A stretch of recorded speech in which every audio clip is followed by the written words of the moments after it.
It may be worse for others, but for him and you there is no dread.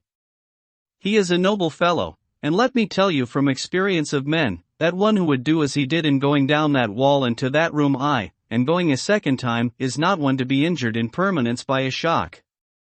His brain and his heart are all right, this I swear, before I have even seen him, so be at rest. I shall have much to ask him of other things. I am blessed that today I come to see you, for I have learned all at once so much, and again I am dazzled more than ever, and I must think. Yours the most faithful, Abraham Van Helsing. Letter, Mrs. Harker to Van Helsing, 25 September, 6:30 p.m. My dear Dr. Van Helsing, 1,000 thanks for your kind letter, which has taken a great weight off my mind. And yet, if it be true, what terrible things there are in the world, and what an awful thing if that man, that monster, be really in London. I fear to think. I have this moment, whilst writing, had a wire from Jonathan saying that he leaves by the 6.25 tonight from Launceston * and will be here at 10.18, so that I shall have no fear tonight. Will you therefore, instead of lunching with us, please come to breakfast, at 8 o'clock, if this be not too early for you? You can get away, if you are in a hurry, by the 10.30 train, which will bring you to Paddington by 2.35. Do not answer this, as I shall take it that, if I do not hear, you will come to breakfast. Believe me, your faithful and grateful friend, Mina Harker. Jonathan Harker's Journal. September. I thought never to write in this diary again, but the time has come. When I got home last night, Mina had supper ready, and when we had supped she told me of Van Helsing's visit, and of her having given him the 2 diaries copied out, and of how anxious she had been about me.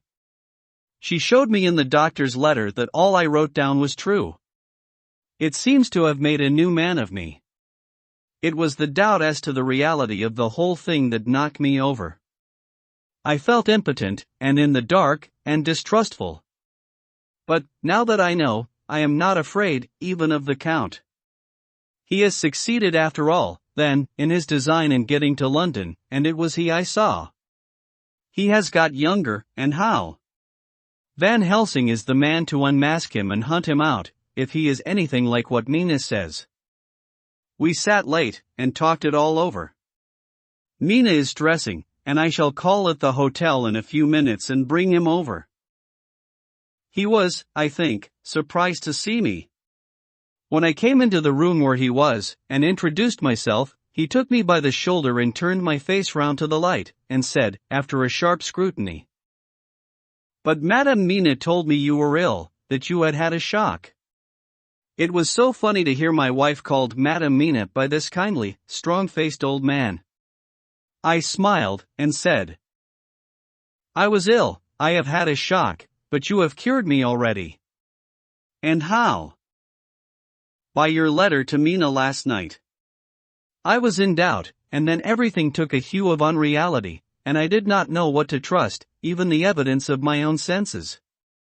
Not knowing what to trust, I did not know what to do, and so had only to keep on working in what had hitherto been the groove of my life. The groove ceased to avail me, and I mistrusted myself. "Doctor, you don't know what it is to doubt everything, even yourself." "No, you don't, you couldn't with eyebrows like yours." He seemed pleased, and laughed as he said, "So, you are physiognomist. I learn more here with each hour. I am with so much pleasure coming to you to breakfast, and, oh, sir, you will pardon praise from an old man, but you are blessed in your wife." I would listen to him go on praising Mina for a day, so I simply nodded and stood silent. She is one of God's women fashioned by His own hand to show us men and other women that there is a heaven where we can enter, and that its light can be here on earth. So true, so sweet, so noble, so little an egoist, and that, let me tell you, is much in this age, so skeptical and selfish. And you, sir, I have read all the letters to poor Miss Lucy, and some of them speak of you, so I know you since some days from the knowing of others, but I have seen your true self since last night. You will give me your hand, will you not? And let us be friends for all our lives." We shook hands, and he was so earnest and so kind that it made me quite choky. "And now," he said, "may I ask you for some more help? I have a great task to do, and at the beginning it is to know. You can help me here. Can you tell me what went before your going to Transylvania? Later on I may ask more help and of a different kind, but at first this will do." "Look here, sir," I said, "does what you have to do concern the Count?" "It does," he said solemnly. "Then I am with you heart and soul. As you go by the 10.30 train, you will not have time to read them, but I shall get the bundle of papers.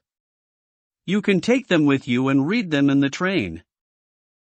After breakfast I saw him to the station. When we were parting he said, "Perhaps you will come to town if I send to you, and take Madam Mina too." "We shall both come when you will," I said. I had got him the morning papers and the London papers of the previous night, and while we were talking at the carriage window, waiting for the train to start, he was turning them over. His eye suddenly seemed to catch something in one of them, the Westminster Gazette. I knew it by the color, and he grew quite white. He read something intently, groaning to himself, "Mein Gott! Mein Gott! So soon! So soon!" I do not think he remembered me at the moment. Just then the whistle blew, and the train moved off. This recalled him to himself, and he leaned out of the window and waved his hand, calling out, "Love to Madam Mina, I shall write so soon as ever I can." Dr. Seward's Diary. September 26. Truly there is no such thing as finality. Not a week since I said finus, and yet here I am starting fresh again, or rather going on with the same record. Until this afternoon I had no cause to think of what is done. Renfield had become, to all intents, as sane as he ever was. He was already well ahead with his fly business, and he had just started in the spider line also, so he had not been any trouble to me. I had a letter from Arthur, written on Sunday, and from it I gathered that he is bearing up wonderfully well. Quincy Morris is with him, and that is much of a help, for he himself is a bubbling well of good spirits. Quincy wrote me a line too, and from him I hear that Arthur is beginning to recover something of his old buoyancy, so as to them all my mind is at rest. As for myself, I was settling down to my work with the enthusiasm which I used to have for it, so that I might fairly have said that the wound which poor Lucy left on me was becoming cicatrized. Everything is, however, now reopened, and what is to be the end God only knows. I have an idea that Van Helsing thinks he knows too, but he will only let out enough at a time to whet curiosity. He went to Exeter yesterday, and stayed there all night. Today he came back, and almost bounded into my room at about 5:30, and thrust last night's Westminster Gazette into my hand. "What do you think of that?" he asked as he stood back and folded his arms. I looked over the paper, for I really did not know what he meant, but he took it from me and pointed out a paragraph about children being decoyed away at Hampstead. It did not convey much to me, until I reached a passage where it described small punctured wounds on their throats. An idea struck me, and I looked up. "Well," he said, "it is like poor Lucy's." "And what do you make of it?" "Simply that there is some cause in common. Whatever it was that injured her has injured them." I did not quite understand his answer. "That is true indirectly, but not directly." "How do you mean, Professor?" I asked. I was a little inclined to take his seriousness lightly for, after all, for days of rest and freedom from burning, harrowing anxiety does help to restore one's spirits, but when I saw his face it sobered me. Never, even in the midst of our despair about poor Lucy, had he looked more stern. "Tell me," I said. "I can hazard no opinion. I do not know what to think, and I have no data on which to found a conjecture." "Do you mean to tell me, friend John, that you have no suspicion as to what poor Lucy died of, not after all the hints given, not only by events, but by me? Of nervous prostration following on great loss or waste of blood. And how the blood lost or waste? I shook my head. He stepped over and sat down beside me, and went on. You are a clever man, friend John, you reason well, and your wit is bold, but you are too prejudiced. You do not let your eyes see nor your ears hear, and that which is outside your daily life is not of account to you. Do you not think that there are things which you cannot understand, and yet which are, that some people see things that others cannot? But there are things old and new which must not be contemplated by men's eyes, because they know, or think they know, some things which other men have told them. Ah, it is the fault of our science that it wants to explain all, and if it explain not, then it says there is nothing to explain. But yet we see around us every day the growth of new beliefs, which think themselves new, and which are yet but the old, which pretend to be young like the fine ladies at the opera. I suppose now you do not believe in corporeal transference. No. Nor in materialization. No. Nor in astral bodies. No. Nor in the reading of thought. No. Nor in hypnotism. Yes, I said. Charcot * has proved that pretty well. He smiled as he went on. Then you are satisfied as to it? Yes. And of course then you understand how it act, and can follow the mind of the great. Charcot, alas that he is no more, into the very soul of the patient that he influence. No. Then, friend John, am I to take it that you simply accept fact, and are satisfied to let from premise to conclusion be a blank? No. Then tell me, for I am student of the brain, how you accept the hypnotism and reject the thought reading. Let me tell you, my friend, that there are things done today in electrical science which would have been deemed unholy by the very men who discovered electricity, who would themselves not so long before have been burned as wizards. There are always mysteries in life. Why was it that Methuselah lived 900 years, and old Parr * 169, and yet that poor Lucy, with 4 men's blood in her poor veins, could not live even one day? For, had she lived one more day, we could have saved her. Do you know all the mystery of life and death?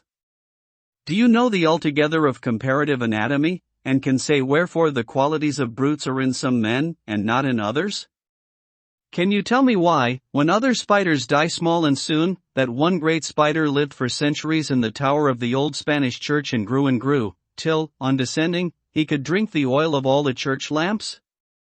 Can you tell me why in the Pampas, and elsewhere, there are bats that come at night and open the veins of cattle and horses and suck dry their veins, how in some islands of the western seas there are bats which hang on the trees all day, that those who have seen describe as like giant nuts or pods, and that when the sailors sleep on the deck, because that it is hot, flit down on them, and then in the morning are found dead men, white as even Miss Lucy was? Good God, Professor! I said, starting up. Do you mean to tell me that Lucy was bitten by such a bat, and that such a thing is here in London in the 19th century? He waved his hand for silence, and went on. Can you tell me why the tortoise lives more long than generations of men, why the elephant goes on and on till he have seen dynasties, and why the parrot never die only of bite of cat or dog or other complaint? Can you tell me why men believe in all ages and places that there are some few who live on always if they be permit, that there are men and women who cannot die? We all know, because science has vouched for the fact, that there have been toads shut up in rocks for thousands of years, shut in one so small hole that only hold him since the youth of the world.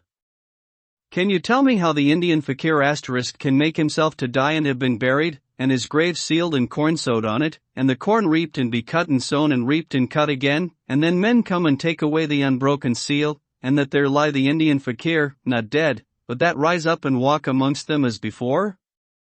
Here I interrupted him. I was getting bewildered. He so crowded on my mind his list of nature's eccentricities and possible impossibilities that my imagination was getting fired. I had a dim idea that he was teaching me some lesson, as long ago he used to do in his study at Amsterdam, but he used then to tell me the thing, so that I could have the object of thought in mind all the time. But now I was without his help, yet I wanted to follow him, so I said, "Professor, let me be your pet student again. Tell me the thesis, so that I may apply your knowledge as you go on. At present I am going in my mind from point to point as a madman, and not a sane one, follows an idea. I feel like a novice blundering through a bog in a mist, jumping from one tussock to another in the mere blind effort to move on without knowing where I am going." "That is good image," he said. "Well, I shall tell you. My thesis is this: I want you to believe." "To believe what?" "To believe in things that you cannot. Let me illustrate. I heard once of an American who so defined faith, that which enables us to believe things which we know to be untrue. *41, I follow that man. He meant that we shall have an open mind, and not let a little bit of truth check the rush of a big truth, like a small rock does a railway truck. We get the small truth first. Good. We keep him, and we value him, but all the same we must not let him think himself all the truth in the universe. Then you want me not to let some previous conviction injure the receptivity of my mind with regard to some strange matter. Do I read your lesson aright? Ah, you are my favorite pupil still. It is worth to teach you. Now that you are willing to understand, you have taken the first step to understand. You think then that those so small holes in the children's throats were made by the same that made the hole in Miss Lucy? I suppose so. He stood up and said solemnly, "Then you are wrong." Oh, would it were so! But alas! No. It is worse, far, far worse. In God's name, Professor Van Helsing, what do you mean? I cried.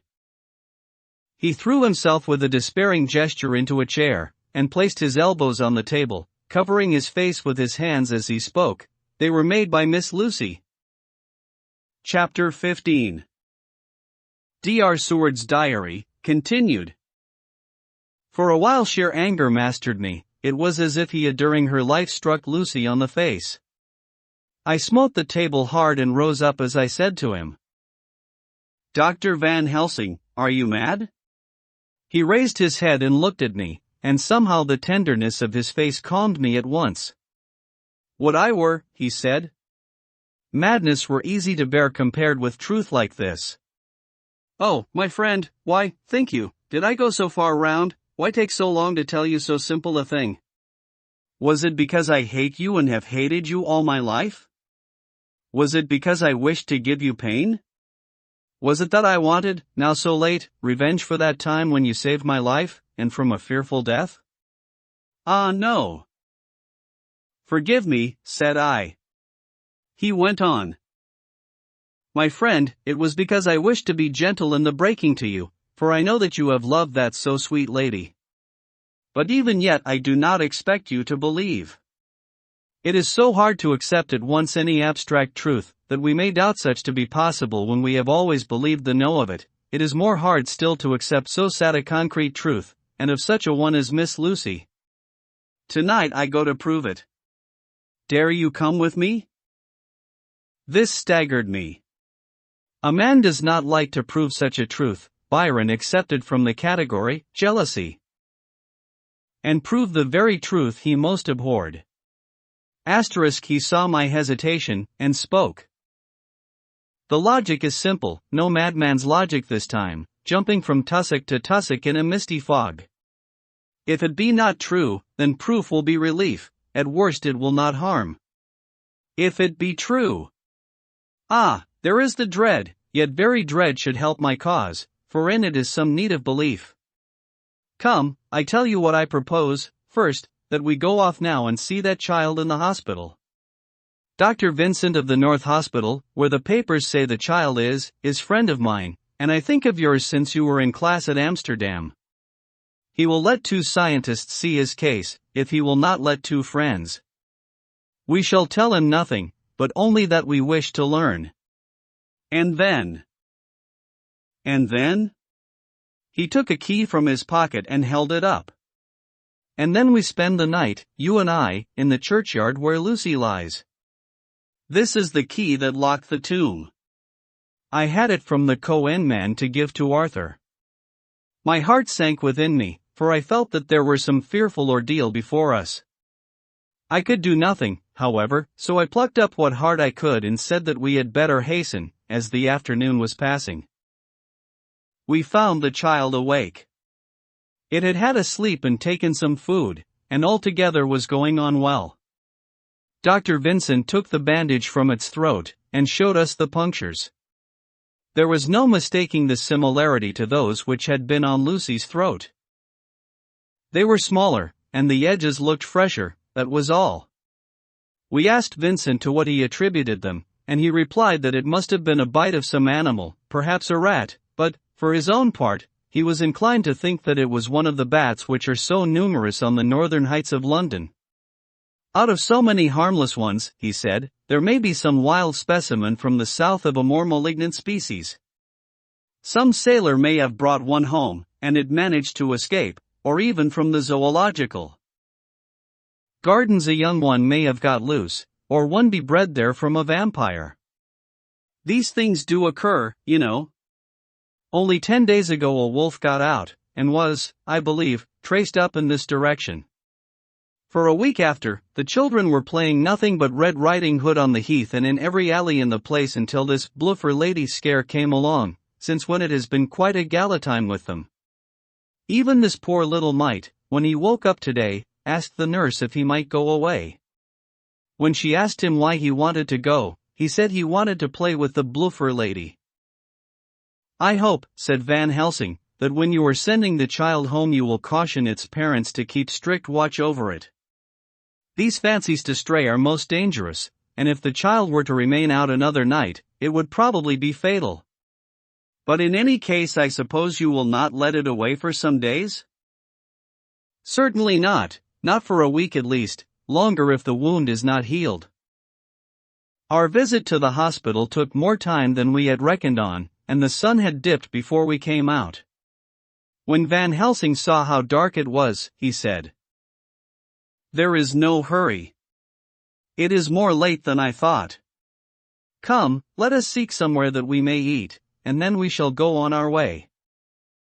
We dined at Jack Straw's Castle * along with a little crowd of bicyclists and others who were genuinely noisy. About 10 o'clock we started from the inn. It was then very dark, and the scattered lamps made the darkness greater when we were once outside their individual radius.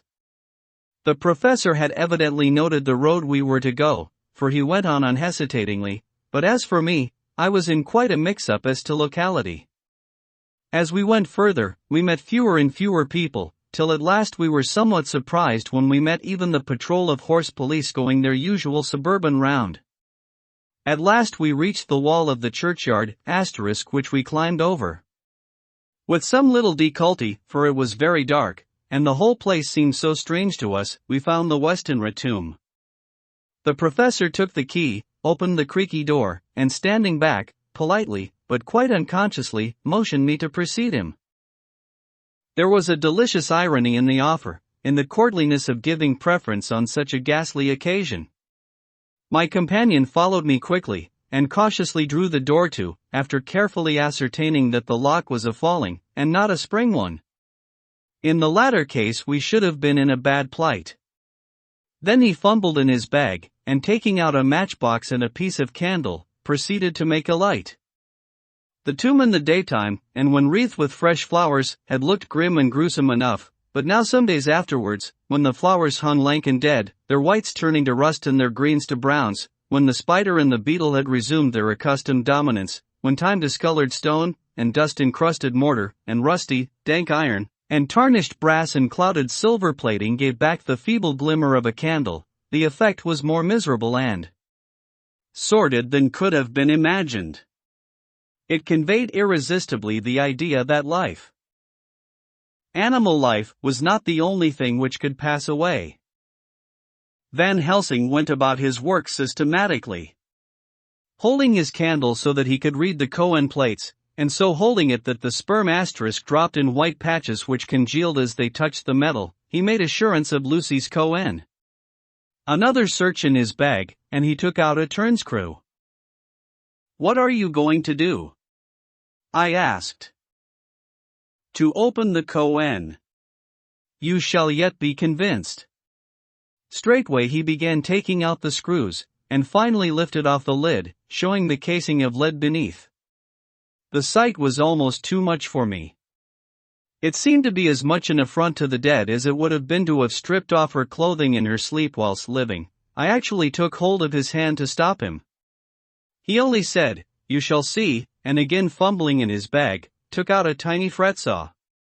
Striking the turn screw through the lead with a swift downward stab, which made me wince, he made a small hole, which was, however, big enough to admit the point of the saw. I had expected a rush of gas from the weak old corpse. We doctors, who have had to study our dangers, have to become accustomed to such things, and I drew back towards the door. But the professor never stopped for a moment. He sawed down a couple of feet along one side of the lead Cohen, and then across, and down the other side.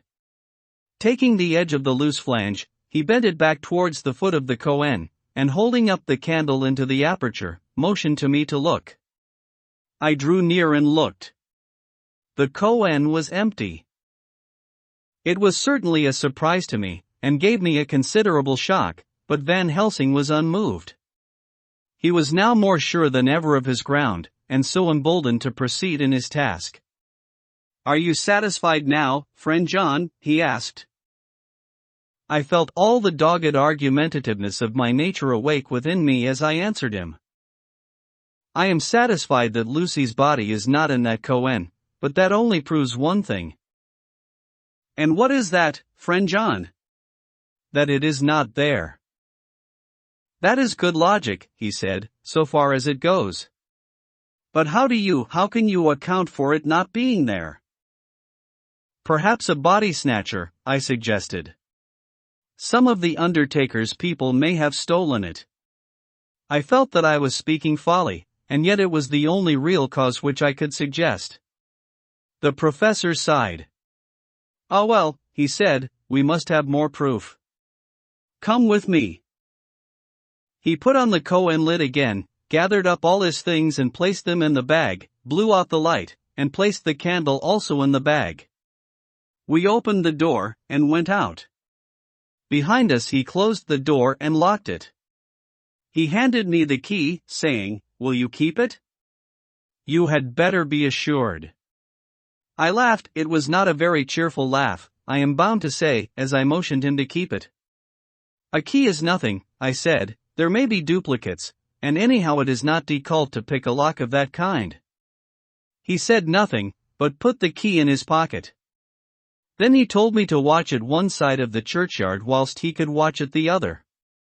I took up my place behind a yew tree, and I saw his dark figure move until the intervening headstones and trees hid it from my sight. It was a lonely vigil. Just after I had taken my place I heard a distant clock strike 12, and in time came 1 and 2. I was chilled and unnerved, and angry with the professor for taking me on such an errand and with myself for coming. I was too cold and too sleepy to be keenly observant, and not sleepy enough to betray my trust, so altogether I had a dreary, miserable time. Suddenly, as I turned round, I thought I saw something like a white streak, moving between two dark yew trees at the side of the churchyard farthest from the tomb. At the same time a dark mass moved from the professor's side of the ground, and hurriedly went towards it. Then I too moved, but I had to go round headstones and railed off tombs, and I stumbled over graves. The sky was overcast, and somewhere far off an early cock crew. A little way off, beyond the line of scattered juniper trees, which marked the pathway to the church, a white, dim figure flitted in the direction of the tomb. The tomb itself was hidden by trees, and I could not see where the figure disappeared. I heard the rustle of actual movement where I had first seen the white figure, and coming over, found the professor holding in his arms a tiny child. When he saw me he held it out to me, and said, "Are you satisfied now?"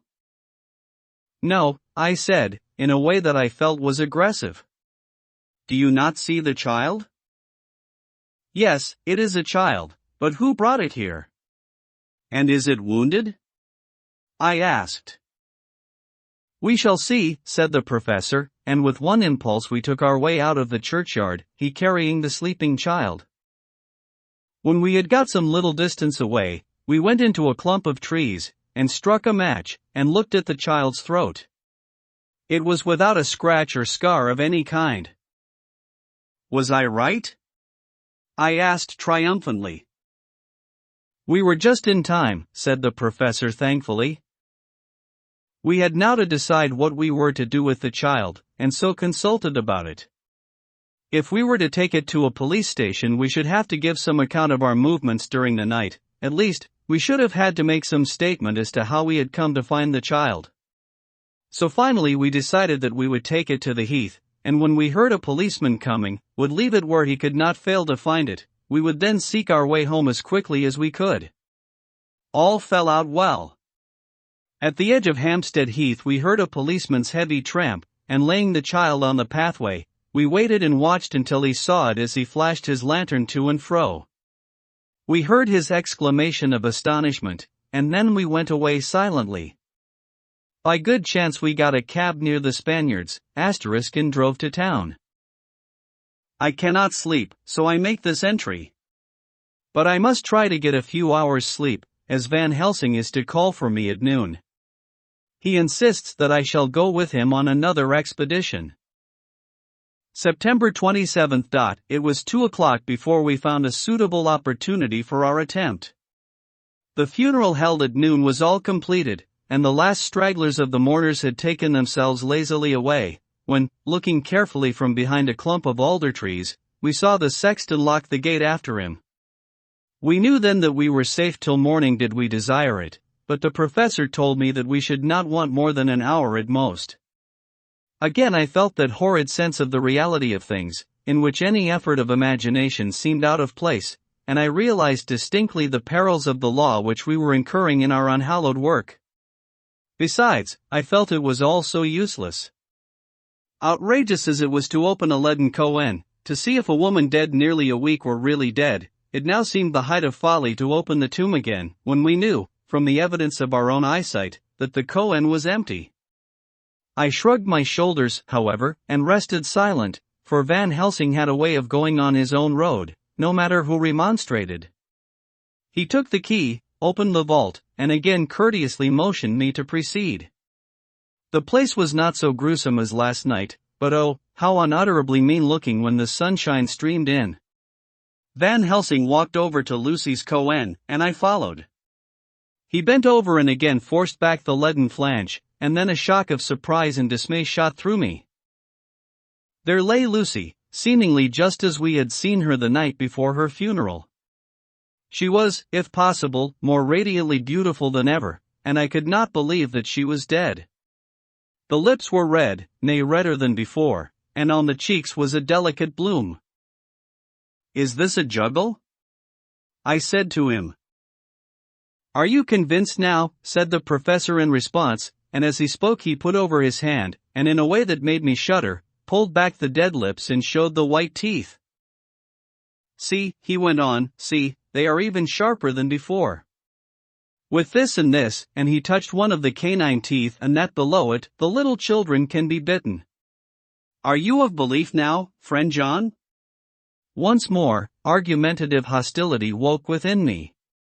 I could not accept such an overwhelming idea as he suggested, so, with an attempt to argue of which I was even at the moment ashamed, I said, "She may have been placed here since last night." "Indeed?" "That is so, and by whom?" "I do not know. Someone has done it." "And yet she has been dead 1 week. Most peoples in that time would not look so." I had no answer for this, so was silent. Van Helsing did not seem to notice my silence. At any rate, he showed neither chagrin nor triumph.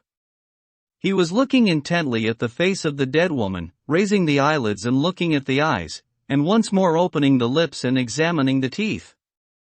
Then he turned to me and said, "Here, there is one thing which is different from all recorded. Here is some dual life that is not as the common. She was bitten by the vampire when she was in a trance, sleepwalking. Oh, you start, you do not know that, friend John, but you shall know it all later. And in trance could he best come to take more blood?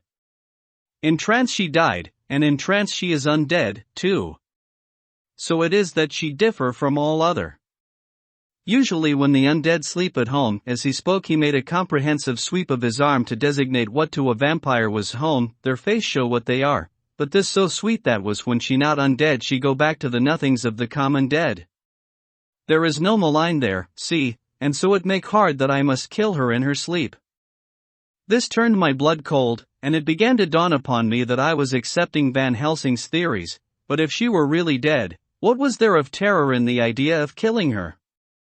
He looked up at me, and evidently saw the change in my face, for he said almost joyously, "Ah, you believe now?" I answered, "Do not press me too hard all at once. I am willing to accept.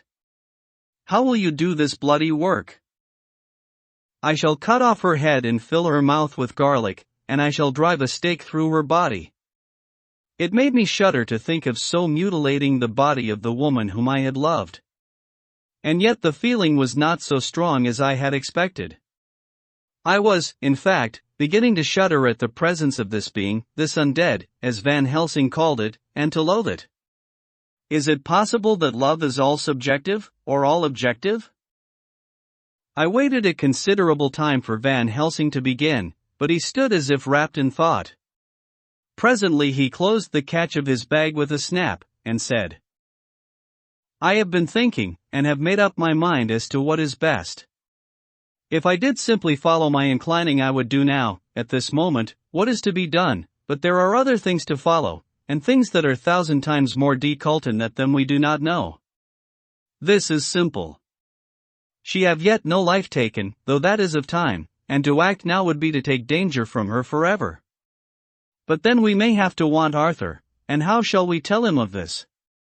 If you, who saw the wounds on Lucy's throat, and saw the wounds so similar on the child's at the hospital, if you, who saw the koan empty last night and full today with a woman who have not changed only to be more rose and more beautiful in a whole week after she die, if you know of this and know of the white figure last night that brought the child to the churchyard, and yet of your own senses you did not believe, how, then, can I expect Arthur, who know none of those things, to believe? He doubted me when I took him from her kiss when she was dying. I know he has forgiven me because in some mistaken idea I have done things that prevent him say goodbye as he ought, and he may think that in some more mistaken idea this woman was buried alive, and that in most mistake of all we have killed her. He will then argue back that it is we, mistaken ones, that have killed her by our ideas, and so he will be much unhappy always. Yet he never can be sure, and that is the worst of all. And he will sometimes think that she he loved was buried alive, and that will paint his dreams with horrors of what she must have suffered, and, again, he will think that we may be right, and that his so beloved was, after all, an undead. No! I told him once, and since then I learned much. Now, since I know it is all true, 100,000 times more do I know that he must pass through the bitter waters to reach the sweet. He, poor fellow, must have 1 hour that will make the very face of heaven grow black to him, then we can act for good all round and send in peace. My mind is made up. Let us go. You return home for tonight to your asylum, and see that all be well. As for me, I shall spend the night here in this churchyard in my own way. Tomorrow night you will come to me to the Berkeley Hotel at 10 of the clock. I shall send for Arthur to come too, and also that so fine young man of America that gave his blood. Later we shall all have work to do. I come with you so far as Piccadilly and they're dying, for I must be back here before the sun set. So we locked the tomb and came away, and got over the wall of the churchyard, which was not much of a task, and drove back to Piccadilly. Note left by Van Helsing in his portmanteau, Berkeley Hotel, directed to John Seward, M.D. Not delivered. 27 September. Friend John. I write this in case anything should happen. I go alone to watch in that churchyard. It pleases me that the undead, Miss Lucy, shall not leave tonight, that so on the morrow night she may be more eager. Therefore I shall fix some things she like, not garlic and a crucifix, and so seal up the door of the tomb. She is young as dead, and will heed. Moreover, these are only to prevent her coming out, they may not prevail on her wanting to get in, for then the undead is desperate, and must find the line of least resistance, whatsoever it may be. I shall be at hand all the night from sunset till after the sunrise, and if there be aught that may be learned I shall learn it. For Miss Lucy, or from her, I have no fear, but that other to whom is there that she is undead, he have now the power to seek her tomb and find shelter. He is cunning, as I know from Mr. Jonathan, and from the way that all along he have fooled us when he played with us for Miss Lucy's life, and we lost, and in many ways the undead are strong. He have always the strength in his hand of 20 men, even we 4 who gave our strength to Miss Lucy, it also is all to him. Besides, he can summon his wolf and I know not what. So if it be that he come thither on this night he shall find me, but none other shall, until it be too late. But it may be that he will not attempt the place. There is no reason why he should, his hunting ground is more full of game than the churchyard where the undead woman sleep, and one old man watch. Therefore I write this in case, take the papers that are with this, the diaries of Harker and the rest, and read them, and then find this great undead, and cut off his head and burn his heart or drive a stake through it, so that the world may rest from him. If it be so, farewell. Van Helsing. D.R. Seward's Diary. September 28. It is wonderful what a good night's sleep will do for one. Yesterday I was almost willing to accept Van Helsing's monstrous ideas, but now they seem to start out lurid before me as outrages on common sense. I have no doubt that he believes it all. I wonder if his mind can have become in any way unhinged. Surely there must be some rational explanation of all these mysterious things. Is it possible that the professor can have done it himself? He is so abnormally clever that if he went off his head he would carry out his intent with regard to some fixed idea * in a wonderful way. I am loath to think it, and indeed it would be almost as great a marvel as the other to find that Van Helsing was mad, but anyhow I shall watch him carefully. I may get some light on the mystery. September 29th, morning. Last night, at a little before 10 o'clock, Arthur and Quincy came into Van Helsing's room. He told us all what he wanted us to do, but especially addressing himself to Arthur, as if all our wills were centered in his. He began by saying that he hoped we would all come with him too, for, he said, there is a grave duty to be done there. You were doubtless surprised at my letter? This query was directly addressed to Lord Godalming. I was. It rather upset me for a bit. There has been so much trouble around my house of late that I could do without any more. I have been curious, too, as to what you mean. Quincy and I talked it over, but the more we talked, the more puzzled we got, till now I can say for myself that I'm about up a tree as to any meaning about anything. Me, too, said Quincy Morris laconically. Oh, said the professor, then you are nearer the beginning, both of you, than friend John here, who has to go a long way back before he can even get so far as to begin. It was evident that he recognized my return to my old doubting frame of mind without my saying a word. Then, turning to the other two, he said with intense gravity, I want your permission to do what I think good this night. It is, I know, much to ask, and when you know what it is I propose to do you will know, and only then, how much. Therefore may I ask that you promise me in the dark, so that afterwards, though you may be angry with me for a time, I must not disguise from myself the possibility that such may be. You shall not blame yourselves for anything.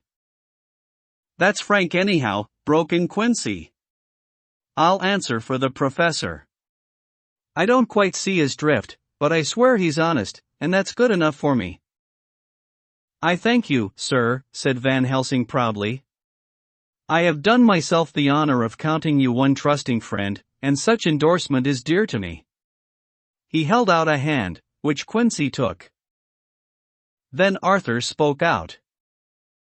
Dr. Van Helsing, I don't quite like to buy at Pig in a poke, asterisk as they say in Scotland, and if it be anything in which my honor as a gentleman or my faith as a Christian is concerned, I cannot make such a promise.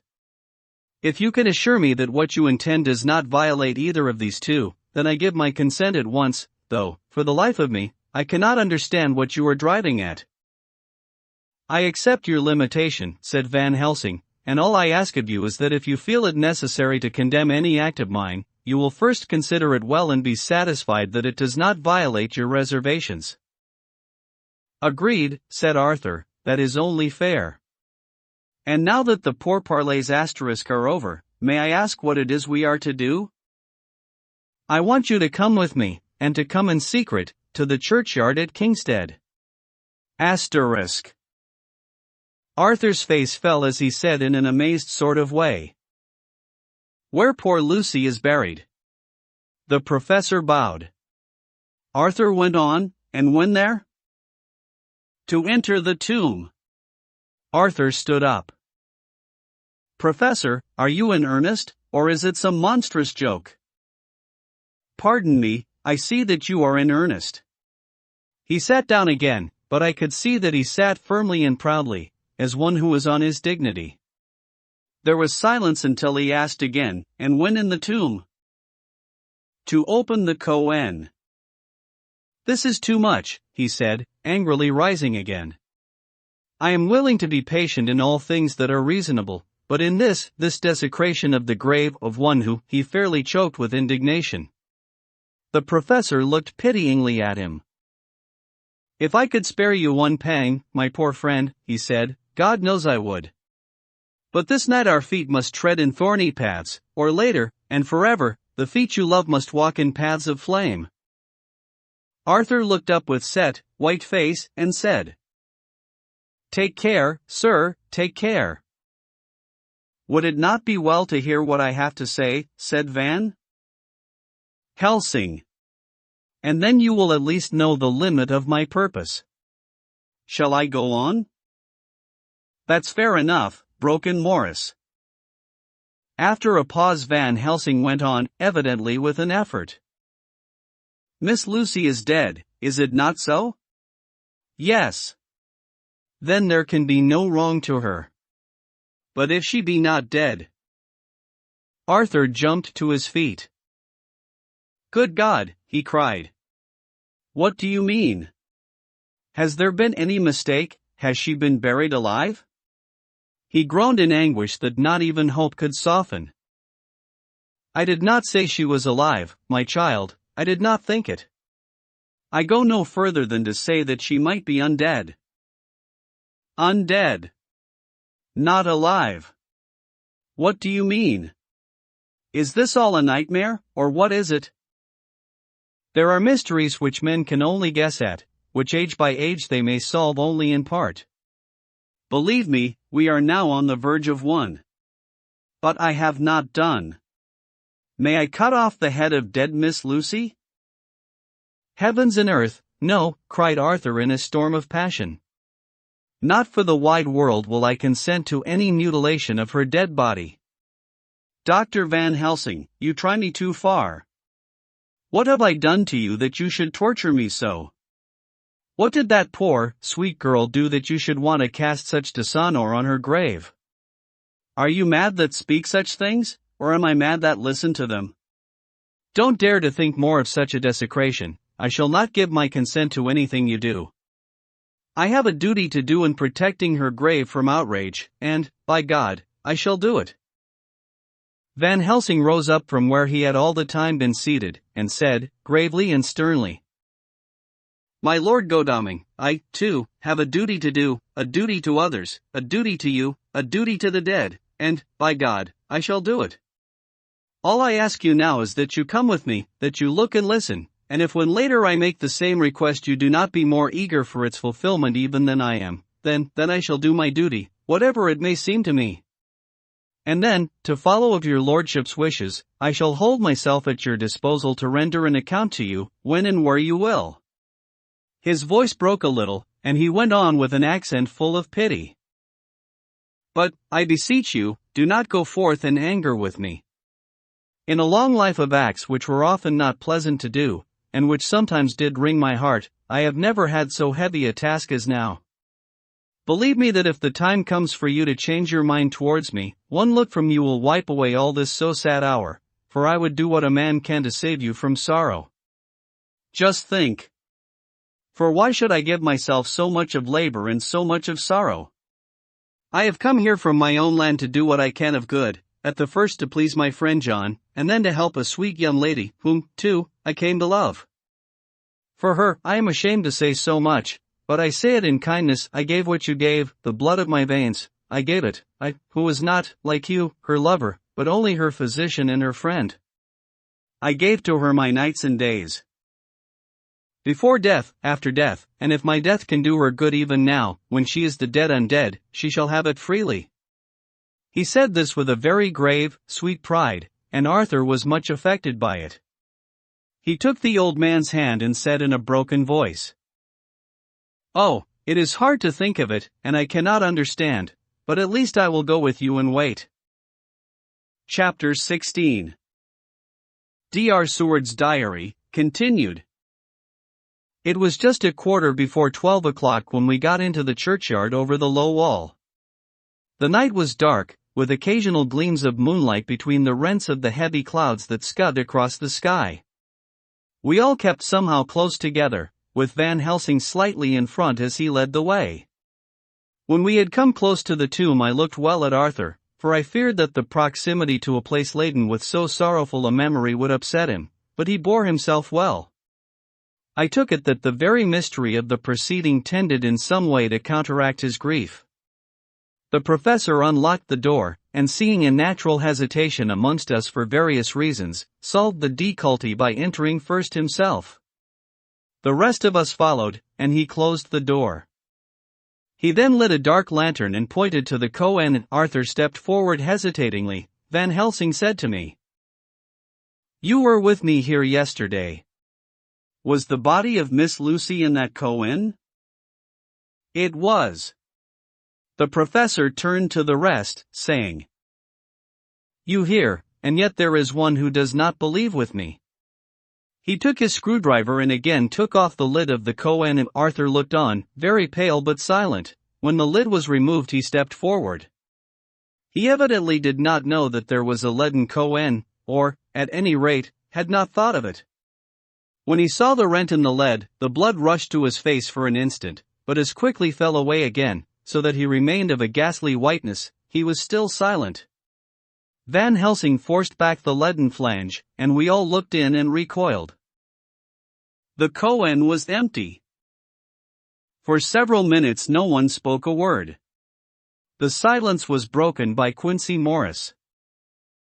"Professor, I answered for you. Your word is all I want.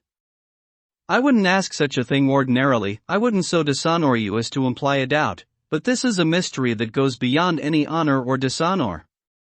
"Is this your doing?" "I swear to you by all that I hold sacred that I have not removed nor touched her. What happened was this: 2 nights ago my friend Seward and I came here, with good purpose, believe me. I opened that koan, which was then sealed up, and we found it, as now, empty. We then waited, and saw something white come through the trees. The next day we came here in daytime, and she lay there." "Did she not, friend John?" "Yes. That night we were just in time. One more so small child was missing, and we find it, thank God, unharmed amongst the graves. Yesterday I came here before sundown, for at sundown the undead can move. I waited here all the night till the sun rose, but I saw nothing. It was most probable that it was because I had laid over the clamps of those doors garlic, which the undead cannot bear, and other things which they shun. Last night there was no exodus, so tonight before the sundown I took away my garlic and other things. And so it is we find this koan empty. But bear with me. So far there is much that is strange. Wait you with me outside, unseen and unheard, and things much stranger are yet to be." So here he shut the dark slide of his lantern, now to the outside. He opened the door, and we filed out, he coming last and locking the door behind him. Oh! But it seemed fresh and pure in the night air after the terror of that vault.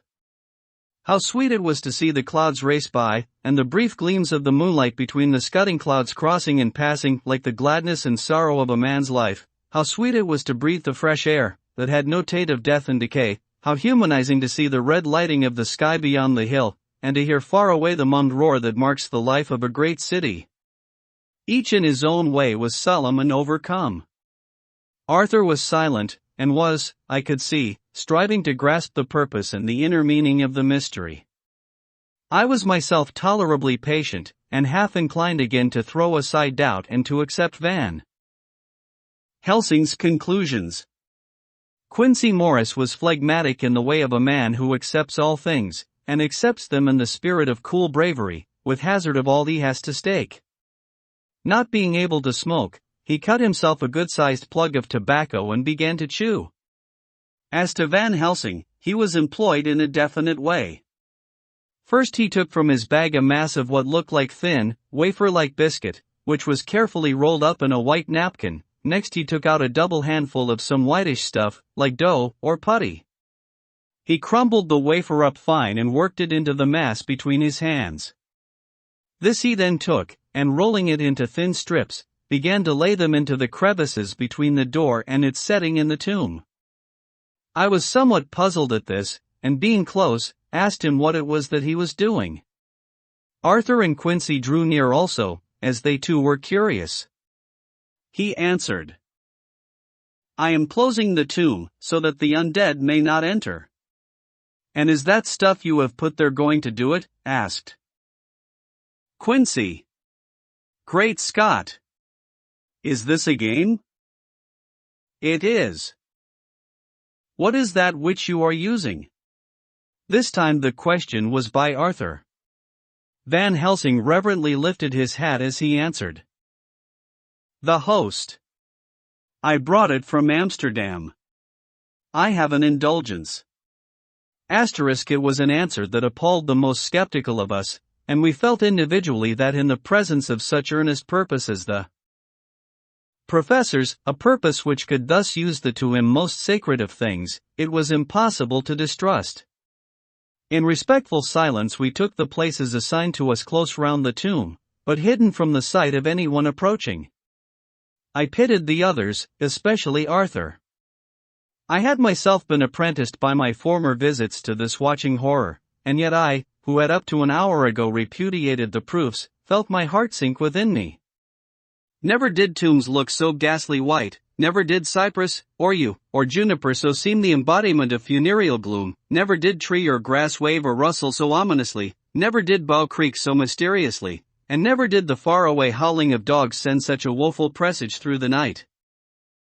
There was a long spell of silence, a big, aching void, and then from the professor a keen SSSS. He pointed, and far down the avenue of yews we saw a white figure advance, a dim white figure, which held something dark at its breast. The figure stopped, and at the moment a ray of moonlight fell between the masses of driving clouds and showed in startling prominence a dark-haired woman, dressed in the cerements of the grave.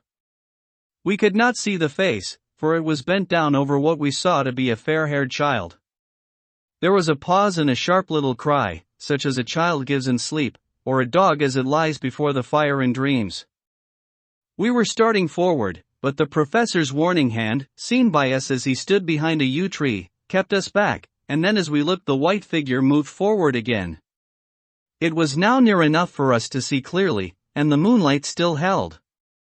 My own heart grew cold as ice, and I could hear the gasp of Arthur as we recognized the features of Lucy Westenra. Lucy Westenra, but yet how changed! The sweetness was turned to adamantine, heartless cruelty, and the purity to voluptuous wantonness.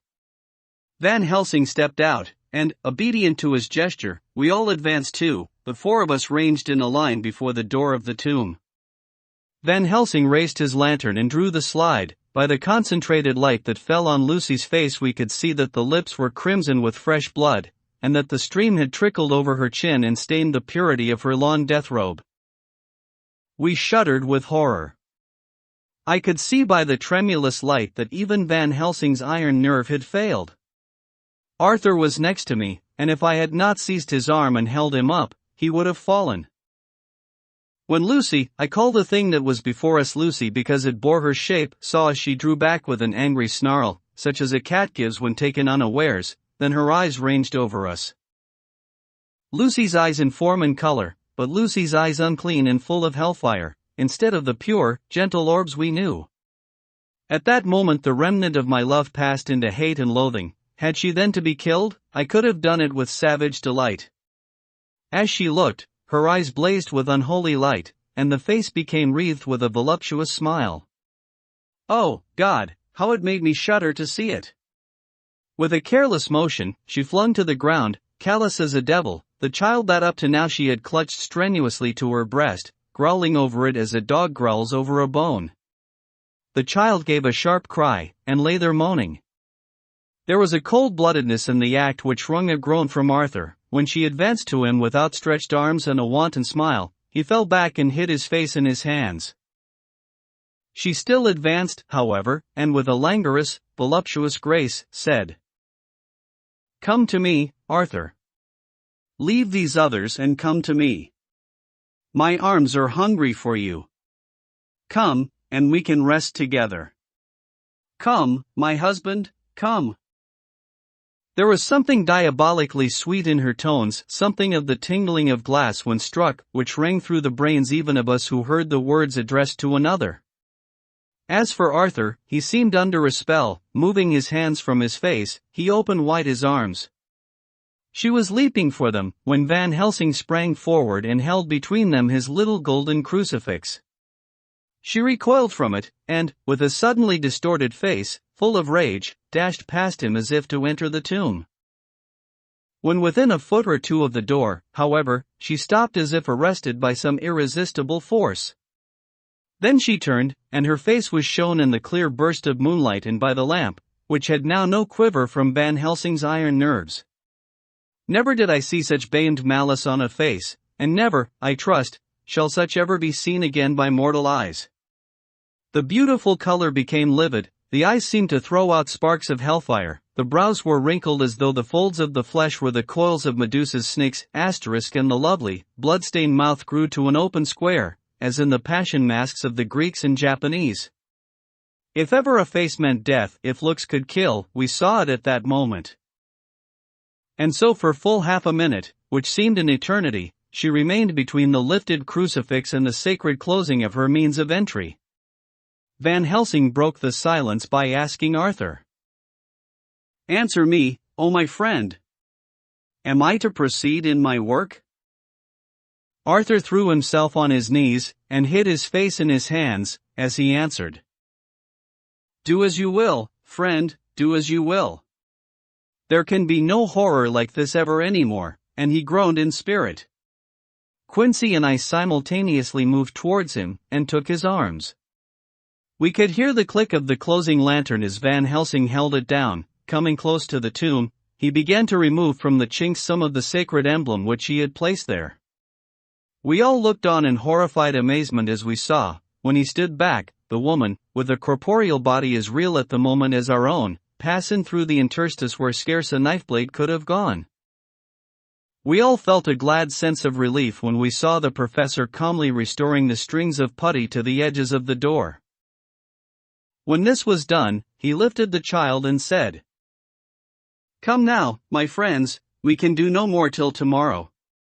There is a funeral at noon, so here we shall all come before long after that. The friends of the dead will all be gone by 2, and when the sexton lock the gate we shall remain. Then there is more to do, but not like this of tonight. As for this little one, he is not much harm, and by tomorrow night he shall be well. We shall leave him where the police will find him, as on the other night, and then to home." Coming close to Arthur, he said, "My friend Arthur, you have had sore trial, but after, when you will look back, you will see how it was necessary. You are now in the bitter waters, my child. By this time tomorrow, you will, please God, have passed them, and have drunk of the sweet waters, so do not mourn over much. Till then I shall not ask you to forgive me. Arthur and Quincy came home with me, and we tried to cheer each other on the way. We had left the child in safety, and were tired, so we all slept with more or less reality of sleep. September 29th, night. A little before 12 o'clock we three, Arthur, Quincy Morris, and myself, called for the professor. It was odd to notice that by common consent we had all put on black clothes. Of course, Arthur wore black, for he was in deep mourning, but the rest of us wore it by instinct. We got to the churchyard by 1:30 and strolled about, keeping out of hostile observation, so that when the gravediggers had completed their task, and the sexton, under the belief that everyone had gone, had locked the gate, we had the place all to ourselves. Van Helsing, instead of his little black bag, had with him a long leather one, something like a cricketing bag. It was manifestly of fair weight. When we were alone and had heard the last of the footsteps die out up the road, we silently, and as if by ordered intention, followed the professor to the tomb. He unlocked the door, and we entered, closing it behind us. Then he took from his bag the lantern, which he lit, and also 2 wax candles, which, when lighted, he stuck, by melting their own ends, on other cones, so that they might give light sufficient to work by. When he again lifted the lid off Lucy's koan, we all looked, Arthur trembling like an aspen, and saw that the body lay there in all its death beauty. But there was no love in my own heart, nothing but loathing for the foul thing which had taken Lucy's shape without her soul. I could see even Arthur's face grow hard as he looked. Presently he said to Van Helsing, "Is this really Lucy's body, or only a demon in her shape?" "It is her body, and yet not it. But wait a while, and you shall see her as she was, and is." She seemed like a nightmare of Lucy as she lay there, the pointed teeth, the blood-stained, voluptuous mouth, which had made one shudder to see the whole carnal and unspiritual appearance, seeming like a devilish mockery of Lucy's sweet purity. Van Helsing, in his methodical manner, began taking the various contents from his bag and placing them ready for use. First he took out a soldering iron and some plumbing solder, and then a small oil lamp, which gave out, when lit in a corner of the tomb, gas which burned at fierce heat with a blue flame, then his operating knives, which he placed to hand, and last a round wooden stake, some 2½ or 3 inches thick and about 3 feet long. One end of it was hardened by charring in the fire, and was sharpened to a fine point. With this stake came a heavy hammer, such as in households is used in the coal cellar for breaking the lumps. To me, a doctor's preparations for work of any kind are stimulating and bracing, but the effect of these things on both Arthur and Quincy was to cause them a sort of consternation. They both, however, kept their courage, and remained silent and quiet. When all was ready, Van Helsing said, "Before we do anything, let me tell you this. It is out of the lore and experience of the ancients and of all those who have studied the powers of the undead. When they become such, there comes with the change the curse of immortality. They cannot die, but must go on age after age, adding new victims and multiplying the evils of the world, for all that die from the preying of the undead become themselves undead, and prey on their kind. And so the circle goes on ever widening, like as the ripples from a stone thrown in the water. Friend Arthur, if you had met that kiss which you know of before poor Lucy died, or again, last night when you opened your arms to her, you would in time, when you had died, have become Nosferatu * as they call it in Eastern Europe, and would all time make more of those undeads that so have filled us with horror. The career of this so unhappy dear lady is but just begun. Those children whose blood she suck are not as yet so much the worse, but if she live on, undead, more and more they lose their blood, and by her power over them they come to her, and so she draw their blood with that so wicked mouth. But if she die in truth, then all cease, the tiny wounds of the throats disappear, and they go back to their place unknowing ever of what has been. But of the most blessed of all, when this now undead be made to rest as true dead, then the soul of the poor lady whom we love shall again be free. Instead of working wickedness by night and growing more debased in the assimilation of it by day, she shall take her place with the other angels. So that, my friend, it will be a blessed hand for her that shall strike the blow that sets her free. To this I am willing, but is there none amongst us who has a better right? Will it be no joy to think of hereafter in the silence of the night when sleep is not? It was my hand that sent her to the stars, it was the hand of him that loved her best, the hand that of all she would herself have chosen, had it been to her to choose? Tell me if there be such a one amongst us. We all looked at Arthur. He saw, too, what we all did, the infinite kindness which suggested that it should be the hand which would restore Lucy to us as a holy, and not an unholy, memory. He stepped forward and said bravely, though his hand trembled, and his face was as pale as snow, "My true friend, from the bottom of my broken heart I thank you. Tell me what I am to do, and I shall not falter." Van Helsing laid a hand on his shoulder, and said, "Brave lad! A moment's courage, and it is done. This stake must be driven through her. It will be a fearful ordeal, be not deceived in that, but it will be only a short time, and you will then rejoice more than your pain was great. From this grim tomb you will emerge as though you tread on air. But you must not falter when once you have begun. Only think that we, your true friends, are round you, and that we pray for you all the time." "Go on," said Arthur hoarsely.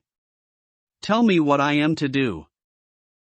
"Take this stake in your left hand, ready to place the point over the heart, and the hammer in your right. Then when we begin our prayer for the dead, I shall read him, I have here the book, and the others shall follow, strike in God's name, that so all may be well with the dead that we love, and that the undead pass away." Arthur took the stake and the hammer, and when once his mind was set on action his hands never trembled nor even quivered. Van Helsing opened his missal and began to read, and Quincy and I followed as well as we could. Arthur placed the point over the heart, and as I looked I could see its dint in the white flesh. Then he struck with all his might. The thing in the koan writhed, and a hideous, blood-curdling screech came from the open red lips. The body shook and quivered and twisted in wild contortions, the sharp white teeth champed together till the lips were cut and the mouth was smeared with a crimson foam. But Arthur never faltered. He looked like a figure of Thor as his untrembling arm rose and fell, driving deeper and deeper the mercy-bearing stake, whilst the blood from the pierced heart welled and spurted up around it. His face was set, and high duty seemed to shine through it. The sight of it gave us courage, so that our voices seemed to ring through the little vault. And then the writhing and quivering of the body became less, and the teeth ceased to champ, and the face to quiver. Finally it lay still. The terrible task was over. The hammer fell from Arthur's hand. He reeled and would have fallen had we not caught him. Great drops of sweat sprang out on his forehead, and his breath came in broken gasps. It had indeed been an awful strain on him, and had he not been forced to his task by more than human considerations he could never have gone through with it. For a few minutes we were so taken up with him that we did not look towards the koan. When we did, however, a murmur of startled surprise ran from one to the other of us. We gazed so eagerly that Arthur rose, for he had been seated on the ground, and came and looked too, and then a glad, strange light broke over his face and dispelled altogether the gloom of horror that lay upon it. There in the koan lay no longer the foul thing that we had so dreaded and grown to hate, that the work of her destruction was yielded as a privilege to the one best entitled to it, but Lucy as we had seen her in her life, with her face of unequaled sweetness and purity. True that there was there, as we had seen them in life, the traces of care and pain and waste, but these were all dear to us, for they marked her truth to what we knew. One and all we felt that the holy calm that lay like sunshine over the wasted face and form was only an earthly token and symbol of the calm that was to reign forever. Van Helsing came and laid his hand on Arthur's shoulder, and said to him, "And now, Arthur, my friend, dear lad, am I not forgiven?" The reaction of the terrible strain came as he took the old man's hand in his, and raising it to his lips, pressed it, saying, "Forgiven. God bless you that you have given my dear one her soul again, and me peace."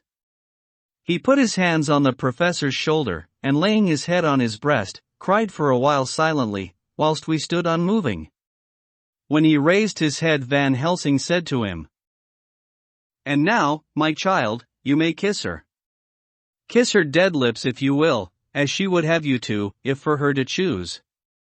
For she is not a grinning devil now, not any more a foul thing for all eternity. No longer she is the devil's undead. She is God's true dead, whose soul is with him. Arthur bent and kissed her, and then we sent him and Quincy out of the tomb. The professor and I sawed the top off the steak, leaving the point of it in the body. Then we cut off the head and filled the mouth with garlic. We soldered up the leaden Cohen, screwed on the Cohen lid, and gathering up our belongings, came away. When the professor locked the door, he gave the key to Arthur. Outside the air was sweet, the sun shone, and the birds sang, and it seemed as if all nature were tuned to a different pitch. There was gladness and mirth and peace everywhere, for we were at rest ourselves on one account, and we were glad, though it was with a tempered joy. Before we moved away, Van Helsing said, "Now, my friends, one step of our work is done, one the most harrowing to ourselves. But there remains a greater task, to find out the author of all this our sorrow and to stamp him out. I have clues which we can follow, but it is a long task, and a decoult, and there is danger in it, and pain. Shall you not all help me? We have learned to believe, all of us, is it not so? And since so, do we not see our duty? Yes. And do we not promise to go on to the bitter end?" Each in turn, we took his hand, and the promise was made. Then said the professor as we moved off, "2 nights hence you shall meet with me and dine together at 7 of the clock with friend John.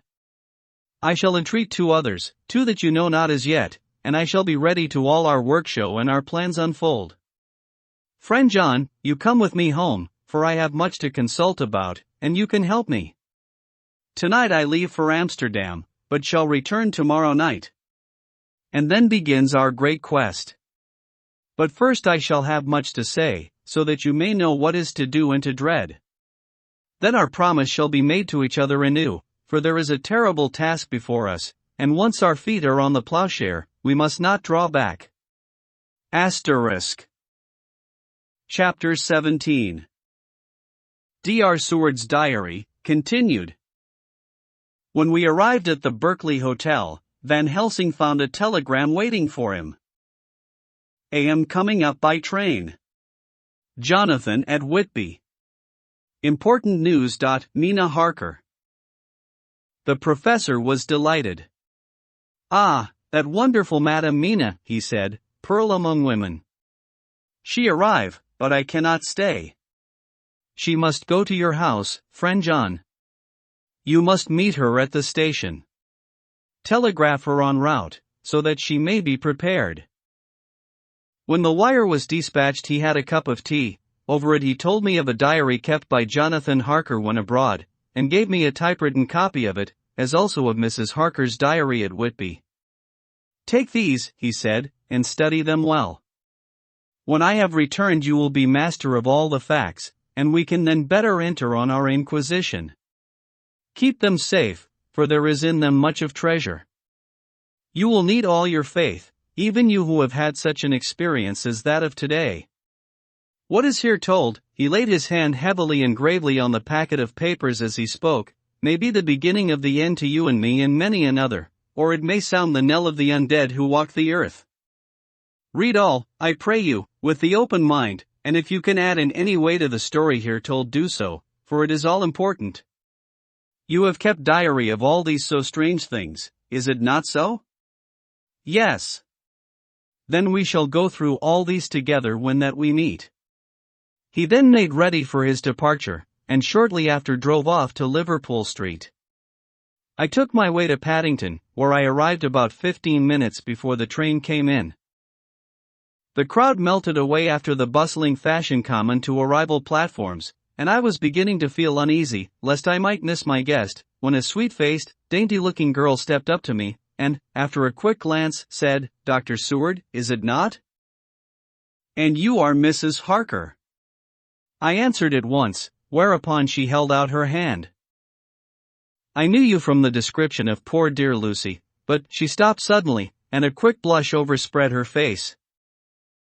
The blush that rose to my own cheeks somehow set us both at ease, for it was a tacit answer to her own. I got her luggage, which included a typewriter, and we took the Underground to Fenchurch Street, after I had sent a wire to my housekeeper to have a sitting room and bedroom prepared at once for Mrs. Harker.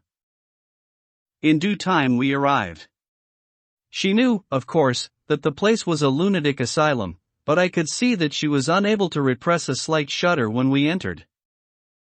She told me that, if she might, she would come presently to my study, as she had much to say. So here I am finishing my entry in my phonograph diary whilst I await her. As yet I have not had the chance of looking at the papers which Van Helsing left with me, though they lie open before me. I must get her interested in something, so that I may have an opportunity of reading them. She does not know how precious time is, or what a task we have in hand. I must be careful not to frighten her. Here she is. Mina Harker's Journal. September 29th. After I had tidied myself, I went down to Dr. Seward's study. At the door I paused a moment, for I thought I heard him talking with someone. As, however, he had pressed me to be quick, I knocked at the door, and on his calling out, "Come in," I entered. To my intense surprise, there was no one with him. He was quite alone, and on the table opposite him was what I knew at once from the description to be a phonograph. I had never seen one, and was much interested. "I hope I did not keep you waiting," I said, "but I stayed at the door as I heard you talking, and thought there was someone with you." "Oh," he replied, with a smile, "I was only entering my diary." "Your diary?" I asked him in surprise. "Yes," he answered. "I keep it in this." As he spoke he laid his hand on the phonograph. I felt quite excited over it, and blurted out, "Why, this beats even shorthand. May I hear it say something?" "Certainly," he replied with alacrity, and stood up to put it in train for speaking. Then he paused, and a troubled look overspread his face.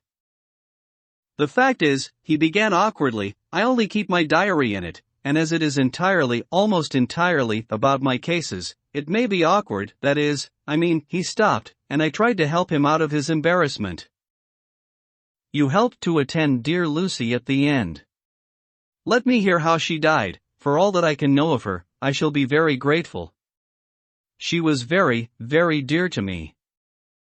"To my surprise," he answered, with a horror-struck look in his face. "Tell you of her death? Not for the wide world." "Why not?" I asked, for some grave, terrible feeling was coming over me. Again he paused, and I could see that he was trying to invent an excuse. At length he stammered out, "You see, I do not know how to pick out any particular part of the diary." Even while he was speaking an idea dawned upon him, and he said with unconscious simplicity, in a different voice, and with the naivete of a child, "That's quite true, upon my honor." Honest. Indian. I could not but smile, at which he grimaced. "I gave myself away that time," he said.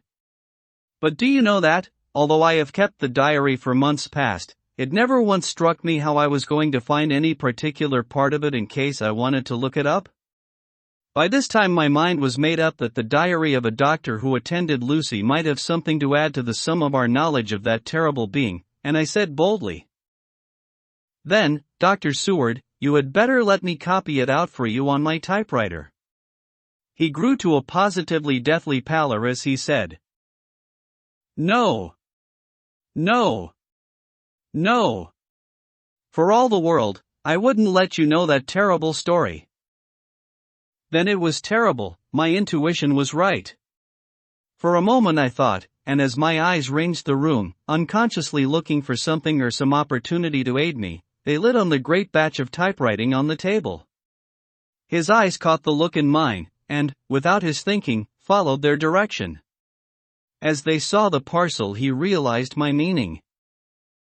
"You do not know me," I said. "When you have read those papers." My own diary and my husband's also, which I have typed. You will know me better. I have not faltered in giving every thought of my own heart in this cause, but, of course, you do not know me yet, and I must not expect you to trust me so far.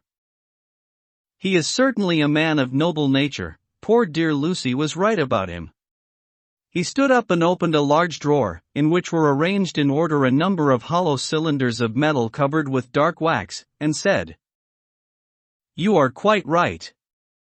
I did not trust you because I did not know you.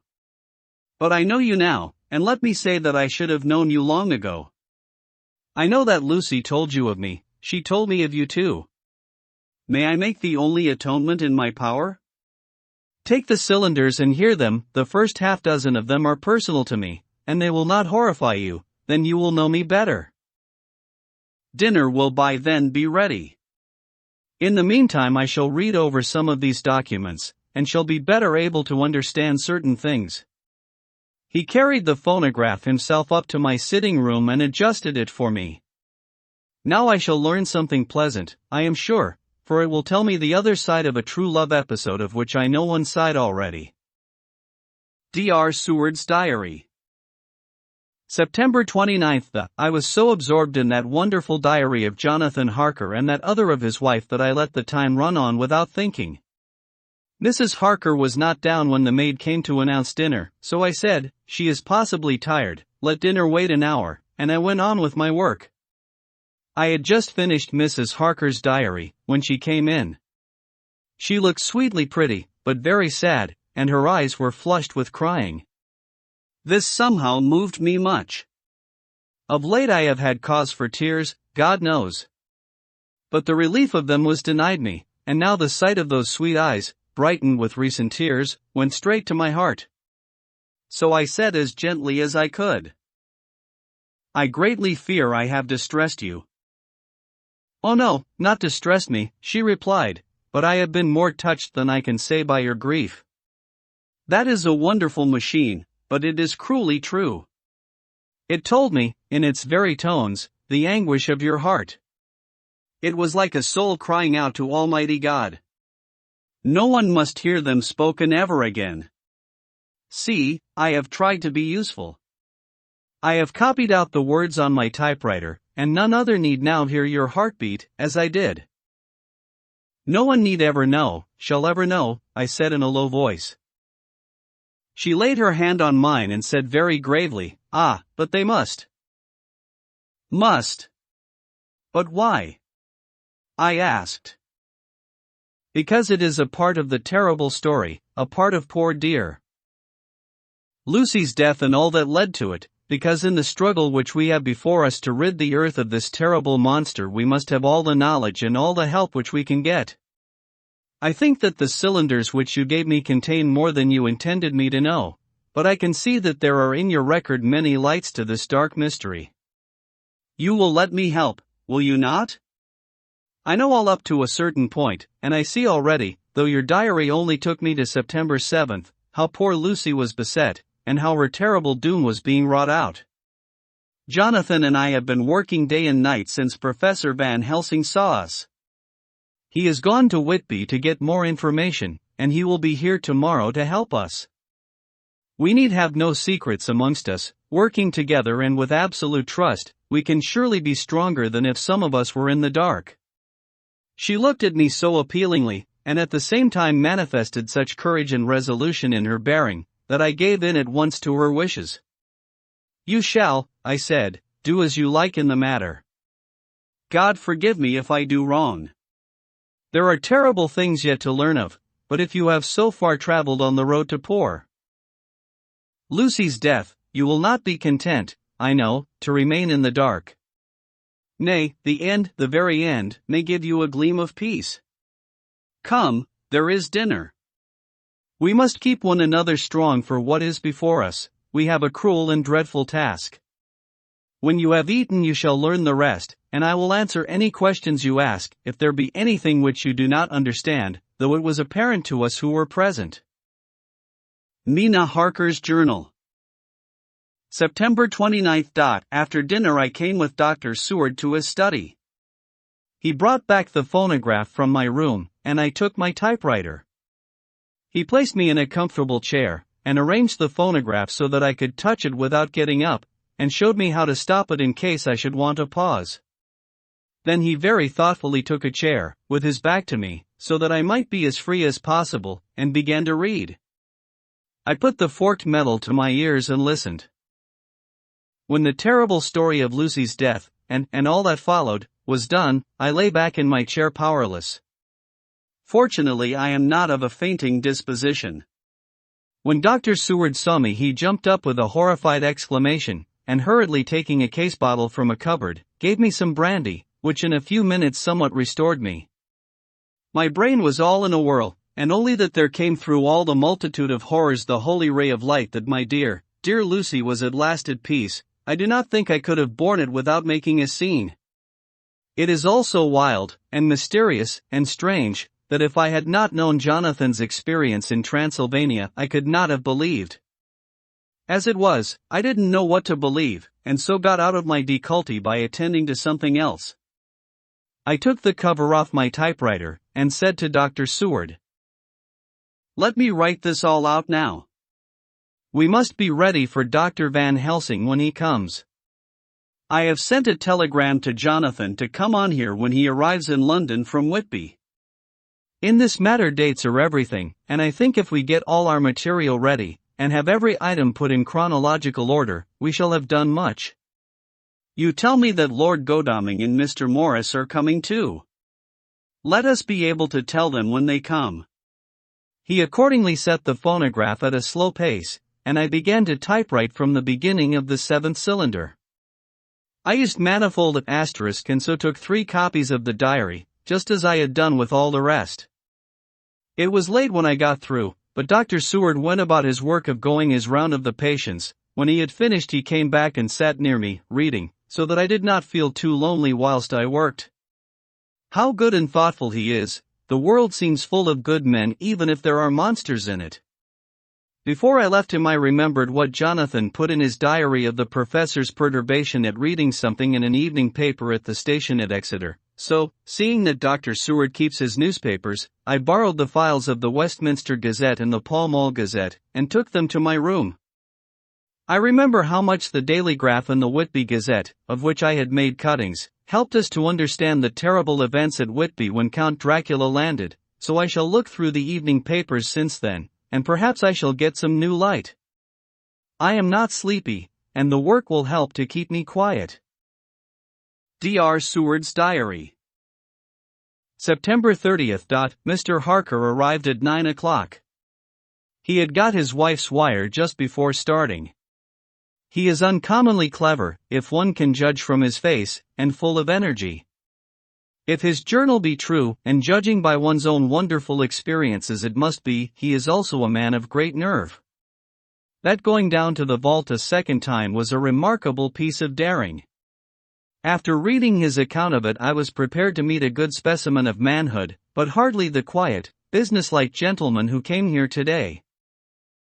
Later. After lunch Harker and his wife went back to their own room, and as I passed a while ago I heard the click of the typewriter.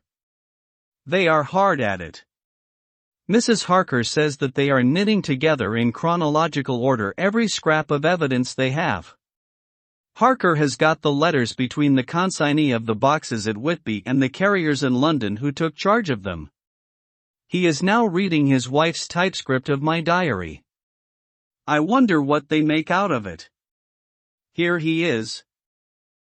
Strange that it never struck me that the very next house might be the Count's hiding place. Goodness knows that we had enough clues from the conduct of the patient Renfield. The bundle of letters relating to the purchase of the house were with the typescript. Oh, if we had only had them earlier we might have saved poor Lucy. Stop, that way madness lies. Harker has gone back, and is again collating his material. He says that by dinner time they will be able to show a whole connected narrative. He thinks that in the meantime I should see Renfield, as hitherto he has been a sort of index to the coming and going of the Count. I hardly see this yet, but when I get at the dates I suppose I shall. What a good thing that Mrs. Harker put my cylinders into type. We never could have found the dates otherwise. I found Renfield sitting placidly in his room with his hands folded, smiling benignly. At the moment he seemed as sane as anyone I ever saw. I sat down and talked with him on a lot of subjects, all of which he treated naturally. He then, of his own accord, spoke of going home, a subject he has never mentioned to my knowledge during his sojourn here. In fact, he spoke quite confidently of getting his discharge at once. I believe that, had I not had the chat with Harker and read the letters and the dates of his outbursts, I should have been prepared to sign for him after a brief time of observation. As it is, I am darkly suspicious. All those outbreaks were in some way linked with the proximity of the Count. What then does this absolute content mean? Can it be that his instinct is satisfied as to the vampire's ultimate triumph? Stay, he is himself zoophagous, and in his wild ravings outside the chapel door of the deserted house he always spoke of Master. This all seems confirmation of our idea. However, after a while I came away. My friend is just a little too sane at present to make it safe to probe him too deep with questions. He might begin to think, and then. So I came away. I mistrust these quiet moods of his, so I have given the attendant a hint to look closely after him, and to have a straight waistcoat ready in case of need. Jonathan Harker's Journal. September 29th, in train to London, when I received Mr. Billington's courteous message that he would give me any information in his power, I thought it best to go down to Whitby and make, on the spot, such inquiries as I wanted. It was now my object to trace that horrid cargo of the Count's to its place in London. Later, we may be able to deal with it. Billington Jr., a nice lad, met me at the station, and brought me to his father's house, where they had decided that I must stay the night. They are hospitable, with true Yorkshire hospitality, give a guest everything, and leave him free to do as he likes. They all knew that I was busy, and that my stay was short, and Mr. Billington had ready in his OC all the papers concerning the consignment of boxes. It gave me almost a turn to see again one of the letters which I had seen on the Count's table before I knew of his diabolical plans. Everything had been carefully thought out, and done systematically and with precision. He seemed to have been prepared for every obstacle which might be placed by accident in the way of his intentions being carried out. To use an Americanism, he had taken no chances, and the absolute accuracy with which his instructions were fulfilled was simply the logical result of his care. I saw the invoice, and took note of it, 50 cases of common earth, to be used for experimental purposes. Also the copy of the letter to Carter Patterson, and their reply. Of both of these I got copies.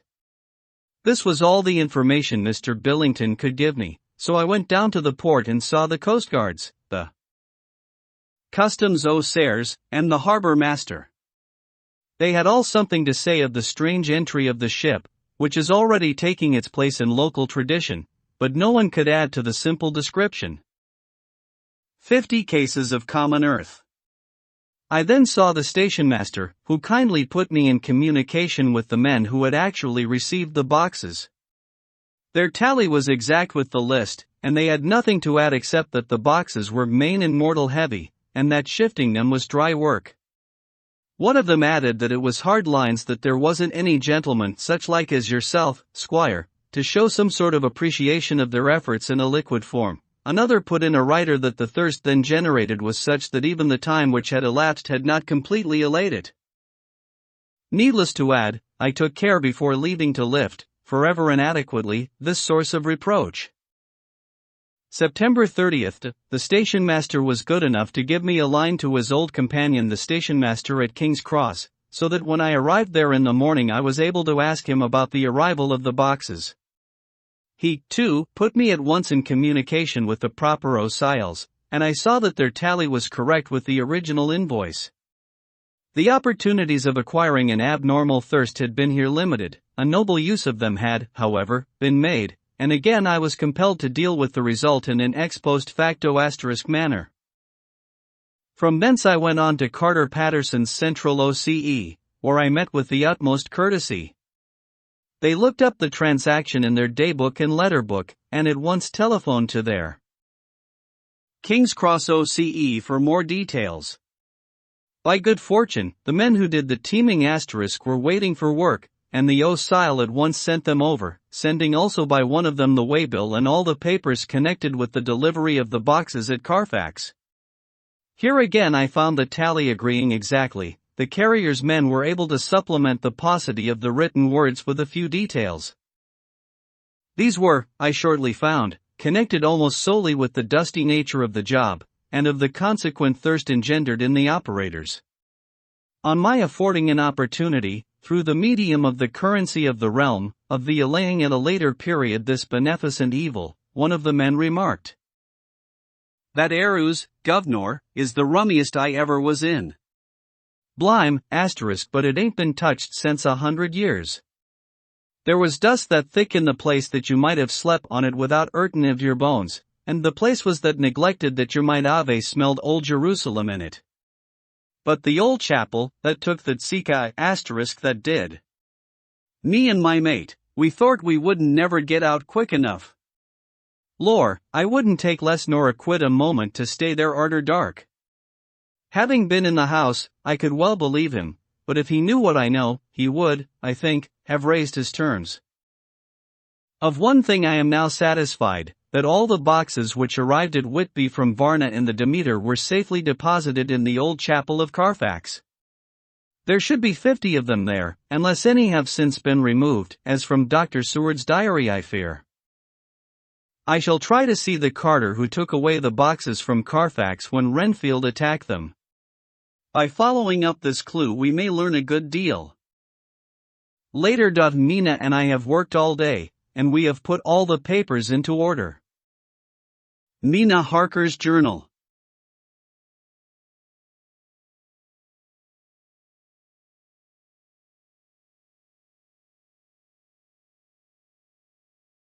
September 30th. I am so glad that I hardly know how to contain myself.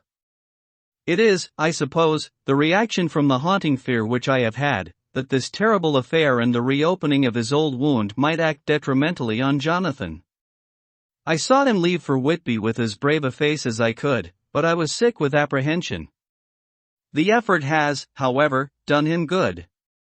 He was never so resolute, never so strong, never so full of volcanic energy, as at present.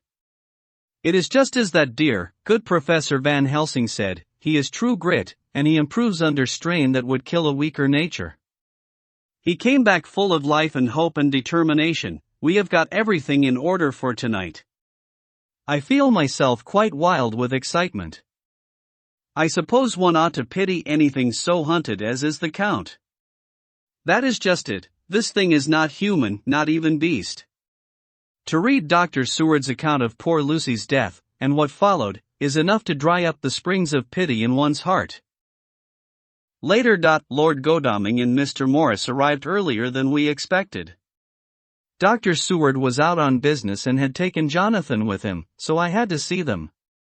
It was to me a painful meeting, for it brought back all poor dear Lucy's hopes of only a few months ago. Of course they had heard Lucy speak of me, and it seemed that Dr. Van Helsing, too, had been quite blowing my trumpet, as Mr. Morris expressed it. Poor fellows, neither of them is aware that I know all about the proposals they made to Lucy. They did not quite know what to say or do, as they were ignorant of the amount of my knowledge, so they had to keep on neutral subjects. However, I thought the matter over, and came to the conclusion that the best thing I could do would be to post them in affairs right up to date. I knew from Dr. Seward's diary that they had been at Lucy's death, her real death, and that I need not fear to betray any secret before the time. So I told them, as well as I could, that I had read all the papers and diaries, and that my husband and I, having typewritten them, had just finished putting them in order. I gave them each a copy to read in the library. When Lord Godalming got his and turned it over, "It does make a pretty good pile," he said. "Did you write all this, Mrs. Harker?" I nodded, and he went on. "I don't quite see the drift of it, but you people are all so good and kind, and have been working so earnestly and so energetically, that all I can do is to accept your ideas blindfold and try to help you. I have had one lesson already in accepting facts that should make a man humble to the last hour of his life. Besides, I know you loved my poor Lucy." Here he turned away and covered his face with his hands. I could hear the tears in his voice. Mr. Morris, with instinctive delicacy, just laid a hand for a moment on his shoulder, and then walked quietly out of the room. I suppose there is something in woman's nature that makes a man free to break down before her and express his feelings on the tender or emotional side without feeling it derogatory to his manhood, for when Lord Godalming found himself alone with me he sat down on the sofa and gave way utterly and openly. I sat down beside him and took his hand. I hope he didn't think it forward of me, and that if he ever thinks of it afterwards he never will have such a thought. There I wrong him. I know he never will, he is too true a gentleman. I said to him, for I could see that his heart was breaking. I loved dear Lucy, and I know what she was to you, and what you were to her. She and I were like sisters, and now she is gone. Will you not let me be like a sister to you in your trouble? I know what sorrows you have had, though I cannot measure the depth of them. If sympathy and pity can help in your affliction, won't you let me be of some little service, for Lucy's sake? In an instant the poor dear fellow was overwhelmed with grief. It seemed to me that all that he had of late been suffering in silence found a vent at once. He grew quite hysterical, and raising his open hands, beat his palms together in a perfect agony of grief. He stood up and then sat down again, and the tears rained down his cheeks. I felt an infinite pity for him, and opened my arms unthinkingly. With a sob he laid his head on my shoulder, and cried like a weary child, whilst he shook with emotion. We women have something of the mother in us that makes us rise above smaller matters when the mother spirit is invoked. I felt this big, sorrowing man's head resting on me, as though it were that of the baby that someday may be on my bosom, and I stroked his hair as though he were my own child. I never thought at the time how strange it all was. After a little bit his sobs ceased, and he raised himself with an apology, though he made no disguise of his emotion. He told me that for days and nights past, weary days and sleepless nights, he had been unable to speak with anyone, as a man must speak in his time of sorrow. There was no woman whose sympathy could be given to him, or with whom, owing to the terrible circumstances with which his sorrow was surrounded, he could speak freely. I know now how I suffered, he said, as he dried his eyes, but I do not know even yet, and none other can ever know, how much your sweet sympathy has been to me today. I shall know better in time, and believe me that, though I am not ungrateful now, my gratitude will grow with my understanding. You will let me be like a brother, will you not, for all our lives, for dear Lucy's sake? For dear Lucy's sake, I said as we clasped hands. Aye, and for your own sake, he added, for if a man's esteem and gratitude are ever worth the winning, you have won mine today.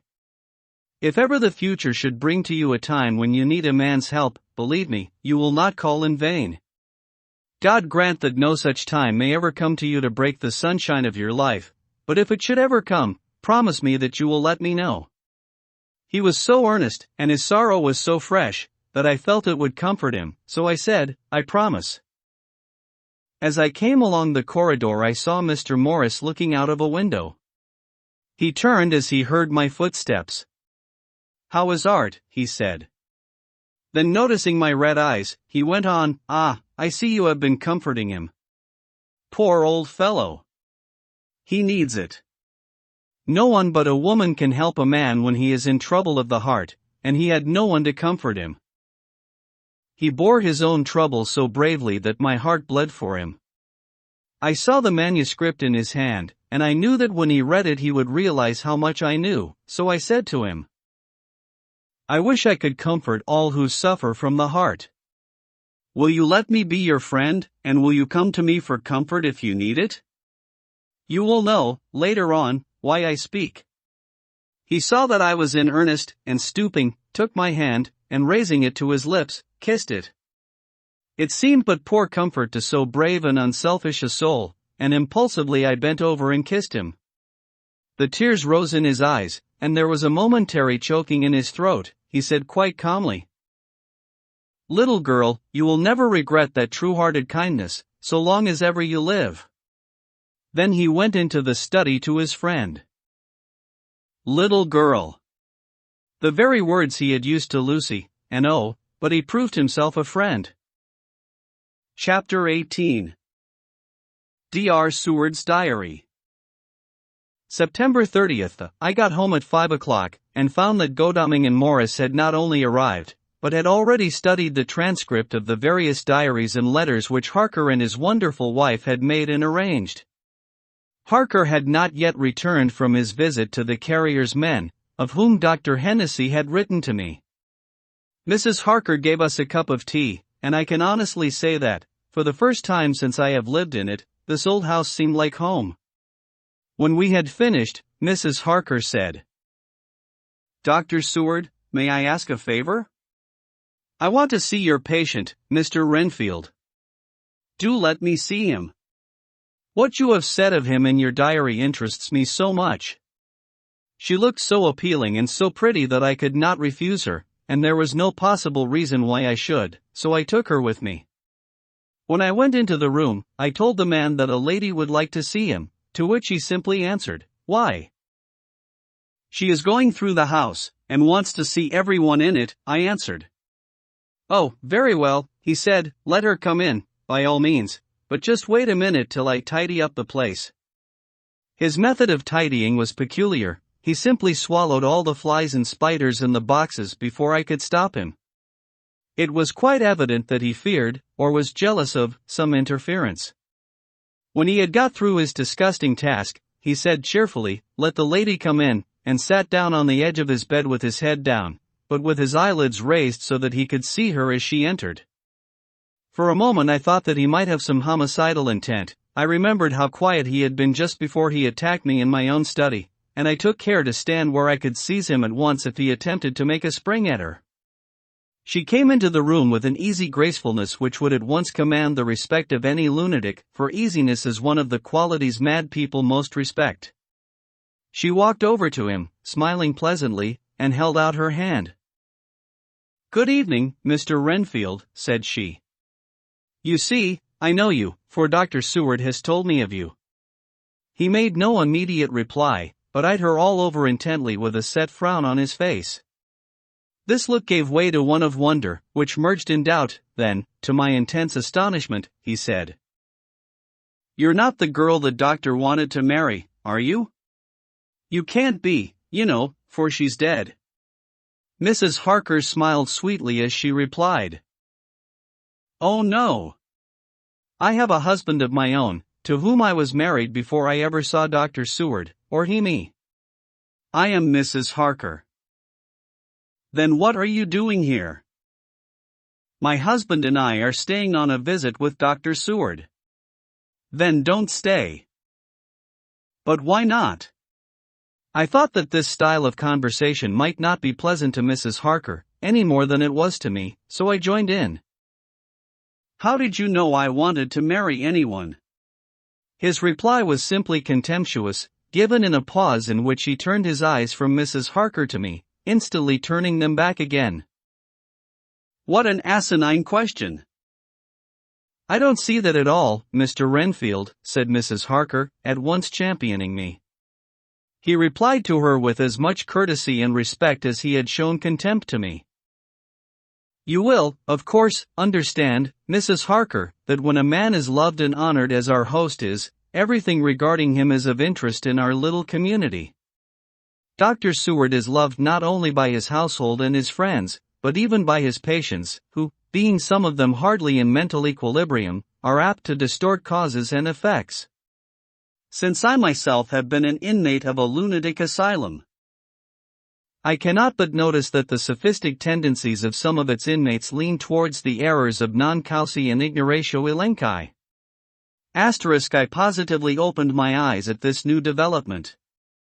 Here was my own pet lunatic, the most pronounced of his type that I had ever met with, talking elemental philosophy, and with the manner of a polished gentleman. I wonder if it was Mrs. Harker's presence which had touched some chord in his memory. If this new phase was spontaneous, or in any way due to her unconscious influence, she must have some rare gift or power. We continued to talk for some time, and, seeing that he was seemingly quite reasonable, she ventured, looking at me questioningly as she began, to lead him to his favorite topic. I was again astonished, for he addressed himself to the question with the impartiality of the completest sanity. He even took himself as an example when he mentioned certain things. Why, I myself am an instance of a man who had a strange belief. Indeed, it was no wonder that my friends were alarmed, and insisted on my being put under control. I used to fancy that life was a positive and perpetual entity, and that by consuming a multitude of live things, no matter how low in the scale of creation, one might indefinitely prolong life. At times I held the belief so strongly that I actually tried to take human life.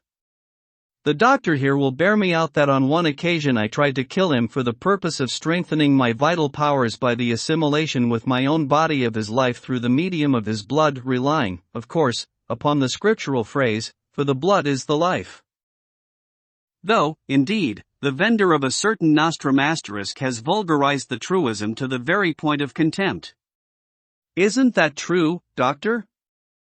I nodded assent, for I was so amazed that I hardly knew what I ought to think or say. It was hard to imagine that I had seen him eat up his spiders and flies not 5 minutes before. Looking at my watch, I saw that I should go to the station to meet Van Helsing, so I told Mrs. Harker that it was time to leave. She came at once, after saying pleasantly to Mr. Renfield, "Goodbye, and I hope I may see you often, under auspices pleasanter to yourself," to which, to my astonishment, he replied, "Goodbye, my dear. I pray God I may never see your sweet face again. May He bless and keep you." When I went to the station to meet Van Helsing, I left the boys behind me. Poor Art seemed more cheerful than he has been since Lucy first took ill, and Quincy is more like his own bright self than he has been for many a long day. Van Helsing stepped from the carriage with the eager nimbleness of a boy. He saw me at once, and rushed up to me, saying, "Ah, friend John, how goes all?" "Well. So. I have been busy, for I come here to stay if need be. All affairs are settled with me, and I have much to tell." "Madam Mina is with you?" "Yes." "And her so fine husband?" "And Arthur and my friend Quincy, they are with you, too?" "Good." As I drove to the house I told him of what had passed, and of how my own diary had come to be of some use through Mrs. Harker's suggestion, at which the professor interrupted me. "Ah, that wonderful Madam Mina! She has man's brain, a brain that a man should have were he much gifted, and woman's heart. The good God fashioned her for a purpose, believe me, when he made that so good combination. Friend John, up to now fortune has made that woman of help to us. After tonight she must not have to do with this so terrible affair. It is not good that she run a risk so great. We men are determined, nay, are we not pledged, to destroy this monster, but it is no part for a woman. Even if she be not harmed, her heart may fail her in so much and so many horrors, and hereafter she may suffer, both in waking, from her nerves, and in sleep, from her dreams. And, besides, she is a young woman and not so long married. There may be other things to think of some time, if not now.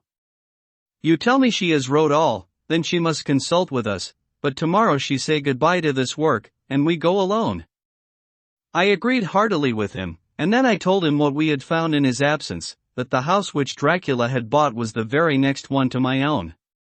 He was amazed, and a great concern seemed to come on him. "Oh, that we had known it before," he said, "for then we might have reached him in time to save poor Lucy. However, the milk that is spilt cries not out afterwards, as you say.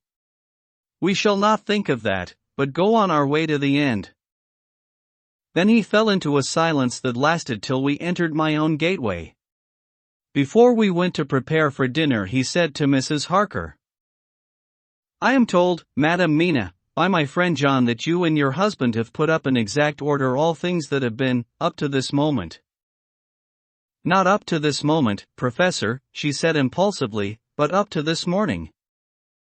"But why not up to now?" We have seen hitherto how good light all the little things have made. We have told our secrets, and yet no one who has told is the worse for it. Mrs. Harker began to blush, and taking a paper from her pocket, she said, "Dr. Van Helsing, will you read this, and tell me if it must go in? It is my record of today. I too have seen the need of putting down at present everything, however trivial, but there is little in this except what is personal. Must it go in?" The professor read it over gravely, and handed it back, saying, "It need not go in if you do not wish it, but pray that it may. It can but make your husband love you the more, and all us, your friends, more honor you, as well as more esteem and love." She took it back with another blush and a bright smile. "And so now, up to this very hour, all the records we have are complete and in order. The professor took away one copy to study after dinner, and before our meeting, which is fixed for 9 o'clock. The rest of us have already read everything, so when we meet in the study we shall all be informed as to facts, and can arrange our plan of battle with this terrible and mysterious enemy." Mina Harker's Journal. September 30th. That, when we met in Dr. Seward's study 2 hours after dinner, which had been at 6 o'clock, we unconsciously formed a sort of board or committee. Professor Van Helsing took the head of the table, to which Dr. Seward motioned him as he came into the room. He made me sit next to him on his right, and asked me to act as secretary. Jonathan sat next to me. Opposite us were Lord Godalming, Dr. Seward, and Mr. Morris. Lord Godalming being next the professor, and Dr. Seward in the center. The professor said, "I may, I suppose, take it that we are all acquainted with the facts that are in these papers." We all expressed assent, and he went on. "Then it were, I think, good that I tell you something of the kind of enemy with which we have to deal. I shall then make known to you something of the history of this man, which has been ascertained for me. So we then can discuss how we shall act, and can take our measure according. There are such beings as vampires. Some of us have evidence that they exist even had we not the proof of our own unhappy experience. The teachings and the records of the past give proof enough for sane peoples. I admit that at the first I was skeptic.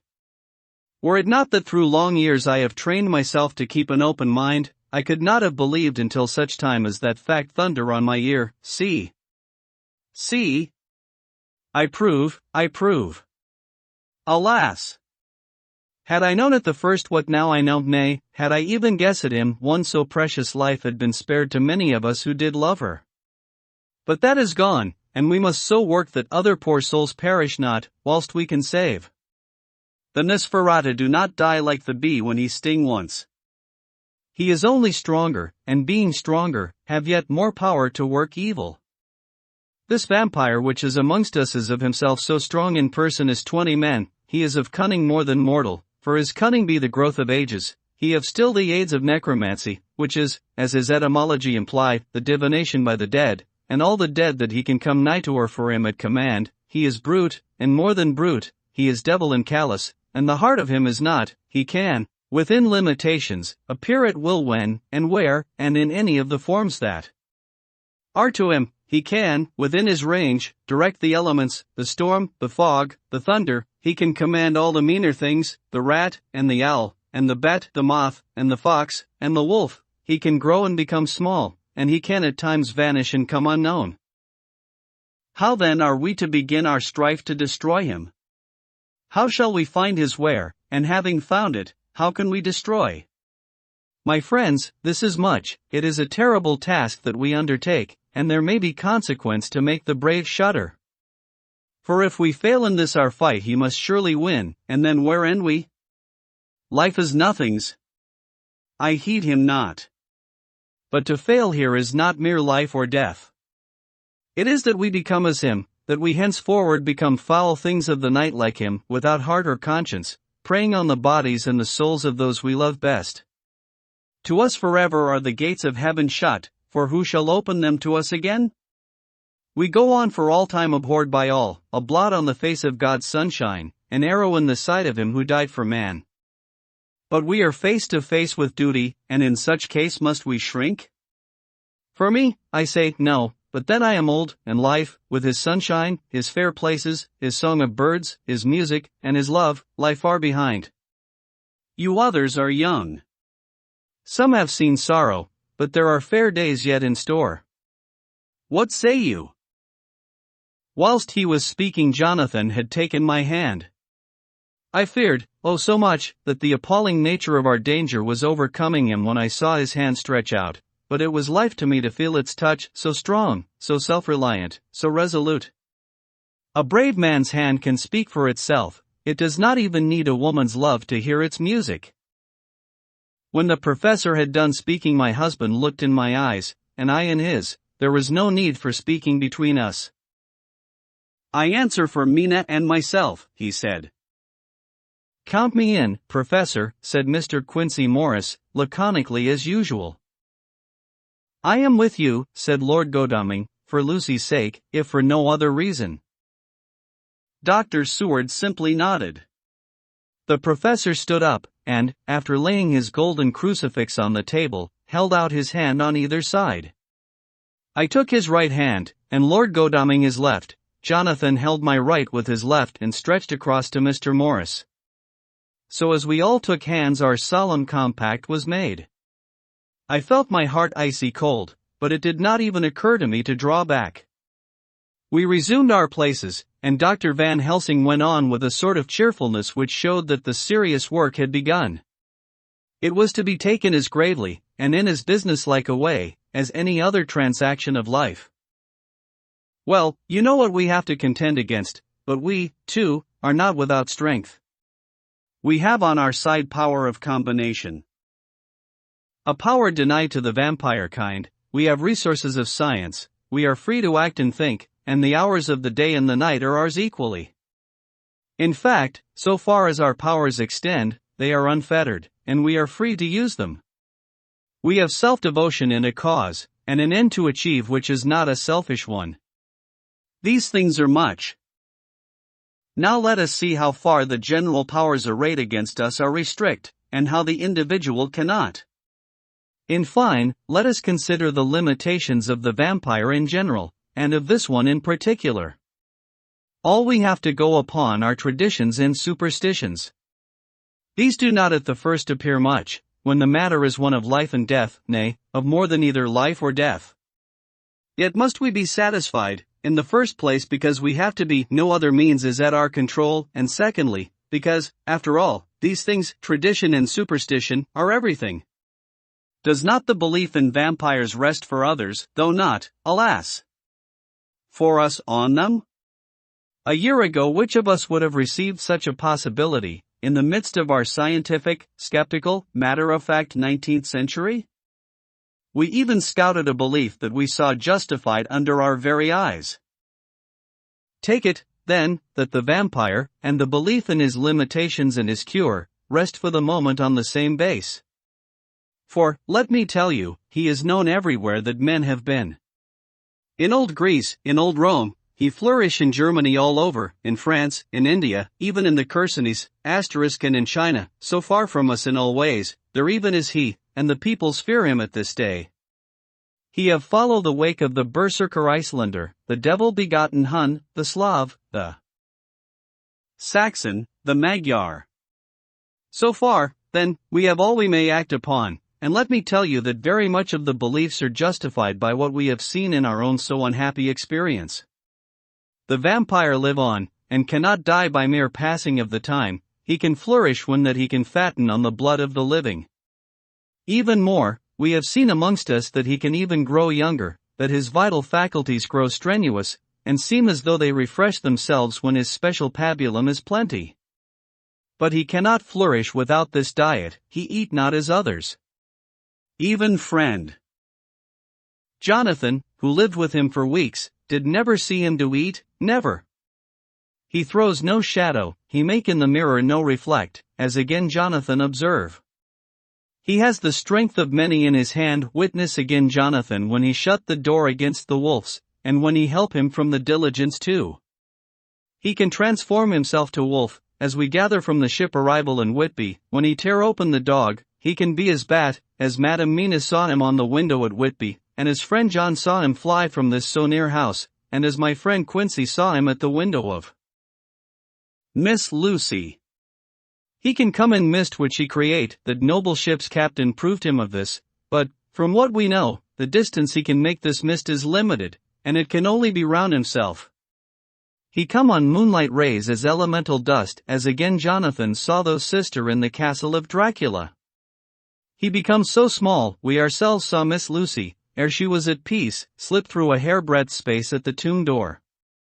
He can, when once he find his way, come out from anything or into anything, no matter how close it be bound or even fused up with fire, solder you call it. He can see in the dark, no small power this, in a world which is one half shut from the light. Ah, but hear me through. He can do all these things, yet he is not free. Nay, he is even more prisoner than the slave of the galley, than the madman in his cell. He cannot go where he lists, he who is not of nature has yet to obey some of nature's laws, why we know not. He may not enter anywhere at the first, unless there be someone of the household who bid him to come, though afterwards he can come as he please. His power ceases, as does that of all evil things, at the coming of the day. Only at certain times can he have limited freedom.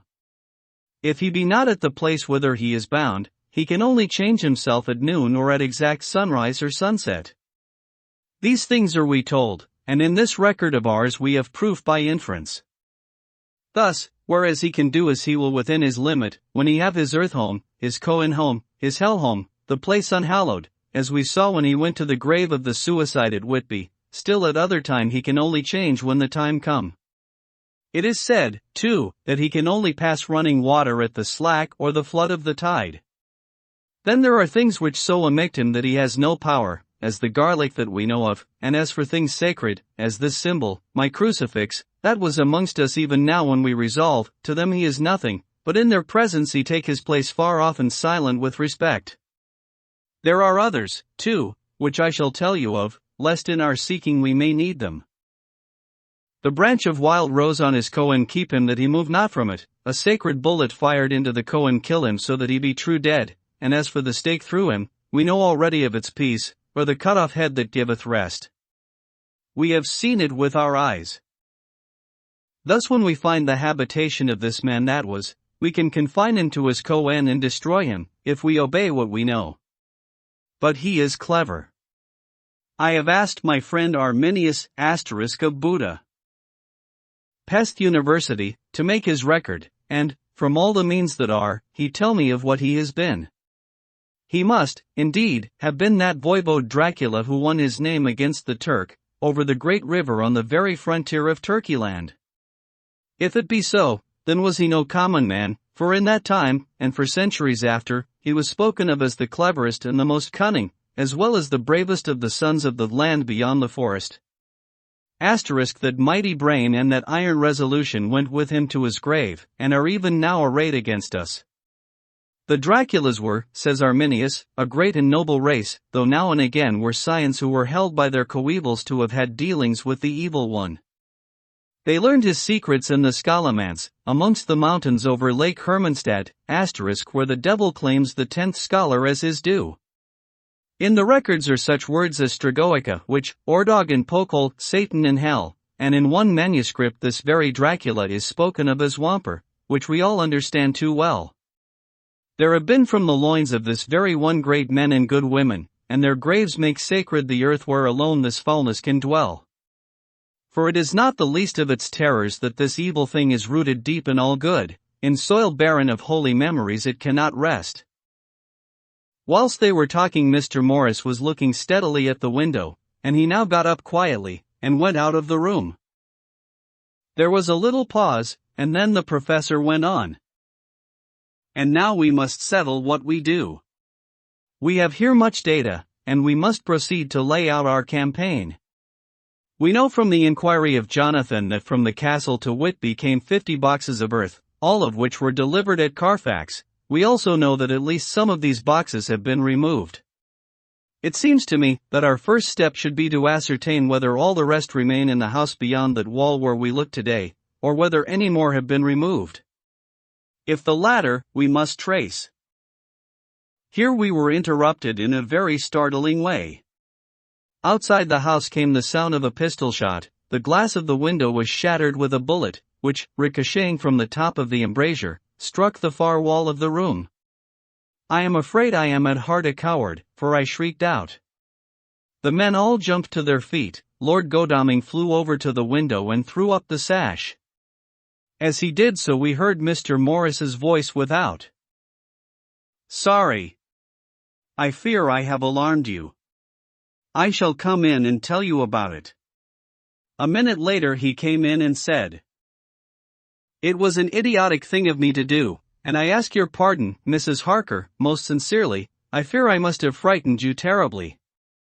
But the fact is that while the professor was talking there came a big bat and sat on the windowsill.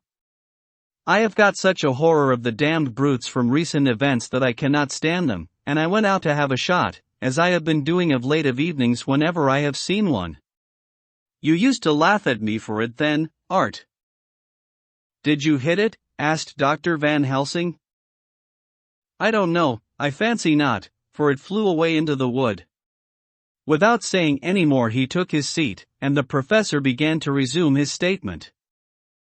"We must trace each of these boxes, and when we are ready, we must either capture or kill this monster in his lair, or we must, so to speak, sterilize the earth, so that no more he can seek safety in it. Thus in the end we may find him in his form of man between the hours of noon and sunset, and so engage with him when he is at his most weak. And now for you, Madam Mina, this night is the end until all be well. You are too precious to us to have such risk. When we part tonight, you no more must question. We shall tell you all in good time. We are men, and are able to bear, but you must be our star and our hope, and we shall act all the more free that you are not in the danger, such as we are." All the men, even Jonathan, seemed relieved, but it did not seem to me good that they should brave danger and, perhaps, lessen their safety, strength being the best safety, through care of me, but their minds were made up, and, though it was a bitter pill for me to swallow, I could say nothing, save to accept their chivalrous care of me. Mr. Morris resumed the discussion. "As there is no time to lose, I vote we have a look at his house right now. Time is everything with him, and swift action on our part may save another victim." I own that my heart began to fail me when the time for action came so close, but I did not say anything, for I had a greater fear that if I appeared as a drag or a hindrance to their work, they might even leave me out of their counsels altogether. They have now gone off to Carfax, with means to get into the house. Manlike, they have told me to go to bed and sleep, as if a woman can sleep when those she loves are in danger. I shall lie down and pretend to sleep, lest Jonathan have added anxiety about me when he returns. D.R. Seward's Diary. October 1st, 4 a.m. Just as we were about to leave the house, an urgent message was brought to me from Renfield to know if I would see him at once, as he had something of the utmost importance to say to me. I told the messenger to say that I would attend to his wishes in the morning. I was busy just at the moment. The attendant added, "He seems very importunate, sir. I have never seen him so eager. I don't know but what, if you don't see him soon, he will have one of his violent fits." I knew the man would not have said this without some cause, so I said, "All right, I'll go now," and I asked the others to wait a few minutes for me, as I had to go and see my patient. "Take me with you, friend John," said the professor. His case in your diary interested me much, and it had bearing, too, now and again on our case. I should much like to see him, and especially when his mind is disturbed. "May I come also?" asked Lord Godalming. "Me too," said Quincy Morris. I nodded, and we all went down the passage together. We found him in a state of considerable excitement, but far more rational in his speech and manner than I had ever seen him. There was an unusual understanding of himself, which was unlike anything I had ever met with in a lunatic, and he took it for granted that his reasons would prevail with others entirely sane. We all four went into the room, but none of the others at first said anything. His request was that I would at once release him from the asylum and send him home. This he backed up with arguments regarding his complete recovery, and adduced his own existing sanity. I appeal to your friends, he said, they will, perhaps, not mind sitting in judgment on my case. By the way, you have not introduced me. I was so much astonished that the oddness of introducing a madman in an asylum did not strike me at the moment, and, besides, there was a certain dignity in the man's manner, so much of the habit of equality, that I at once made the introduction: Lord Godalming, Professor Van Helsing, Mr. Quincy Morris, of Texas, Mr. Renfield. He shook hands with each of them, saying in turn, Lord Godalming, I had the honor of seconding your father at the Wyndham, *I grieve to know, by your holding the title, that he is no more. He was a man loved and honored by all who knew him, and in his youth was, I have heard, the inventor of a burnt rum punch, much patronized on Derby night. Mr. Morris, you should be proud of your great state. Its reception into the Union was a precedent which may have far-reaching effects hereafter, when the pole and the tropics may hold allegiance to the stars and stripes, *, the power of treaty may yet prove a vast engine of enlargement, when the Monroe Doctrine *, takes its true place as a political fable. What shall any man say of his pleasure at meeting Van Helsing? Sir, I make no apology for dropping all forms of conventional prefix. When an individual has revolutionized therapeutics by his discovery of the continuous evolution of brain matter, conventional forms are unfitting, since they would seem to limit him to one of a class. You gentlemen, who by nationality, by heredity, or by the possession of natural gifts, are fitted to hold your respective places in the moving world, I take to witness that I am as sane as at least the majority of men who are in full possession of their liberties. And I am sure that you, Dr. Seward, humanitarian and medico-jurist as well as scientist, will deem it a moral duty to deal with me as one to be considered as under exceptional circumstances.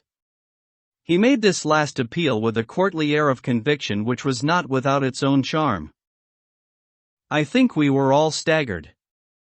For my own part, I was under the conviction, despite my knowledge of the man's character and history, that his reason had been restored, and I felt under a strong impulse to tell him that I was satisfied as to his sanity, and would see about the necessary formalities for his release in the morning. I thought it better to wait, however, before making so grave a statement, for of old I knew the sudden changes to which this particular patient was liable. So I contented myself with making a general statement that he appeared to be improving very rapidly, that I would have a longer chat with him in the morning, and would then see what I could do in the direction of meeting his wishes. This did not at all satisfy him, for he said quickly, But I fear, Dr. Seward, that you hardly apprehend my wish. I desire to go at once, here, now, this very hour, this very moment, if I may.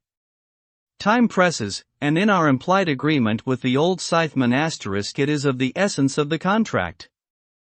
I am sure it is only necessary to put before so admirable a practitioner as Dr. Seward so simple, yet so momentous a wish, to ensure its fulfillment. He looked at me keenly, and seeing the negative in my face, turned to the others, and scrutinized them closely. Not meeting any sufficient response, he went on. Is it possible that I have erred in my supposition? You have, I said frankly, but at the same time, as I felt, brutally. There was a considerable pause, and then he said slowly. Then I suppose I must only shift my ground of request. Let me ask for this concession, boon, privilege, what you will. I am content to implore in such a case, not on personal grounds, but for the sake of others. I am not at liberty to give you the whole of my reasons, but you may, I assure you, take it from me that they are good ones, sound and unselfish, and springing from the highest sense of duty. Could you look, sir, into my heart, you would approve to the full the sentiments which animate me? Nay, more, you would count me amongst the best and truest of your friends. Again he looked at us all keenly. I had a growing conviction that this sudden change of his entire intellectual method was but yet another form or phase of his madness, and so determined to let him go on a little longer, knowing from experience that he would, like all lunatics, give himself away in the end. Van Helsing was gazing at him with a look of the utmost intensity, his bushy eyebrows almost meeting with the fixed concentration of his look. He said to Renfield in a tone which did not surprise me at the time, but only when I thought of it afterwards, for it was as of one addressing an equal. "Can you not tell frankly your real reason for wishing to be free tonight? I will undertake that if you will satisfy even me, a stranger, without prejudice, and with the habit of keeping an open mind, Dr. Seward will give you, at his own risk and on his own responsibility, the privilege you seek." He shook his head sadly, and with a look of poignant regret on his face. The professor went on. "Come, sir, bethink yourself. You claim the privilege of reason in the highest degree, since you seek to impress us with your complete reasonableness.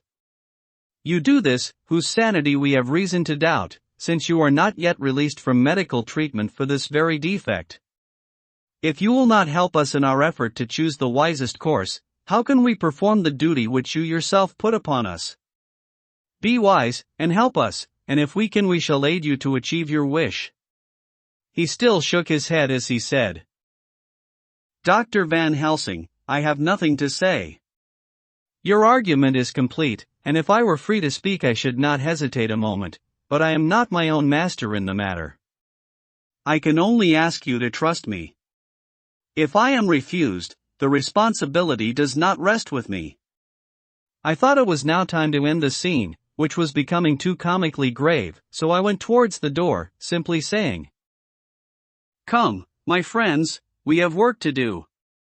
Good night." As, however, I got near the door, a new change came over the patient. He moved towards me so quickly that for the moment I feared that he was about to make another homicidal attack. My fears, however, were groundless, for he held up his two hands imploringly, and made his petition in a moving manner. As he saw that the very excess of his emotion was militating against him, by restoring us more to our old relations, he became still more demonstrative. I glanced at Van Helsing, and saw my conviction reflected in his eyes, so I became a little more fixed in my manner, if not more stern, and motioned to him that his efforts were unavailing. I had previously seen something of the same constantly growing excitement in him when he had to make some request of which at the time he had thought much, such, for instance, as when he wanted a cat, and I was prepared to see the collapse into the same sullen acquiescence on this occasion. My expectation was not realized, for, when he found that his appeal would not be successful, he got into quite a frantic condition. He threw himself on his knees, and held up his hands, wringing them in plaintive supplication, and poured forth a torrent of entreaty, with the tears rolling down his cheeks and his whole face in form expressive of the deepest emotion. "Let me entreat you, Dr. Seward, oh, let me implore you, to let me out of this house at once. Send me away how you will and where you will, send keepers with me with whips and chains, let them take me in a strait waistcoat, manacled and leg-ironed, even to a jail, but let me go out of this. You don't know what you do by keeping me here. I am speaking from the depths of my heart, of my very soul. You don't know whom you wrong, or how, and I may not tell. Woe is me! I may not tell. By all you hold sacred, by all you hold dear, by your love that is lost, by your hope that lives, for the sake of the Almighty, take me out of this and save my soul from guilt. Can't you hear me, man? Can't you understand? Will you never learn? Don't you know that I am sane and earnest now, that I am no lunatic in a mad fit, but a sane man fighting for his soul? Oh, hear me! Hear me! Let me go! Let me go! Let me go! I thought that the longer this went on the wilder he would get, and so would bring on a fit, so I took him by the hand and raised him up. Come, I said sternly, no more of this, we have had quite enough already. Get to your bed and try to behave more discreetly. He suddenly stopped and looked at me intently for several moments.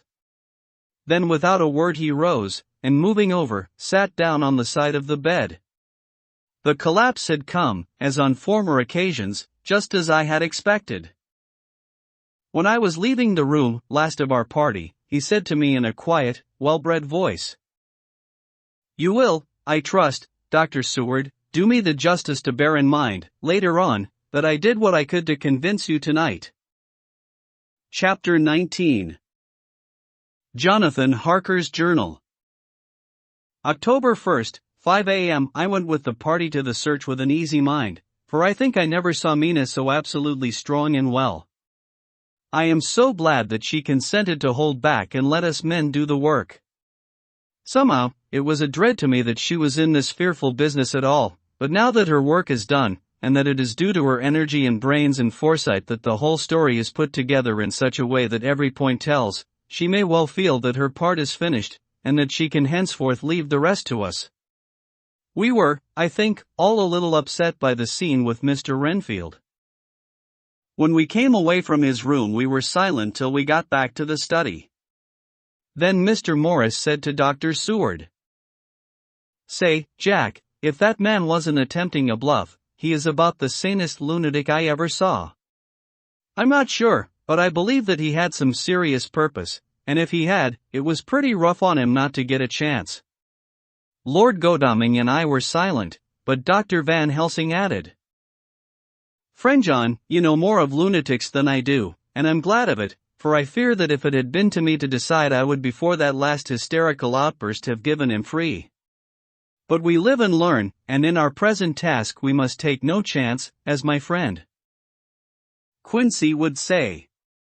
All is best as they are." Dr. Seward seemed to answer them both in a dreamy kind of way. "I don't know but that I agree with you.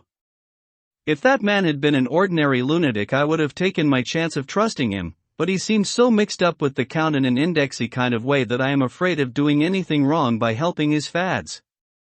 I can't forget how he prayed with almost equal fervor for a cat, and then tried to tear my throat out with his teeth.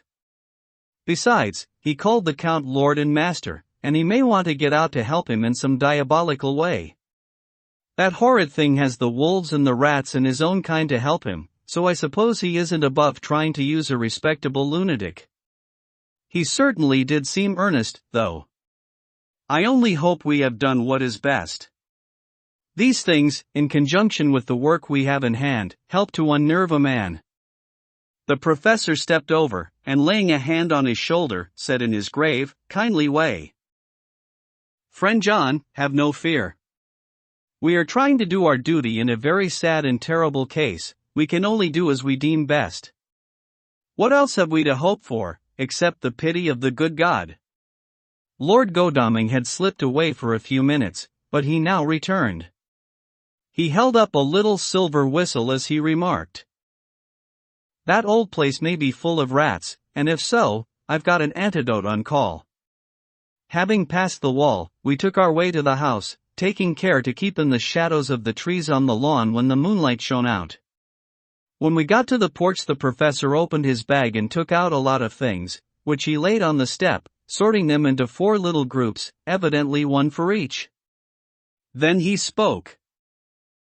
"My friends, we are going into a terrible danger, and we need arms of many kinds. Our enemy is not merely spiritual. Remember that he has the strength of 20 men, and that, though our necks or our windpipes are of the common kind, and therefore breakable or crushable, his is not amenable to mere strength. A stronger man, or a body of men more strong in all than him, can at certain times hold him, but yet they cannot hurt him as we can be hurt by him. We must, therefore, guard ourselves from his touch. Keep this near your heart." As he spoke he lifted a little silver crucifix and held it out to me. I being nearest to him, "Put these flowers round your neck." Here he handed to me a wreath of withered garlic blossoms. "For other enemies more mundane, this revolver and this knife, and for 8 in all, these so small electric lamps, which you can fasten to your breast, and for all, and above all at the last, this, which we must not desecrate needless." This was a portion of sacred wafer, which he put in an envelope and handed to me. Each of the others was similarly equipped. "Now," he said, "Friend John, where are the skeleton keys? If so that we can open the door, we need not break house by the window, as before at Miss Lucy's." Dr. Seward tried 1 or 2 skeleton keys, his mechanical dexterity as a surgeon standing him in good stead. Presently he got one to suit. After a little play back and forward the bolt yielded, and, with a rusty clang, shot back. We pressed on the door, the rusty hinges creaked, and it slowly opened.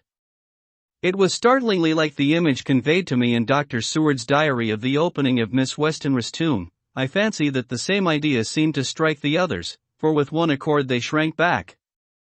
The professor was the first to move forward, and stepped into the open door. In manus tuas, Domini. He said, crossing himself as he passed over the threshold.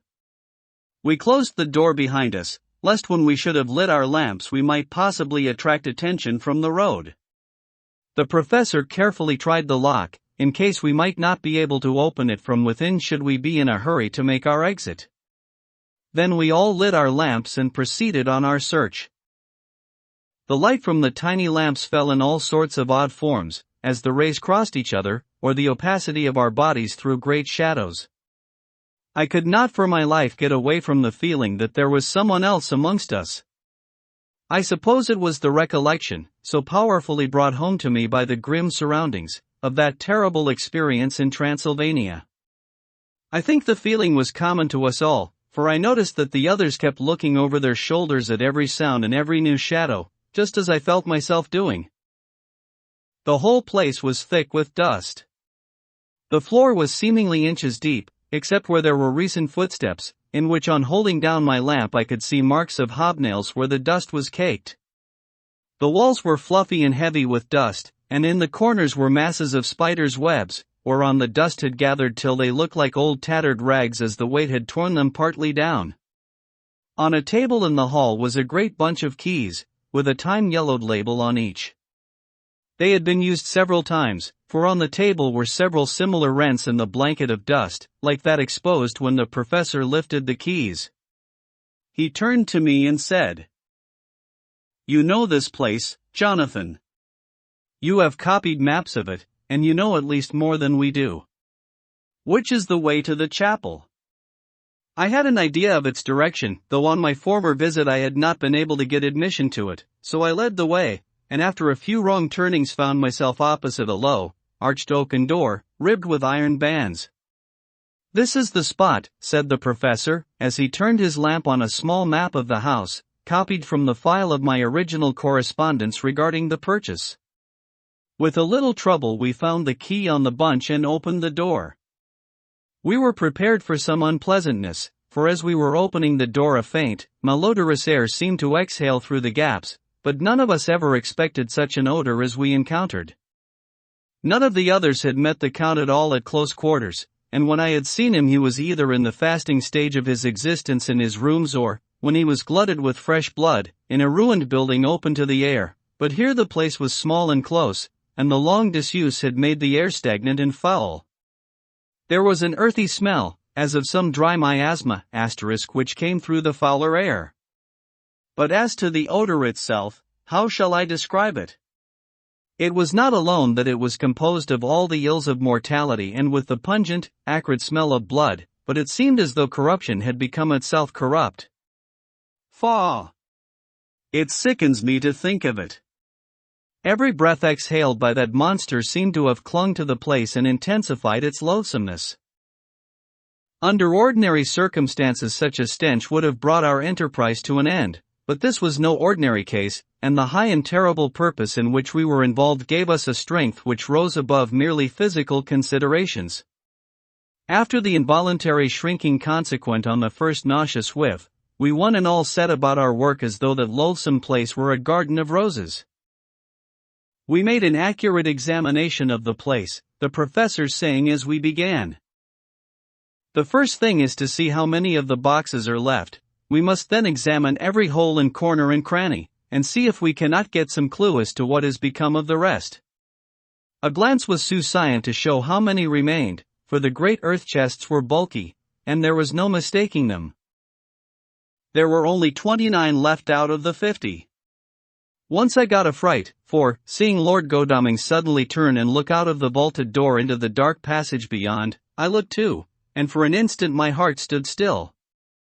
Somewhere, looking out from the shadow, I seemed to see the highlights of the Count's evil face, the ridge of the nose, the red eyes, the red lips, the awful pallor. It was only for a moment, for as Lord Godalming said, I thought I saw a face, but it was only the shadows, and resumed his inquiry. I turned my lamp in the direction, and stepped into the passage.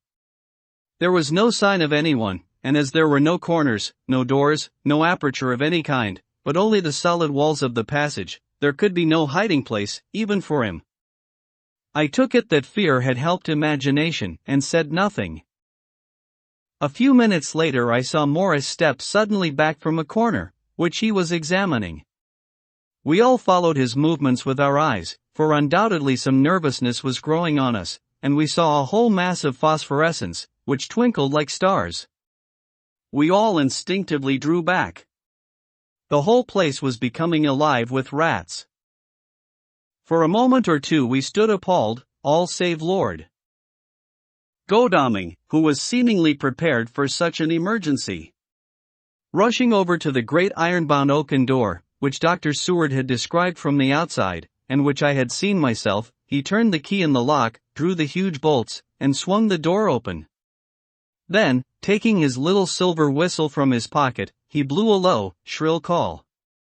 It was answered from behind Dr. Seward's house by the yelping of dogs, and after about a minute 3 terriers came dashing round the corner of the house.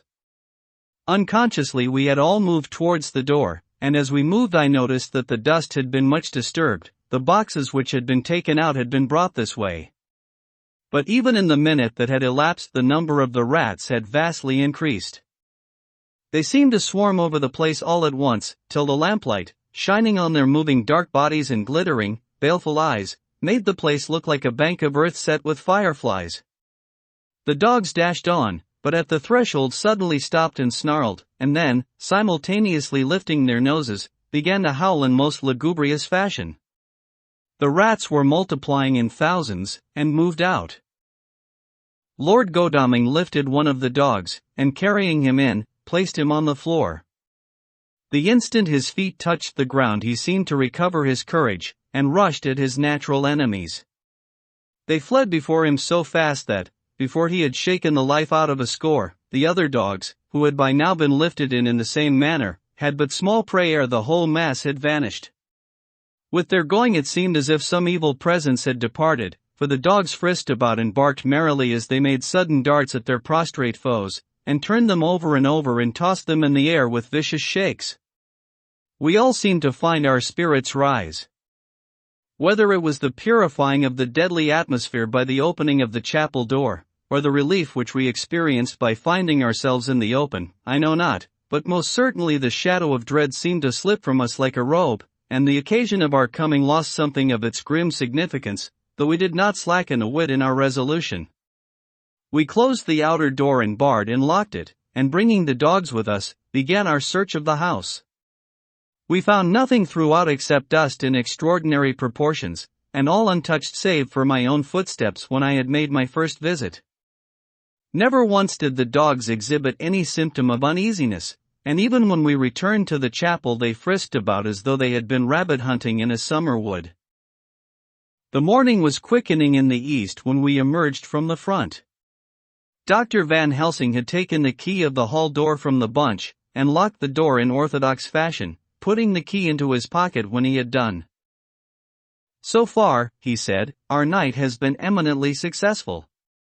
No harm has come to us such as I feared might be, and yet we have ascertained how many boxes are missing.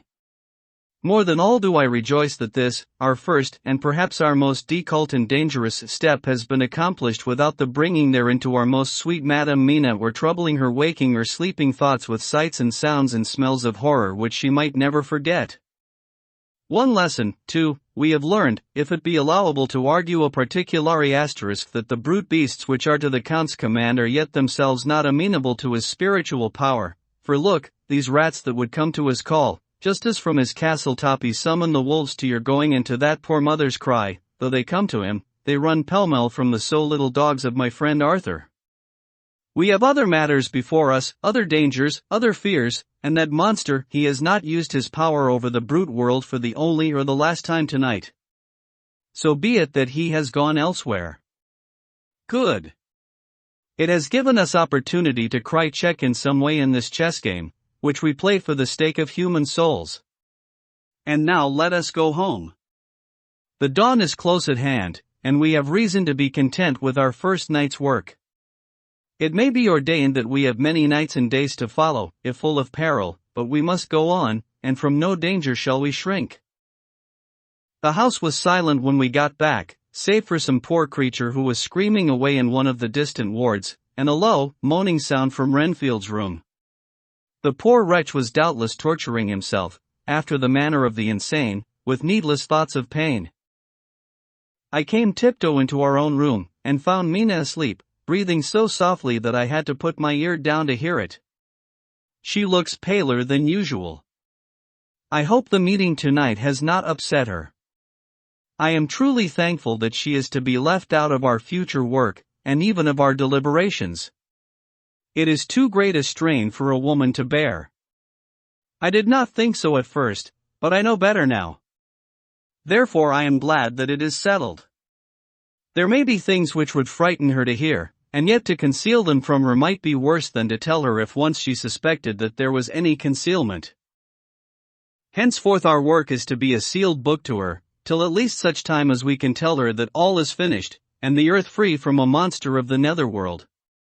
I dare say it will be difficult to begin to keep silence after such confidence as ours, but I must be resolute, and tomorrow I shall keep dark over tonight's doings, and shall refuse to speak of anything that has happened.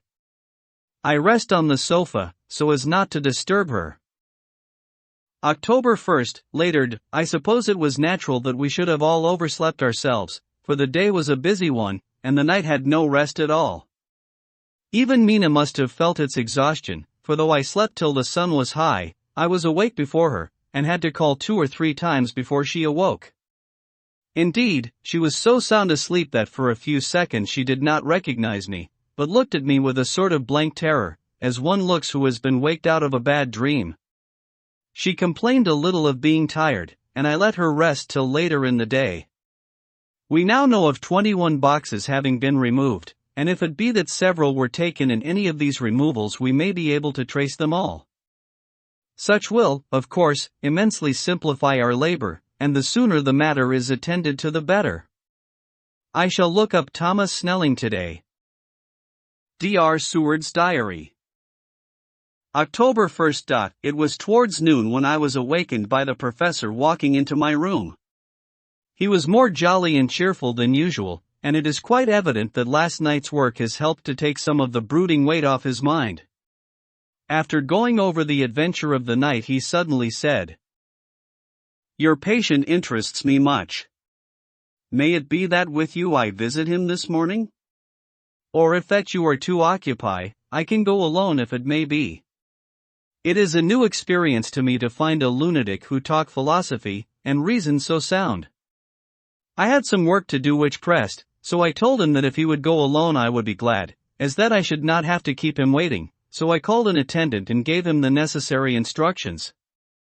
Before the professor left the room I cautioned him against getting any false impression from my patient. But, he answered, I want him to talk of himself and of his delusion as to consuming live things. He said to Madame Mina, as I see in your diary of yesterday, that he had once had such a belief. Why do you smile, friend John? Excuse me, I said, but the answer is here. I laid my hand on the typewritten matter. When our sane and learned lunatic made that very statement of how he used to consume life, his mouth was actually nauseous with the flies and spiders which he had eaten just before Mrs. Harker entered the room. Van Helsing smiled in turn. Good, he said. Your memory is true, friend John. I should have remembered. And yet it is this very obliquity of thought and memory which makes mental disease such a fascinating study.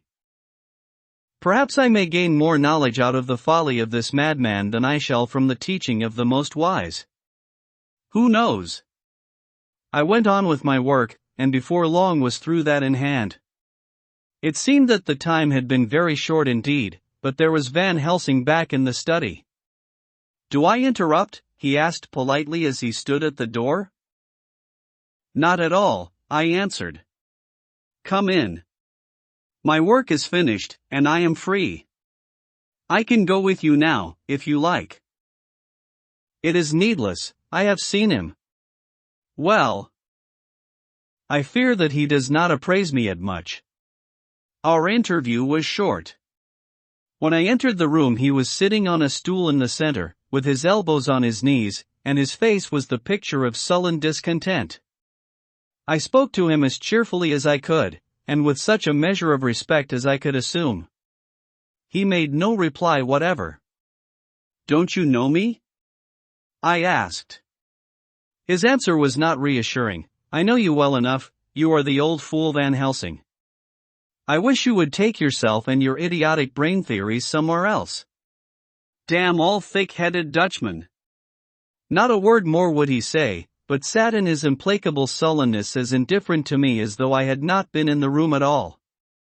Thus departed for this time my chance of much learning from this so clever lunatic, so I shall go, if I may, and cheer myself with a few happy words with that sweet soul Madam Mina. Friend John, it does rejoice me unspeakable that she is no more to be pained, no more to be worried, with our terrible things. Though we shall much miss her help, it is better so. I agree with you with all my heart, I answered earnestly, for I did not want him to weaken in this matter. Mrs. Harker is better out of it. Things are quite bad enough for us, all men of the world, and who have been in many tight places in our time, but it is no place for a woman, and if she had remained in touch with the affair, it would in time infallibly have wrecked her. So Van Helsing has gone to confer with Mrs. Harker, and Harker, Quincy and Art are both out following up the clues as to the earth boxes. I shall finish my round of work, and we shall meet tonight. Mina Harker's Journal. October 1st. It is strange to me to be kept in the dark as I am today, after Jonathan's full confidence for so many years, to see him manifestly avoid certain matters, and those the most vital of all. This morning I slept late after the fatigues of yesterday, and though Jonathan was late too, he was the earlier. He spoke to me before he went out, never more sweetly or tenderly, but he never mentioned a word of what had happened in the visit to the Count's house. And yet he must have known how terribly anxious I was. Poor dear fellow! I suppose it must have distressed him even more than it did me. They all agreed that it was best that I should not be drawn further into this awful work, and I acquiesced. But to think that he keeps anything from me! And now I am crying like a silly fool, when I know it comes from my husband's great love and from the good wishes of those other strong men. That has done me good. Well, someday Jonathan will tell me all, and lest it should ever be that he should think for a moment that I kept anything from him, I still keep my journal as usual. Then if he has doubted of my trust, one shall show it to him, with every thought of my heart put down for his dear eyes to read. I feel strangely sad and low-spirited today. I suppose it is the reaction from the terrible excitement. Last night I went to bed when the men had gone, simply because they told me to. I didn't feel sleepy, and I did feel full of devouring anxiety. I kept thinking over everything that has been ever since Jonathan came to see me in London, and it all seems like a horrible tragedy, with fate pressing on relentlessly to some destined end. Everything that one does seems, no matter how right it may be, to bring on the very thing which is most to be deplored. If I hadn't gone to Whitby, perhaps poor dear Lucy would be with us now. She hadn't taken to visiting the churchyard till I came, and if she hadn't come there in the daytime with me she wouldn't have walked there in her sleep, and if she hadn't gone there at night and asleep, that monster couldn't have destroyed her as he did. Oh, why did I ever go to Whitby? There now, crying again. I wonder what has come over me today. I must hide it from Jonathan, for if he knew that I had been crying twice in one morning, I, who never cried on my own account, and whom he has never caused to shed a tear, the dear fellow would fret his heart out. I shall put a bold face on, and if I do feel weepy, he shall never see it. I suppose it is one of the lessons that we poor women have to learn. I can't quite remember how I fell asleep last night. I remember hearing the sudden barking of the dogs and a lot of queer sounds, like braying on a very tumultuous scale, from Mr. Renfield's room, which is somewhere under this. And then there was silence over everything, silence so profound that it startled me, and I got up and looked out of the window. All was dark and silent, the black shadows thrown by the moonlight seeming full of a silent mystery of their own. Not a thing seemed to be stirring, but all to be grim and fixed as death or fate, so that a thin streak of white mist, that crept with almost imperceptible slowness across the grass towards the house, seemed to have a sentience and a vitality of its own. I think that the digression of my thoughts must have done me good, for when I got back to bed I found a lethargy creeping over me. I lay a while, but could not quite sleep, so I got out and looked out of the window again. The mist was spreading, and was now close up to the house, so that I could see it lying thick against the wall, as though it were stealing up to the windows. The poor man was more loud than ever, and though I could not distinguish a word he said, I could in some way recognize in his tones some passionate entreaty on his part. Then there was the sound of a struggle, and I knew that the attendants were dealing with him. I was so frightened that I crept into bed, and pulled the clothes over my head, putting my fingers in my ears. I was not then a bit sleepy, at least so I thought, but I must have fallen asleep, for, except dreams, I do not remember anything until the morning, when Jonathan woke me. I think that it took me an effort and a little time to realize where I was, and that it was Jonathan who was bending over me. My dream was very peculiar, and was almost typical of the way that waking thoughts become merged in, or continued in, dreams. I thought that I was asleep, and waiting for Jonathan to come back. I was very anxious about him, and I was powerless to act. My feet, and my hands, and my brain were weighted, so that nothing could proceed at the usual pace. And so I slept uneasily in thought. Then it began to dawn upon me that the air was heavy, and dank, and cold. I put back the clothes from my face, and found, to my surprise, that all was dim around me. The gaslight which I had left lit for Jonathan, but turned down, came only like a tiny red spark through the fog, which had evidently grown thicker and poured into the room. Then it occurred to me that I had shut the window before I had come to bed. I would have got out to make certain on the point, but some leaden lethargy seemed to chain my limbs and even my will. I lay still and endured, that was all. I closed my eyes, but could still see through my eyelids. It is wonderful what tricks our dreams play us, and how conveniently we can imagine. The mist grew thicker and thicker, and I could see now how it came in, for I could see it like smoke or with the white energy of boiling water pouring in, not through the window, but through the joinings of the door. It got thicker and thicker, till it seemed as if it became concentrated into a sort of pillar of cloud in the room, through the top of which I could see the light of the gas shining like a red eye. Things began to whirl through my brain just as the cloudy column was now whirling in the room, and through it all came the scriptural words, a pillar of cloud by day and of fire by night. Was it indeed some spiritual guidance that was coming to me in my sleep? But the pillar was composed of both the day and the night guiding, for the fire was in the red eye, which at the thought got a new fascination for me, till, as I looked, the fire divided, and seemed to shine on me through the fog like two red eyes, such as Lucy told me of in her momentary mental wandering when, on the cliff, the dying sunlight struck the windows of St.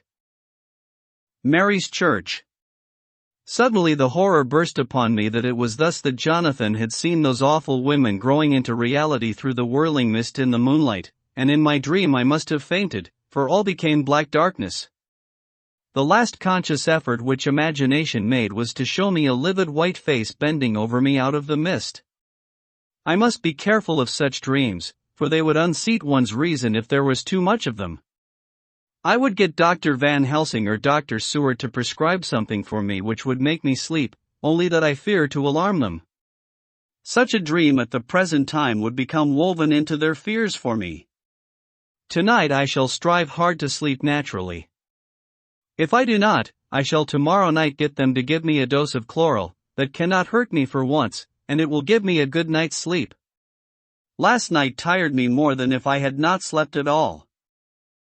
October 2nd, 10 p.m. Last night I slept, but did not dream. I must have slept soundly, for I was not waked by Jonathan coming to bed, but the sleep has not refreshed me, for today I feel terribly weak and spiritless.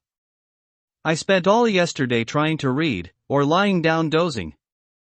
In the afternoon Mr. Renfield asked if he might see me. Poor man, he was very gentle, and when I came away he kissed my hand and bade God bless me. Some way it affected me much. I am crying when I think of him. This is a new weakness, of which I must be careful. Jonathan would be miserable if he knew I had been crying. He and the others were out until dinner time, and they all came in tired. I did what I could to brighten them up, and I suppose that the effort did me good, for I forgot how tired I was.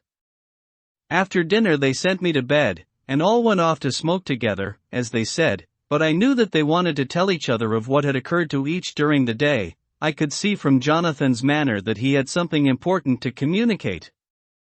I was not so sleepy as I should have been, so before they went I asked Dr. Seward to give me a little opiate of some kind, as I had not slept well the night before. He very kindly made me up a sleeping draught, which he gave to me, telling me that it would do me no harm, as it was very mild. I have taken it, and am waiting for sleep, which still keeps aloof. I hope I have not done wrong, for as sleep begins to flirt with me, a new fear comes, that I may have been foolish in thus depriving myself of the power of waking. I might want it. Here comes sleep. Good night. Chapter 20. Jonathan Harker's Journal. October, evening. I found Thomas Snelling in his house at Bethnal Green, but unhappily he was not in a condition to remember anything. The very prospect of beer which my expected coming had opened to him had proved too much, and he had begun too early on his expected debauch. I learned, however, from his wife, who seemed a decent, poor soul, that he was only the assistant to Smollett, who of the two mates was the responsible person.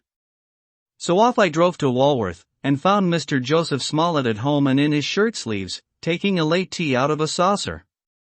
He is a decent, intelligent fellow, distinctly a good, reliable type of workman, and with a headpiece of his own. He remembered all about the incident of the boxes, and from a wonderful dog's-eared notebook, which he produced from some mysterious receptacle about the seat of his trousers, and which had hieroglyphical entries in thick, half-obliterated pencil, he gave me the destinations of the boxes. There were, he said, 6 in the cartload which he took from Carfax and left at 197, Chicksen Street, Mile End New Town, and another 6 which he deposited at Jamaica Lane, Bermondsey. Asterisk if then the Count meant to scatter these ghastly refuges of his over London, these places were chosen at the first of delivery, so that later he might distribute more fully. The systematic manner in which this was done made me think that he could not mean to confine himself to 2 sides of London. He was now fixed on the far east of the northern shore, on the east of the southern shore, and on the south. The north and west were surely never meant to be left out of his diabolical scheme, let alone the city itself and the very heart of fashionable London in the southwest and west. I went back to Smollett and asked him if he could tell us if any other boxes had been taken from Carfax.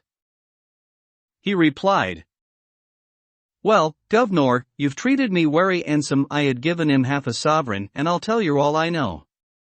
I heard a man by the name of Bloxham say 4 nights ago in Ounds, in Pincher's Alley, as out he and his mate had a rare dusty job in a old ooze at Purfleet. There ain't a many such jobs as this air, and I'm thinking that maybe Sam Bloxham could tell ye summat." I asked if he could tell me where to find him. I told him that if he could get me the address it would be worth another half sovereign to him. So he gulped down the rest of his tea and stood up, saying that he was going to begin the search then and there. At the door he stopped, and said, "Look, Governor, there ain't no sense in me keeping you I may find Sam soon, or I mayn't, but anyhow he ain't like to be in a way to tell you much tonight. Sam is a rare one when he starts on the booze. If you can give me an envelope with a stamp on it, and put your address on it, I'll find out where Sam is to be found and post it ye tonight. But ye'd better be up arter and soon in the mornin', or maybe you won't catch 'im, for Sam gets off main early, never mind the booze the night afore." This was all practical, so one of the children went off with a penny to buy an envelope and a sheet of paper, and to keep the change. When she came back I addressed the envelope and stamped it, and when Smollett had again faithfully promised to post the address when found, I took my way to home. We're on the track anyhow. I am tired tonight, and want sleep. Mina is fast asleep, and looks a little too pale, her eyes look as though she had been crying. Poor dear, I've no doubt it frets her to be kept in the dark, and it may make her doubly anxious about me and the others. But it is best as it is. It is better to be disappointed and worried in such a way now than to have her nerve broken. The doctors were quite right to insist on her being kept out of this dreadful business. I must be firm, for on me this particular burden of silence must rest. I shall not ever enter on the subject with her under any circumstances. Indeed, it may not be a hard task after all. She herself has become reticent on the subject, and has not spoken of the Count or his doings ever since we told her of our decision. October, evening. A long and trying and exciting day. By the first post I got my directed envelope with a dirty scrap of paper enclosed, on which was written with a carpenter's pencil in a sprawling hand. Sam Bloxham, Corcoran's, 4 Potters Court, Bartle Street, Walworth. Arsk for the Depite. I got the letter in bed, and rose without waking Mina. She looked heavy and sleepy and pale, and far from well. I determined not to wake her, but that, when I should return from this new search, I would arrange for her going back to Exeter. I think she would be happier in our own home, with her daily tasks to interest her, than in being here amongst us and in ignorance. I only saw Dr. Seward for a moment, and told him where I was off to, promising to come back and tell the rest so soon as I should have found out anything. I drove to Walworth and found, with some difficulty, Potters Court. Mr. Smollett's spelling misled me, as I asked for Potters Court instead of Potters Court. However, when I had found the court I had no difficulty in discovering Corcoran's lodging house. When I asked the man who came to the door for the Depite, he shook his head, and said, I dunno him.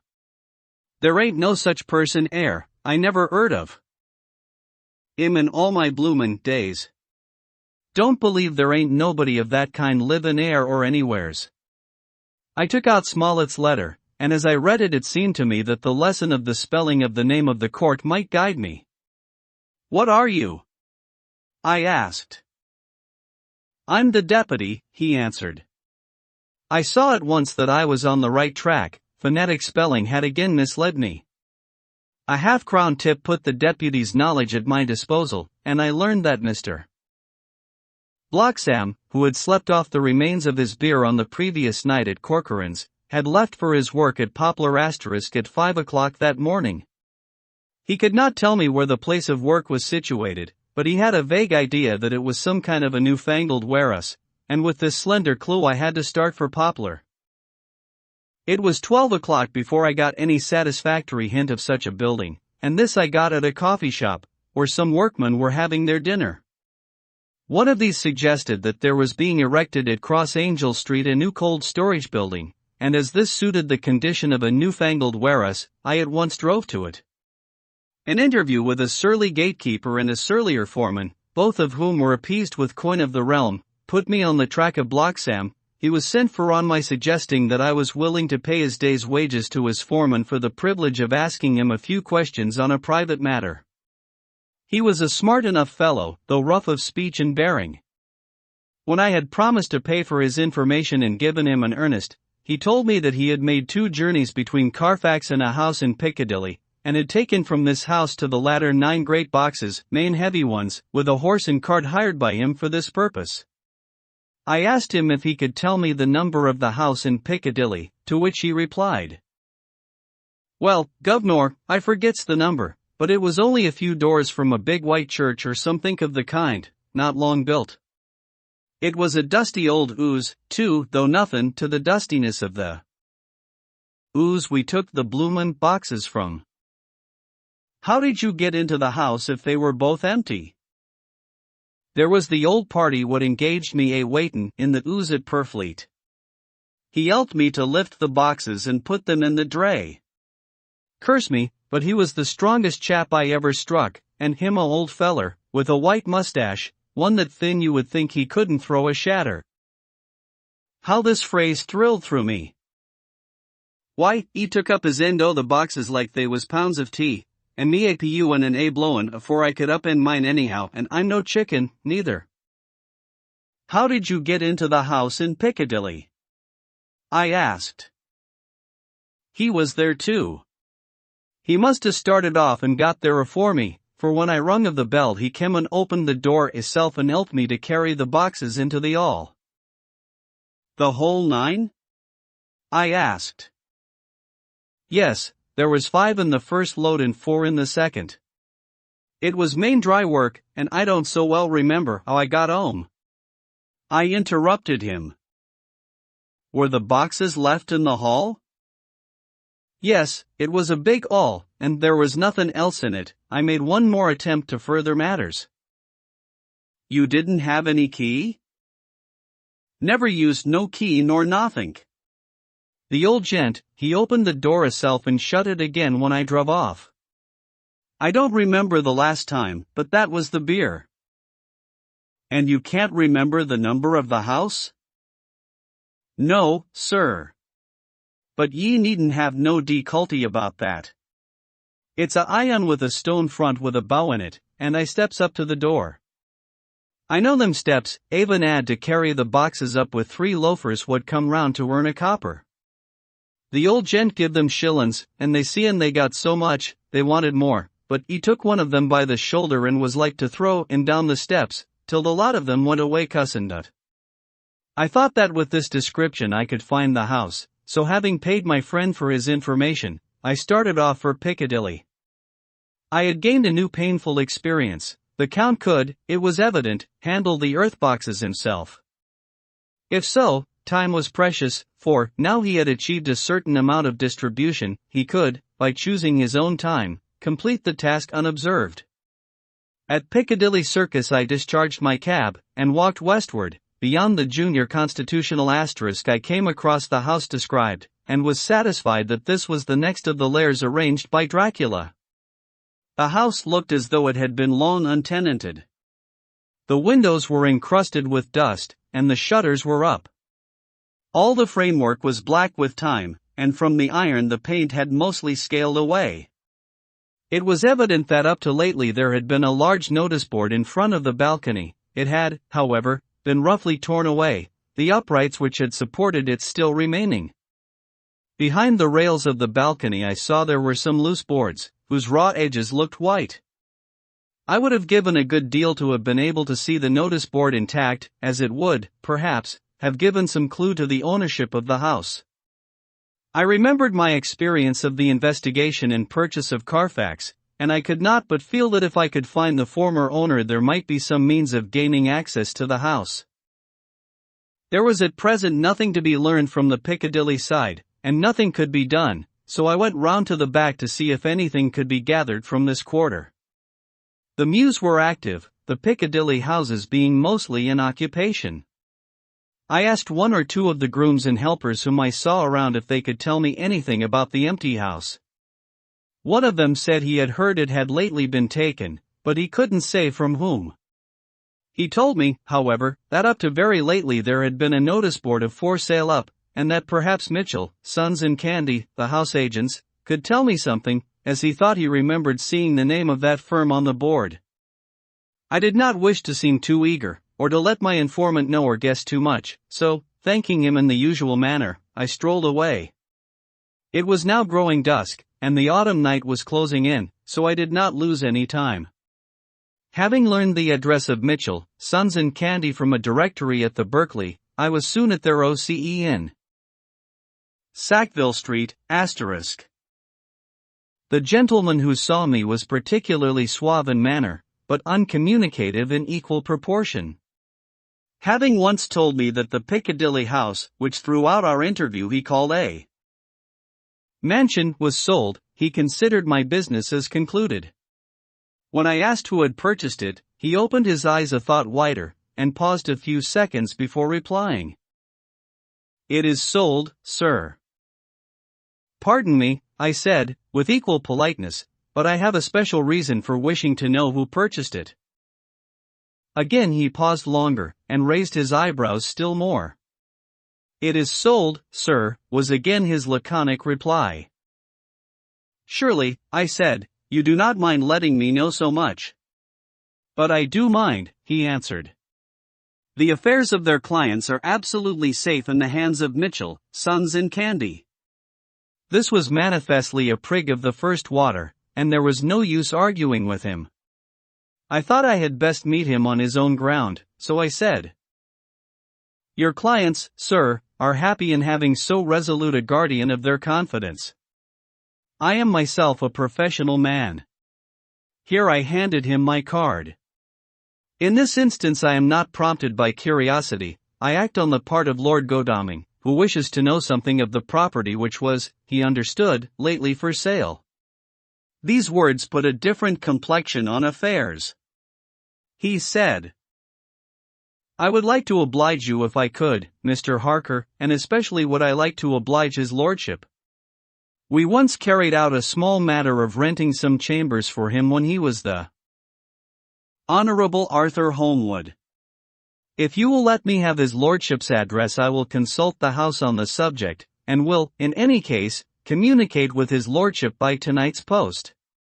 It will be a pleasure if we can so far deviate from our rules as to give the required information to his lordship."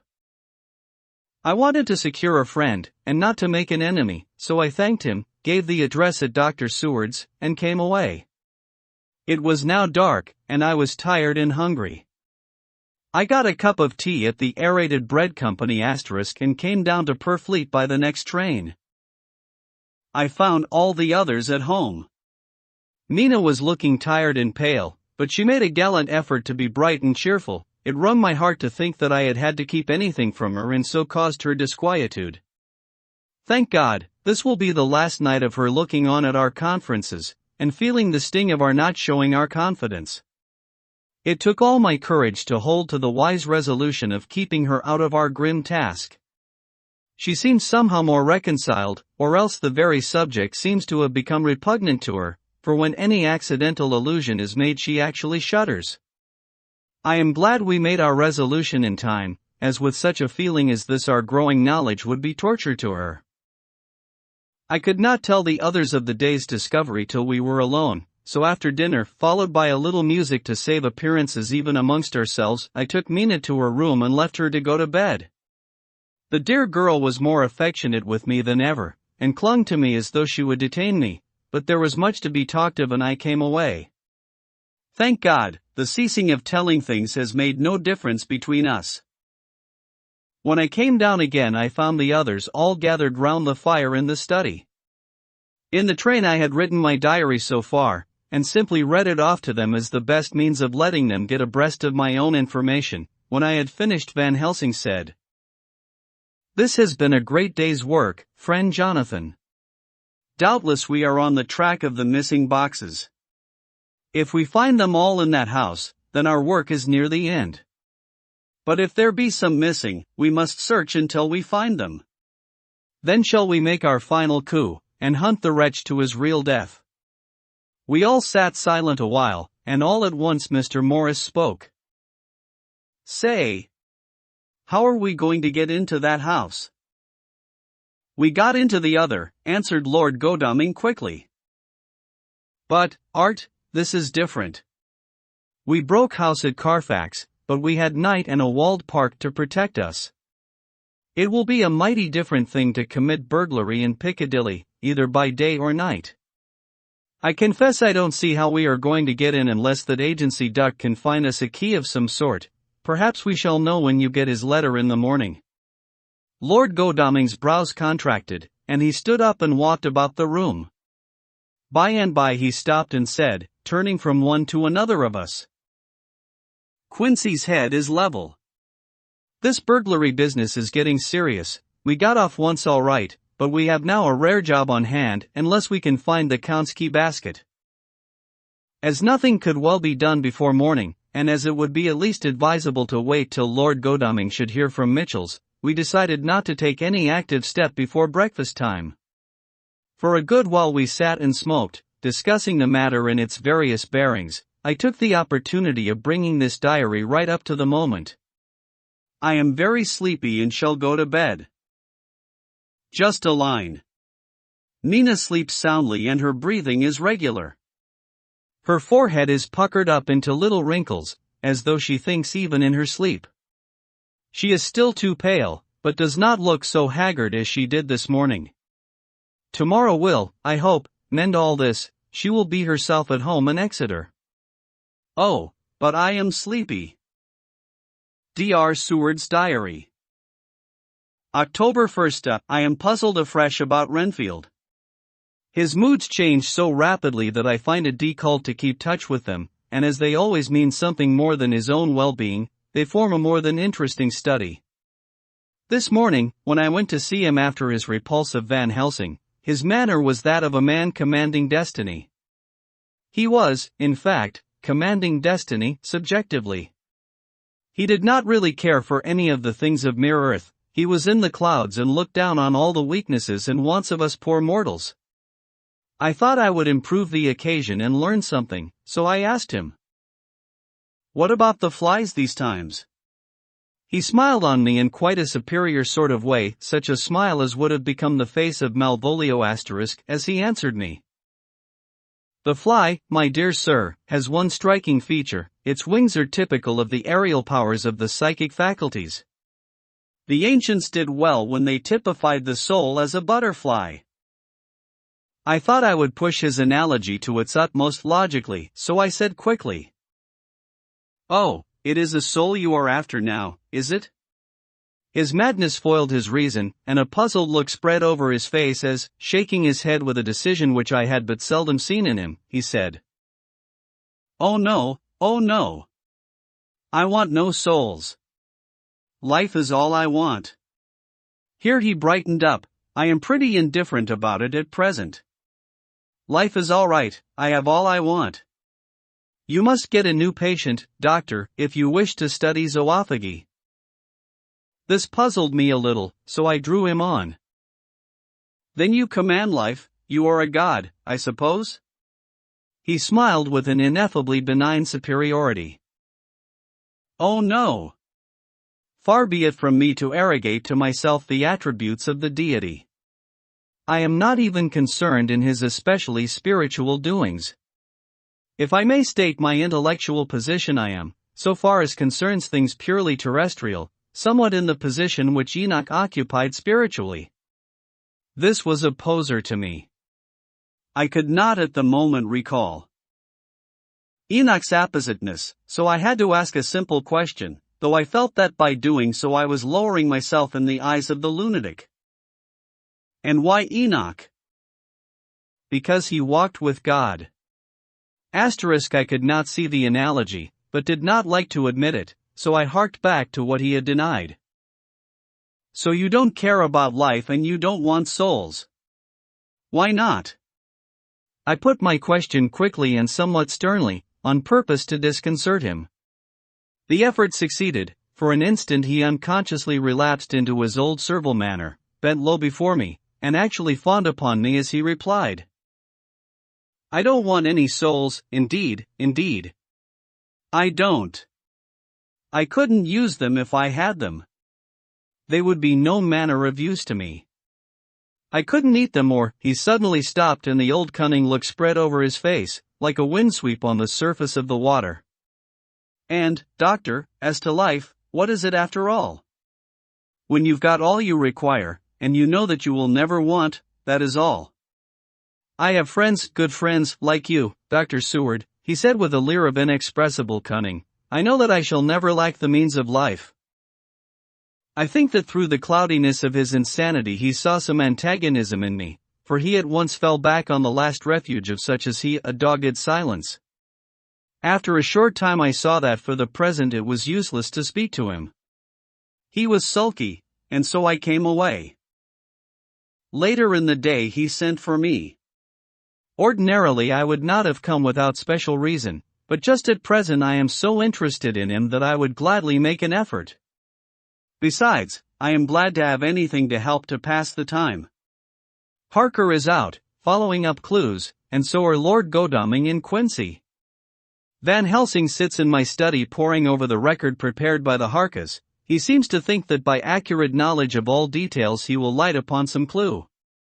He does not wish to be disturbed in the work, without cause. I would have taken him with me to see the patient, only I thought that after his last repulse he might not care to go again. There was also another reason. Renfield might not speak so freely before a third person as when he and I were alone. I found him sitting out in the middle of the floor on his stool, a pose which is generally indicative of some mental energy on his part. When I came in, he said at once, as though the question had been waiting on his lips. "What about souls?" It was evident then that my surmise had been correct. Unconscious cerebration was doing its work, even with the lunatic. I determined to have the matter out. "What about them yourself?" I asked. He did not reply for a moment but looked all round him, and up and down, as though he expected to find some inspiration for an answer. "I don't want any souls," he said in a feeble, apologetic way. The matter seemed preying on his mind, and so I determined to use it, to be cruel only to be kind. So I said. "You like life, and you want life?" "Oh yes. But that is all right, you needn't worry about that." "But," I asked, "how are we to get the life without getting the soul also?" This seemed to puzzle him, so I followed it up. "A nice time you'll have some time when you're flying out there, with the souls of thousands of flies and spiders and birds and cats buzzing and twittering and meowing all round you. You've got their lives, you know, and you must put up with their souls." Something seemed to affect his imagination, for he put his fingers to his ears and shut his eyes, screwing them up tightly just as a small boy does when his face is being soaped. There was something pathetic in it that touched me. It also gave me a lesson, for it seemed that before me was a child, only a child, though the features were worn, and the stubble on the jaws was white. It was evident that he was undergoing some process of mental disturbance, and, knowing how his past moods had interpreted things seemingly foreign to himself, I thought I would enter into his mind as well as I could and go with him. The first step was to restore confidence, so I asked him, speaking pretty loud so that he would hear me through his closed ears. "Would you like some sugar to get your flies round again?" He seemed to wake up all at once, and shook his head. With a laugh he replied, "Not much. Flies are poor things, after all." After a pause he added, "But I don't want their souls buzzing round me all the same." "Or spiders?" I went on. "Blow spiders. What's the use of spiders? There isn't anything in them to eat or—" He stopped suddenly, as though reminded of a forbidden topic. So. I thought to myself, this is the second time he has suddenly stopped at the word drink. What does it mean? Renfield seemed himself aware of having made a lapse, for he hurried on, as though to distract my attention from it. "I don't take any stock at all in such matters. Rats and mice and such small deer as Shakespeare has it, chicken feet of the larder they might be called. I'm past all that sort of nonsense. You might as well ask a man to eat molecules with a pair of chopsticks, as to try to interest me about the lesser carnivora, when I know of what is before me." "I see," I said.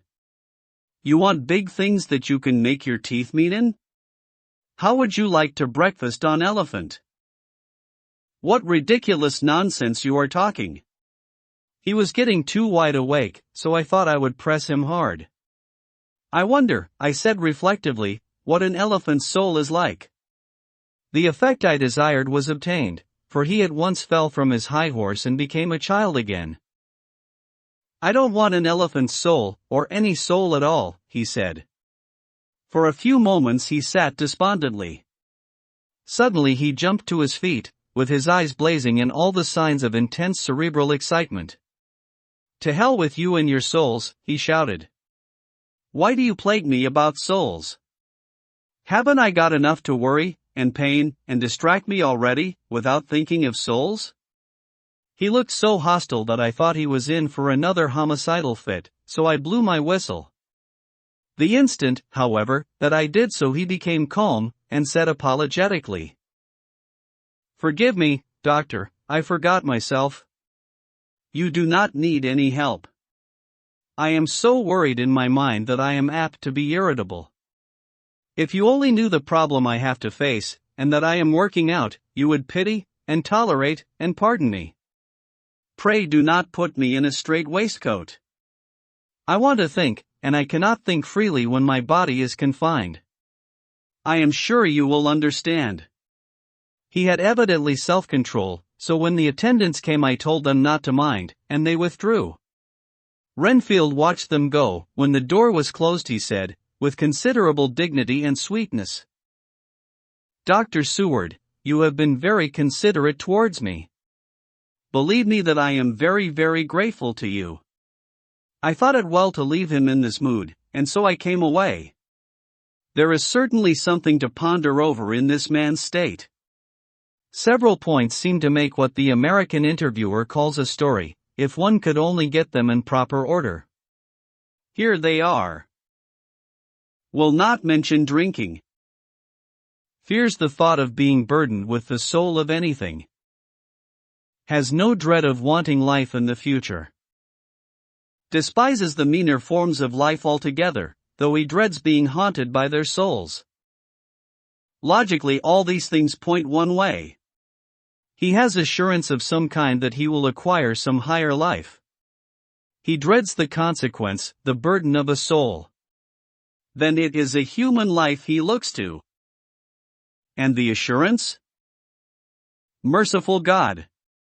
The Count has been to him, and there is some new scheme of terror afoot. Later, I went after my round to Van Helsing and told him my suspicion. He grew very grave, and, after thinking the matter over for a while, asked me to take him to Renfield. I did so. As we came to the door we heard the lunatic within singing gaily, as he used to do in the time which now seems so long ago. When we entered we saw with amazement that he had spread out his sugar as of old. The flies, lethargic with the autumn, were beginning to buzz into the room. We tried to make him talk of the subject of our previous conversation, but he would not attend. He went on with his singing, just as though we had not been present. He had got a scrap of paper and was folding it into a notebook. We had to come away as ignorant as we went in. His is a curious case indeed. We must watch him tonight. Letter, Mitchell, Sons and Candy to Lord Godalming. October 1st. My Lord, we are at all times only too happy to meet your wishes. We beg, with regard to the desire of your lordship, expressed by Mr. Harker on your behalf, to supply the following information concerning the sale and purchase of number 347 Piccadilly. The original vendors are the executors of the late Mr. Archibald Wintersue ELD. The purchaser is a foreign nobleman, Gaunt de Ville, who effected the purchase himself, paying the purchase money in notes over the counter, if your lordship will pardon us using so vulgar an expression. Beyond this we know nothing whatever of him. We are, my lord, your lordship's humble servants, Mitchell, Sons and Candy. D.R. Seward's Diary. October 2nd, I placed a man in the corridor last night, and told him to make an accurate note of any sound he might hear from Renfield's room, and gave him instructions that if there should be anything strange he was to call me. After dinner, when we had all gathered round the fire in the study, Mrs. Harker having gone to bed, we discussed the attempts and discoveries of the day. Harker was the only one who had any result, and we are in great hopes that his clue may be an important one. Before going to bed I went round to the patient's room and looked in through the observation trap. He was sleeping soundly, and his chest rose and fell with regular respiration. This morning the man on duty reported to me that a little after midnight he was restless and kept saying his prayers somewhat loudly. I asked him if that was all. He replied that it was all he heard. There was something about his manner so suspicious that I asked point-blank if he had been asleep. He denied sleep, but admitted to having dozed for a while. It is too bad that men cannot be trusted unless they are watched. Today Harker is out following up his clue, and Art and Quincy are looking after horses. Godalming thinks that it will be well to have horses always in readiness, for when we get the information which we seek there will be no time to lose. We must sterilize all the imported earth between sunrise and sunset. We shall thus catch the count at his weakest, and without a refuge to fly to. Van Helsing is off to the British Museum, looking up some authorities on ancient medicine. The old physicians took account of things which their followers do not accept, and the professor is searching for witch and demon cures which may be useful later. I sometimes think we must be all mad and that we shall wake to sanity in strait waistcoats. Later. We have met again. We seem at last to be on the track, and our work of tomorrow may be the beginning of the end. I wonder if Renfield's quiet has anything to do with this. His moods have so followed the doings of the Count, that the coming destruction of the monster may be carried to him in some subtle way. If we could only get some hint as to what passed in his mind between the time of my argument with him yesterday and his resumption of flycatching, it might afford us a valuable clue. He is now seemingly quiet for a spell. Is he? That wild yell seemed to come from his room. The attendant came bursting into my room and told me that Renfield had somehow met with some accident. He had heard him yell, and when he went to him found him lying on his face on the floor, all covered with blood. I must go at once. Chapter 21. Dr. Seward's Diary. October 3rd. Let me put down with exactness all that happened, as well as I can remember it, since last I made an entry. Not a detail that I can recall must be forgotten. In all calmness I must proceed. When I came to Renfield's room I found him lying on the floor on his left side in a glittering pool of blood. When I went to move him, it became at once apparent that he had received some terrible injuries. There seemed none of that unity of purpose between the parts of the body which marks even lethargic sanity. As the face was exposed I could see that it was horribly bruised, as though it had been beaten against the floor. Indeed it was from the face wounds that the pool of blood originated.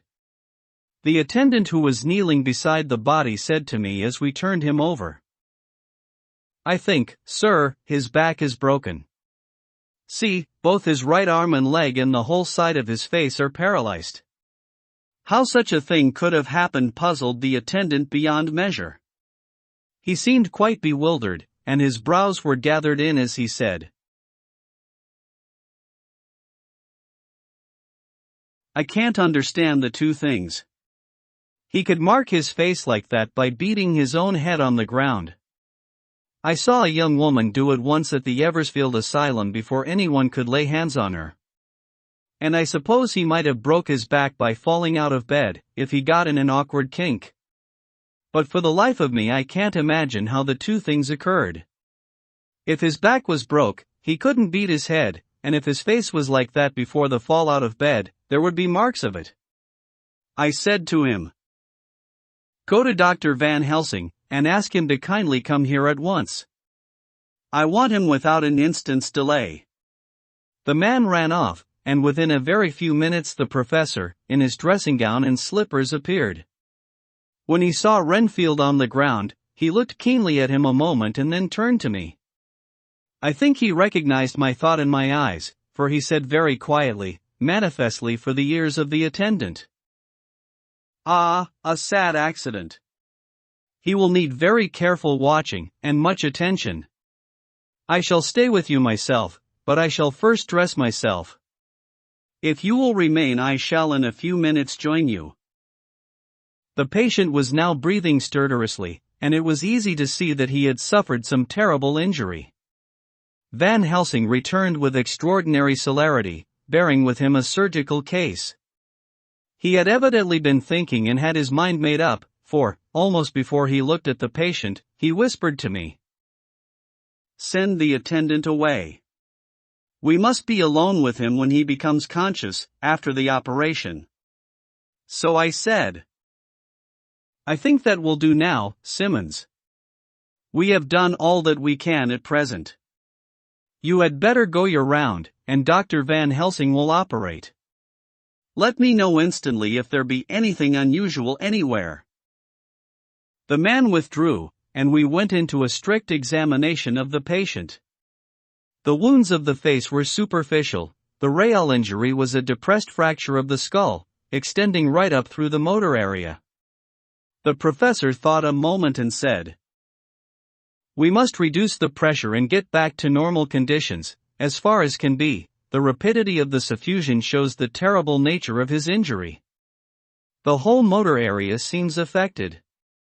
The suffusion of the brain will increase quickly, so we must trephine asterisk at once or it may be too late." As he was speaking there was a soft tapping at the door.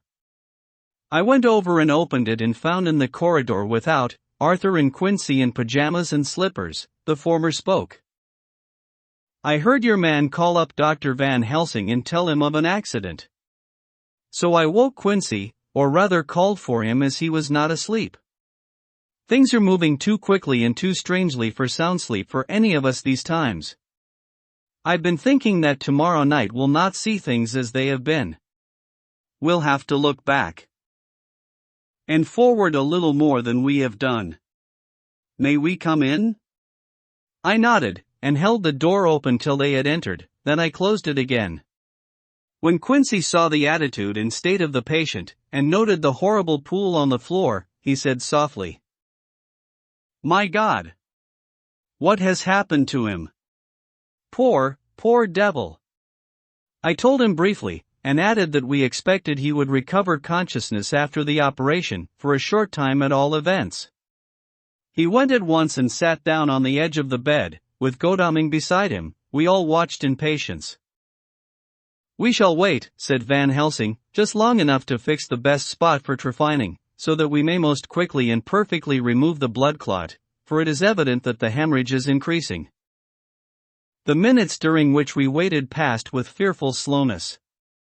I had a horrible sinking in my heart, and from Van Helsing's face I gathered that he felt some fear or apprehension as to what was to come. I dreaded the words that Renfield might speak. I was positively afraid to think, but the conviction of what was coming was on me, as I have read of men who have heard the death watch *. The poor man's breathing came in uncertain gasps. Each instant he seemed as though he would open his eyes and speak, but then would follow a prolonged stertorous breath, and he would relapse into a more fixed insensibility. Inured as I was to sick beds and death, this suspense grew and grew upon me. I could almost hear the beating of my own heart, and the blood surging through my temples sounded like blows from a hammer. The silence finally became agonizing. I looked at my companions, one after another, and saw from their flushed faces and damp brows that they were enduring equal torture. There was a nervous suspense over us all, as though overhead some dread bell would peal out powerfully when we should least expect it.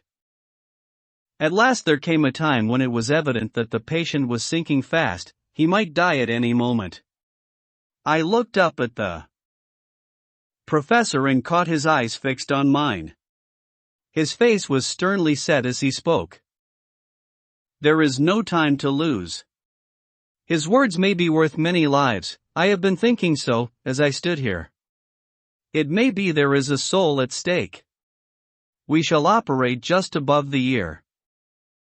Without another word he made the operation. For a few moments the breathing continued to be stertorous. Then there came a breath so prolonged that it seemed as though it would tear open his chest. Suddenly his eyes opened, and became fixed in a wild, helpless stare.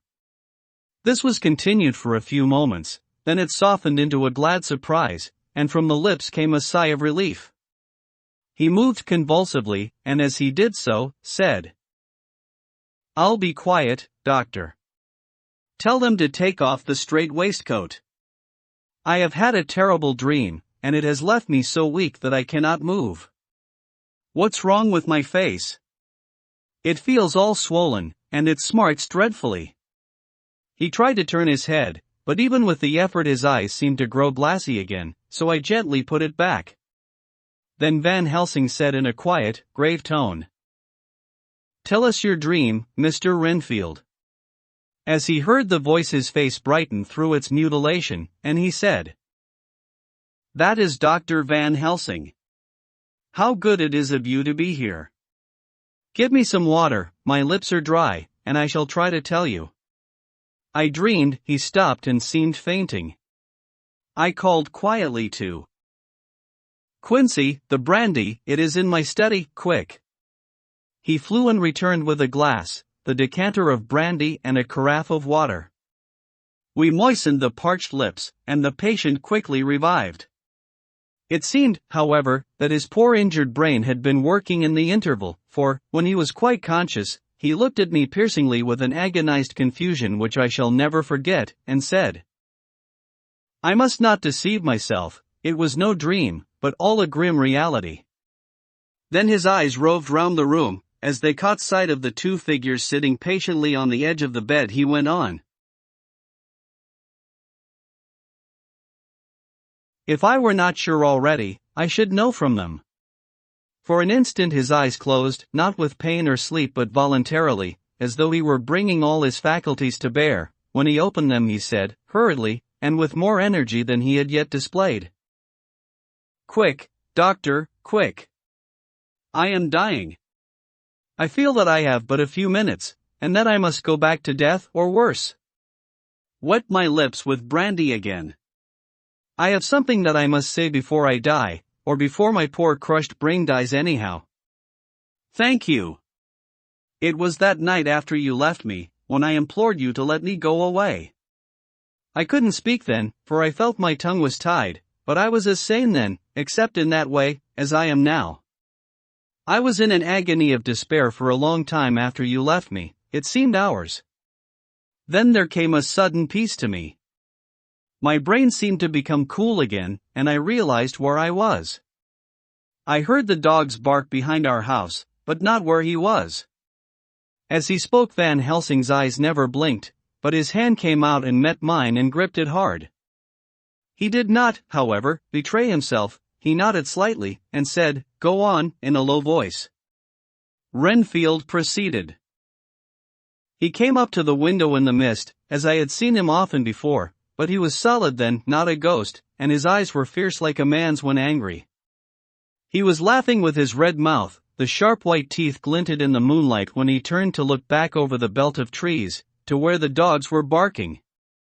I wouldn't ask him to come in at first, though I knew he wanted to, just as he had wanted all along. Then he began promising me things, not in words but by doing them. He was interrupted by a word from the professor. How? By making them happen, just as he used to send in the flies when the sun was shining. Great big fat ones with steel and sapphire on their wings, and big moths, in the night, with skull and crossbones on their backs. Van Helsing nodded to him as he whispered to me unconsciously. The Acherontia atropus of the Sphinges *, what you call the death's head moth. The patient went on without stopping. Then he began to whisper, "Rat, rats, rats. Hundreds, thousands, millions of them, and every one alive, and dogs to eat them, and cats too. All lives. All red blood, with years of life in it, and not merely buzzing flies." I laughed at him, for I wanted to see what he could do. Then the dogs howled, away beyond the dark trees in his house. He beckoned me to the window. I got up and looked out, and he raised his hands, and seemed to call out without using any words. A dark mass spread over the grass, coming on like the shape of a flame of fire, and then he moved the mist to the right and left, and I could see that there were thousands of rats with their eyes blazing red, like his, only smaller. He held up his hand, and they all stopped, and I thought he seemed to be saying, "All these lives will I give you, I, and many more and greater, through countless ages, if you will fall down and worship me." And then a red cloud, like the color of blood, seemed to close over my eyes, and before I knew what I was doing, I found myself opening the sash and saying to him, "Come in, Lord and Master." The rats were all gone, but he slid into the room through the sash, though it was only open an inch wide, just as the moon herself has often come in through the tiniest crack, and has stood before me in all her size and splendor. His voice was weaker, so I moistened his lips with the brandy again, and he continued, but it seemed as though his memory had gone on working in the interval, for his story was further advanced. I was about to call him back to the point, but Van Helsing whispered to me, "Let him go on. Do not interrupt him, he cannot go back, and maybe could not proceed at all if once he lost the thread of his thought." He proceeded. "All day I waited to hear from him, but he did not send me anything, not even a blowfly, and when the moon got up I was pretty angry with him. When he slid in through the window, though it was shut, and did not even knock, I got mad with him. He sneered at me, and his white face looked out of the mist with his red eyes gleaming, and he went on as though he owned the whole place, and I was no one. He didn't even smell the same as he went by me. I couldn't hold him. I thought that, somehow, Mrs. Harker had come into the room. The two men sitting on the bed stood up and came over, standing behind him so that he could not see them, but where they could hear better. They were both silent, but the professor started and quivered. His face, however, grew grimmer and sterner still. Renfield went on without noticing. "When Mrs. Harker came in to see me this afternoon she wasn't the same. It was like tea after the teapot had been watered. Here we all moved, but no one said a word," he went on. "I didn't know that she was here till she spoke, and she didn't look the same. I don't care for the pale people, I like them with lots of blood in them, and hers had all seemed to have run out.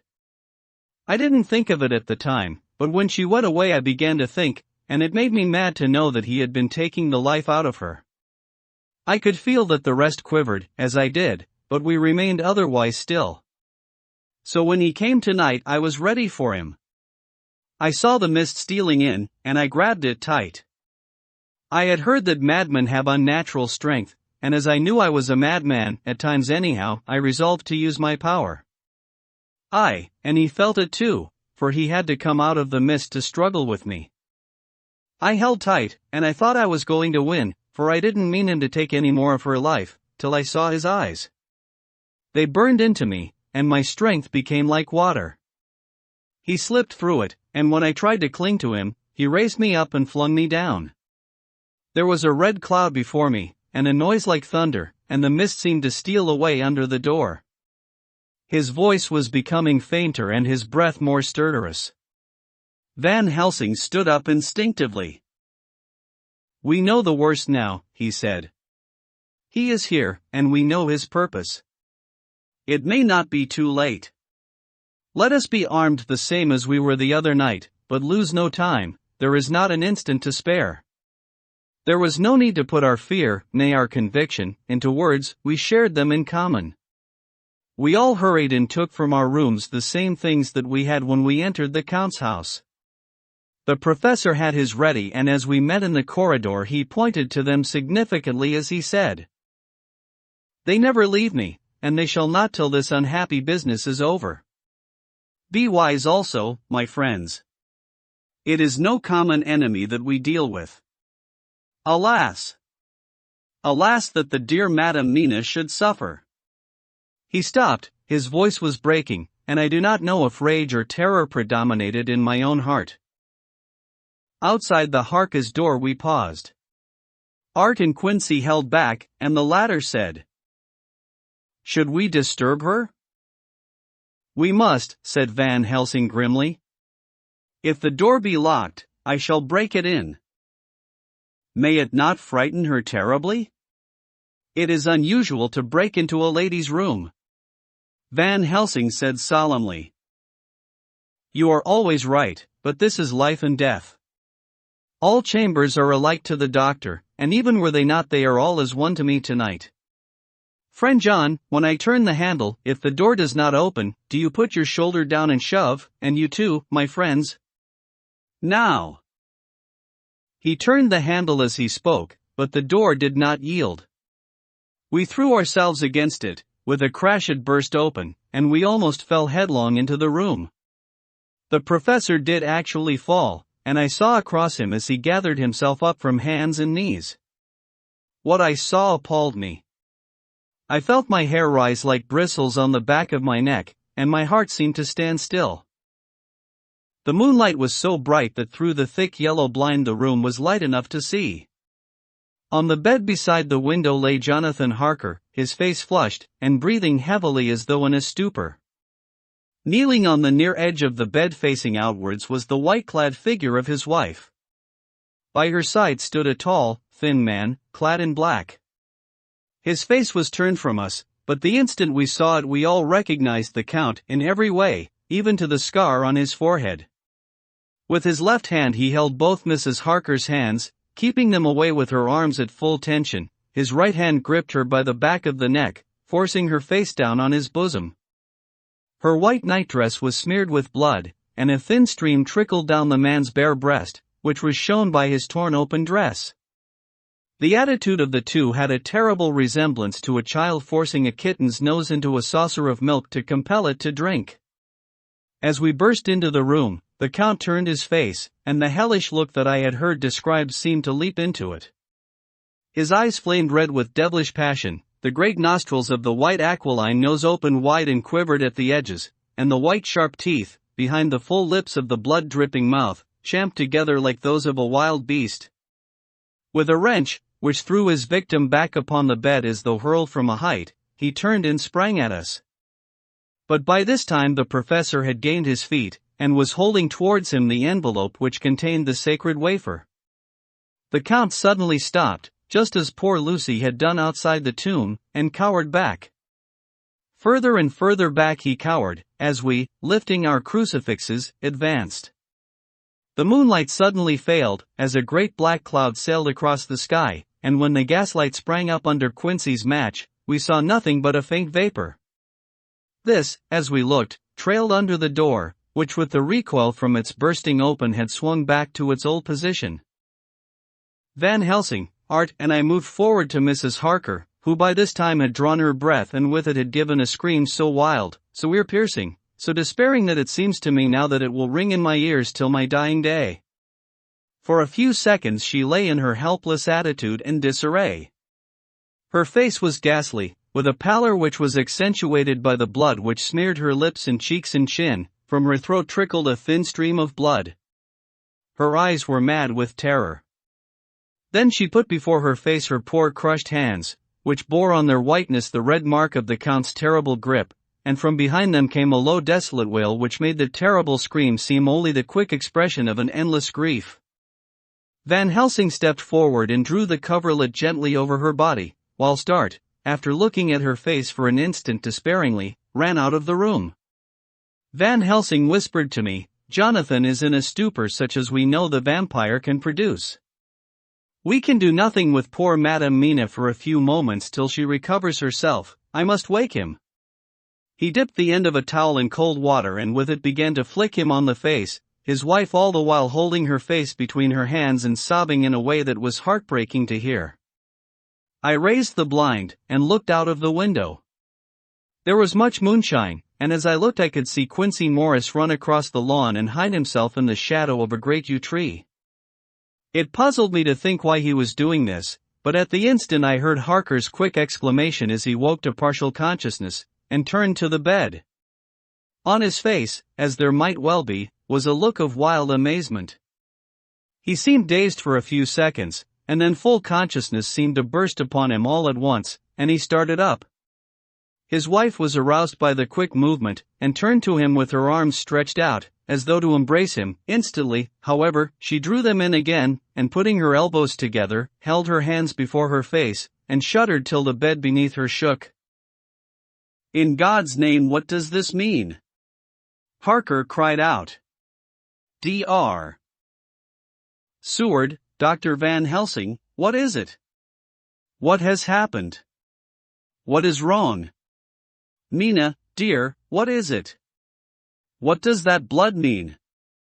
My God, my God! Has it come to this?" And, raising himself to his knees, he beat his hands wildly together. "Good God, help us! Help her! Oh, help her!" With a quick movement he jumped from the bed, and began to pull on his clothes, all the man in him awake at the need for instant exertion. "What has happened? Tell me all about it," he cried without pausing. Dr. Van Helsing, you love Mina, I know. Oh, do something to save her. It cannot have gone too far yet. Guard her while I look for him. His wife, through her terror and horror and distress, saw some sure danger to him. Instantly forgetting her own grief, she seized hold of him and cried out. No! No! Jonathan, you must not leave me. I have suffered enough tonight, God knows, without the dread of his harming you. You must stay with me.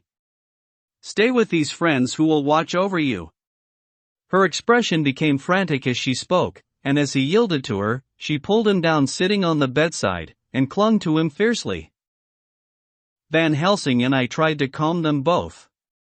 The professor held up his little golden crucifix, and said with wonderful calmness, Do not fear, my dear. We are here, and whilst this is close to you no foul thing can approach. You are safe for tonight, and we must be calm and take counsel together. She shuddered and was silent, holding down her head on her husband's breast. When she raised it, his white nightrobe was stained with blood where her lips had touched, and where the thin open wound in her neck had sent forth drops. The instant she saw it she drew back, with a low wail, and whispered, amidst choking sobs. Unclean, unclean, I must touch him or kiss him no more. Oh, that it should be that it is I who am now his worst enemy, and whom he may have most cause to fear. To this he spoke out resolutely. Nonsense, Mina. It is a shame to me to hear such a word. I would not hear it of you, and I shall not hear it from you. May God judge me by my deserts, and punish me with more bitter suffering than even this hour, if by any act or will of mine anything ever come between us. He put out his arms and folded her to his breast, and for a while she lay there sobbing. He looked at us over her bowed head, with eyes that blinked damply above his quivering nostrils. His mouth was set as steel. After a while her sobs became less frequent and more faint, and then he said to me, speaking with a studied calmness which I felt tried his nervous power to the utmost. And now, Dr. Seward, tell me all about it. Too well I know the broad fact, tell me all that has been. I told him exactly what had happened, and he listened with seeming impassiveness, but his nostrils twitched and his eyes blazed as I told how the ruthless hands of the Count had held his wife in that terrible and horrid position, with her mouth to the open wound in his breast. It interested me, even at that moment, to see that whilst the face of white-set passion worked convulsively over the bowed head, the hands tenderly and lovingly stroked the rummed hair. Just as I had finished, Quincy and Godalming knocked at the door. They entered in obedience to our summons. Van Helsing looked at me questioningly. I understood him to mean if we were to take advantage of their coming to divert if possible the thoughts of the unhappy husband and wife from each other and from themselves, so on my nodding acquiescence to him he asked them what they had seen or done. To which Lord Godalming answered. I could not see him anywhere in the passage, or in any of our rooms. I looked in the study, but, though he had been there, he had gone.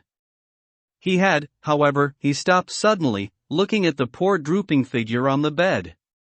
Van Helsing said gravely, Go on, friend Arthur. We want no more concealments. Our hope now is in knowing all. Tell freely. So Art went on. He had been there, and though it could only have been for a few seconds, he made rare hay of the place. All the manuscript had been burned, and the blue flames were flickering amongst the white ashes. The cylinders of your phonograph too were thrown on the fire, and the wax had helped the flames. Here I interrupted. Thank God there is the other copy in the safe. His face lit for a moment, but fell again as he went on. I ran downstairs then, but could see no sign of him. I looked into Renfield's room, but there was no trace there except.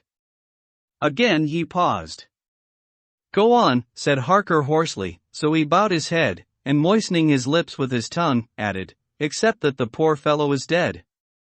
Mrs. Harker raised her head, looking from one to the other of us as she said solemnly, God's will be done.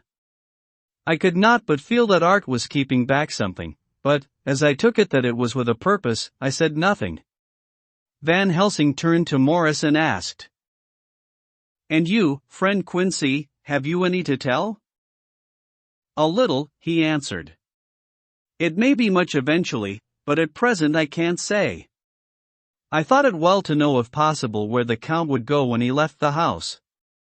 I did not see him, but I saw a bat rise from Renfield's window, and flap westward. I expected to see him in some shape go back to Carfax, but he evidently sought some other lair. He will not be back tonight, for the sky is reddening in the east, and the dawn is close. We must work tomorrow." He said the latter words through his shut teeth.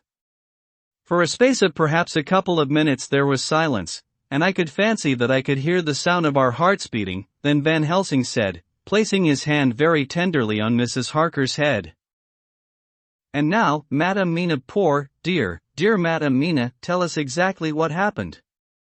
God knows that I do not want that you be pained, but it is need that we know all. For now more than ever has all work to be done quick and sharp, and in deadly earnest. The day is close to us that must end all, if it may so be, and now is the chance that we may live and learn." The poor, dear lady shivered, and I could see the tension of her nerves as she clasped her husband closer to her and bent her head lower and lower still on his breast.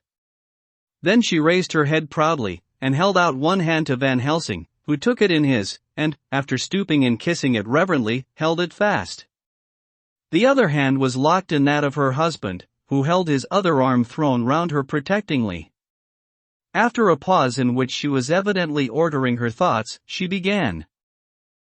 "I took the sleeping draught which you had so kindly given me, but for a long time it did not act. I seemed to become more wakeful, and myriads of horrible fancies began to crowd in upon my mind, all of them connected with death, and vampires, with blood, and pain, and trouble." Her husband involuntarily groaned as she turned to him and said lovingly, "Do not fret, dear. You must be brave and strong, and help me through the horrible task. If you only knew what an effort it is to me to tell of this fearful thing at all, you would understand how much I need your help." Well, I saw I must try to help the medicine do its work with my will, if it was to do me any good, so I resolutely set myself to sleep. Sure enough, sleep must soon have come to me, for I remembered no more. Jonathan coming in had not waked me, for he lay by my side when next I remember. There was in the room the same thin white mist that I had before noticed. But I forget now. If you know of this, you will find it in my diary, which I shall show you later. I felt the same vague terror which had come to me before, and the same sense of some presence. I turned to wake Jonathan, but found that he slept so soundly that it seemed as if it was he who had taken the sleeping draught and not I. I tried, but could not wake him. This caused me a great fear, and I looked around terrified. Then indeed my heart sank within me, beside the bed, as if he had stepped out of the mist, or rather as if the mist had turned into his figure, for it had entirely disappeared, stood a tall, thin man, all in black. I knew him at once from the descriptions of the others. The waxen face, the high aquiline nose, on which the light fell in a thin white line, the parted red lips, with the sharp white teeth showing between, and the red eyes that I had seemed to see in the sunset on the windows of St. Mary's Church at Whitby. I knew, too, the red scar on his forehead where Jonathan had struck him. For an instant my heart stood still, and I would have screamed out, only that I was paralyzed. In the pause he spoke in a sort of keen, cutting whisper, pointing as he spoke to Jonathan.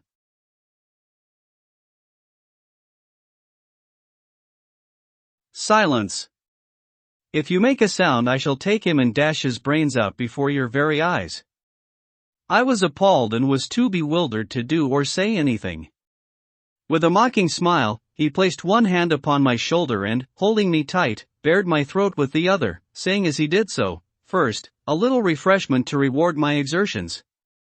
You may as well be quiet, it is not the first time, or the second, that your veins have appeased my thirst." I was bewildered, and, strangely enough, I did not want to hinder him.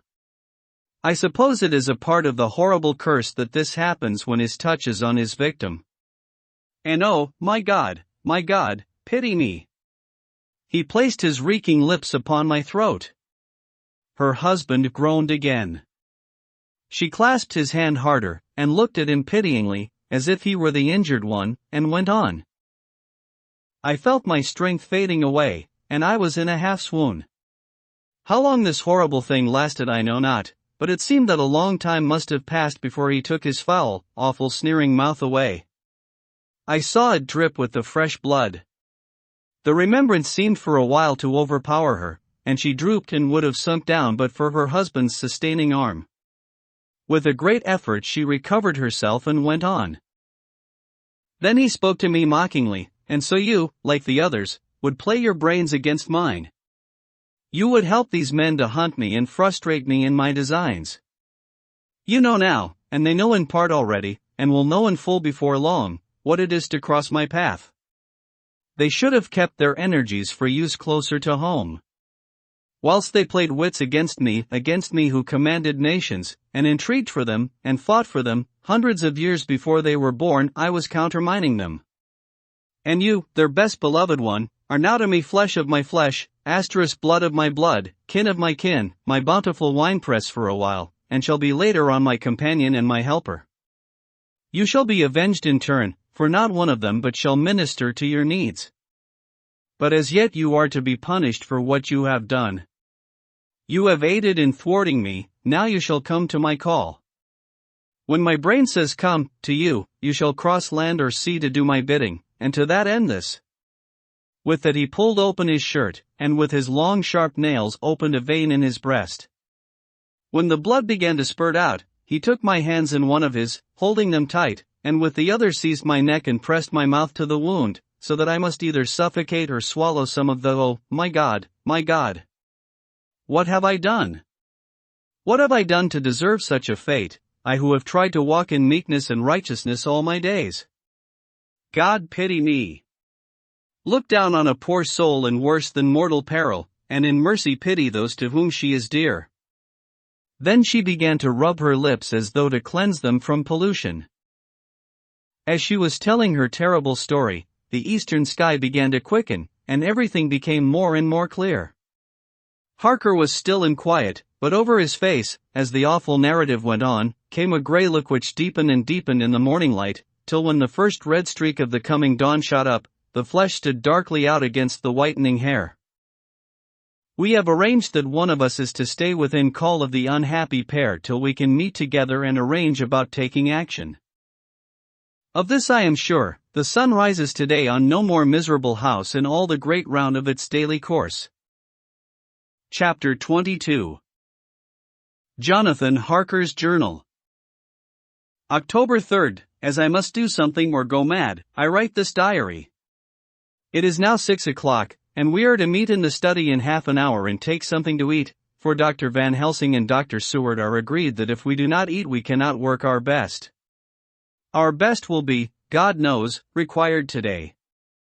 I must keep writing at every chance, for I dare not stop to think. All, big and little, must go down. Perhaps at the end the little things may teach us most.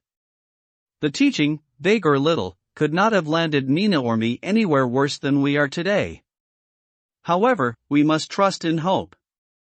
Poor Mina told me just now, with the tears running down her dear cheeks, that it is in trouble and trial that our faith is tested, that we must keep on trusting, and that God will aid us up to the end. The end. Oh, my God. What end? To work. To work.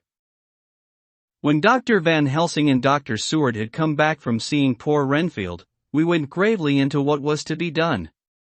First, Dr. Seward told us that when he and Dr. Van Helsing had gone down to the room below they had found Renfield lying on the floor, all in a heap.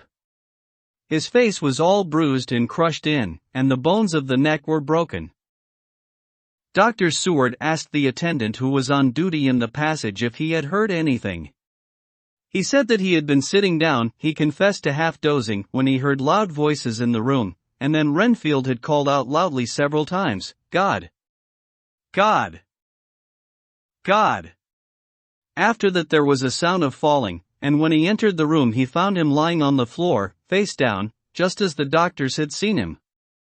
Van Helsing asked if he had heard voices or a voice, and he said he could not say, that at first it had seemed to him as if there were two, but as there was no one in the room it could have been only one. He could swear to it, if required, that the word God was spoken by the patient. Dr. Seward said to us, when we were alone, that he did not wish to go into the matter. The question of an inquest had to be considered, and it would never do to put forward the truth, as no one would believe it. As it was, he thought that on the attendant's evidence he could give a certificate of death by misadventure in falling from bed. In case the coroner should demand it, there would be a formal inquest, necessarily to the same result. When the question began to be discussed as to what should be our next step, the very first thing we decided was that Mina should be in full confidence, that nothing of any sort, no matter how painful, should be kept from her. She herself agreed as to its wisdom, and it was pitiful to see her so brave and yet so sorrowful, and in such a depth of despair. There must be no more concealment, she said. Alas! We have had too much already. And besides, there is nothing in all the world that can give me more pain than I have already endured, than I suffer now. Whatever may happen, it must be of new hope or of new courage to me. Van Helsing was looking at her fixedly as she spoke, and said, suddenly but quietly, "But, dear Madam Mina, are you not afraid, not for yourself, but for others from yourself, after what has happened?" Her face grew set in its lines, but her eyes shone with the devotion of a martyr as she answered, "Ah, no. For my mind is made up." "To what?" he asked gently, whilst we were all very still, for each in our own way we had a sort of vague idea of what she meant. Her answer came with direct simplicity, as though she were simply stating a fact. "Because if I find in myself, and I shall watch keenly for it, a sign of harm to any that I love, I shall die." "You would not kill yourself?" he asked hoarsely. "I would, if there were no friend who loved me, who would save me such a pain, and so desperate an effort." She looked at him meaningly as she spoke. He was sitting down, but now he rose and came close to her and put his hand on her head as he said solemnly, "My child, there is such an one if it were for your good. For myself I could hold it in my account with God to find such an euthanasia for you, even at this moment, if it were best. Nay, were it safe. But, my child," for a moment he seemed choked, and a great sob rose in his throat. He gulped it down and went on. "There are here some who would stand between you and death. You must not die. You must not die by any hand, but least of all by your own. Until the other, who has fouled your sweet life, is true dead you must not die, for if he is still with the quick undead, your death would make you even as he is. No, you must live. You must struggle and strive to live, though death would seem a boon unspeakable. You must fight death himself, though he come to you in pain or in joy, by the day, or the night, in safety or in peril. On your living soul I charge you that you do not die, nay, nor think of death, till this great evil be past." The poor dear grew white as death, and shook and shivered, as I have seen a quicksand shake and shiver at the incoming of the tide. We were all silent, we could do nothing. At length she grew more calm, and turning to him said, sweetly, but oh, so sorrowfully, as she held out her hand, "I promise you, my dear friend, that if God will let me live, I shall strive to do so, till, if it may be in his good time, this horror may have passed away from me." She was so good and brave that we all felt that our hearts were strengthened to work and endure for her, and we began to discuss what we were to do. I told her that she was to have all the papers in the safe, and all the papers or diaries and phonographs we might hereafter use, and was to keep the record as she had done before. She was pleased with the prospect of anything to do, if pleased could be used in connection with so grim an interest. As usual, Van Helsing had thought ahead of everyone else, and was prepared with an exact ordering of our work. "It is perhaps well," he said, "that at our meeting after our visit to Carfax we decided not to do anything with the earth boxes that lay there.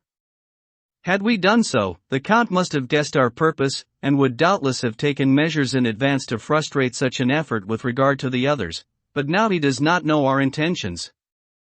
Nay more, in all probability he does not know that such a power exists to us as can sterilize his lairs, so that he cannot use them as of old.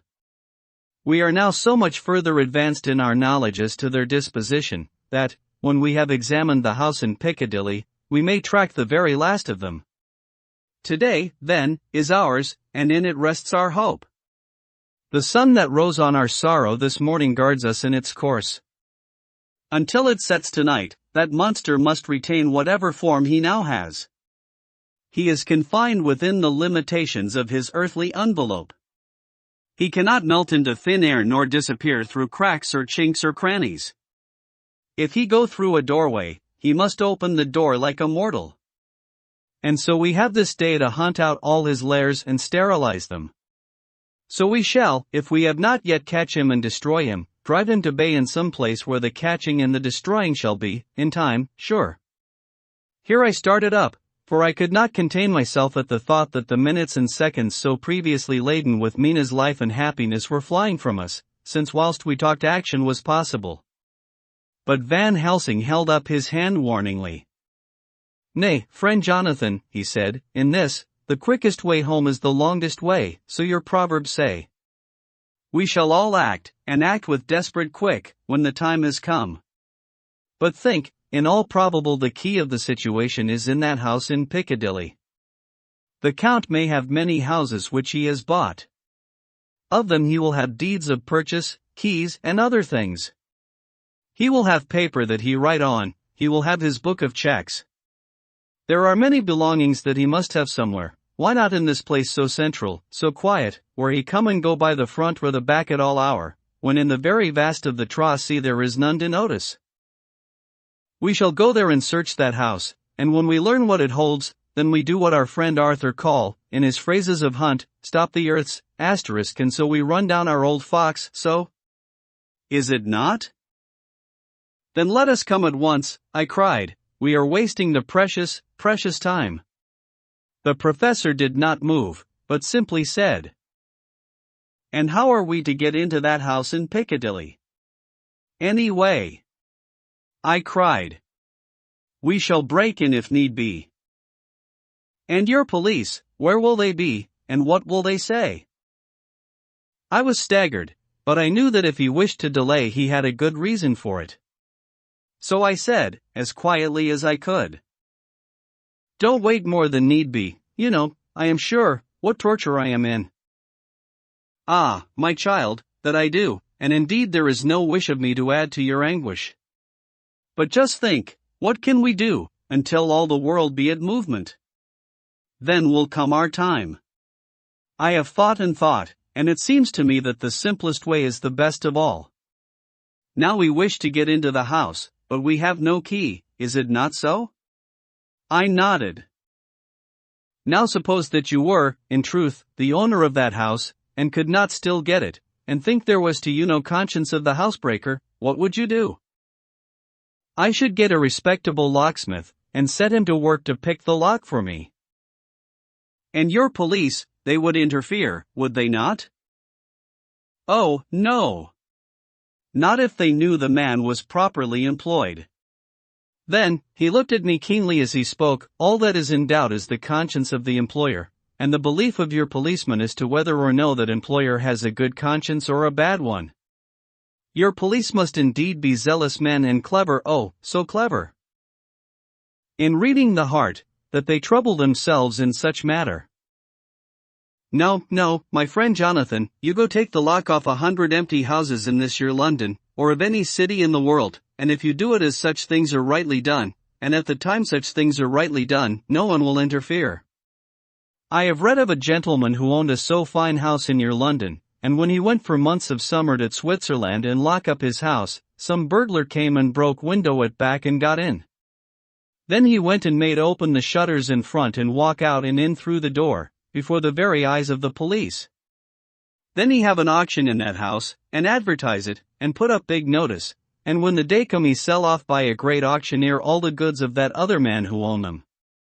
Then he go to a builder, and he sell in that house, making an agreement that he pull it down and take all away within a certain time. And your police and other authority help him all they can. And when that owner come back from his holiday in Switzerland, he find only an empty hole where his house had been. This was all done en regla, and in our work we shall be en regla too. We shall not go so early that the policemen who have then little to think of, shall deem it strange, but we shall go after 10 o'clock when there are many about, and when such things would be done were we indeed owners of the house. I could not but see how right he was, and the terrible despair of Mina's face became relaxed to thought, there was hope in such good counsel. Van Helsing went on. When once within that house we may find more clues, at any rate some of us can remain there whilst the rest find the other places where there be more earth-boxes, at Bermondsey and Mile End. Lord Godalming stood up. I can be of some use here, he said. I shall wire to my people to have horses and carriages where they will be most convenient. Look here, old fellow, said Morris, it is a capital idea to have all ready in case we want to go horsebacking, but don't you think that one of your snappy carriages with its heraldic adornments in a byway at Walworth or Mile End would attract too much attention for our purposes? It seems to me that we ought to take cabs when we go south or east, and even leave them somewhere near the neighborhood we are going to. Friend Quincy is right, said the professor.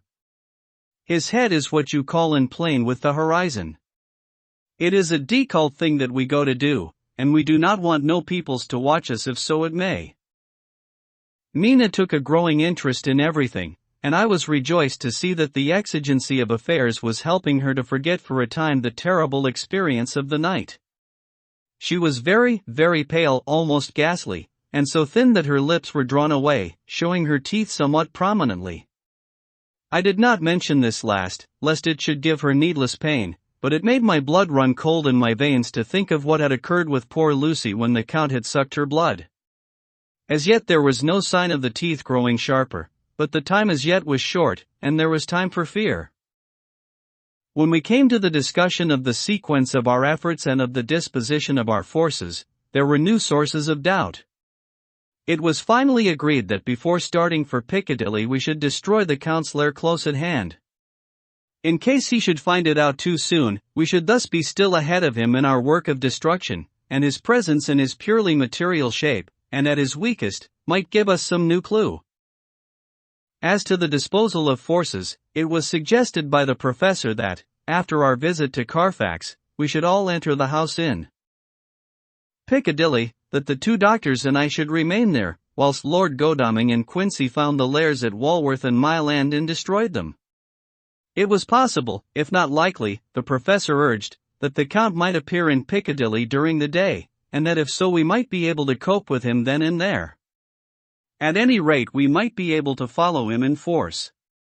To this plan I strenuously objected, in so far as my going was concerned, for I said that I intended to stay and protect Mina. I thought that my mind was made up on the subject, but Mina would not listen to my objection. She said that there might be some law matter in which I could be useful, that amongst the Count's papers might be some clue which I could understand out of my experience in Transylvania, and that, as it was, all the strength we could muster was required to cope with the Count's extraordinary power. I had to give in, for Mina's resolution was fixed. She said that it was the last hope for her that we should all work together. As for me, she said, I have no fear. Things have been as bad as they can be, and whatever may happen must have in it some element of hope or comfort. Go, my husband. God can, if he wishes it, guard me as well alone as with anyone present. So I started up, crying out, then in God's name let us come at once, for we are losing time.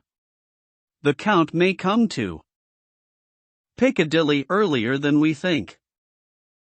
Not so, said Van Helsing, holding up his hand. But why? I asked. Do you forget, he said, with actually a smile, that last night he bankettied heavily, and will sleep late? Did I forget? Shall I ever, can I ever? Can any of us ever forget that terrible scene? Mina struggled hard to keep her brave countenance, but the pain overmastered her and she put her hands before her face, and shuddered whilst she moaned. Van Helsing had not intended to recall her frightful experience. He had simply lost sight of her and her part in the affair in his intellectual effort. When it struck him what he had said, he was horrified at his thoughtlessness and tried to comfort her. "Oh, Madam Mina," he said, "dear, dear Madam Mina, alas! That I, of all who so reverence you, should have said anything so forgetful. These stupid old lips of mine and this stupid old head do not deserve so, but you will forget it, will you not?" He bent low beside her as he spoke. She took his hands, and looking at him through her tears, said hoarsely, "No, I shall not forget, for it is well that I remember, and with it I have so much in memory of you that is sweet, that I take it all together.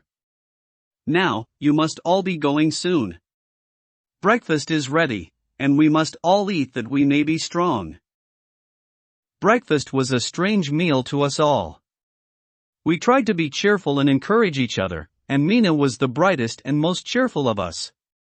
When it was over, Van Helsing stood up and said, "Now, my dear friends, we go forth to our terrible enterprise.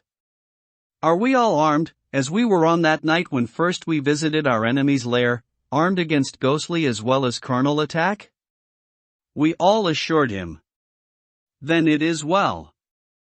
Now, Madam Mina, you are in any case quite safe here until the sunset, and before then we shall return. If we shall return. But before we go, let me see you armed against personal attack. I have myself, since you came down, prepared your chamber by the placing of the things of which we know, so that he may not enter. Now let me guard yourself. On your forehead I touch this piece of sacred wafer in the name of the Father, the Son, and..." There was a fearful scream which almost froze our hearts to hear. As he placed the wafer on Mina's forehead, it had seared it, had burned into the flesh as though it had been a piece of white-hot metal.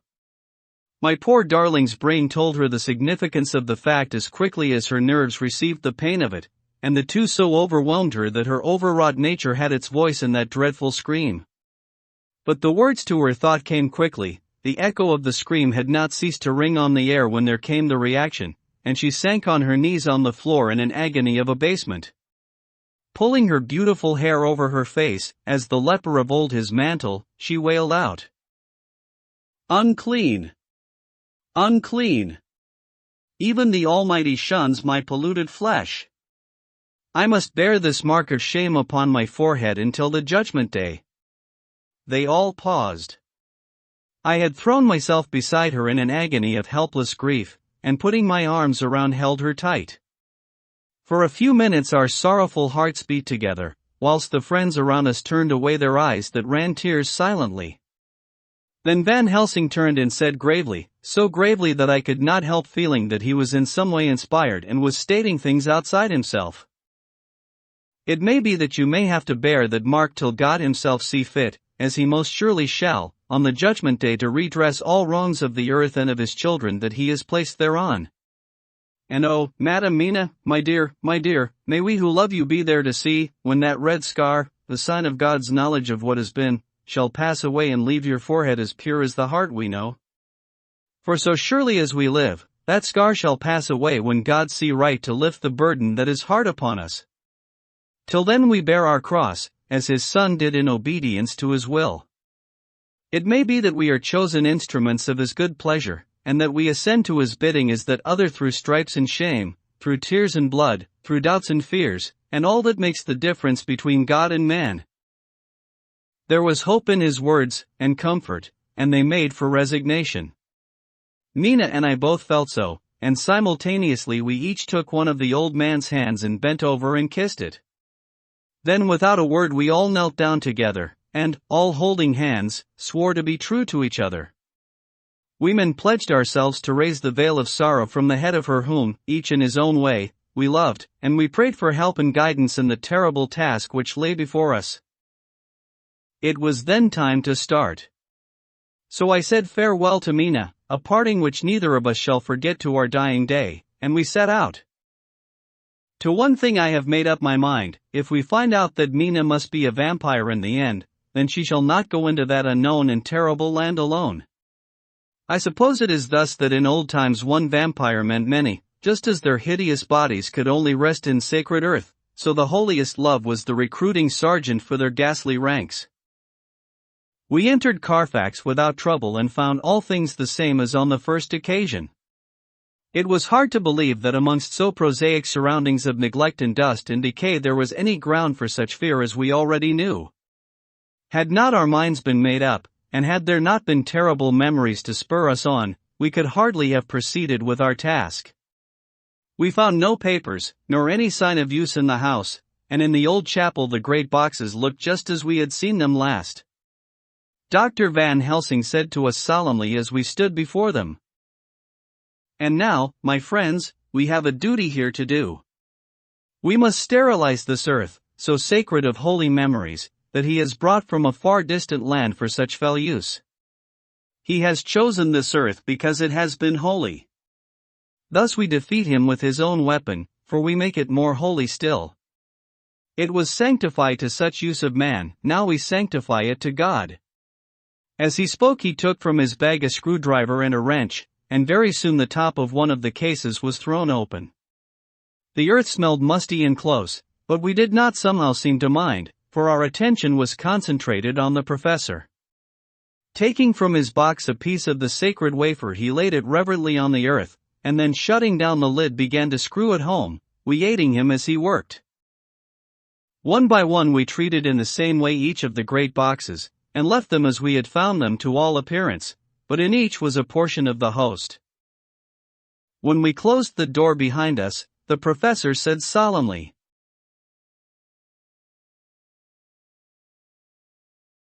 "So much is already done.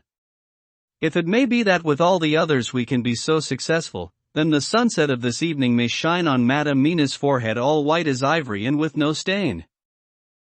As we passed across the lawn on our way to the station to catch our train we could see the front of the asylum. I looked eagerly, and in the window of my room saw Mina. I waved my hand to her, and nodded to tell that our work there was successfully accomplished. She nodded in reply to show that she understood. The last I saw, she was waving her hand in farewell. It was with a heavy heart that we sought the station and just caught the train, which was steaming in as we reached the platform. I have written this in the train. Piccadilly, 12:30 o'clock, just before we reached Fenchurch Street. Lord Godalming said to me, "Quincy and I will find a locksmith. You had better not come with us in case there should be any difficulty, for under the circumstances it wouldn't seem so bad for us to break into an empty house. But you are a solicitor, and the Incorporated Law Society might tell you that you should have known better." I demurred as to my not sharing any danger even of odium, but he went on, "Besides, it will attract less attention if there are not too many of us. My title will make it all right with the locksmith, and with any policeman that may come along. You had better go with Jack and the professor and stay in the Green Park, somewhere in sight of the house, and when you see the door open and the smith has gone away, do you all come across?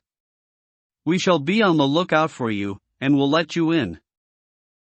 "The advice is good," said Van Helsing, so we said no more.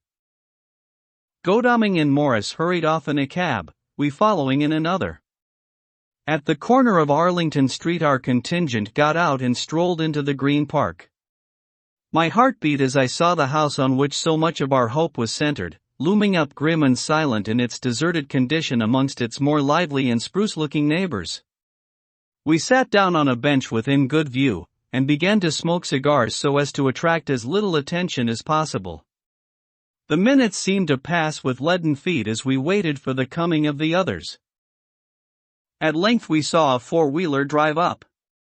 Out of it, in leisurely fashion, got Lord Godalming and Morris, and down from the box descended a thick-set working man with his rush-woven basket of tools. Morris paid the cabman, who touched his hat and drove away. Together the two ascended the steps, and Lord Godalming pointed out what he wanted done. The workman took off his coat leisurely and hung it on one of the spikes of the railing, saying something to a policeman who just then sauntered along. The policeman nodded acquiescence, and the man kneeling down placed his bag beside him. After searching through it, he took out a selection of tools which he proceeded to lay beside him in orderly fashion. Then he stood up, looked into the keyhole, blew into it, and turning to his employers, made some remark. Lord Godalming smiled, and the man lifted a good-sized bunch of keys. Selecting one of them, he began to probe the lock, as if feeling his way with it. After fumbling about for a bit, he tried a second, and then a third. All at once the door opened under a slight push from him, and he and the two others entered the hall. We sat still. My own cigar burnt furiously, but Van Helsing's went cold altogether. We waited patiently as we saw the workman come out and take in his bag.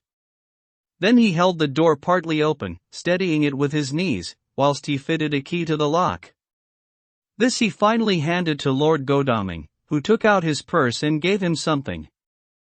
The man touched his hat, took his bag, put on his coat and departed. Not a soul took the slightest notice of the whole transaction. When the man had fairly gone, we three crossed the street and knocked at the door. It was immediately opened by Quincy Morris, beside whom stood Lord Godalming lighting a cigar. "The place smells so vilely," said the latter as we came in. It did indeed smell vilely, like the old chapel at Carfax, and with our previous experience it was plain to us that the Count had been using the place pretty freely. We moved to explore the house, all keeping together in case of attack, for we knew we had a strong and wily enemy to deal with, and as yet we did not know whether the Count might not be in the house. In the dining room, which lay at the back of the hall, we found 8 boxes of earth. 8 boxes only out of the 9 which we sought. Our work was not over, and would never be until we should have found the missing box. First we opened the shutters of the window which looked out across a narrow stone-flagged yard at the blank face of a stable, pointed to look like the front of a miniature house. There were no windows in it, so we were not afraid of being overlooked. We did not lose any time in examining the chests. With the tools which we had brought with us we opened them, one by one, and treated them as we had treated those others in the chapel. It was evident to us that the Count was not at present in the house, and we proceeded to search for any of his effects. After a cursory glance at the rest of the rooms from basement to attic, we came to the conclusion that the dining room contained any effects which might belong to the Count, and so we proceeded to minutely examine them. They lay in a sort of orderly disorder on the great dining room table. There were title deeds of the Piccadilly house in a great bundle, deeds of the purchase of the houses at Mile End and Bermondsey, notepaper, envelopes, and pens and ink. All were covered up in thin wrapping paper to keep them from the dust. There were also a clothes brush, a brush and comb, and a jug and basin, the latter containing dirty water which was reddened as if with blood. Last of all was a little heap of keys of all sorts and sizes, probably those belonging to the other houses. When we had examined this last find, Lord Godalming and Quincy Morris, taking accurate notes of the various addresses of the houses in the east and the south, took with them the keys in a great bunch, and set out to destroy the boxes in these places. The rest of us are, with what patience we can, awaiting their return or the coming of the Count. Chapter 23. Dr. Seward's Diary. October. The time seemed terribly long whilst we were waiting for the coming of Godalming and Quincy Morris. The professor tried to keep our minds active by using them all the time. I could see his beneficent purpose, by the side glances which he threw from time to time at Harker. The poor fellow is overwhelmed in a misery that is appalling to see. Last night he was a frank, happy-looking man, with strong youthful face, full of energy, and with dark brown hair. Today he is a drawn, haggard old man, whose white hair matches well with the hollow burning eyes and grief-written lines of his face. His energy is still intact, in fact he is like a living flame. This may yet be his salvation, for, if all goes well, it will tide him over the despairing period. He will then, in a kind of way, wake again to the realities of life. Poor fellow, I thought my own trouble was bad enough, but his. The professor knows this well enough, and is doing his best to keep his mind active. What he has been saying was, under the circumstances, of absorbing interest. As well as I can remember, here it is. I have studied, over and over again since they came into my hands, all the papers relating to this monster, and the more I have studied, the greater seems the necessity to utterly stamp him out. All through there are signs of his advance, not only of his power, but of his knowledge of it. As I learned from the researches of my friend Arminius of Budapest, he was in life a most wonderful man. Soldier, statesman, and alchemist, which latter was the highest development of the science knowledge of his time. He had a mighty brain, a learning beyond compare, and a heart that knew no fear and no remorse. He dared even to attend the scholomance, and there was no branch of knowledge of his time that he did not essay. Well, in him the brain powers survived the physical death, though it would seem that memory was not all complete. In some faculties of mind he has been, and is, only a child, but he is growing, and some things that were childish at the first are now of man's stature.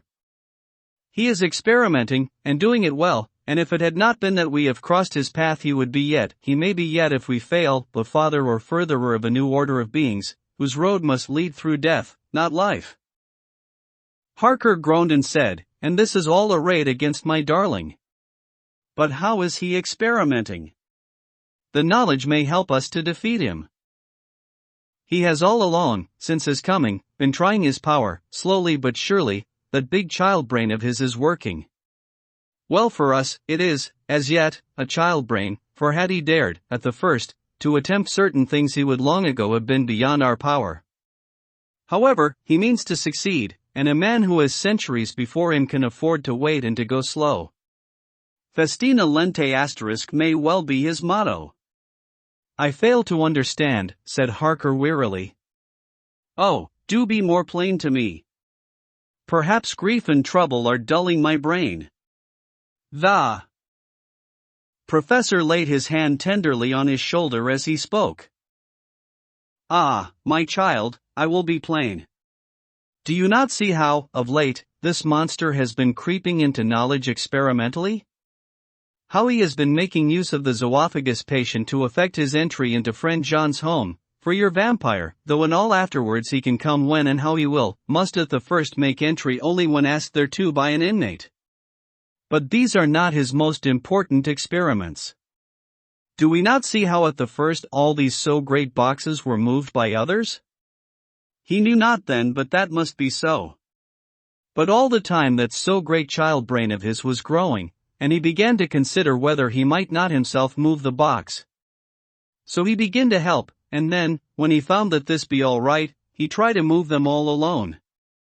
And so he progress, and he scatter these graves of him, and none but he know where they are hidden. He may have intend to bury them deep in the ground, so that he only use them in the night, or at such time as he can change his form, they do him equal well, and none may know these are his hiding place. But, my child, do not despair, this knowledge come to him just too late. Already all of his lairs but one be sterilized as for him, and before the sunset this shall be so. Then he have no place where he can move and hide. I delayed this morning that so we might be sure. Is there not more at stake for us than for him? Then why we not be even more careful than him? By my clock it is 1 hour, and already, if all be well, friend Arthur and Quincy are on their way to us. Today is our day, and we must go sure, if slow, and lose no chance. See, there are 5 of us when those absent ones return. Whilst he was speaking we were startled by a knock at the hall door, the double postman's knock of the telegraph boy. We all moved out to the hall with one impulse, and Van Helsing, holding up his hand to us to keep silence, stepped to the door and opened it. The boy handed in a dispatch. The professor closed the door again and, after looking at the direction, opened it and read it aloud. Look out for D. He is just now, 12.45, come from Carfax hurriedly and hastened towards the south. He seems to be going the round and may want to see you, Mina. There was a pause, broken by Jonathan Harker's voice. Now, God be thanked, we shall soon meet." Van Helsing turned to him quickly and said, "God will act in his own way in time. Do not fear, and do not rejoice as yet, for what we wish for at the moment may be our undoings." "I care for nothing now," he answered hotly, "except to wipe out this brute from the face of creation. I would sell my soul to do it." "Oh, hush, hush, my child," said Van Helsing, "God does not purchase souls in this wise, and the devil, though he may purchase, does not keep faith. But God is merciful and just, and knows your pain and your devotion to that dear Madam Mina. Think you how her pain would be doubled, did she but hear your wild words? Do not fear any of us, we are all devoted to this cause, and today shall see the end. The time is coming for action. Today this vampire is limit to the powers of man, and till sunset he may not change. It will take him time to arrive here. See, it is 20 minutes past 1, and there are yet some times before he can hither come, be he never so quick. What we must hope for is that my Lord Arthur and Quincy arrive first." About half an hour after we had received Mrs. Harker's telegram, there came a quiet resolute knock at the hall door. It was just an ordinary knock, such as is given hourly by thousands of gentlemen, but it made the professor's heart and mind beat loudly. We looked at each other, and together moved out into the hall. We each held ready to use our various armaments, the spiritual in the left hand, the moral in the right. Van Helsing pulled back the latch, and, holding the door half open, stood back, having both hands ready for action. The gladness of our hearts must have shone upon our faces when on the step, close to the door, we saw Lord Godalming and Quincy Morris. They came quickly in and closed the door behind them, the former saying, as they moved along the hall, "It is all right." We found both places, 6 boxes in each, and we destroyed them all. "Destroyed?" asked the professor. "For him." We were silent for a minute, and then Quincy said, "There's nothing to do but to wait here. If, however, he doesn't turn up by 5 o'clock, we must start off, for it won't do to leave Mrs. Harker alone after sunset." "He will be here before long now," said Van Helsing, who had been consulting his pocketbook. Nota bene asterisk in Madam's telegram he went south from Carfax, that means he went to cross the river, and he could only do so at slack of tide, which should be something before 1 o'clock. That he went south has a meaning for us. He is as yet only suspicious, and he went from Carfax first to the place where he would suspect interference least. You must have been at Bermondsey only a short time before him. That he is not here already shows that he went to Mile End next. This took him some time, for he would then have to be carried over the river in some way. Believe me, my friends, we shall not have long to wait now. We should have ready some plan of attack, so that we may throw away no chance. Hush, there is no time now. Have all your arms. Be ready." He held up a warning hand as he spoke, for we all could hear a key softly inserted in the lock of the hall door. I could not but admire, even at such a moment, the way in which a dominant spirit asserted itself. In all our hunting parties and adventures on different parts of the world, Quincy Morris had always been the one to arrange the plan of action, and Arthur and I had been accustomed to obey him implicitly. Now, the old habit seemed to be renewed instinctively. With a swift glance round the room, he at once laid out our plan of attack, and, without speaking a word, with a gesture, placed us each in position. Van Helsing, Harker, and I were just behind the door so that when it was open the professor could guard it whilst we two stepped between the incomer and the door. Godalming behind and Quincy in front stood just out of sight ready to move in front of the window. We waited in a suspense that made the seconds pass with nightmare slowness. The slow, careful steps came along the hall. The Count was evidently prepared for some surprise, at least he feared it. Suddenly with a single bound he leaped into the room, winning away past us before any of us could raise a hand to stay him. There was something so panther-like in the movement, something so unhuman, that it seemed to sober us all from the shock of his coming. The first to act was Harker, who, with a quick movement, threw himself before the door leading into the room in the front of the house. As the Count saw us, a horrible sort of snarl passed over his face, showing the eye teeth long and pointed, but the evil smile as quickly passed into a cold stare of lion-like disdain. His expression again changed, as with a single impulse, we all advanced upon him. It was a pity that we had not some better organized plan of attack, for even at the moment I wondered what we were to do. I did not myself know whether our lethal weapons would avail us anything. Harker evidently meant to try the matter, for he had ready his great cookery knife and made a fierce and sudden cut at him. The blow was a powerful one, only the diabolical quickness of the Count's leap back saved him. A second less and the trenchant blade had shorn through his heart. As it was, the point just cut the cloth of his coat, making a wide gap whence a bundle of banknotes and a stream of gold fell out. The expression of the Count's face was so hellish, that for a moment I feared for Harker, though I saw him throw the terrible knife aloft, again for another stroke. Instinctively I moved forward with a protective impulse, holding the crucifix and wafer in my hand.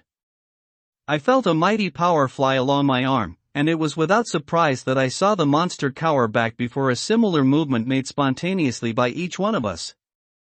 It would be impossible to describe the expression of hate and bamed malignity, of anger and hellish rage, which came over the Count's face.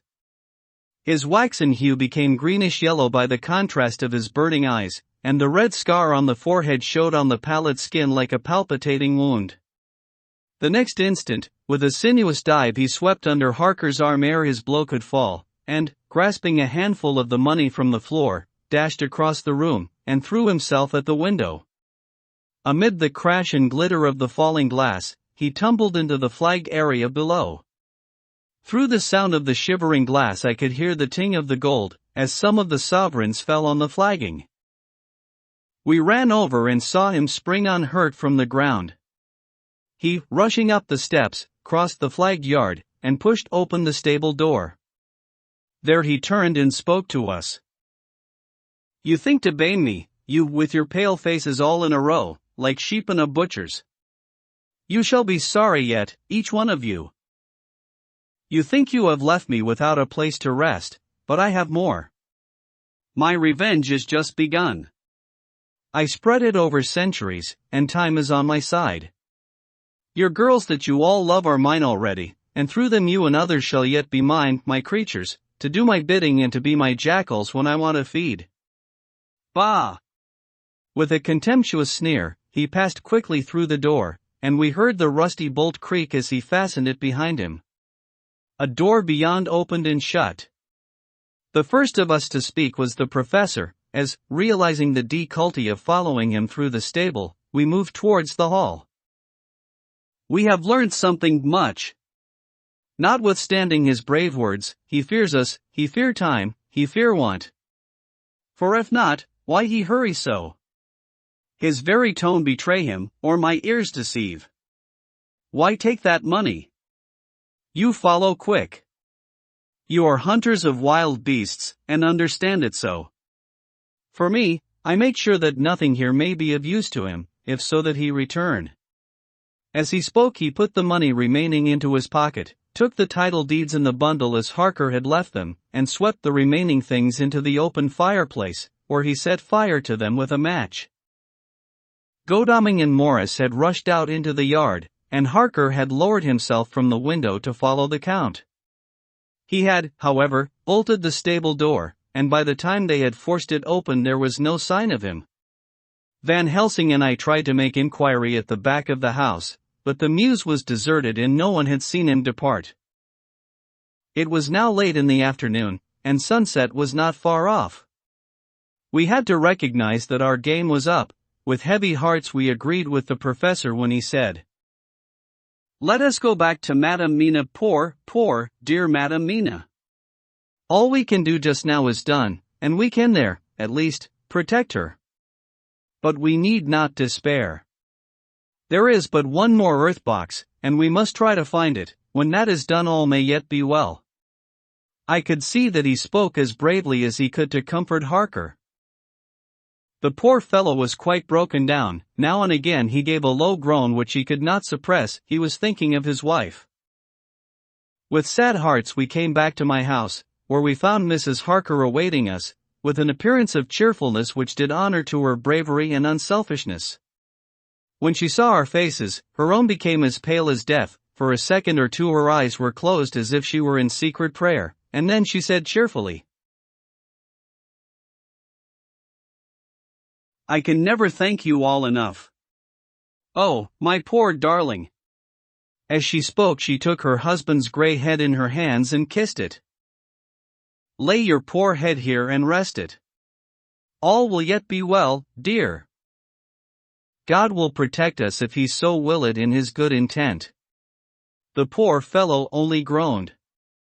There was no place for words in his sublime misery. We had a sort of perfunctory supper together, and I think it cheered us all up somewhat. It was, perhaps, the mere animal heat of food to hungry people, for none of us had eaten anything since breakfast, or the sense of companionship may have helped us, but anyhow we were all less miserable, and saw the morrow as not altogether without hope. True to our promise, we told Mrs. Harker everything which had passed, and although she grew snowy white at times when danger had seemed to threaten her husband, and red at others when his devotion to her was manifested, she listened bravely and with calmness. When we came to the part where Harker had rushed at the Count so recklessly, she clung to her husband's arm, and held it tight as though her clinging could protect him from any harm that might come. She said nothing, however, till the narration was all done, and matters had been brought right up to the present time. Then without letting go her husband's hand she stood up amongst us and spoke.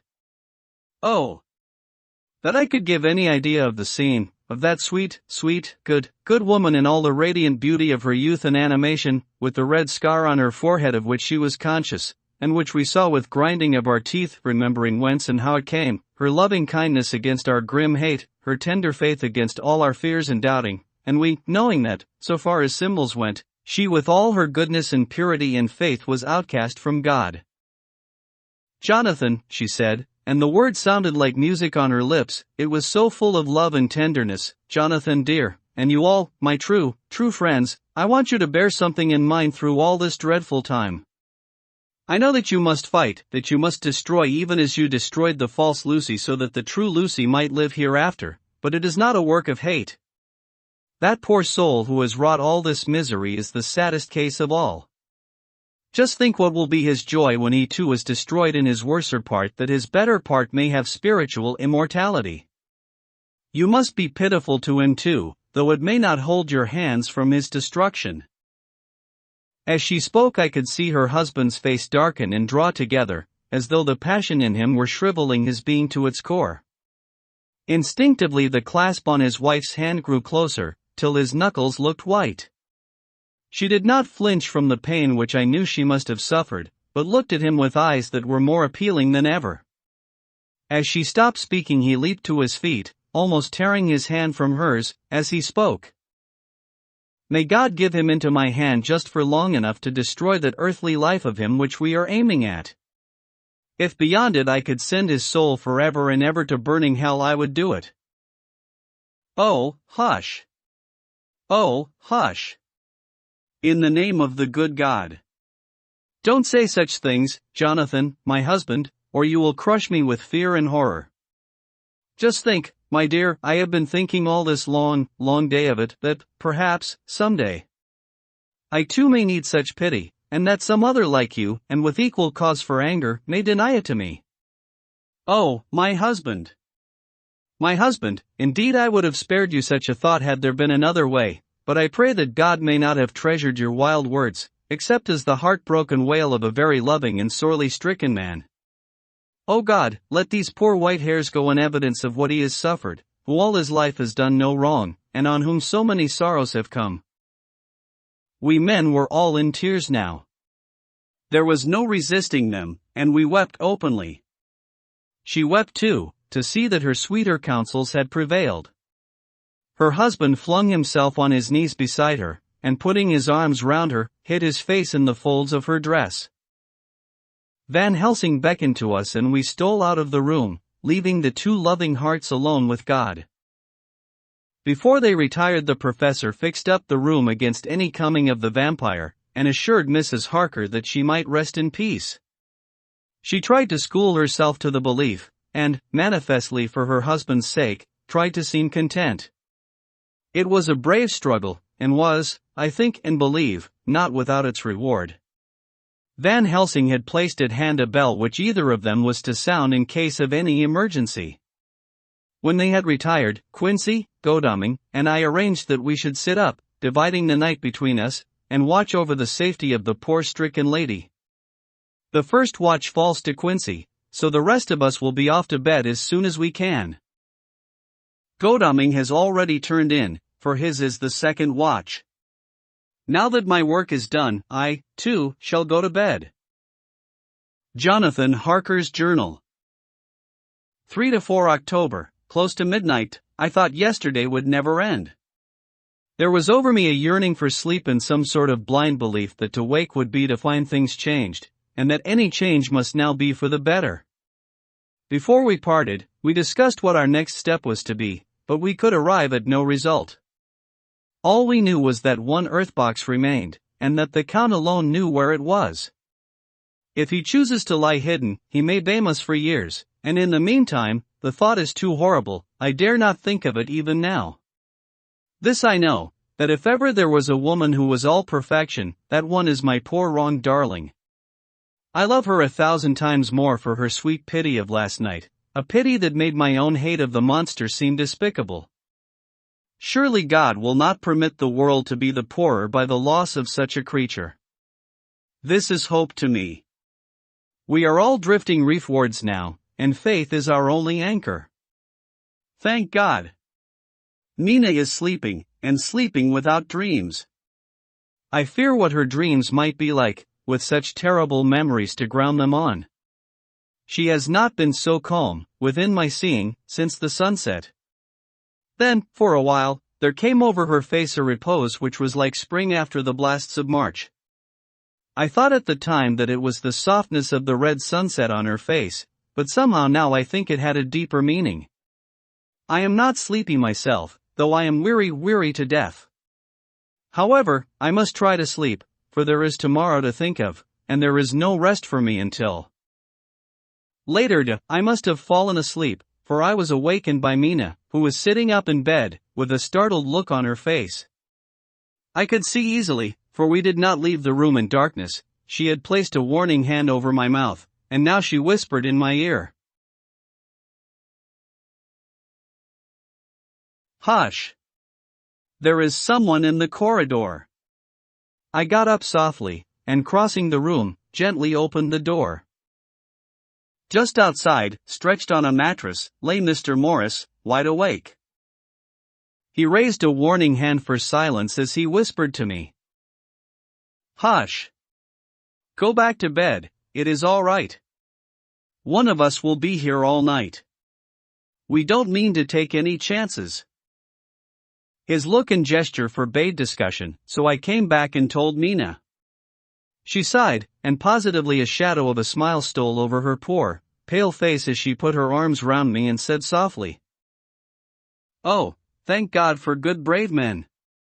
With a sigh she sank back again to sleep. I write this as I am not sleepy, though I must try again. October, morning. Not once again during the night I was wakened by Mina. This time we had all had a good sleep, for the gray of the coming dawn was making the windows into sharp oblongs, and the gas flame was like a speck rather than a disk of light. She said to me hurriedly, "Go call the professor. I want to see him at once." "Why?" I asked. "I have an idea. I suppose it must have come in the night, and matured without my knowing it. He must hypnotize me before the dawn, and then I shall be able to speak. Go quick, dearest, the time is getting close." I went to the door. Dr. Seward was resting on the mattress, and, seeing me, he sprang to his feet. "Is anything wrong?" he asked, in alarm. "No," I replied, but Mina wants to see Dr. Helsing at once. I will go, he said, and hurried into the professor's room. 2 or 3 minutes later Van Helsing was in the room in his dressing gown, and Mr. Morris and Lord Godalming were with Dr. Seward at the door asking questions. When the professor saw Mina, a positive smile ousted the anxiety of his face. He rubbed his hands as he said, "Oh, my dear Madam Mina, this is indeed a change. See, friend Jonathan, we have got our dear Madam Mina, as of old, back to us today." Then turning to her, he said cheerfully, "And what am I do for you? For at this hour you do not want me for nothings." "I want you to hypnotize me," she said. "Do it before the dawn, for I feel that then I can speak, and speak freely. Be quick, for the time is short." Without a word he motioned her to sit up in bed. Looking fixedly at her, he commenced to make passes in front of her, from over the top of her head downward, with each hand in turn. Mina gazed at him fixedly for a few minutes, during which my own heart beat like a trip hammer, for I felt that some crisis was at hand. Gradually her eyes closed, and she sat stock still. Only by the gentle heaving of her bosom could one know that she was alive. The professor made a few more passes and then stopped, and I could see that his forehead was covered with great beads of perspiration. Mina opened her eyes, but she did not seem the same woman. There was a faraway look in her eyes, and her voice had a sad dreaminess which was new to me. Raising his hand to impose silence, the professor motioned me to bring the others in. They came on tiptoe, closing the door behind them, and stood at the foot of the bed, looking on. Mina appeared not to see them. The stillness was broken by Van Helsing's voice speaking in a low-level tone which would not break the current of her thoughts. "Where are you?" The answer came in a neutral way. "I do not know. Sleep has no place it can call its own." For several minutes there was silence. Mina sat rigid, and the professor stood staring at her fixedly. The rest of us hardly dared to breathe. The room was growing lighter. Without taking his eyes from Mina's face, Dr. Van Helsing motioned me to pull up the blind. I did so, and the day seemed just upon us. A red streak shot up, and a rosy light seemed to diffuse itself through the room. On the instant the professor spoke again. "Where are you now?" The answer came dreamily, but with intention. It was as though she were interpreting something. I have heard her use the same tone when reading her notes. "I do not know. It is all strange to me." "What do you see?" "I can see nothing, it is all dark." "What do you hear?" I could detect the strain in the professor's patient voice. "The lapping of water. It is gurgling by, and little waves leap. I can hear them on the outside." "Then you are on a ship?" We all looked at each other, trying to glean something each from the other.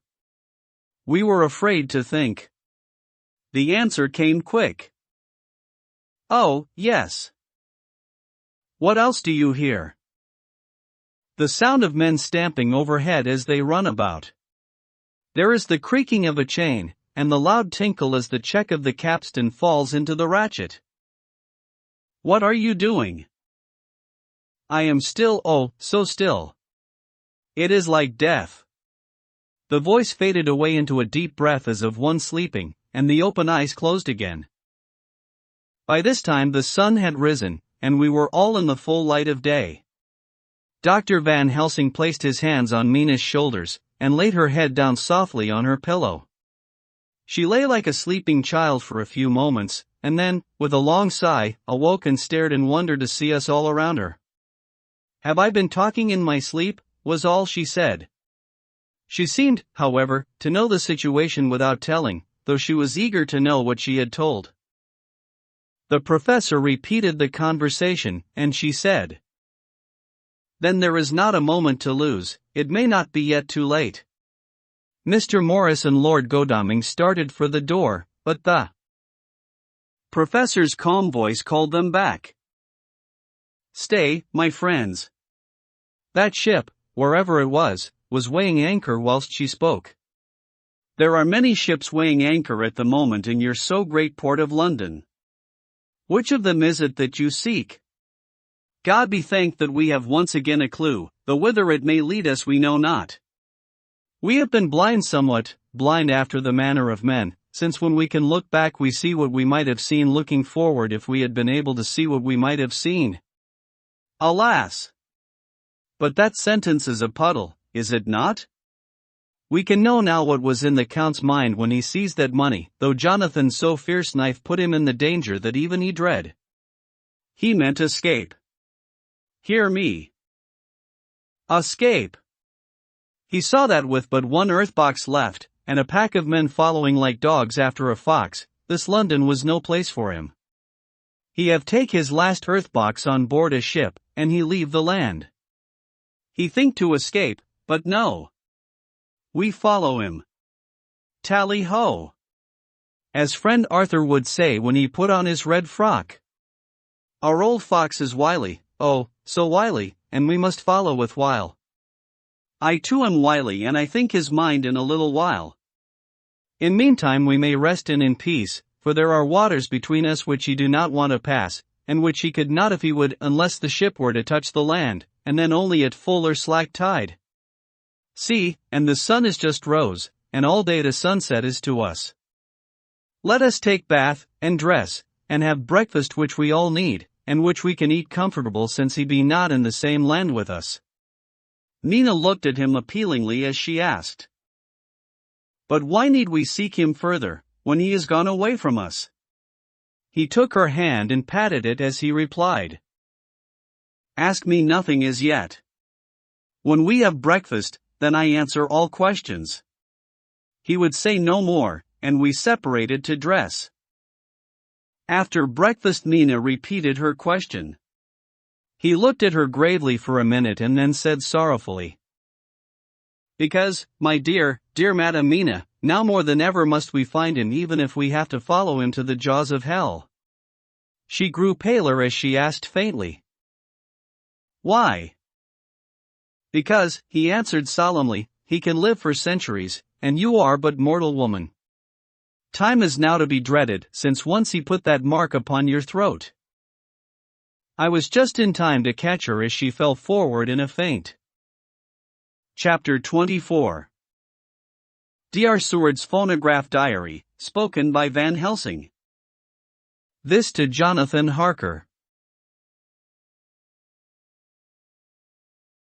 You are to stay with your dear Madam Mina. We shall go to make our search, if I can call it so, for it is not search but knowing, and we seek confirmation only. But do you stay and take care of her today?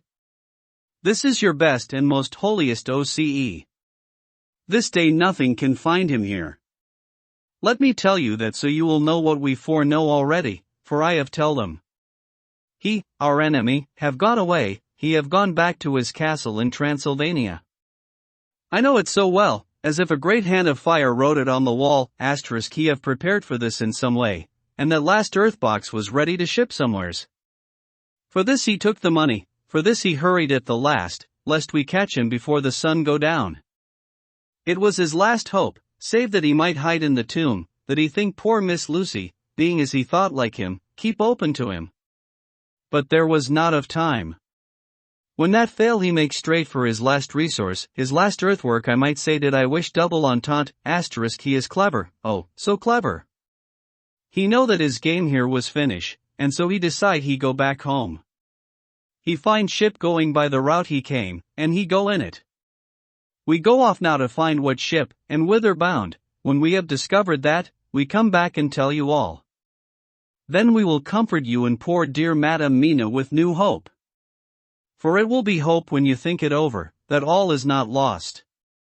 This very creature that we pursue, he take hundreds of years to get so far as London, and yet in one day, when we know of the disposal of him, we drive him out.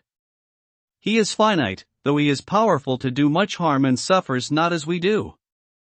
But we are strong, each in our purpose, and we are all more strong together. Take heart afresh, dear husband of Madam Mina. This battle is but begun, and in the end we shall win, so sure as that God sits on high to watch over his children. Therefore be of much comfort till we return. Van Helsing. Jonathan Harker's Journal. October 4th. When I read to Mina Van Helsing's message in the phonograph, the poor girl brightened up considerably. Already the certainty that the Count is out of the country has given her comfort, and comfort is strength to her. For my own part, now that this horrible danger is not face to face with us, it seems almost impossible to believe in it. Even my own terrible experiences in Castle Dracula seem like a long-forgotten dream. Here in the crisp autumn air, in the bright sunlight. Alas! How can I disbelieve? In the midst of my thought my eye fell on the red scar on my poor darling's white forehead. Whilst that lasts, there can be no disbelief. And afterwards the very memory of it will keep faith crystal clear. Mina and I fear to be idle, so we have been over all the diaries again and again. Somehow, although the reality seems greater each time, the pain and the fear seem less. There is something of a guiding purpose manifest throughout, which is comforting. Mina says that perhaps we are the instruments of ultimate good. It may be. I shall try to think as she does. We have never spoken to each other yet of the future. It is better to wait till we see the professor and the others after their investigations. The day is running by more quickly than I ever thought a day could run for me again. It is now 3 o'clock. Mina Harker's Journal. October 5th, 5 p.m. Our meeting for report. Present, Professor Van Helsing, Lord Godalming, Dr. Seward, Mr. Quincy Morris, Jonathan Harker, Mina Harker. Dr. Van Helsing described what steps were taken during the day to discover on what boat and whither bound Count Dracula made his escape. As I knew that he wanted to get back to Transylvania, I felt sure that he must go by the Danube mouth, or by somewhere in the Black Sea, since by that way he come. It was a dreary blank that was before us. Omni ignotum pro magnifico, asterisk, and so with heavy hearts we start to find what ships leave for the Black Sea last night.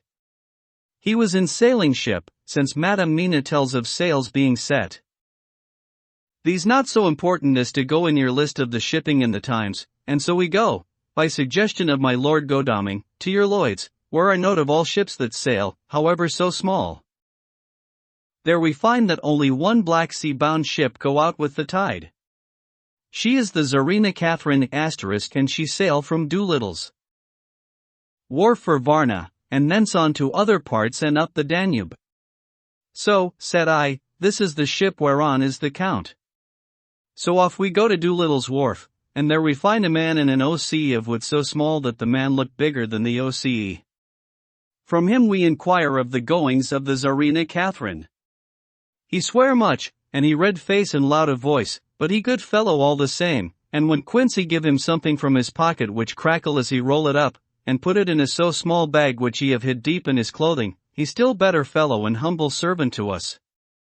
He come with us, and ask many men who are rough and hot, these be better fellows too when they have been no more thirsty.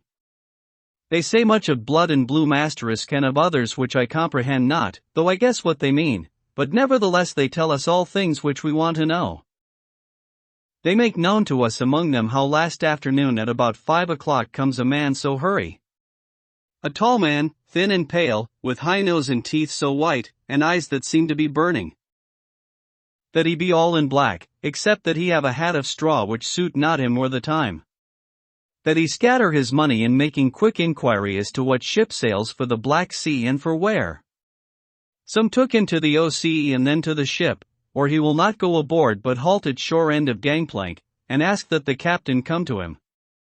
The captain come, when told that he will be pay well, and though he swear much at the first he agree to term.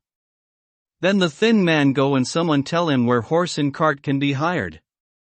He go there, and soon he come again, himself driving cart on which is a great box, this he himself lift down, though it takes several to put it on truck for the ship. He give much talk to captain as to how and where his box is to be placed, but the captain liked not and swear at him in many tongues, and tell him that if he like he can come and see where it shall be. But he say no, that he come not yet, for that he have much to do. Whereupon the captain tell him that he had better be quick with blood, for that his ship will leave the place of blood before the turn of the tide with blood. Then the thin man smile, and say that of course he must go when he think fit, but he will be surprised if he go quite so soon. The captain swear again, polyglot, and the thin man make him bow, and thank him, and say that he will so far intrude on his kindness as to come aboard before the sailing. Final the captain, more red than ever, and in more tongues, tell him that he doesn't want no Frenchmen with bloom upon them and also with blood in his ship, with blood on her also. And so, after asking where there might be close at hand a ship where he might purchase ship's forms, he departed. No one knew where he went or bloomin' well cared, as they said, for they had something else to think of, well with blood again, for it soon became apparent to all that the Tsarina Catherine would not sail as was expected. A thin mist began to creep up from the river, and it grew, and grew, till soon a dense fog. He must have come off by himself, for none notice him. Polyglot, very polyglot with bloom and blood, but he could do nothing. The water rose and rose, and he began to fear that he would lose the tide altogether. He was in no friendly mood when, just at full tide, the thin man came up the gangplank again and asked to see where his box had been stowed. Then the captain replied that he wished that he and his box old and with much bloom and blood were in hell. But the thin man did not be offend, and went down with the mate and saw where it was placed, and came up and stood a while on deck in fog. He must have come off by himself, for none notice him. Indeed they thought not of him, for soon the fog began to melt away, and all was clear again. My friends of the thirst and the language that was of bloom and blood laughed, as they told how the captain swears exceeded even his usual polyglot, and was more than ever full of picturesque, when on questioning other mariners who were in movement up and down the river that hour, he found that few of them had seen any of fog at all, except where it lay round the wharf. However, the ship went out on the ebb tide, and was doubtless by morning far down the river mouth. She was by then, when they told us, well out to sea. And so, my dear Madam Mina, it is that we have to rest for a time, for our enemy is on the sea, with the fog at his command, on his way to the Danube mouth. To sail a ship takes time, go she never so quick, and when we start we go on land more quick, and we meet him there. Our best hope is to come on him when in the box between sunrise and sunset, for then he can make no struggle, and we may deal with him as we should. There are days for us in which we can make ready our plan. We know all about where he go, for we have seen the owner of the ship, who have shown us invoices and all papers that can be. The box we seek is to be landed in Varna, and to be given to an agent, one Ristix, who will there present his credentials, and so our merchant friend will have done his part. When he asks if there be any wrong, for that so, he can telegraph and have inquiry made at Varna, we say no, for what is to be done is not for police or of the customs. It must be done by us alone and in our own way. When Dr. Van Helsing had done speaking, I asked him if it were certain that the Count had remained on board the ship. He replied, we have the best proof of that, your own evidence, when in the hypnotic trance this morning. I asked him again if it were really necessary that they should pursue the Count, for I dread Jonathan leaving me, and I know that he would surely go if the others went. He answered in growing passion, at first quietly. As he went on, however, he grew more angry and more forceful, till in the end we could not but see wherein was at least some of that personal dominance which made him so long a master amongst men.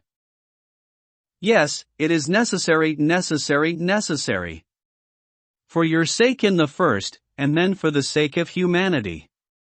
This monster has done much harm already, in the narrow scope where he find himself, and in the short time when as yet he was only as a body groping his so small measure in darkness and not knowing.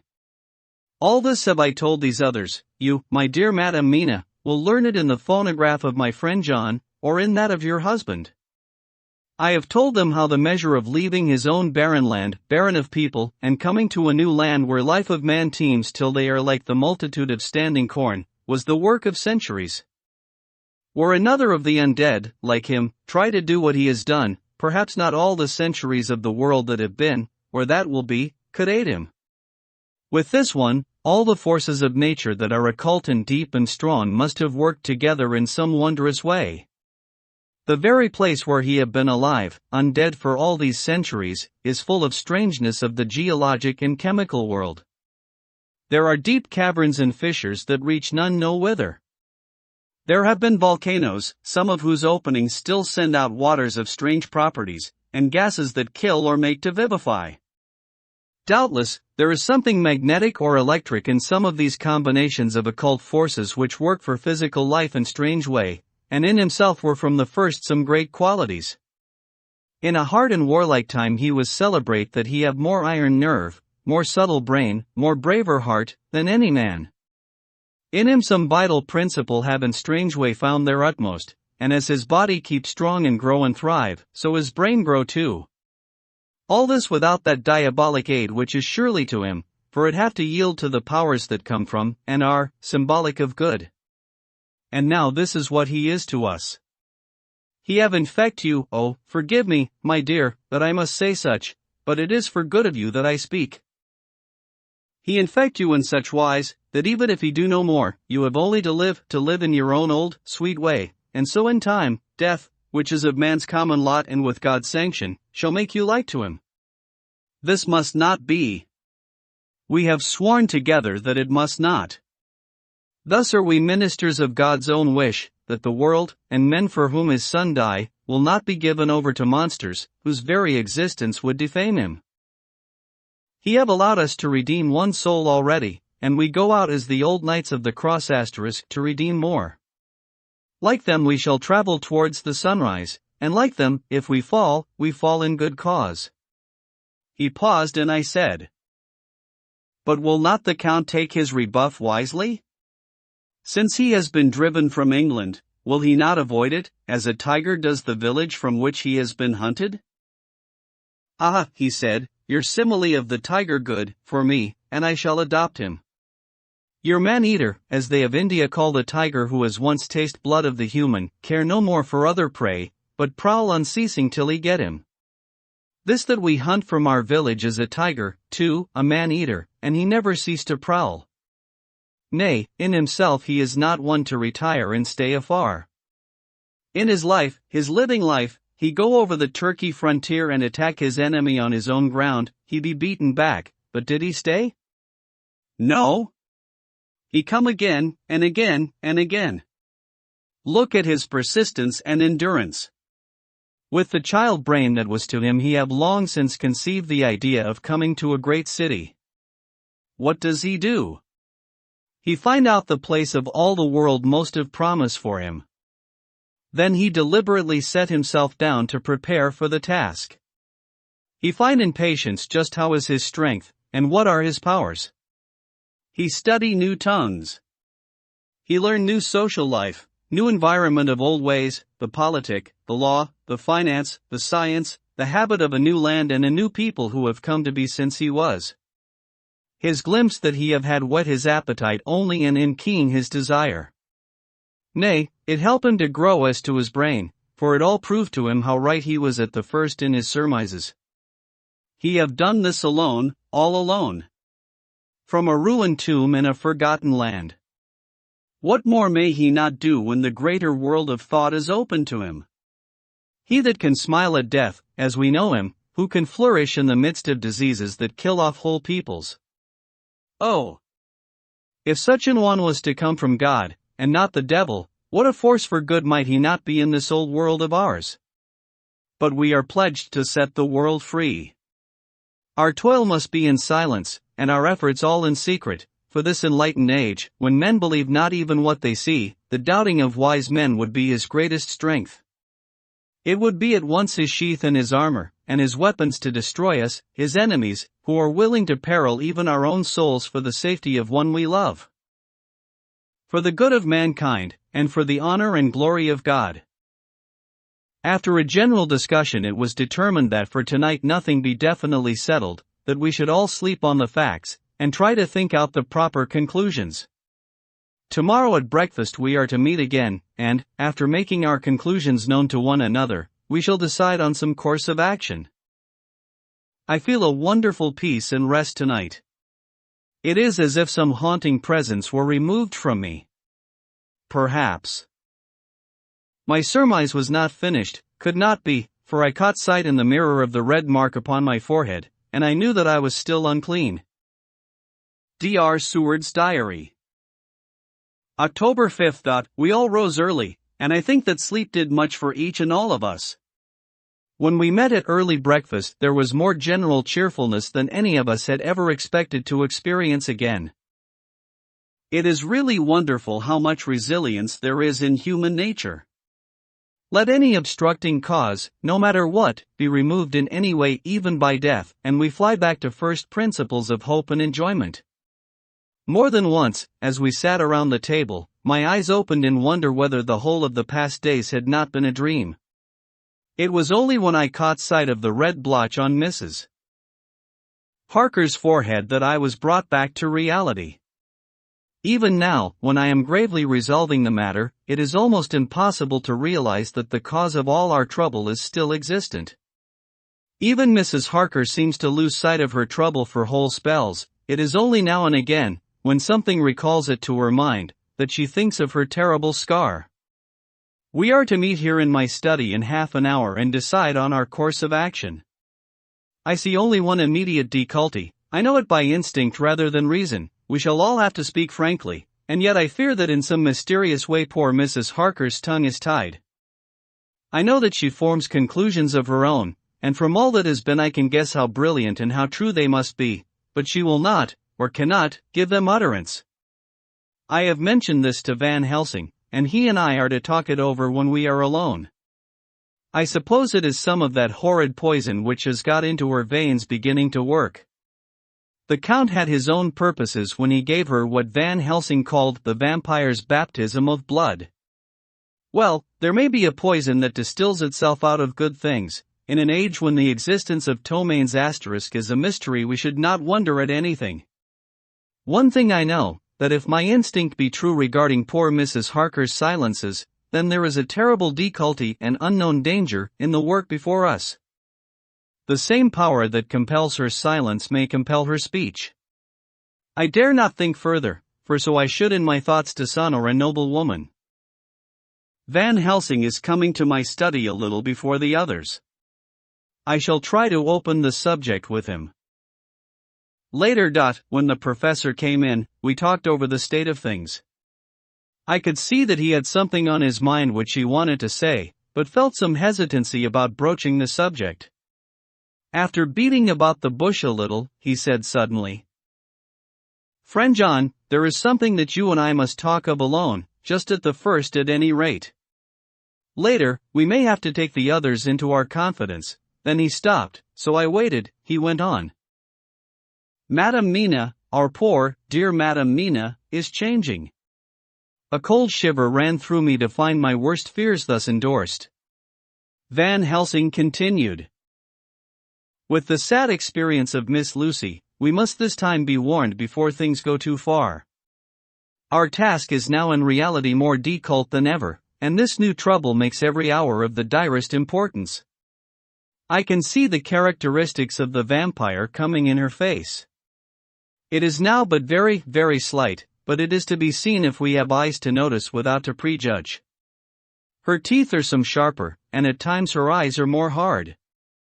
But these are not all. There is to her the silence now often, as so it was with Miss Lucy.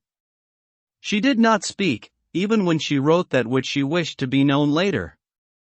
Now my fear is this.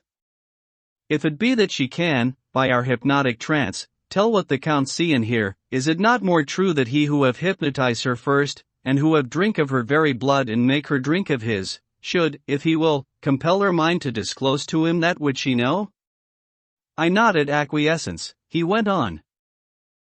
Then what we must do is to prevent this. We must keep her ignorant of our intent, and so she cannot tell what she know not.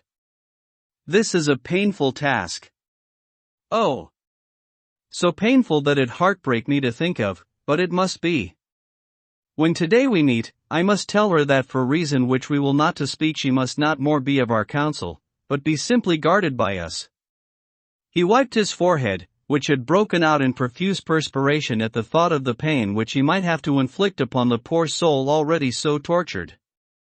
I knew that it would be some sort of comfort to him if I told him that I also had come to the same conclusion, for at any rate it would take away the pain of doubt. I told him, and the effect was as I expected. It is now close to the time of our general gathering. Van Helsing has gone away to prepare for the meeting, and is painful part of it. I really believe his purpose is to be able to pray alone. Later. At the very outset of our meeting a great personal relief was experienced by both Van Helsing and myself. Mrs. Harker had sent a message by her husband to say that she would not join us at present, as she thought it better that we should be free to discuss our movements without her presence to embarrass us. The professor and I looked at each other for an instant, and somehow we both seemed relieved. For my own part, I thought that if Mrs. Harker realized the danger herself, it was much pain as well as much danger averted. Under the circumstances we agreed, by a questioning look and answer, with finger on lip, to preserve silence of our suspicions, until we should have been able to confer alone again. We went at once into our plan of campaign. Van Helsing roughly put the facts before us first. The Tsarina Catherine left the Thames yesterday morning. It will take her at the quickest speed she has ever made at least 3 weeks to reach Varna, but we can travel overland to the same place in 3 days. Now, if we allow for 2 days less for the ship's voyage, owing to such weather influences as we know that the Count can bring to bear, and if we allow a whole day and night for any delays which may occur to us, then we have a margin of nearly 2 weeks. Thus, in order to be quite safe, we must leave here on 17th at latest. Then we shall at any rate be in Varna a day before the ship arrives, and able to make such preparations as may be necessary. Of course we shall all go armed against evil things, spiritual as well as physical. Here Quincey Morris added, I understand that the Count comes from a wolf country, and it may be that he will get there before us. I propose that we add Winchester's * to our armament. I have a kind of belief in a Winchester when there is any trouble of that sort around. Do you remember, Art, when we had the pack after us at Tobolsk, *, what wouldn't we have given then for a repeater apiece? Good, said Van Helsing. Winchesters it shall be. Quincey's head is level at all times, but most so when there is to hunt, though my metaphor be more dishonor to science than wolves be of danger to man. In the meantime we can do nothing here, and as I think that Varna is not familiar to any of us, why not go there more soon?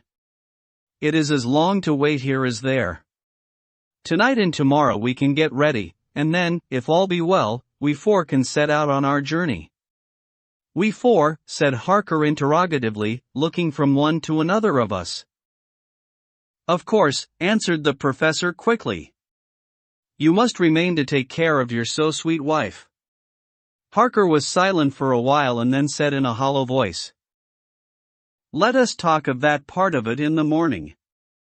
I want to consult with Mina.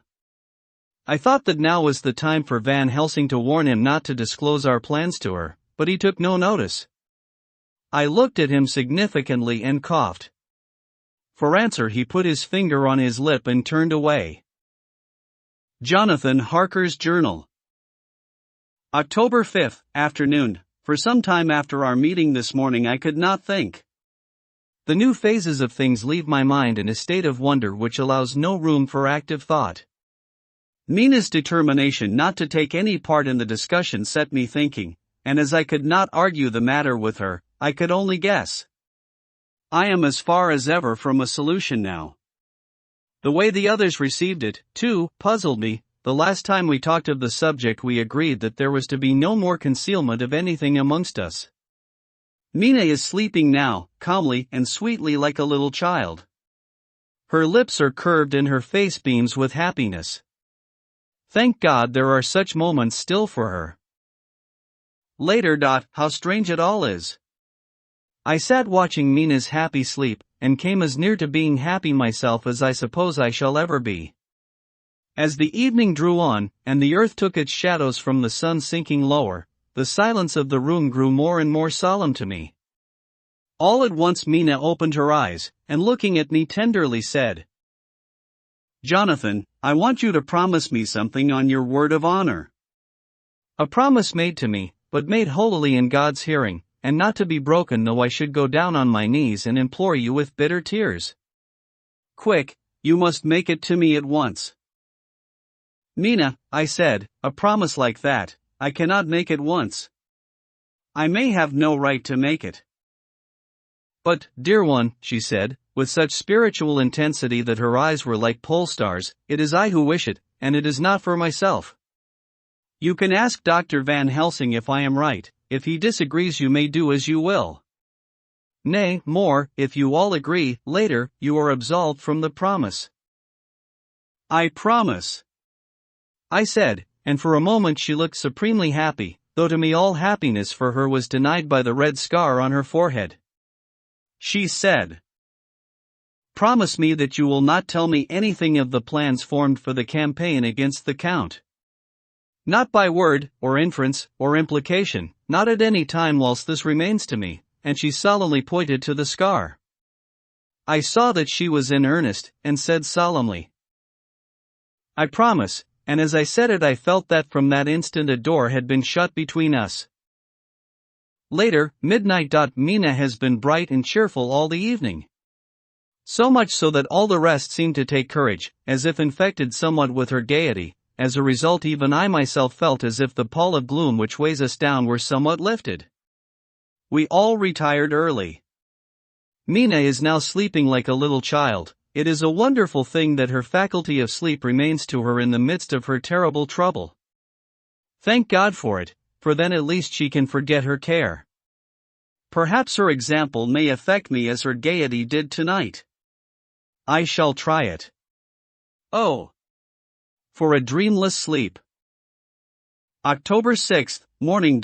Another surprise.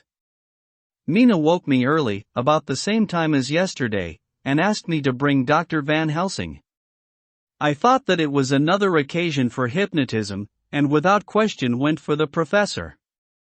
He had evidently expected some such call, for I found him dressed in his room. His door was ajar, so that he could hear the opening of the door of our room. He came at once. As he passed into the room, he asked Mina if the others might come too.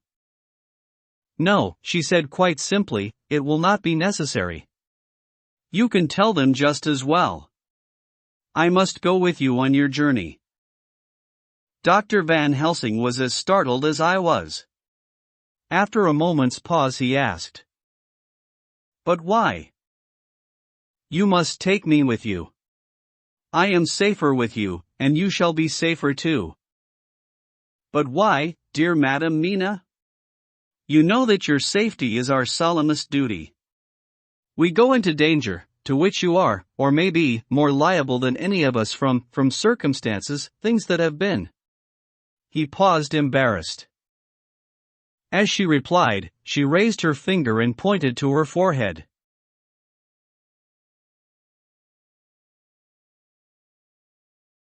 "I know. That is why I must go. I can tell you now, whilst the sun is coming up, I may not be able again. I know that when the Count wills me I must go. I know that if he tells me to come in secret, I must come by any device to hoodwink even Jonathan." God saw the look that she turned on me as she spoke, and if there be indeed a recording angel, that look is noted to her everlasting honor. I could only clasp her hand. I could not speak, my emotion was too great for even the relief of tears. She went on. "You men are brave and strong. You are strong in your numbers, for you can defy that which would break down the human endurance of one who had to guard alone. Besides, I may be of service, since you can hypnotize me and so learn that which even I myself do not know." Dr. Van Helsing said very gravely, "Madam Mina, you are, as always, most wise. You shall with us come, and together we shall do that which we go forth to achieve." When he had spoken, Mina's long spell of silence made me look at her. She had fallen back on her pillow asleep. She did not even wake when I had pulled up the blind and let in the sunlight which flooded the room. Van Helsing motioned to me to come with him quietly. We went to his room, and within a minute Lord Godalming, Dr. Seward, and Mr. Morris were with us also. He told them what Mina had said, and went on. "In the morning we shall leave for Varna. We have now to deal with a new factor, Madame Mina. Oh, but her soul is true. It is to her an agony to tell us so much as she has done, but it is most right, and we are warned in time. There must be no chance lost, and in Varna we must be ready to act the instant when that ship arrives." "What shall we do exactly?" asked Mr. Morris laconically. The professor paused before replying. "We shall at the first board that ship, then, when we have identified the box, we shall place a branch of the wild rose on it. This we shall fasten, for when it is there none can emerge, so at least says the superstition. And to superstition must we trust at the first, it was man's faith in the early, and it have its root in faith still. Then, when we get the opportunity that we seek, when none are near to see, we shall open the box, and all will be well." "I shall not wait for any opportunity," said Morris. "When I see the box I shall open it and destroy the monster, though there were 1,000 men looking on, and if I am to be wiped out for it the next moment." I grasped his hand instinctively and found it as firm as a piece of steel. I think he understood my look. I hope he did. "Good boy," said Dr. Van Helsing. "Brave boy.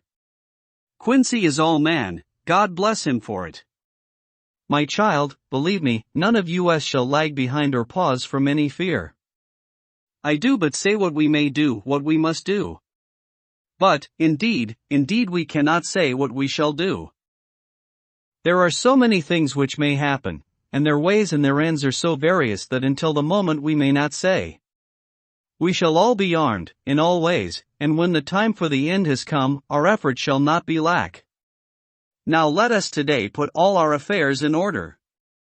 Let all things which touch on others dear to us, and who on us depend, be complete, for none of us can tell what, or when, or how, the end may be.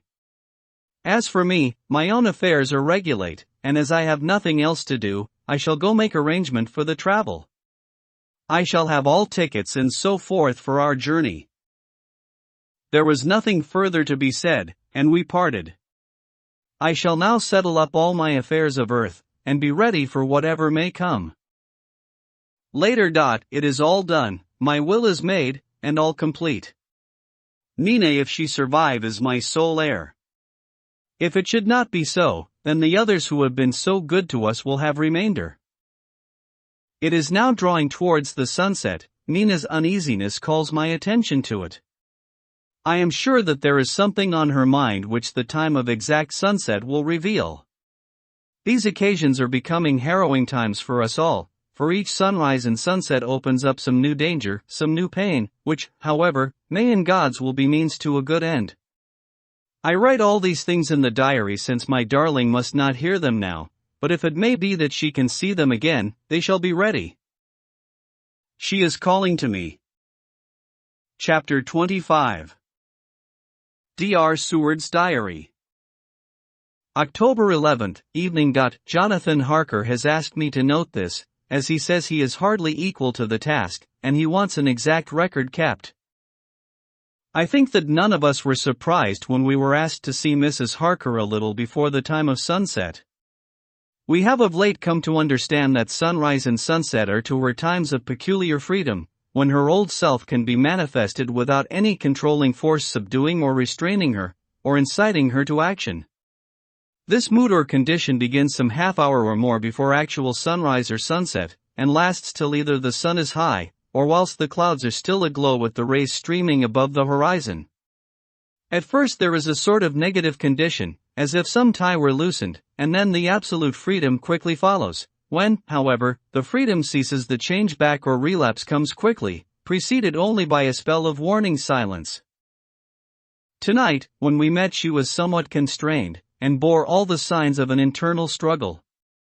I put it down myself to her making a violent effort at the earliest instant she could do so. A very few minutes, however, gave her complete control of herself. Then, motioning her husband to sit beside her on the sofa where she was half reclining, she made the rest of us bring chairs up close. Taking her husband's hand in hers, she began. "We are all here together in freedom, for perhaps the last time. I know, dear, I know that you will always be with me to the end." This was to her husband, whose hand had, as we could see, tightened upon hers. In the morning we go out upon our task, and God alone knows what may be in store for any of us. You are going to be so good to me as to take me with you. I know that all that brave earnest men can do for a poor weak woman, whose soul perhaps is lost, no, not yet, but is at any rate at stake, you will do. But you must remember that I am not as you are. There is a poison in my blood, in my soul, which may destroy me, which must destroy me, unless some relief comes to us. Oh, my friends, you know as well as I do, that my soul is at stake, and though I know there is one way out for me, you must not and I must not take it. She looked appealingly at us all in turn, beginning and ending with her husband. "What is that way?" asked Van Helsing in a hoarse voice. "What is that way, which we must not, may not take?" "That I may die now, either by my own hand or that of another, before the greater evil is entirely wrought. I know, and you know, that where I once did you could and would set free my immortal spirit, even as you did my poor Lucy's. Were death, or the fear of death, the only thing that stood in the way, I would not shrink to die here, now, amidst the friends who love me. But death is not all. I cannot believe that to die in such a case, when there is hope before us and a better task to be done, is God's will. Therefore, I on my part give up here the certainty of eternal rest, and go out into the dark where may be the blackest things that the world or the nether world holds." We were all silent, for we knew instinctively that this was only a prelude. The faces of the others were set, and Harker's grew ashen gray. Perhaps he guessed better than any of us what was coming. She continued. "This is what I can give into the hotchpot." I could not but note the quaint legal phrase which she used in such a place, and with all seriousness.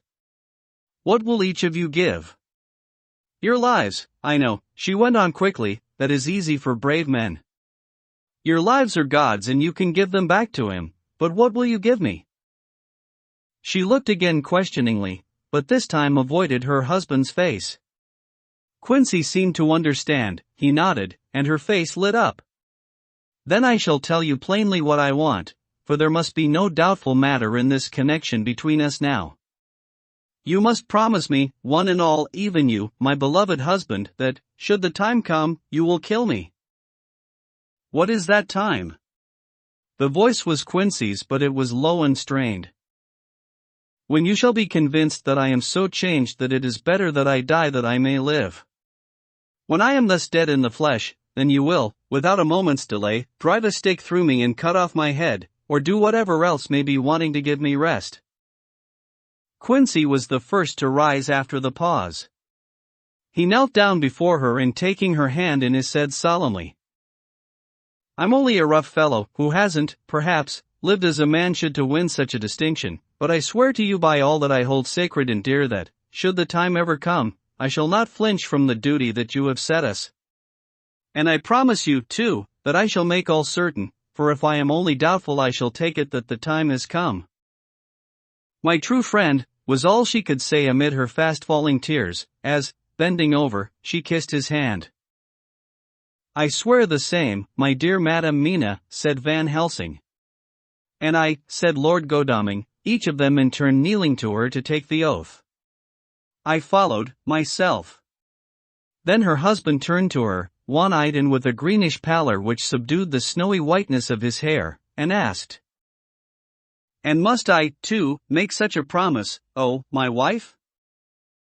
"You too, my dearest," she said, with infinite yearning of pity in her voice and eyes.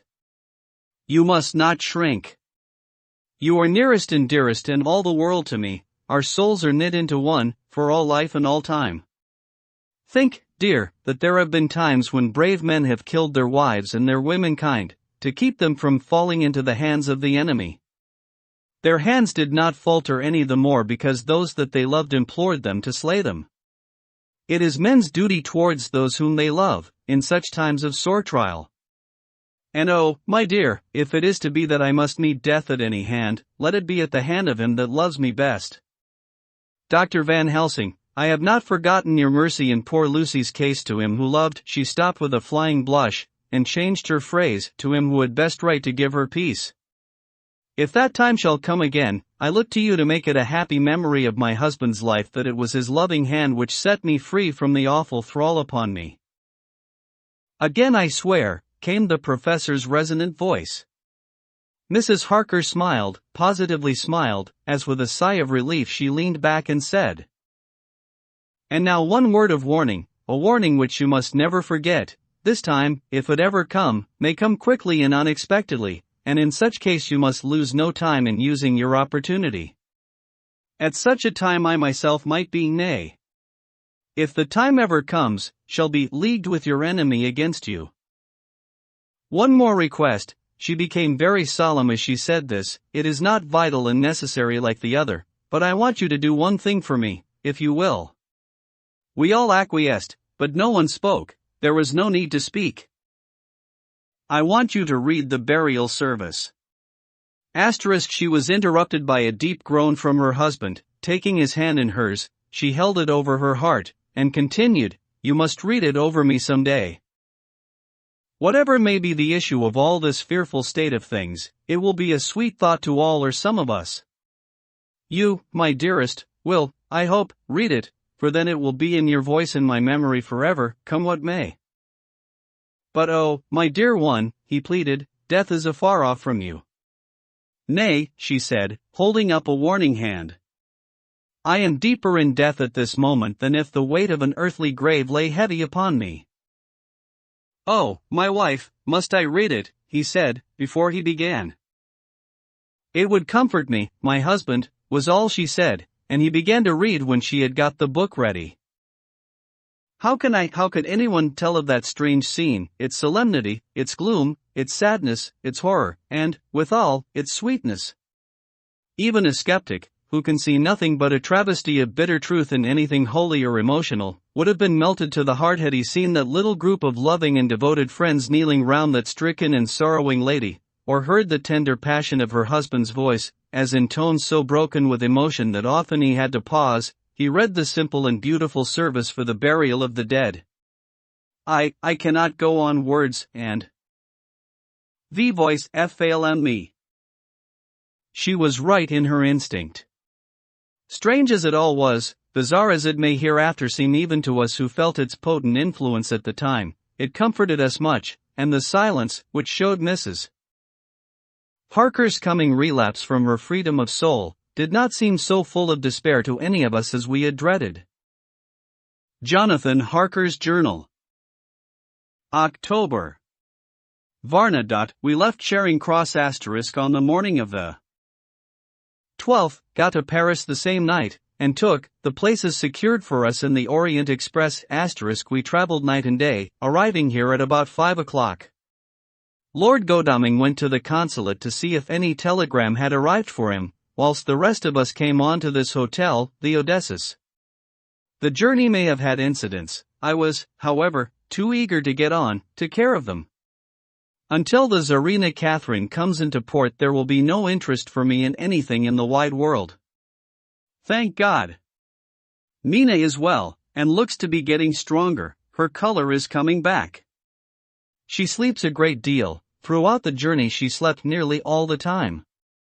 Before sunrise and sunset, however, she is very wakeful and alert, and it has become a habit for Van Helsing to hypnotize her at such times. At first, some effort was needed, and he had to make many passes, but now, she seems to yield at once, as if by habit, and scarcely any action is needed. He seems to have power at these particular moments to simply will, and her thoughts obey him. He always asks her what she can see and hear. She answers to the first. Nothing, all is dark. And to the second. I can hear the waves lapping against the ship, and the water rushing by. Canvas and cordage strain and masts and yards creak. The wind is high, I can hear it in the shrouds, and the bow throws back the foam. It is evident that the Tsarina Catherine is still at sea, hastening on her way to Varna. Lord Godalming has just returned. He had 4 telegrams, one each day since we started, and all to the same effect, that the Tsarina Catherine had not been reported to Lloyd's from anywhere. He had arranged before leaving London that his agent should send him every day a telegram saying if the ship had been reported. He was to have a message even if she were not reported, so that he might be sure that there was a watch being kept at the other end of the wire. We had dinner and went to bed early. Tomorrow we are to see the vice-consul, and to arrange, if we can, about getting on board the ship as soon as she arrives. Van Helsing says that our chance will be to get on board between sunrise and sunset. The Count, even if he takes the form of a bat, cannot cross the running water of his own volition, and so cannot leave the ship. As he dare not change to man's form without suspicion, which he evidently wishes to avoid, he must remain in the box. If, then, we can come on board after sunrise, he is at our mercy, for we can open the box and make sure of him, as we did of poor Lucy, before he wakes.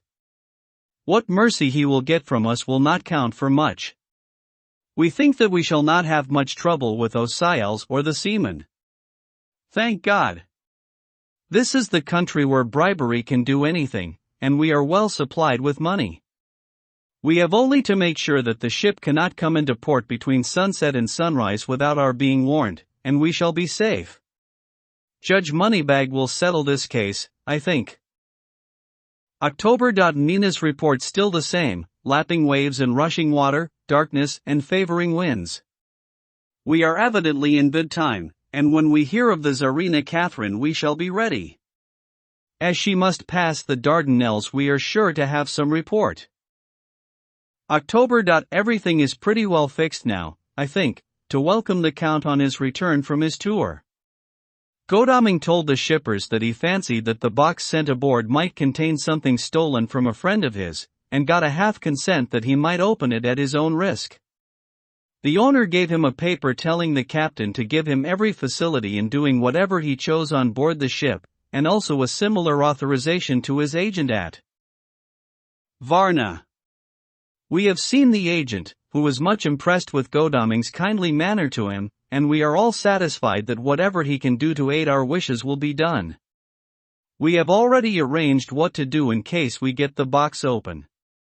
If the Count is there, Van Helsing and Seward will cut off his head at once and drive a stake through his heart. Morris and Godalming and I shall prevent interference, even if we have to use the arms which we shall have ready. The professor says that if we can so treat the Count's body, it will soon after fall into dust. In such case there would be no evidence against us, in case any suspicion of murder were aroused. But even if it did not, we should stand or fall by our act, and perhaps someday this very script may be evidence to come between some of us and a rope. For myself, I should take the chance only too thankfully if it were to come. We mean to leave no stone unturned to carry out our intent. We have arranged with certain Osials that the instant the Tsarina Catherine is seen, we are to be informed by a special messenger. October 24th. A whole week of waiting. Daily telegrams to Godalming, but only the same story, not yet reported. Mina's hypnotic answer is unvaried, lapping waves, rushing water, and creaking masts. Telegram, October 24th. Rufus Smith, Lloyd's, London, to Lord Godalming, care of H.B.M. Vice Consul, Varna. Tsarina Catherine reported this morning from Dardanelles. Dr. Seward's Diary. October 24th. How I miss my phonograph. To write diary with a pen is irksome to me, but Van Helsing says I must. We were all wild with excitement today when Godalming got his telegram from Lloyd's. I know now what men feel in battle when the call to action is heard. Mrs. Harker, alone of our party, did not show any signs of emotion. After all, it is not strange that she did not, for we took special care not to let her know anything about it, and we all tried not to show any excitement when we were in her presence. In old days she would, I am sure, have noticed, no matter how we might have tried to conceal it, but in this way she is greatly changed during the past 3 weeks. The lethargy grows upon her, and though she seems strong and well, and is getting back some of her color, Van Helsing and I are not satisfied. We talk of her often, we have not, however, said a word to the others. It would break poor Harker's heart, certainly his nerve, if he knew that we had even a suspicion on the subject. Van Helsing examines, he tells me, her teeth very carefully, whilst she is in the hypnotic condition, for he says that so long as they do not begin to sharpen there is no active danger of a change in her. If this change should come, it would be necessary to take steps. We both know what those steps would have to be, though we do not mention our thoughts to each other. We should neither of us shrink from the task, awful though it be to contemplate. Euthanasia * is an excellent and a comforting word. I am grateful to whoever invented it. It is only about 24 hours sail from the Dardanelles to here, at the rate the Tsarina Catherine has come from London. She should therefore arrive sometime in the morning, but as she cannot possibly get in before then, we are all about to retire early. We shall get up at 1 o'clock, so as to be ready. October 25, noon. No news yet of the ship's arrival. Mrs. Harker's hypnotic report this morning was the same as usual, so it is possible that we may get news at any moment. We men are all in a fever of excitement, except Harker, who is calm. His hands are as cold as ice, and an hour ago I found him whetting the edge of the great Gurkha knife * which he now always carries with him. It will be a bad lookout for the Count if the edge of that kukri ever touches his throat, driven by that stern, ice-cold hand. Van Helsing and I were a little alarmed about Mrs. Harker today. About noon she got into a sort of lethargy which we did not like. Although we kept silent to the others, we were neither of us happy about it. She had been restless all the morning, so that we were at first glad to know that she was sleeping. When, however, her husband mentioned casually that she was sleeping so soundly that he could not wake her, we went to her room to see for ourselves. She was breathing naturally and looked so well and peaceful that we agreed that the sleep was better for her than anything else. Poor girl, she has so much to forget that it is no wonder that sleep, if it brings oblivion to her, does her good. Later, our opinion was justified, for when after a refreshing sleep of some hours she woke up, she seemed brighter and better than she has been for days. At sunset she made the usual hypnotic report. Wherever he may be in the Black Sea, the Count is hurrying to his destination. To his doom, I trust. October 26. Another day and no tidings of the Tsarina Catherine. She ought to be here by now. That she is still journeying somewhere is apparent, for Mrs. Harker's hypnotic report at sunrise was still the same. It is possible that the vessel may be lying by, at times, for fog. Some of the steamers which came in last evening reported patches of fog both to north and south of the port. We must continue our watching, as the ship may now be signaled any moment. October 27, noon. Most strange, no news yet of the ship we wait for. Mrs. Harker reported last night and this morning as usual, lapping waves and rushing water, though she added that the waves were very faint. The telegrams from London have been the same, no further report. Van Helsing is terribly anxious, and told me just now that he fears the Count is escaping us. He added significantly, I did not like that lethargy of Madame Mina's. Souls and memories can do strange things during trance. I was about to ask him more, but Harker just then came in, and he held up a warning hand. We must try tonight, at sunset, to make her speak more fully when in her hypnotic state. October 28. Telegram. Rufus Smith, London, to Lord Godalming, care of H.B.M. Vice-Consul, Varna. Tsarina Catherine reported entering Galatz asterisk at 1 o'clock today. Dr. Seward's diary. October 28th. When the telegram came announcing the arrival in Galatz, I do not think it was such a shock to any of us as might have been expected. True, we did not know whence, or how, or when, the bolt would come, but I think we all expected that something strange would happen. The delay of arrival at Varna made us individually satisfied that things would not be just as we had expected. We only waited to learn where the change would occur. Nonetheless, however, was it a surprise? I suppose that nature works on such a hopeful basis that we believe against ourselves that things will be as they ought to be, not as we should know that they will be. Transcendentalism is a beacon to the angels, even if it be a will-o'-the-wisp to man. It was an odd experience, and we all took it differently. Van Helsing raised his hands over his head for a moment, as though in remonstrance with the Almighty, but he said not a word, and in a few seconds stood up with his face sternly set. Lord Godalming grew very pale, and sat breathing heavily. I was myself half stunned and looked in wonder at one after another. Quincey Morris tightened his belt with that quick movement which I knew so well. In our old wandering days it meant action. Mrs. Harker grew ghastly white, so that the scar on her forehead seemed to burn, but she folded her hands meekly and looked up in prayer. Harker smiled, actually smiled, the dark bitter smile of one who was without hope, but at the same time his action belied his words, for his hands instinctively sought the hilt of the great cookery knife and rested there. "When does the next train start for Galatz?" said Van Helsing to us generally. "At 6:30 tomorrow morning." We all stared, for the answer came from Mrs. Harker. "How on earth do you know?" said Art. "You forget, or perhaps you do not know, though Jonathan does and so does Dr. Van Helsing, that I am a train fiend. At home in Exeter I always used to make up the timetables, so as to be helpful to my husband. I found it so useful sometimes, that I always make a study of the timetables now. I knew that if anything were to take us to Castle Dracula we should go by Galatz, or at any rate through Bucharest, so I learned the times very carefully. Unhappily there are not many to learn, as the only train tomorrow leaves as I say." "Wonderful woman," murmured the professor. "Can't we get a special?" asked Lord Godalming.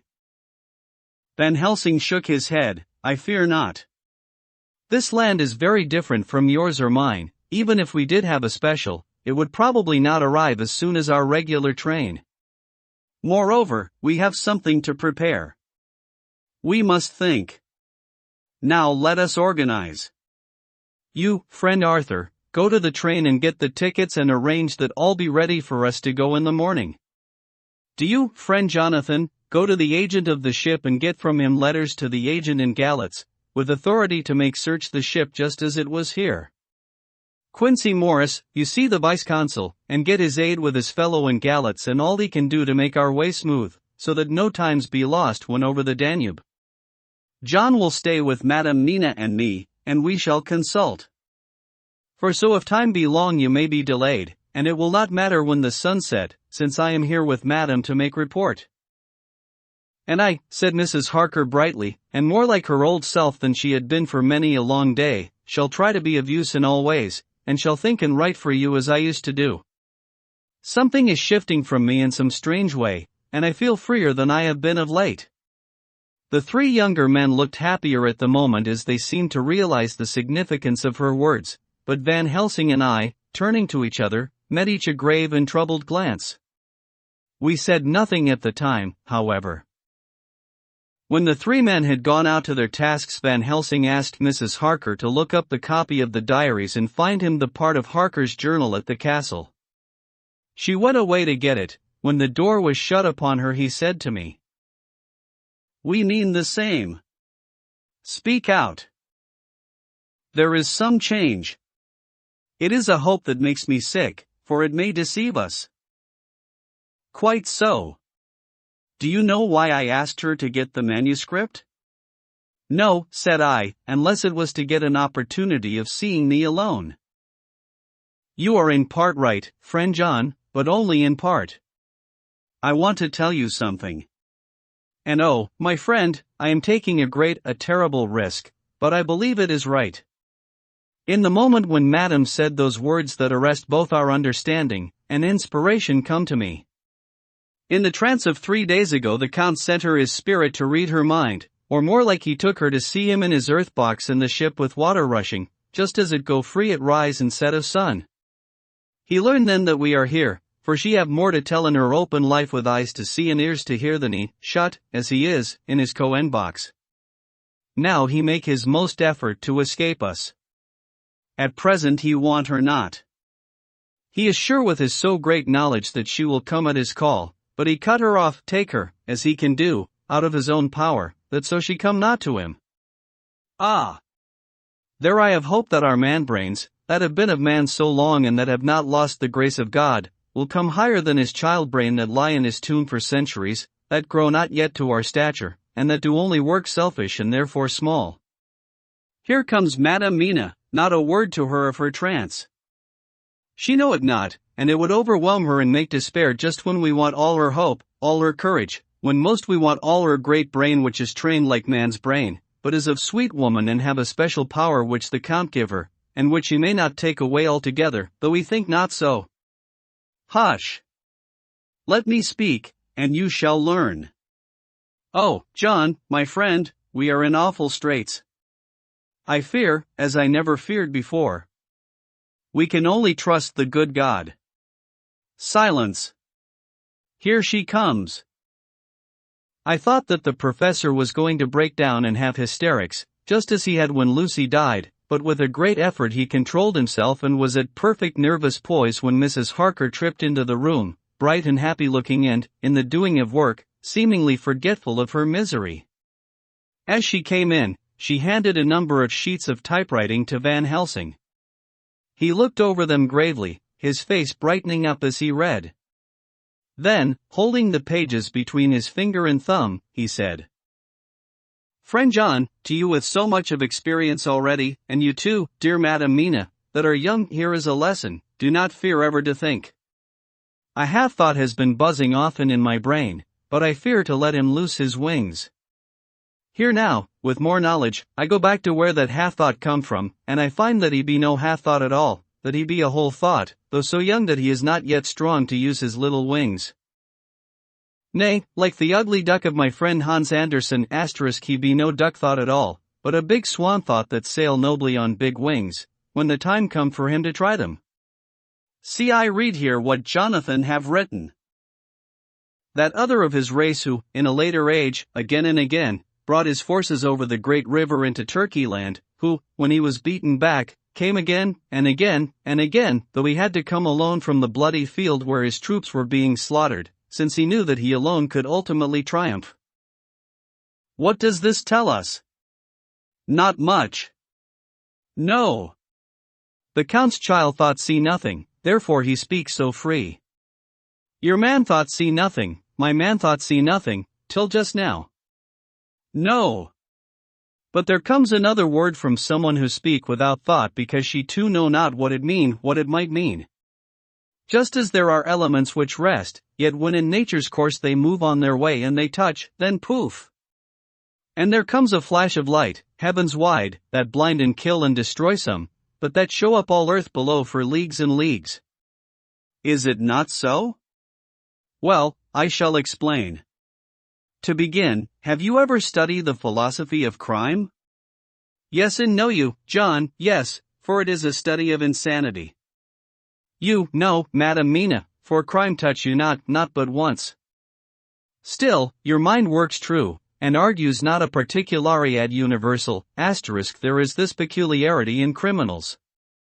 It is so constant, in all countries and at all times, that even police, who know not much from philosophy, come to know it empirically, that it is. That is to be empiric. The criminal always work at one crime, that is the true criminal who seems predestinate to crime, and who will of none other. This criminal has not full man-brain. He is clever and cunning and resourceful, but he be not of man stature as to brain. He be of child-brain in much. Now this criminal of ours is predestinate to crime also, he too have child brain, and it is of the child to do what he have done. The little bird, the little fish, the little animal learn not by principle, but empirically, and when he learn to do, then there is to him the ground to start from to do more. Das Poesto, said Archimedes. Give me a fulcrum, and I shall move the world. To do once, is the fulcrum whereby child brain become man brain, and until he have the purpose to do more, he continue to do the same again every time, just as he have done before. Oh, my dear, I see that your eyes are opened, and that to you the lightning flash show all the leagues, for Mrs. Harker began to clap her hands, and her eyes sparkled. He went on. Now you shall speak. Tell us two dry men of science what you see with those so bright eyes. He took her hand and held it whilst she spoke. His finger and thumb closed on her pulse, as I thought instinctively and unconsciously, as she spoke. The Count is a criminal and of criminal type. Nordau and Lombroso * would so classify him, and qua criminal he is of imperfectly formed mind. Thus, in a difficulty he has to seek resource in habit. His past is a clue, and the one page of it that we know, and that from his own lips, tells that once before, when in what Mr. Morris would call a tight place, he went back to his own country from the land he had tried to invade, and thence, without losing purpose, prepared himself for a new effort. He came again, better equipped for his work, and won. So he came to London to invade a new land. He was beaten, and when all hope of success was lost, and his existence in danger, he fled back over the sea to his home, just as formerly he had fled back over the Danube from Turkey land. Good, good. Oh, you so clever lady, said Van Helsing, enthusiastically, as he stooped and kissed her hand. A moment later he said to me, as calmly as though we had been having a sick-room consultation. 72 only, and in all this excitement. I have hope. Turning to her again, he said with keen expectation. But go on. Go on. There is more to tell if you will. Be not afraid, John, and I know. I do in any case, and shall tell you if you are right. Speak, without fear. I will try to, but you will forgive me if I seem egotistical. Nay. Fear not, you must be egotist, for it is of you that we think. Then, as he is criminal he is selfish, and as his intellect is small and his action is based on selfishness, he confines himself to one purpose. That purpose is remorseless. As he fled back over the Danube, leaving his forces to be cut to pieces, so now he is intent on being safe, careless of all. So, his own selfishness frees my soul somewhat of the terrible power which he acquired over me on that dreadful night. I felt it, oh. I felt it. Thank God for his great mercy. My soul is freer than it has been since that awful hour, and all that haunts me is a fear lest in some trance or dream he may have used my knowledge for his ends. The professor stood up. He has so used your mind, and by it he has left us here in Varna, whilst the ship that carried him rushed through enveloping fog up to Galatz, where, doubtless, he had made preparation for escaping from us.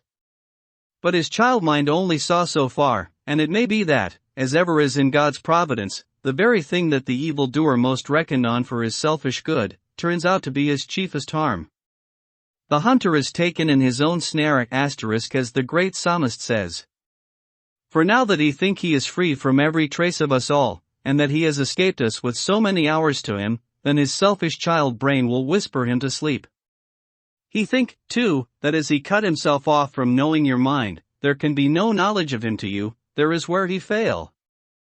That terrible baptism of blood which he give you makes you free to go to him in spirit, as you have as yet done in your times of freedom, when the sun rise and set. At such times you go by my volition and not by his, and this power to good of you and others, you have won from your suffering at his hands. This is now all more precious that he know it not, and to guard himself have even cut himself off from his knowledge of our where. We, however, are not all selfish, and we believe that God is with us through all this blackness, and these many dark hours. We shall follow him, and we shall not flinch, even if we peril ourselves that we become like him. Friend John, this has been a great hour, and it have done much to advance us on our way. You must be scribe and write him all down, so that when the others return from their work you can give it to them, then they shall know as we do. And so I have written it whilst we wait their return, and Mrs. Harker has written with her typewriter all since she brought the MS to us. Chapter 26. Dr. Seward's Diary. October 29th. This is written in the train from Varna to Galatz. Last night we all assembled a little before the time of sunset. Each of us had done his work as well as he could. So far as thought, and endeavor, and opportunity go, we are prepared for the whole of our journey, and for our work when we get to Galatz. When the usual time came round, Mrs. Harker prepared herself for her hypnotic effort, and after a longer and more strenuous effort on the part of Van Helsing than has been usually necessary, she sank into the trance. Usually she speaks on a hint, but this time the professor had to ask her questions, and to ask them pretty resolutely, before we could learn anything. At last her answer came. I can see nothing, we are still, there are no waves lapping, but only a steady swirl of water softly running against the hawser. I can hear men's voices calling, near and far, and the roll and creak of oars in the rowlocks. A gun is fired somewhere, the echo of it seems far away. There is tramping of feet overhead, and ropes and chains are dragged along. What is this? There is a gleam of light, I can feel the air blowing upon me. Here she stopped.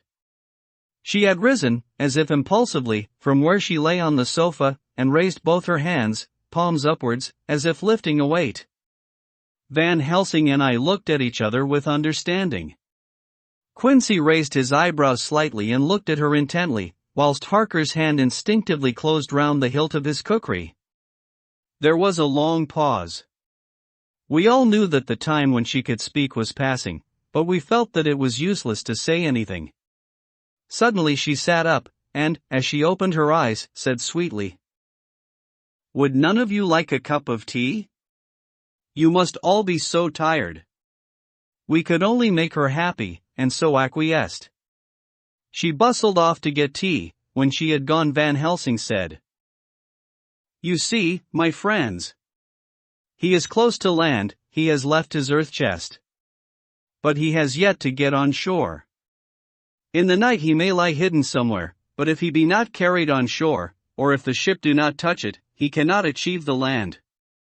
In such case he can, if it be in the night, change his form and can jump or fly on shore, as he did at Whitby. But if the day come before he get on shore, then, unless he be carried, he cannot escape. And if he be carried, then the customs men may discover what the box contains. Thus, in fine, if he escape not on shore tonight, or before dawn, there will be the whole day lost to him.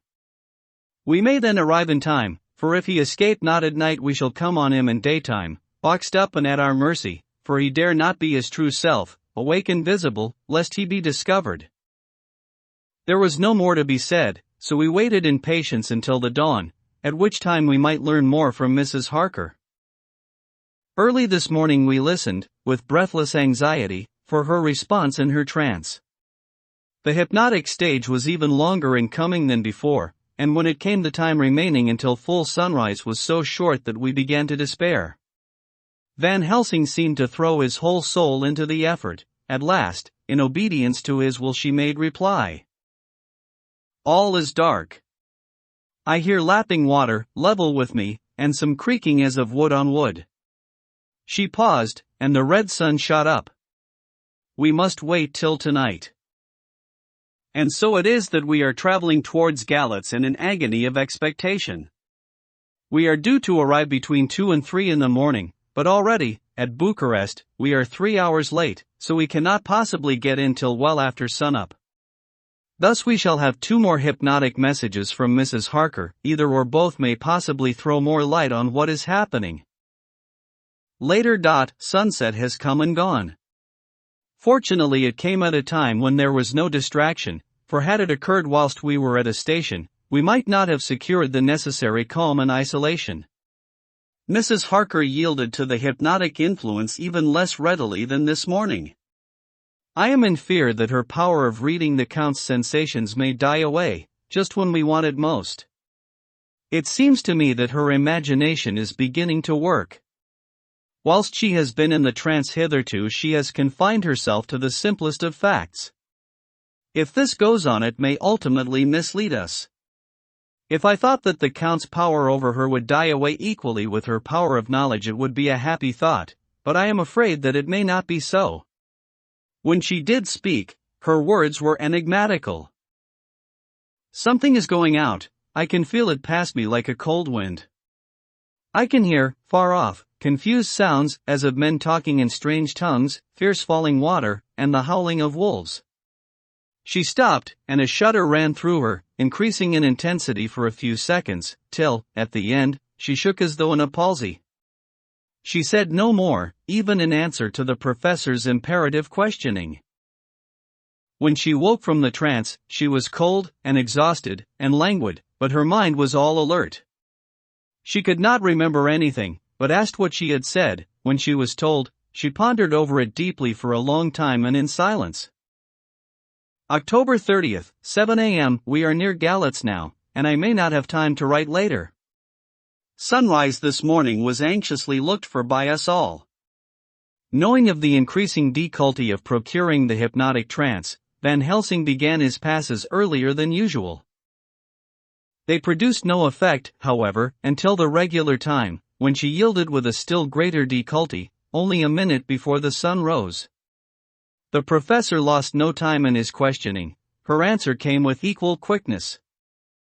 All is dark. I hear the water swirling by, level with my ears, and the creaking of wood on wood. Cattle low far off. There is another sound, a queer one like. She stopped and grew white, and whiter still. Go on. Go on. Speak, I command you, said Van Helsing in an agonized voice. At the same time there was despair in his eyes, for the risen sun was reddening even Mrs. Harker's pale face. She opened her eyes, and we all started as she said, sweetly and seemingly with the utmost concern. Oh, Professor, why ask me to do what you know I can't? I don't remember anything. Then, seeing the look of amazement on our faces, she said, turning from one to the other. What have I said? What have I done? I know nothing, only that I was lying here, half asleep, and I heard you say go on. Speak, I command you. It seems so funny to hear you order me about, as if I were a bad child. Oh, Madam Mina, he said sadly, it is proof, if proof be needed, of how I love and honor you, when a word for your good, spoken more earnest than ever, can seem so strange because it is to order her whom I am proud to obey. The whistles are sounding, we are nearing Galatz. We are on fire with anxiety and eagerness. Mina Harker's Journal. October 30th. Mr. Morris took me to the hotel where our rooms had been ordered by telegraph, he being the one who could best be spared, since he does not speak any foreign language. The forces were distributed much as they had been at Varna, except that Lord Godalming went to the vice-consul, as his rank might serve as an immediate guarantee of some sort to the Ocile, we being in extreme hurry. Jonathan and the two doctors went to the shipping agent to learn particulars of the arrival of the Tsarina Catherine. Later. Lord Godalming has returned. The consul is away, and the vice-consul sick, so the routine work has been attended to by a clerk. He was very obliging, and offered to do anything in his power. Jonathan Harker's Journal. October 30th. At 9 o'clock Dr. Van Helsing, Dr. Seward, and I called on Messrs. Mackenzie and Steinkopf, the agents of the London firm of Hapgood. They had received a wire from London, in answer to Lord Godalming's telegraphed request, asking them to show us any civility in their power. They were more than kind and courteous, and took us at once on board the Tsarina Catherine, which lay at anchor out in the river harbor. There we saw the captain, Donaldson by name, who told us of his voyage. He said that in all his life he had never had so favorable a run. Man, he said, but it made us afeard, for we expected that we should have to pay for it why some rare piece o' ill luck, so as to keep up the average. It's no canny to run frae London to the Black Sea why a windahinty, as though the deil himself were blawin' on your sail for his ain purpose. And a' the time we could no speir a thing, gin we were nigh a ship, or a port, or a headland, a fog fell on us and travelled wy us, till when after it had lifted and we looked out, the deil a thing could we see. We ran by Gibraltar YOD being able to signal, and till we came to the Dardanelles and had to wait to get our permit to pass, we never were within hail o' aught. At first I inclined to slack off sail and beat about till the fog was lifted, but whiles, I thought that if the deil was minded to get us into the Black Sea quick, he was like to do it whether we would or no. If we had a quick voyage it would be no to our miscredit why the owners, or no hurt to our trustee, and the old mon who had served his ain purpose wad be decently grateful to us for no hine errin him. This mixture of simplicity and cunning, of superstition and commercial reasoning, aroused Van Helsing, who said, "Mine friend, that devil is more clever than he is thought by some, and he know when he meet his match." The skipper was not displeased with the compliment, and went on. When we got past the Bosphorus the men began to grumble. Some of them, the Romanians, came and asked me to heave overboard a big box which had been put on board by a queer-looking old man just before we had started frae London. I had seen them speer at the fellow, and put out their TWA fingers when they saw him, to guard against the evil eye. Man! But the superstition of foreigners is perfectly ridiculous. I sent them aboot their business pretty quick, but as just after a fog closed in on us I felt a wee bit as they did an something, though I wouldn't say it was agin the bitbox well, on we went, and as the fog didn't let up for 5 days I yos let the wind carry us, for if the deil wanted to get somewheres, well, he would fetch it up a reet. And if he didn't, well, we'd keep a sharp lookout anyhow. Sure enough, we had a fair way in deep water all the time, and 2 days ago, when the morning sun came through the fog, we found ourselves just in the river opposite. Gallets. The Romanians were wild, and wanted me right or wrong to take out the box and fling it in the river. I had to argue why them aboot it why a handspike, and when the last of them rose off the deck, why his head in his hand, I had convinced them that, evil eye or no evil eye, the property and the trust of my owners were better in my hands than in the river Danube. They had, mind ye, taken the box on the deck ready to fling in, and as it was marked Gallets via Varna. I thought I'd let it lie till we discharged in the port and get rid o' thegither. We didn't do much clearin' that day, and had to remain the nicht at anchor, but in the mornin', braw early, an hour before sunup, a man came aboard wi' an order, written to him from England, to receive a box marked for one Count Dracula. Sure enough the matter was one ready to his hand. He had his papers a-reet, and glad I was to be rid o' the damn thing, for I was beginning muscle to feel uneasy at it. If the deil did have any luggage aboard the ship, I'm thinking it was none ither than that same. What was the name of the man who took it? Asked Dr. Van Helsing, with restrained eagerness. I'll be tellin' ye quick, he answered, and, stepping down to his cabin, produced a receipt signed Emanuel Hildesheim. Bergenstrasse 16 was the address. We found out that this was all the captain knew, so with thanks we came away. We found Hildesheim in his OCE, a Hebrew of rather the Adelphi-type asterisk with a nose like a sheep, and a fez. His arguments were pointed with specie asterisk, we doing the punctuation, and with a little bargaining he told us what he knew. This turned out to be simple but important. He had received a letter from Mr. Deville of London, telling him to receive, if possible before sunrise, so as to avoid customs, a box which would arrive at Gallets in the Tsarina Catherine.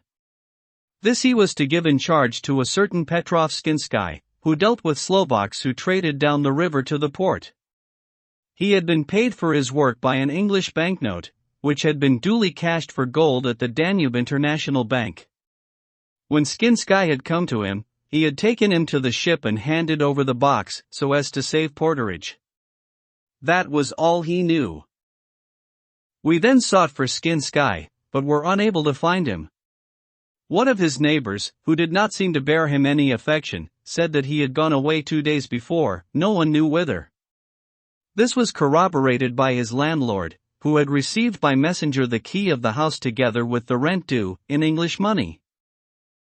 This had been between 10 and 11 o'clock last night. We were at a standstill again. Whilst we were talking, one came running and breathlessly gasped out that the body of Skin Sky had been found inside the wall of the churchyard of St. Peter, and that the throat had been torn open as if by some wild animal. Those we had been speaking with ran off to see the horror, the women crying out, "This is the work of a Slovak." We hurried away lest we should have been in some way drawn into the affair, and so detained. As we came home we could arrive at no definite conclusion. We were all convinced that the box was on its way, by water, to somewhere, but where that might be we would have to discover. With heavy hearts we came home to the hotel to Mina. When we met together, the first thing was to consult as to taking Mina again into our confidence. Things are getting desperate, and it is at least a chance, though a hazardous one. As a preliminary step, I was released from my promise to her. Mina Harker's Journal. October 30th, evening. They were so tired and worn out and dispirited that there was nothing to be done till they had some rest, so I asked them all to lie down for half an hour whilst I should enter everything up to the moment. I feel so grateful to the man who invented the traveler's typewriter ** and to Mr. Morris for getting this one for me. I should have felt quite astray doing the work if I had to write with a pen. It is all done. Poor dear, dear Jonathan, what he must have suffered, what must he be suffering now? He lies on the sofa hardly seeming to breathe, and his whole body appears in collapse. His brows are knit, his face is drawn with pain. Poor fellow, maybe he is thinking, and I can see his face all wrinkled up with the concentration of his thoughts. Oh! If I could only help at all! I shall do what I can. I have asked Dr. Van Helsing, and he has got me all the papers that I have not yet seen. Whilst they are resting, I shall go over all carefully, and perhaps I may arrive at some conclusion. I shall try to follow the professor's example, and think without prejudice on the facts before me. I do believe that under God's providence I have made a discovery. I shall get the maps and look over them. I am more than ever sure that I am right. My new conclusion is ready, so I shall get our party together and read it. They can judge it. It is well to be accurate, and every minute is precious. Mina Harker's memorandum. Entered in her journal. Ground of inquiry. Count Dracula's problem is to get back to his own place. He must be brought back by someone. This is evident, for, had he power to move himself as he wished, he could go either as man, or wolf, or bat, or in some other way. He evidently fears discovery or interference, in the state of helplessness in which he must be confined as he is between dawn and sunset in his wooden box. How is he to be taken? Here a process of exclusion may help us. By road, by rail, by water? By road. There are endless difficulties, especially in leaving a city. There are people, and people are curious, and investigate. A hint, a surmise, a doubt as to what might be in the box would destroy him. There are, or there might be, customs and octroyers to pass. His pursuers might follow. This is his greatest fear, and in order to prevent his being betrayed he has repelled, so far as he can, even his victim me. By rail, there is no one in charge of the box. It would have to take its chance of being delayed, and delay would be fatal, with enemies on the track. True, he might escape at night, but where would he be if left in a strange place with no refuge that he could fly to? This is not what he intends, and he does not mean to risk it. By water. Here is the safest way, in one respect, but with most danger in another. On the water he is powerless except at night, even then he can only summon fog and storm and snow and his wolves. But were he wrecked, the living water would engulf him, helpless, and he would indeed be lost. He could have the vessel drive to land, but if it were unfriendly land, wherein he was not free to move, his position would still be desperate. We know from the record that he was on the water, so what we have to do is to ascertain what water. The first thing is to realize exactly what he has done as yet. We may, then, get a light on what his later task is to be. Firstly, we must consider what he did in London as part of his general plan of action, when he was pressed for moments and had to arrange as best he could. Secondly, we must see, as well as we can surmise it from the facts we know of, what he has done here. As to the first, he evidently intended to arrive at Galatz, and sent envoys to Varna to deceive us lest we should ascertain his means of exit from England. His immediate and sole purpose then was to escape. The proof of this is the letter of instructions sent to Emanuel Hildesheim to clear and take away the box before sunrise. There is also the instruction to Petrov Skinsky. This we must only guess at, but there must have been some letter or message, since Skinsky came to Hildesheim. That, so far, his plans were successful, we know. The Tsarina Catherine made a phenomenally quick journey, so much so that Captain Donelson's suspicions were aroused, but his superstition united with his canniness played the Count's game for him, and he ran with his favoring wind through fogs and all till he brought up blindfold at Galatz. That the Count's arrangements were well made has been proved. Hildesheim cleared the box, took it off, and gave it to Skinsky. Skinsky took it, and here we lose the trail. We only know that the box is somewhere on the water, moving along. The customs and the octroi, if there be any, have been avoided. Now we come to what the Count must have done after his arrival. On land, at Galatz. The box was given to Skinsky before sunrise. At sunrise the Count could appear in his own form. Here, we ask why Skinsky was chosen at all to aid in the work? In my husband's diary, Skinsky is mentioned as dealing with the Slovaks who trade down the river to the port, and the man's remark, that the murder was the work of a Slovak, showed the general feeling against his class. The Count wanted isolation. My surmise is this, that in London the Count decided to get back to his castle by water, as the most safe and secret way. He was brought from the castle by Skani, and probably they delivered their cargo to Slovaks who took the boxes to Varna, for there they were shipped for London. Thus the Count had knowledge of the persons who could arrange this service. When the box was on land, before sunrise or after sunset, he came out from his box, met Skinsky and instructed him what to do as to arranging the carriage of the box up some river. When this was done, and he knew that all was in train, he blotted out his traces, as he thought, by murdering his agent. I have examined the map, and find that the river most suitable for the Slovaks to have ascended is either the Pruth or the Sereth. I read in the typescript that in my trance I heard cows low and water swirling level with my ears and the creaking of wood. The Count in his box, then, was on a river in an open boat propelled probably either by oars or poles, for the banks are near and it is working against stream. There would be no such sound of floating downstream. Of course it may not be either the Sereth or the Pruth, but we may possibly investigate further. Now of these two, the Pruth is the more easily navigated, but the Sereth is, at Fundu, joined by the Bistritza, which runs up round the Borgo Pass. The loop it makes is manifestly as close to Dracula's castle as can be got by water. Mina Harker's journal, continued.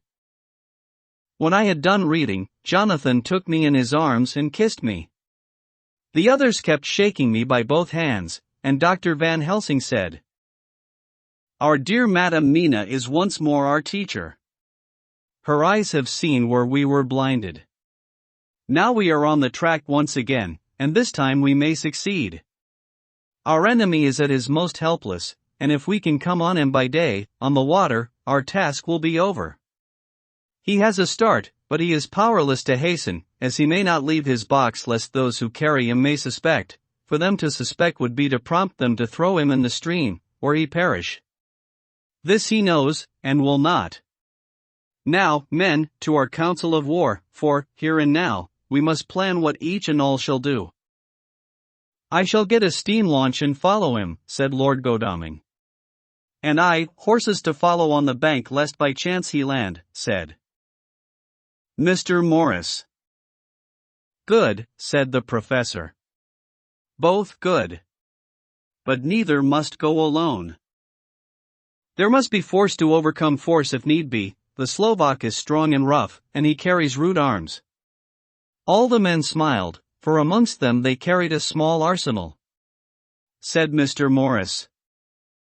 I have brought some Winchesters, they are pretty handy in a crowd, and there may be wolves.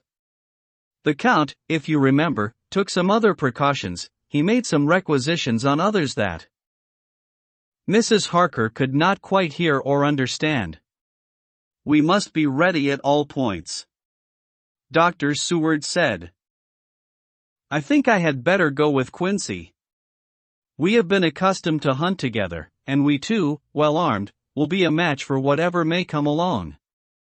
You must not be alone, Art. It may be necessary to fight the Slovaks, and a chance thrust, for I don't suppose these fellows carry guns, would undo all our plans. There must be no chances, this time. We shall not rest until the Count's head and body have been separated, and we are sure that he cannot reincarnate. He looked at Jonathan as he spoke, and Jonathan looked at me. I could see that the poor dear was torn about in his mind.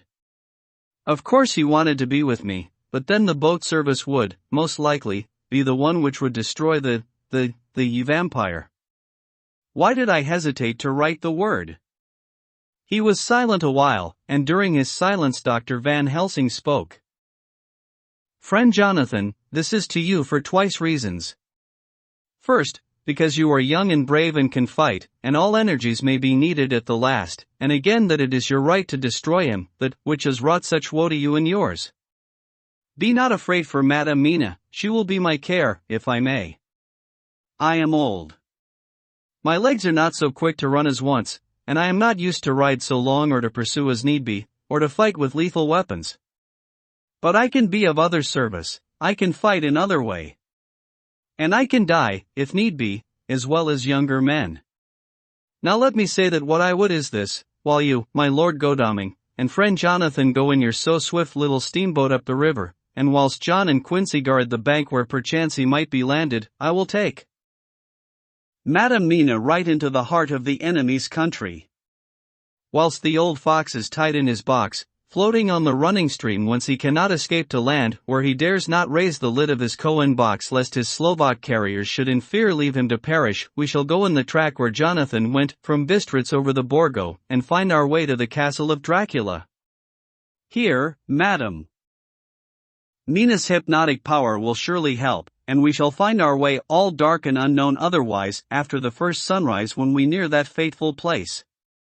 There is much to be done, and other places to be made sanctify, so that nest of vipers be obliterated. Here Jonathan interrupted him hotly. Do you mean to say, Professor Van Helsing, that you would bring Mina, in her sad case and tainted as she is with that devil's illness, right into the jaws of his death trap? Not for the world. Not for heaven or hell. He became almost speechless for a minute, and then went on. Do you know what the place is?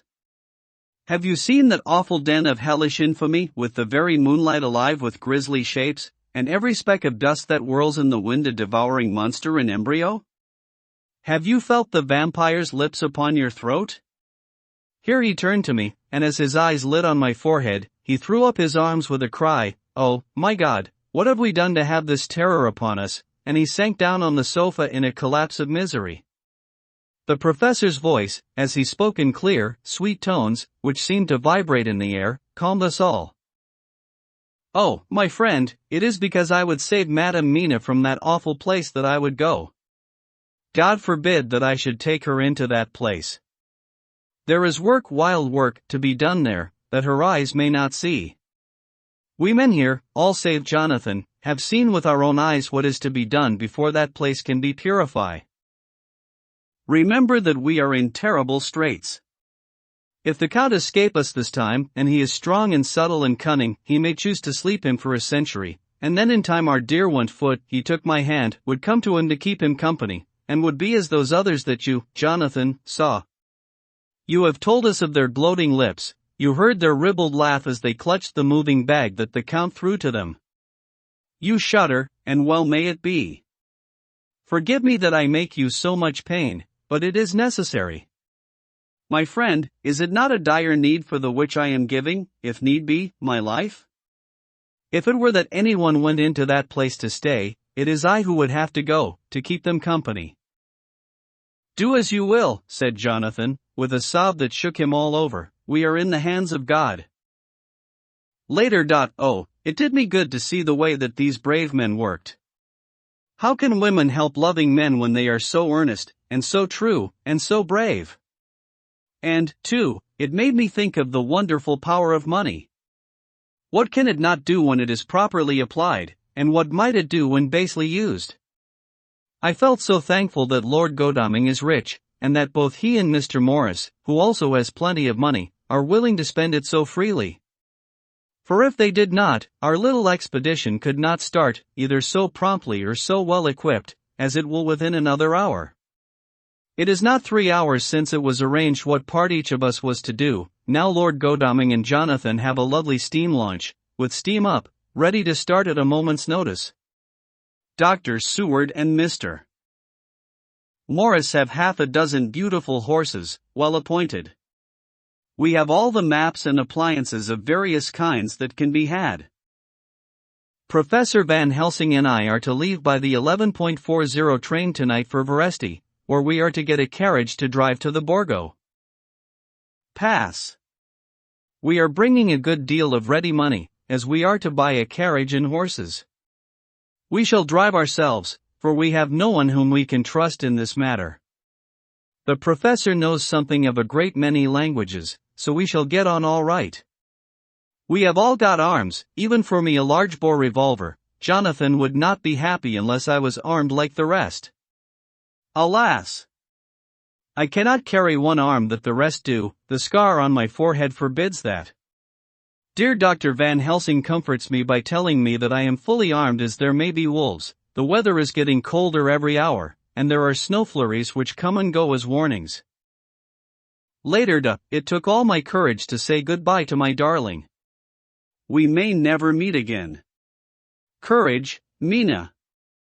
The professor is looking at you keenly, his look is a warning. There must be no tears now, unless it may be that God will let them fall in gladness. Jonathan Harker's Journal. October 30th, night. I am writing this in the light from the furnace door of the steam launch. Lord Godalming is firing up. He is an experienced hand at the work, as he has had for years a launch of his own on the Thames, and another on the Norfolk Broads. Regarding our plans, we finally decided that Mina's guess was correct, and that if any waterway was chosen for the Count's escape back to his castle, the Seraph, and then the Bistritza at its junction, would be the one. We took it that somewhere about the 47th degree, north latitude, would be the place chosen for crossing the country between the river and the Carpathians. We have no fear in running at good speed up the river at night. There is plenty of water, and the banks are wide enough apart to make steaming, even in the dark, easy enough. Lord Godalming tells me to sleep for a while, as it is enough for the present for one to be on watch. But I cannot sleep. How can I, with the terrible danger hanging over my darling, and her going out into that awful place? My only comfort is that we are in the hands of God. Only for that faith it would be easier to die than to live, and so be quit of all the trouble. Mr. Morris and Dr. Seward were off on their long ride before we started. They are to keep up the right bank, far enough off to get on higher lands, where they can see a good stretch of river and avoid the following of its curves. They have, for the first stages, 2 men to ride and lead their spare horses, 4 in all, so as not to excite curiosity. When they dismiss the men, which will be shortly, they will themselves look after the horses. It may be necessary for us to join forces, if so they can mount our whole party. One of the saddles has a movable horn asterisk and can be easily adapted for Mina, if required. It is a wild adventure we are on. Here, as we are rushing along through the darkness, with the cold from the river seeming to rise up and strike us, with all the mysterious voices of the night around us, it all comes home. We seem to be drifting into unknown places and unknown ways, into a whole world of dark and dreadful things. Godalming is shutting the furnace door. October 31st. Still hurrying along. The day has come, and Godalming is sleeping. I am on watch. The morning is bitterly cold, the furnace heat is grateful, though we have heavy fur coats. As yet we have passed only a few open boats, but none of them had on board any box or package of anything like the size of the one we seek. The men were scared every time we turned our electric lamp on them, and fell on their knees and prayed. November 1st, evening. No news all day, we have found nothing of the kind we seek. We have now passed into the Bystritza, and if we are wrong in our surmise our chance is gone. We have overhauled every boat, big and little. Early this morning, one crew took us for a government boat, and treated us accordingly. We saw in this a way of smoothing matters, so at Fundu, where the Bystritza runs into the Sereth, we got a Romanian flag, which we now fly conspicuously. With every boat which we have overhauled since then this trick has succeeded, we have had every deference shown to us, and not once any objection to whatever we chose to ask or do. Some of the Slovaks tell us that a big boat passed them, going at more than usual speed as she had a double crew on board. This was before they came to Fundu, so they could not tell us whether the boat turned into the Bystritza or continued on up the Sereth. At Fundu we could not hear of any such boat, so she must have passed there in the night. I am feeling very sleepy, the cold is perhaps beginning to tell upon me, and nature must have rest some time. Godalming insists that he shall keep the first watch. God bless him for all his goodness to poor dear Mina and me. November 2nd, morning.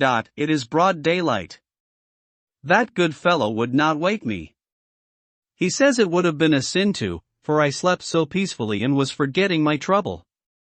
It seems brutally selfish of me to have slept so long, and let him watch all night, but he was quite right. I am a new man this morning, and, as I sit here and watch him sleeping, I can do all that is necessary both as to minding the engine, steering, and keeping watch. I can feel that my strength and energy are coming back to me. I wonder where Mina is now, and Van Helsing. They should have got to Veresti about noon on Wednesday. It would take them some time to get the carriage and horses, so if they had started and traveled hard, they would be about now at the Borgo Pass. God guide and help them. I am afraid to think what may happen. If we could only go faster. But we cannot, the engines are throbbing and doing their utmost. I wonder how Dr. Seward and Mr. Morris are getting on. There seem to be endless streams running down from the mountains into this river, but as none of them are very large at present, at all events, though they are terrible doubtless in winter and when the snow melts, the horsemen may not have met much obstruction.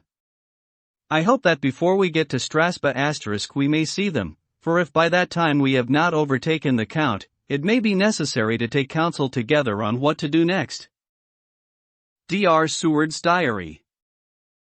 November 2nd. 3 days on the road. No news, and no time to write it if there had been, for every moment is precious. We have had only the rest needful for the horses, but we are both bearing it wonderfully. Those adventurous days of ours are turning up useful. We must push on. We shall never feel happy till we get the launch in sight again. November 3rd. We heard at Fundu that the launch had gone up the Bystritza. I wish it wasn't so cold. There are signs of snow coming, and if it falls heavy it will stop us. In such case we must get a sledge and go on, Russian fashion. November 4th. Today we heard of the launch having been detained by an accident when trying to force a way up the rapids. The Slovak boats get up all right, by aid of a rope, and steering with knowledge. Some went up only a few hours before. Godalming is an amateur fitter himself, and evidently it was he who put the launch in trim again. Finally, they got up the rapids all right, with local help, and are off on the chase afresh. I fear that the boat is not any better for the accident. The peasantry tell us that after she got upon the smooth water again, she kept stopping every now and again so long as she was in sight. We must push on harder than ever, our help may be wanted soon. Mina Harker's Journal. October 31st. Arrived at Veresti at noon. The professor tells me that this morning at dawn he could hardly hypnotize me at all, and that all I could say was, dark and quiet. He is off now buying a carriage and horses. He says that he will later on try to buy additional horses, so that we may be able to change them on the way. We have something more than 70 miles before us. The country is lovely, and most interesting. If only we were under different conditions, how delightful it would be to see it all. If Jonathan and I were driving through it alone, what a pleasure it would be.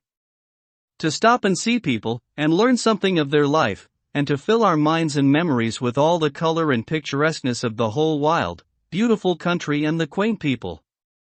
But, alas! Later. Dr. Van Helsing has returned. He has got the carriage and horses. We are to have some dinner, and to start in an hour. The landlady is putting us up a huge basket of provision. It seems enough for a company of soldiers. The professor encourages her, and whispers to me that it may be a week before we can get any good food again. He has been shopping too, and has sent home such a wonderful lot of fur coats and wraps, and all sorts of warm things. There will not be any chance of our being cold. We shall soon be off. I am afraid to think what may happen to us. We are truly in the hands of God. He alone knows what may be, and I pray Him, with all the strength of my sad and humble soul, that He will watch over my beloved husband, that whatever may happen, Jonathan may know that I loved him and honored him more than I can say, and that my latest and truest thought will be always for him. Chapter 27.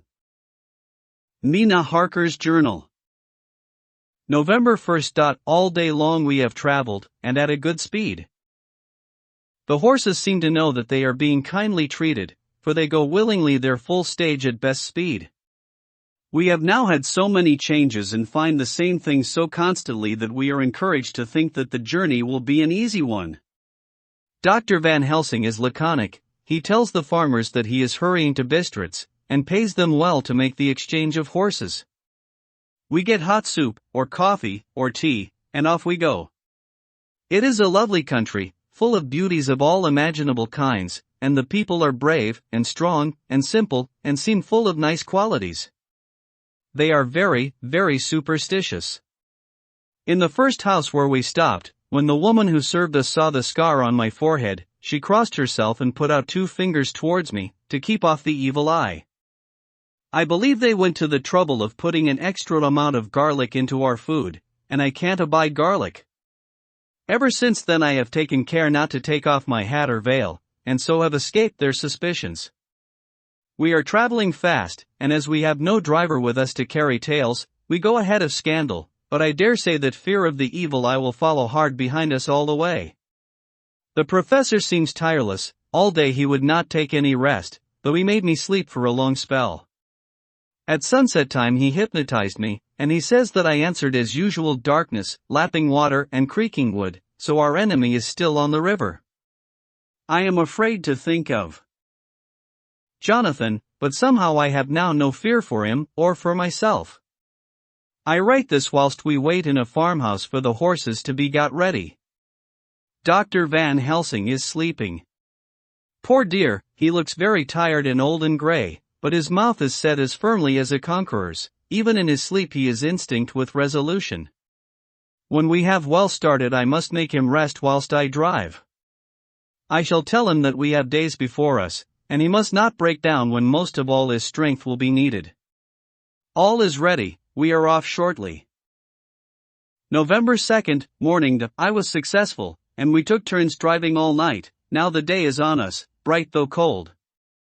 There is a strange heaviness in the air. I say heaviness for want of a better word, I mean that it oppresses us both. It is very cold, and only our warm furs keep us comfortable. At dawn Van Helsing hypnotized me. He says I answered darkness, creaking wood and roaring water, so the river is changing as they ascend. I do hope that my darling will not run any chance of danger more than need be, but we are in God's hands. November 2nd, night. All day long driving. The country gets wilder as we go, and the great spurs of the Carpathians, which at Varestes seemed so far from us and so low on the horizon, now seem to gather round us and tower in front. We both seem in good spirits. I think we make an effort each to cheer the other. In the doing so we cheer ourselves. Dr. Van Helsing says that by morning we shall reach the Borgo Pass. The houses are very few here now, and the professor says that the last horses we got will have to go on with us, as we may not be able to change. He got 2 in addition to the 2 we changed, so that now we have a rude 4 in hand. The dear horses are patient and good, and they give us no trouble. We are not worried with other travelers, and so even I can drive. We shall get to the pass in daylight. We do not want to arrive before. So we take it easy and have each a long rest in turn. Oh, what will tomorrow bring to us? We go to seek the place where my poor darling suffered so much. God grant that we may be guided aright, and that He will deign to watch over my husband and those dear to us both, and who are in such deadly peril.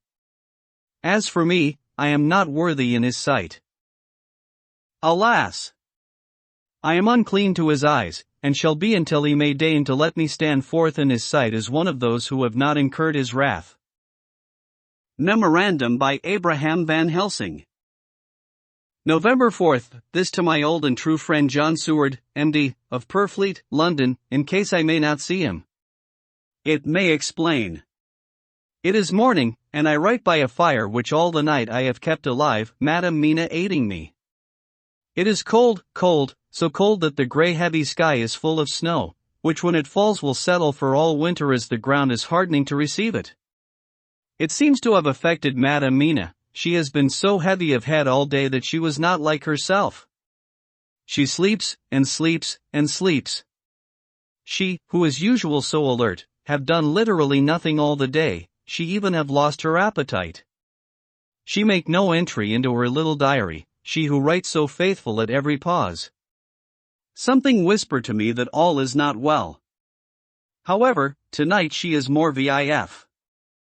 Asterisk her long sleep all day have refresh and restore her, for now she is all sweet and bright as ever. At sunset I try to hypnotize her, but alas! With no effect. The power has grown less and less with each day, and tonight it fail me altogether. Well, God's will be done, whatever it may be, and whithersoever it may lead. Now to the historical, for as Madam Mina write not in her stenography, I must, in my cumbrous old fashion, that so each day of us may not go unrecorded. We got to the Borgo Pass just after sunrise yesterday morning. When I saw the signs of the dawn I got ready for the hypnotism. We stopped our carriage, and got down so that there might be no disturbance. I made a couch with furs, and Madam Mina, lying down, yields herself as usual, but more slow and more short time than ever, to the hypnotic sleep. As before, came the answer. Darkness and the swirling of water. Then she woke, bright and radiant, and we go on our way and soon reach the pass. At this time and place she become all on fire with zeal, some new guiding power be in her manifested, for she point to a road and say, "This is the way." How know you it? I ask. Of course I know it, she answer, and with a pause, add, have not my Jonathan travel it and wrote of his travel? At first I think somewhat strange, but soon I see that there be only one such by road. It is used but little, and very different from the coach road from Bukovina to Bistritz, which is more wide and hard, and more of use. So we came down this road. When we meet other ways, not always were we sure that they were roads at all, for they be neglect and light snow have fallen, the horses know and they only. I give rein to them, and they go on so patient. By and by we find all the things which Jonathan have note in that wonderful diary of him. Then we go on for long, long hours and hours. At the first, I tell Madam Mina to sleep, she try, and she succeed. She sleep all the time, till at the last, I feel myself to suspicious grow, and attempt to wake her. But she sleep on, and I may not wake her though I try. I do not wish to try too hard lest I harm her, for I know that she have suffer much, and sleep at times be all in all to her.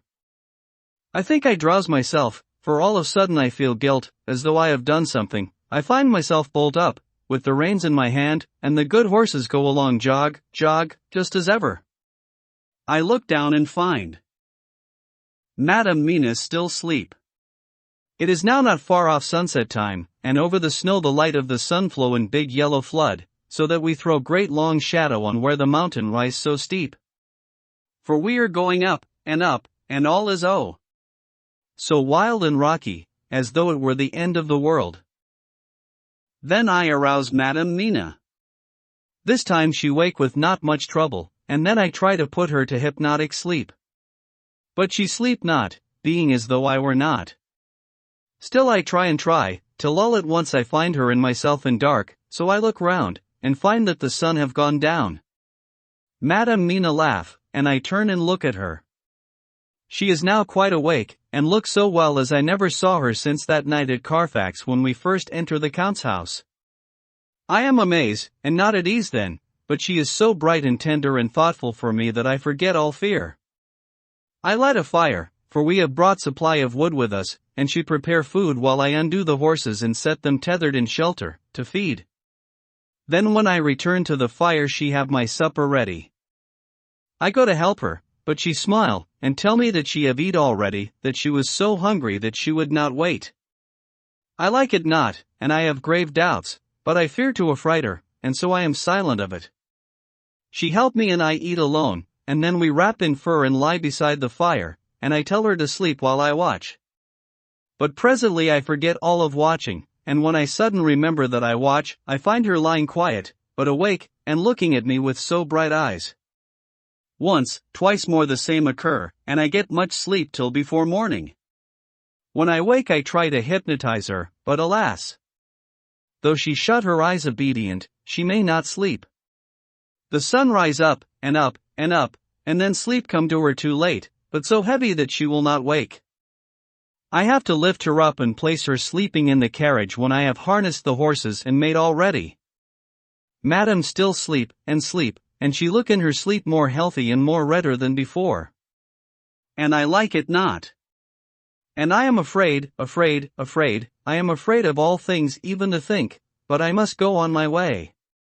The stake we play for is life and death, or more than these, and we must not flinch. November 5th, morning. Let me be accurate in everything, for though you and I have seen some strange things together, you may at the first think that I, Van Helsing, am mad, that the many horrors and the so long strain on nerves has at the last turned my brain. All yesterday we travel, ever getting closer to the mountains, and moving into a more and more wild and desert land. There are great, frowning precipices and much falling water, and nature seemed to have held sometime her carnival. Madam Mina still sleep, and though I did have hunger and appeased it, I could not waken her even for food. I began to fear that the fatal spell of the place was upon her, tainted as she is with that vampire baptism. Well, said I to myself, if it be that she sleep all the day, it shall also be that I do not sleep at night. As we travel on the rough road, for a road of an ancient and imperfect kind there was, I held down my head and slept. Again I waked with a sense of guilt and of time past, and found Madam Mina still sleeping, and the sun low down. But all was indeed changed. The frowning mountains seemed further away, and we were near the top of a steep rising hill, on summit of which was such a castle as Jonathan telleth in his diary. At once I exulted and feared, for now, for good or ill, the end was near. I woke Madam Mina, and again tried to hypnotize her, but alas! Unavailing till too late. Then, ere the great dark came upon us. For even after downsun the heavens reflected the gone sun on the snow, and all was for a time in a great twilight. I took out the horses and fed them in what shelter I could. Then I make a fire, and near it I made Madam Mina, now wake and more charming than ever, sit comfortable amid her rugs. I got ready food, but she would not eat, simply saying that she had not hunger.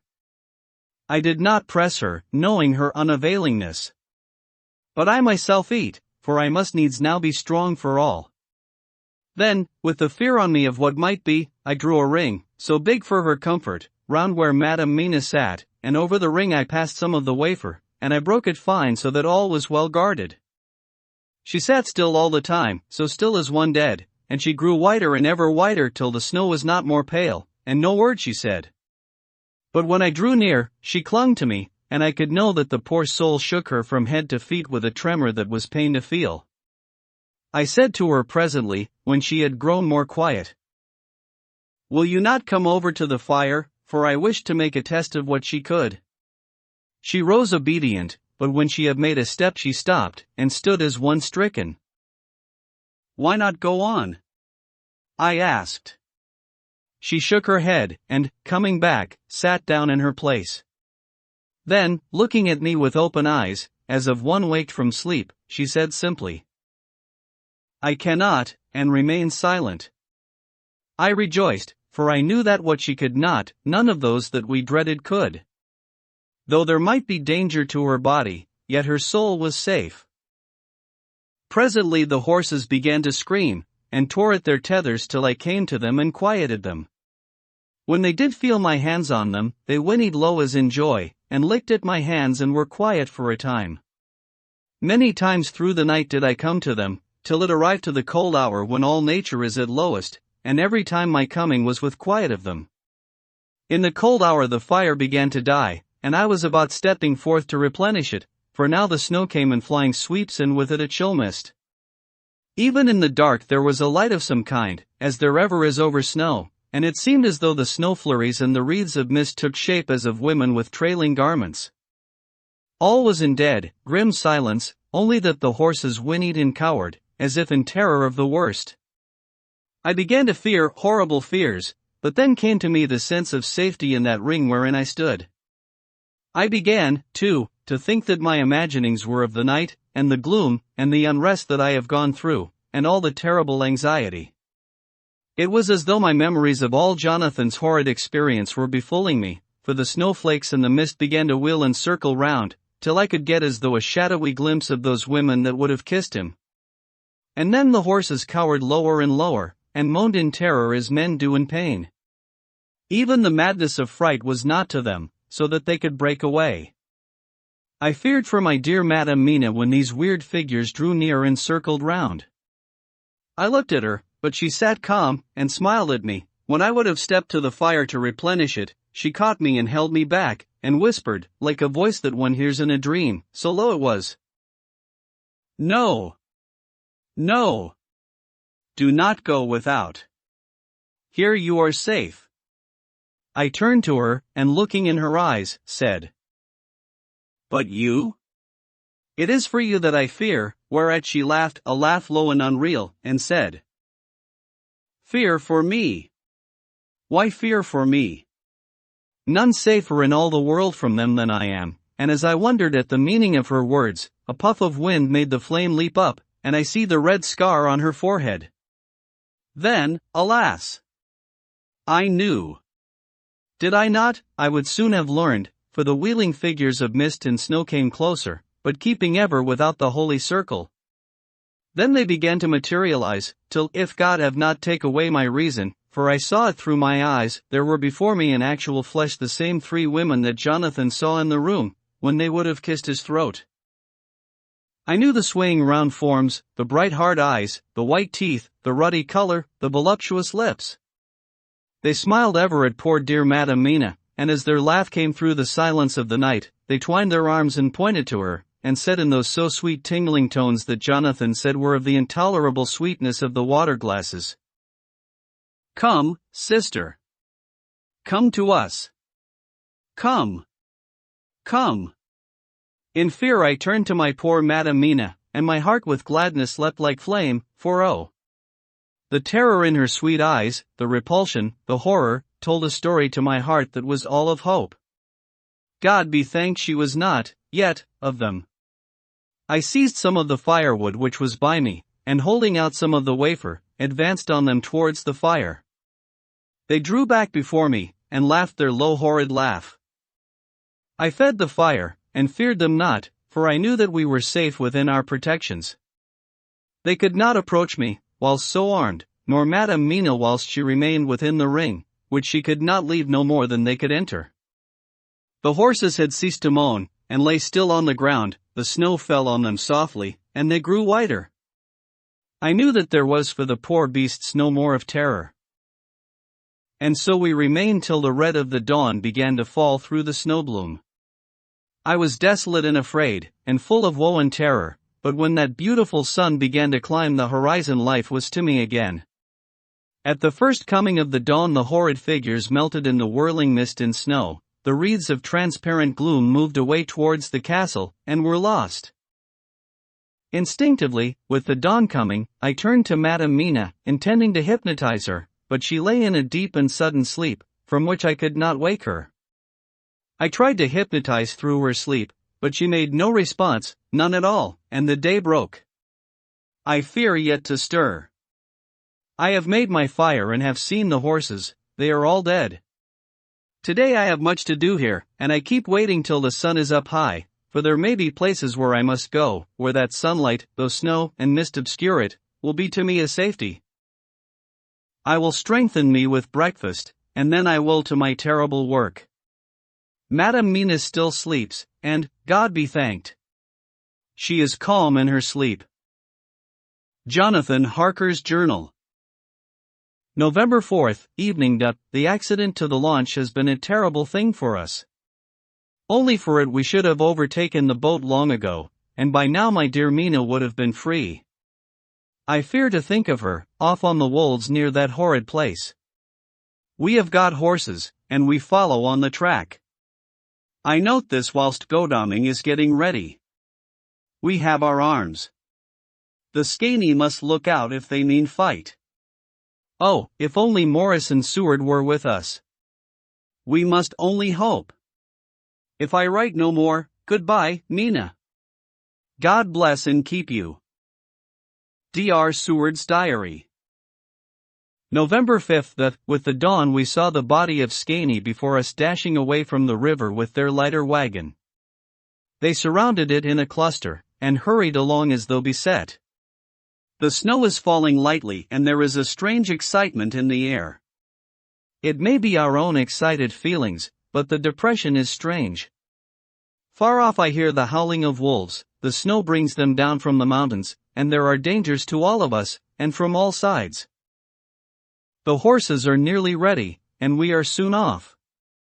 We ride to death of someone. God alone knows who, or where, or what, or when, or how it may be. Dr. Van Helsing's Memorandum.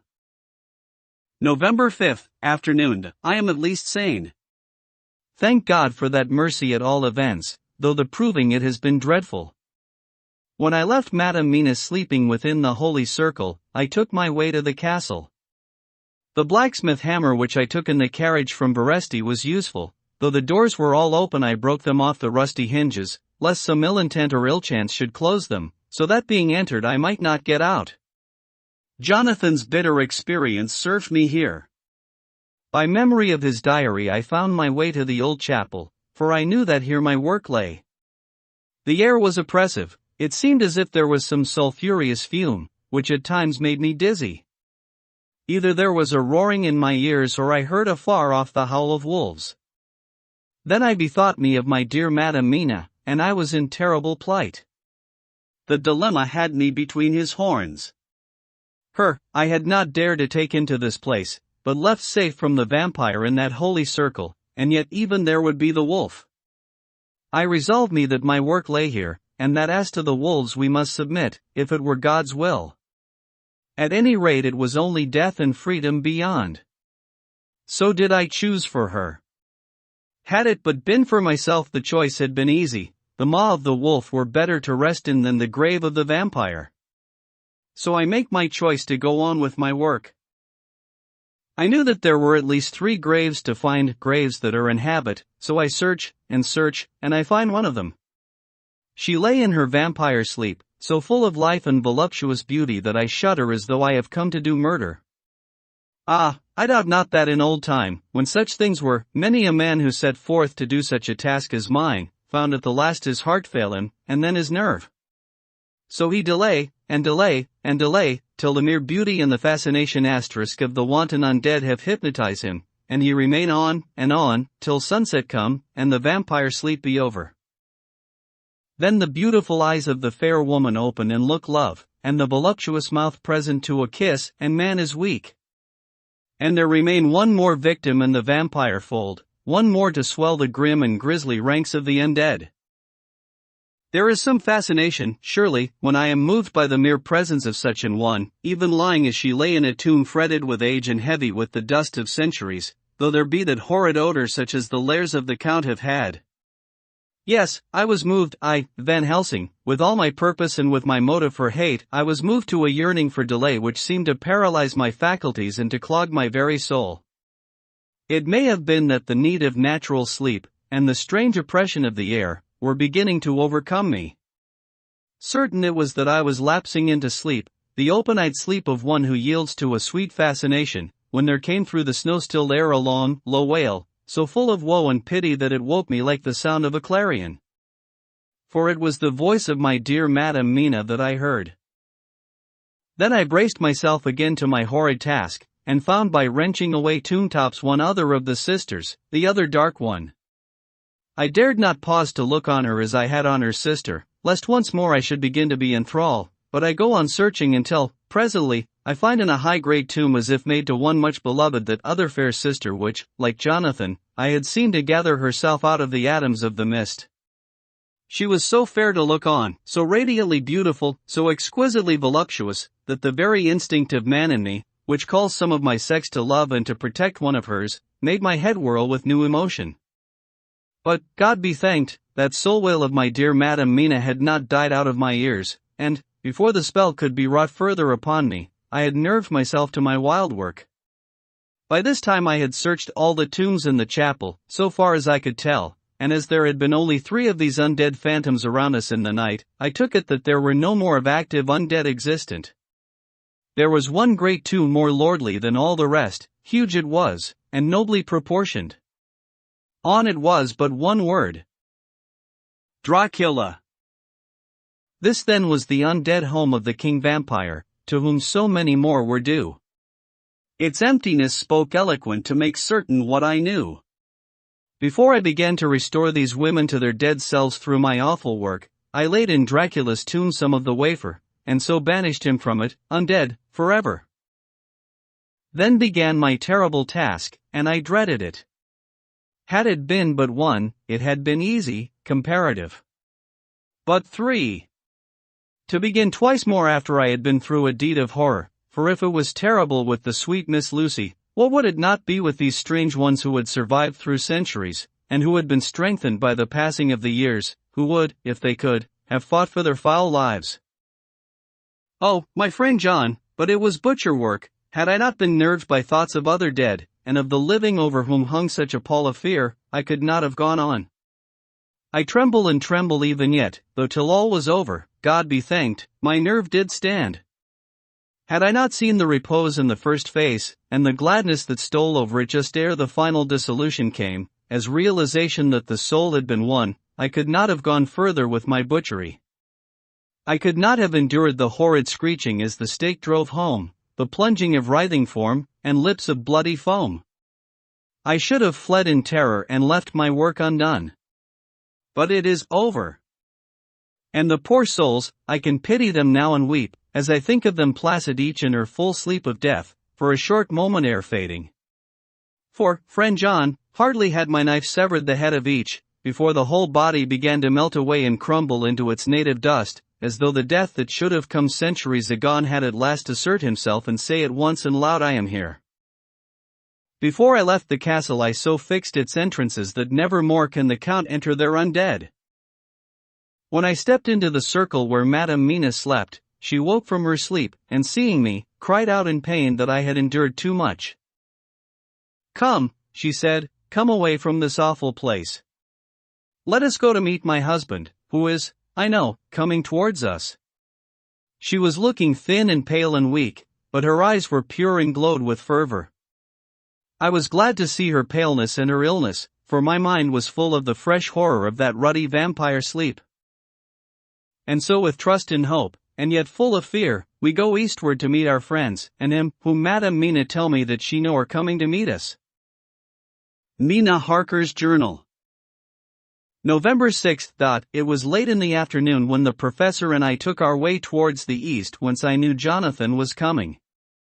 We did not go fast, though the way was steeply downhill, for we had to take heavy rugs and wraps with us. We dared not face the possibility of being left without warmth in the cold and the snow. We had to take some of our provisions too, for we were in a perfect desolation, and, so far as we could see through the snowfall, there was not even the sign of a habitation. When we had gone about a mile, I was tired with the heavy walking and sat down to rest. Then we looked back and saw where the clear line of Dracula's castle cut the sky, for we were so deep under the hill whereon it was set that the angle of perspective of the Carpathian mountains was far below it. We saw it in all its grandeur, perched 1,000 feet on the summit of a sheer precipice, and with seemingly a great gap between it and the steep of the adjacent mountain on any side. There was something wild and uncanny about the place. We could hear the distant howling of wolves. They were far off, but the sound, even though coming mummed through the deadening snowfall, was full of terror. I knew from the way Dr. Van Helsing was searching about that he was trying to seek some strategic point, where we would be less exposed in case of attack. The rough roadway still led downwards, we could trace it through the drifted snow. In a little while the professor signaled to me, so I got up and joined him. He had found a wonderful spot, a sort of natural hollow in a rock, with an entrance like a doorway between two boulders. He took me by the hand and drew me in. "See," he said, "here you will be in shelter, and if the wolves do come I can meet them one by one." He brought in our furs, and made a snug nest for me, and got out some provisions and forced them upon me. But I could not eat. To even try to do so was repulsive to me, and, much as I would have liked to please him, I could not bring myself to the attempt. He looked very sad, but did not reproach me. Taking his field glasses from the case, he stood on the top of the rock, and began to search the horizon. Suddenly he called out, "Look, Madam Mina, look! Look!" I sprang up and stood beside him on the rock. He handed me his glasses and pointed. The snow was now falling more heavily, and swirled about fiercely, for a high wind was beginning to blow. However, there were times when there were pauses between the snow flurries, and I could see a long way round.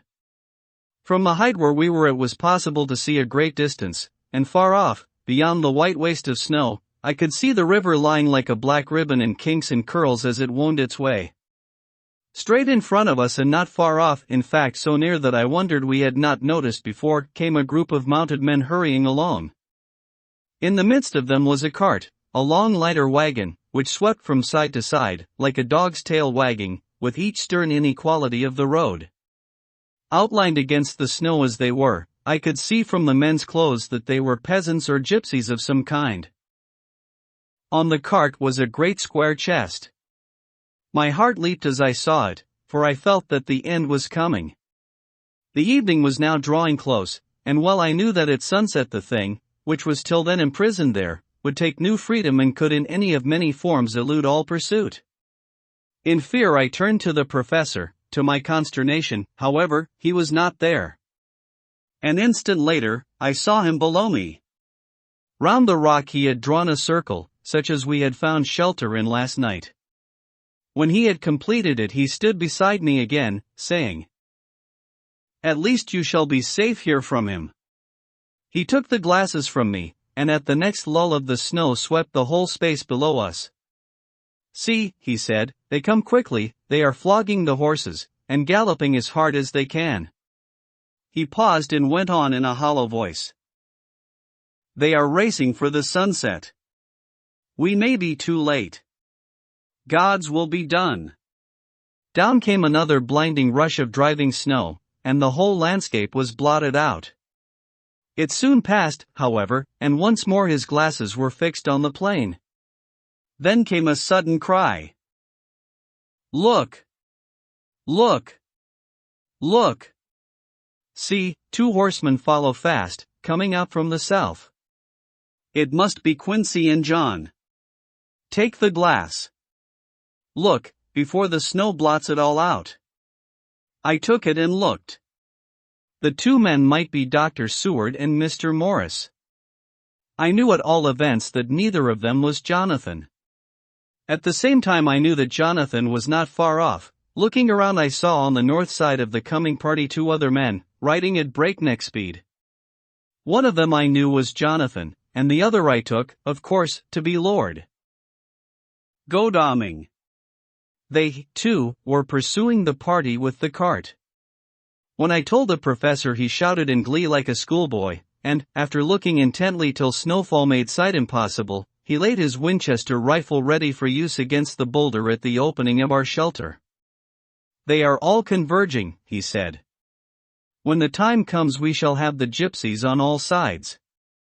I got out my revolver ready to hand, for whilst we were speaking the howling of wolves came louder and closer. When the snowstorm abated a moment we looked again. It was strange to see the snow falling in such heavy flakes close to us, and beyond, the sun shining more and more brightly as it sank down towards the far mountain tops.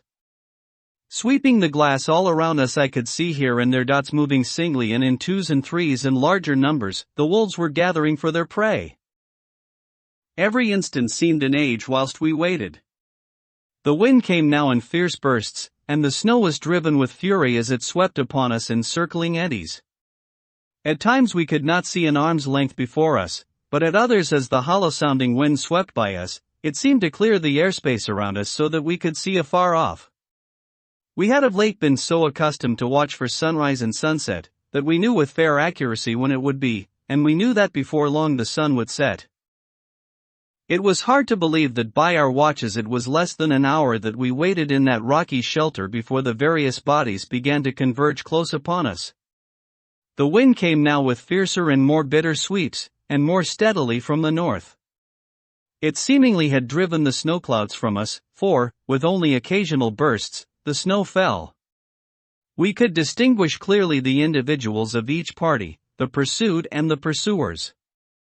Strangely enough, those pursued did not seem to realize, or at least to care, that they were pursued. They seemed, however, to hasten with redoubled speed as the sun dropped lower and lower on the mountain tops. Closer and closer they drew. The professor and I crouched down behind our rock, and held our weapons ready. I could see that he was determined that they should not pass. One and all were quite unaware of our presence. All at once two voices shouted out to halt.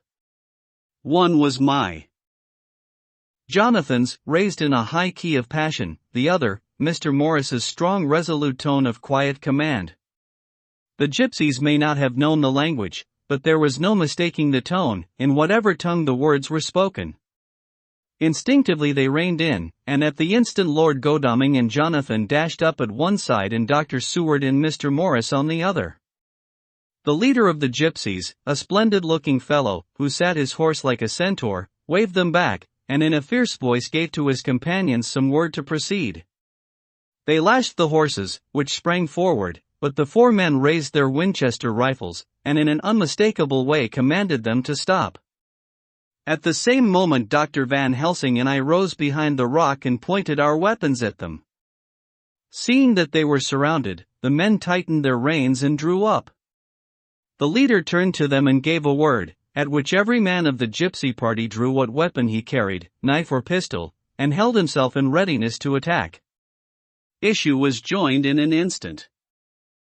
The leader, with a quick movement of his rein, threw his horse out in front, and pointing first to the sun now close down on the hilltops and then to the castle, said something which I did not understand. For answer all four men of our party threw themselves from their horses and dashed towards the cart. I should have felt terrible fear at seeing Jonathan in such danger, but that the ardor of battle must have been upon me as well as the rest of them. I felt no fear, but only a wild, surging desire to do something. Seeing a quick movement of our parties, the leader of the gypsies gave a command. His men instantly formed round the cart in a sort of undisciplined endeavor, each one shouldering and pushing the other in his eagerness to carry out the order. In the midst of this I could see that Jonathan on one side of the ring of men, and Quincy on the other, were forcing a way to the cart. It was evident that they were bent on finishing their task before the sun should set. Nothing seemed to stop or even to hinder them.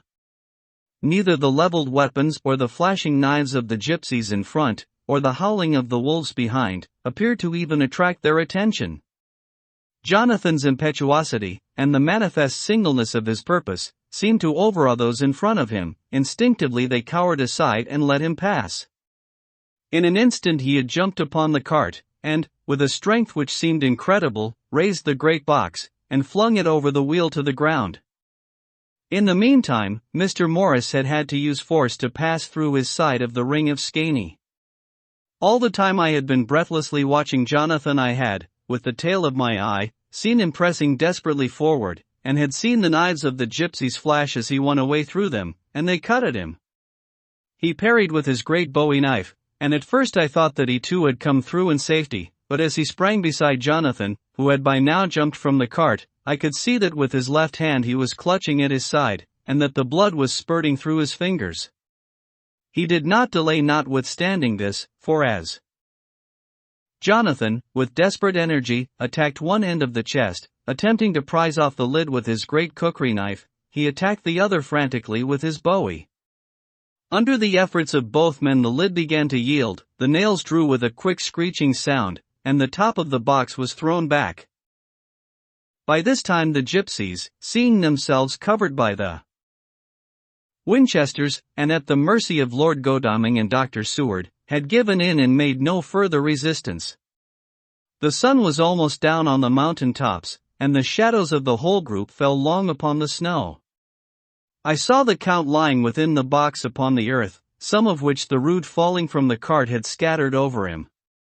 He was deathly pale, just like a waxen image, and the red eyes glared with the horrible vindictive look which I knew too well.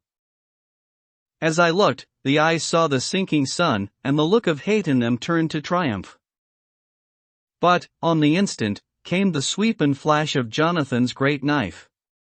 I shrieked as I saw it shear through the throat, whilst at the same moment Mr. Morris' bowie knife plunged in the heart.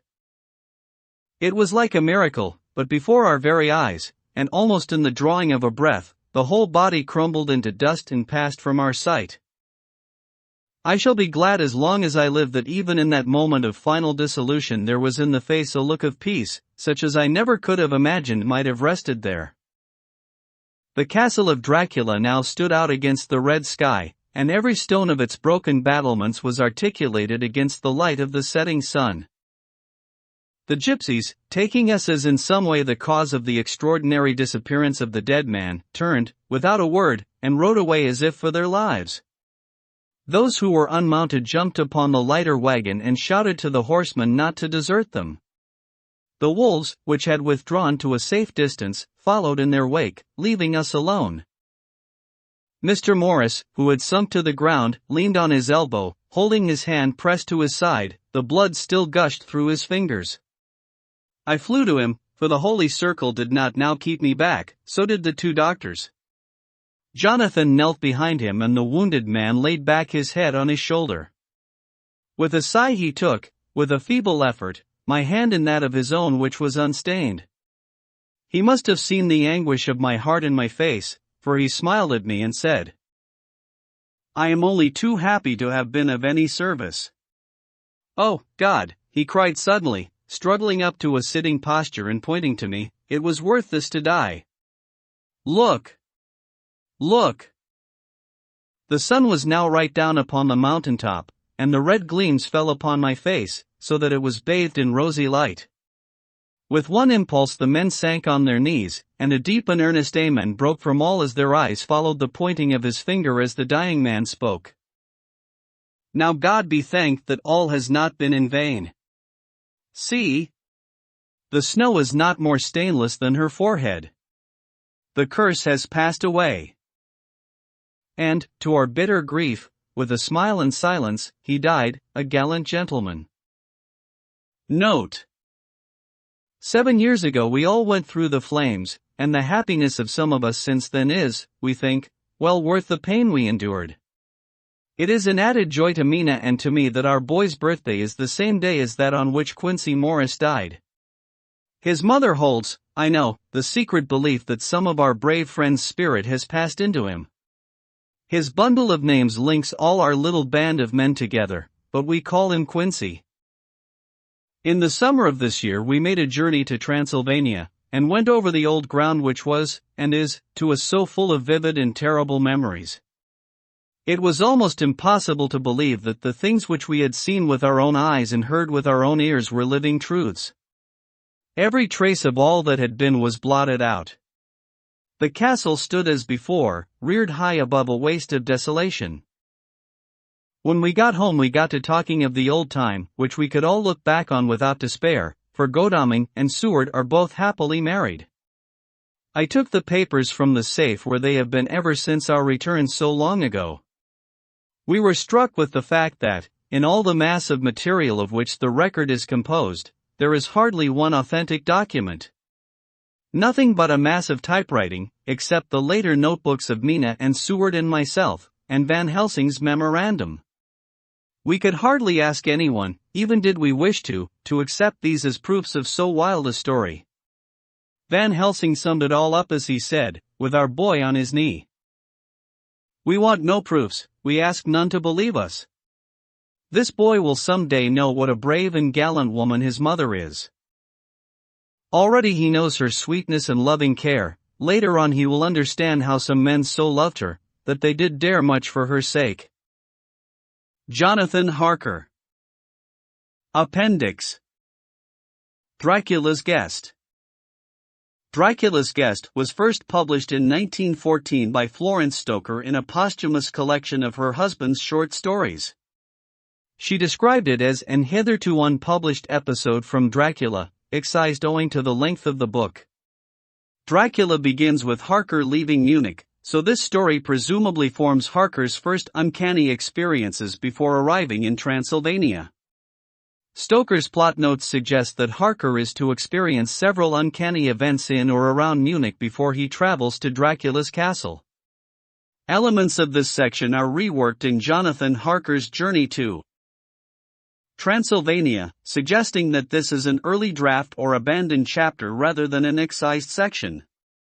The story owes strong debts to Sheridan Le Fanu's vampire tale Carmilla, 1878, and suggests that Stoker is still processing his sources. When we started for our drive the sun was shining brightly on Munich, and the air was full of the joyousness of early summer. Just as we were about to depart, Herdel Brook, the maitre d'hotel of the Cotter Saisons, where I was staying, came down, bareheaded, to the carriage and, after wishing me a pleasant drive, said to the coachman, still holding his hand on the handle of the carriage door, "Remember you are back by nightfall. The sky looks bright but there is a shiver in the north wind that says there may be a sudden storm. But I am sure you will not be late." Here he smiled, and added, "For you know what night it is." Johann answered with an emphatic, "Ja, mein Herr," and, touching his hat, drove off quickly. When we had cleared the town, I said, after signaling to him to stop, "Tell me, Johann, what is tonight?" He crossed himself, as he answered laconically, "Walpurgis Nacht." Then he took out his watch, a great, old-fashioned German silver thing as big as a turnip, and looked at it, with his eyebrows gathered together and a little impatient shrug of his shoulders. I realized that this was his way of respectfully protesting against the unnecessary delay, and sank back in the carriage, merely motioning him to proceed. He started off rapidly, as if to make up for lost time. Every now and then the horses seemed to throw up their heads and sniffed the air suspiciously. On such occasions I often looked round in alarm. The road was pretty bleak, for we were traversing a sort of high, windswept plateau. As we drove, I saw a road that looked but little used, and which seemed to dip through a little, winding valley. It looked so inviting that, even at the risk of offending him, I called Johann to stop, and when he had pulled up, I told him I would like to drive down that road. He made all sorts of excuses, and frequently crossed himself as he spoke. This somewhat piqued my curiosity, so I asked him various questions. He answered fencingly, and repeatedly looked at his watch in protest. Finally I said, "Well, Johann, I want to go down this road." I shall not ask you to come unless you like, but tell me why you do not like to go, that is all I ask." For answer he seemed to throw himself off the box, so quickly did he reach the ground. Then he stretched out his hands appealingly to me, and implored me not to go. There was just enough of English mixed with the German for me to understand the drift of his talk. He seemed always just about to tell me something, the very idea of which evidently frightened him, but each time he pulled himself up, saying, as he crossed himself, "Walpurgis Nacht." I tried to argue with him, but it was difficult to argue with a man when I did not know his language. The advantage certainly rested with him, for although he began to speak in English, of a very crude and broken kind, he always got excited and broke into his native tongue, and every time he did so, he looked at his watch. Then the horses became restless and sniffed the air. At this he grew very pale, and, looking around in a frightened way, he suddenly jumped forward, took them by the bridles and led them on some 20 feet. I followed, and asked why he had done this. For answer he crossed himself, pointed to the spot we had left and drew his carriage in the direction of the other road, indicating across, and said, first in German, then in English, "Buried him what killed themselves." I remembered the old custom of burying suicides at crossroads *A. I see, a suicide. How interesting. But for the life of me I could not make out why the horses were frightened. Whilst we were talking, we heard a sort of sound between a yelp and a bark. It was far away, but the horses got very restless, and it took Johann all his time to quiet them. He was pale, and said, "It sounds like a wolf, but yet there are no wolves here now." "No?" I said, questioning him, "Isn't it long since the wolves were so near the city?" Long, he answered, "in the spring and summer, but with the snow the wolves have been here not so long." Whilst he was petting the horses and trying to quiet them, dark clouds drifted rapidly across the sky. The sunshine passed away, and a breath of cold wind seemed to drift past us. It was only a breath, however, and more in the nature of a warning than a fact, for the sun came out brightly again. Johann looked under his lifted hand at the horizon and said, "The storm of snow, he comes before long time." Then he looked at his watch again, and, straightway holding his reins firmly, for the horses were still pawing the ground restlessly and shaking their heads, he climbed to his box as though the time had come for proceeding on our journey. I felt a little obstinate and did not at once get into the carriage. "Tell me," I said, "about this place where the road leads," and I pointed down. Again he crossed himself and mumbled a prayer, before he answered, "It is unholy." "What is unholy?" I inquired. "The village." "Then there is a village?" No. No one lives there hundreds of years." My curiosity was piqued, "But you said there was a village." "There was." "Where is it now?" Whereupon he burst out into a long story in German and English, so mixed up that I could not quite understand exactly what he said, but roughly I gathered that long ago, hundreds of years, men had died there and been buried in their graves, and sounds were heard under the clay, and when the graves were opened, men and women were found rosy with life, and their mouths red with blood. And so, in haste to save their lives, aye, and their souls, and here he crossed himself, those who were left fled away to other places, where the living lived, and the dead were dead and not something. He was evidently afraid to speak the last words. As he proceeded with his narration, he grew more and more excited. It seemed as if his imagination had got hold of him, and he ended in a perfect paroxysm of fear, white-faced, perspiring, trembling and looking round him, as if expecting that some dreadful presence would manifest itself there in the bright sunshine on the open plain. Finally, in an agony of desperation, he cried, "Walpurgis Nacht," and pointed to the carriage for me to get in. All my English blood rose at this, and, standing back, I said, "You are afraid, Johann, you are afraid. Go home, I shall return alone, the walk will do me good." The carriage door was open. I took from the seat my oak walking stick, which I always carry on my holiday excursions, and closed the door, pointing back to Munich, and said, "Go home, Johann Walpurgis Nacht doesn't concern Englishmen." The horses were now more restive than ever, and Johann was trying to hold them in, while excitedly imploring me not to do anything so foolish. I pitied the poor fellow, he was deeply in earnest, but all the same I could not help laughing. His English was quite gone now. In his anxiety he had forgotten that his only means of making me understand was to talk my language, so he jabbered away in his native German. It began to be a little tedious. After giving the direction, home, I turned to go down the crossroad into the valley. With a despairing gesture, Johann turned his horses towards Munich. I leaned on my stick and looked after him. He went slowly along the road for a while, then there came over the crest of the hill a man tall and thin. I could see so much in the distance. When he drew near the horses, they began to jump and kick about, then to scream with terror. Johann could not hold them in, they bolted down the road, running away madly. I watched them out of sight, then looked for the stranger, but I found that he, too, was gone. With a light heart I turned down the side road through the deepening valley to which Johann had objected. There was not the slightest reason, that I could see, for his objection, and I dare say I tramped for a couple of hours without thinking of time or distance, and certainly without seeing a person or a house. So far as the place was concerned, it was desolation itself.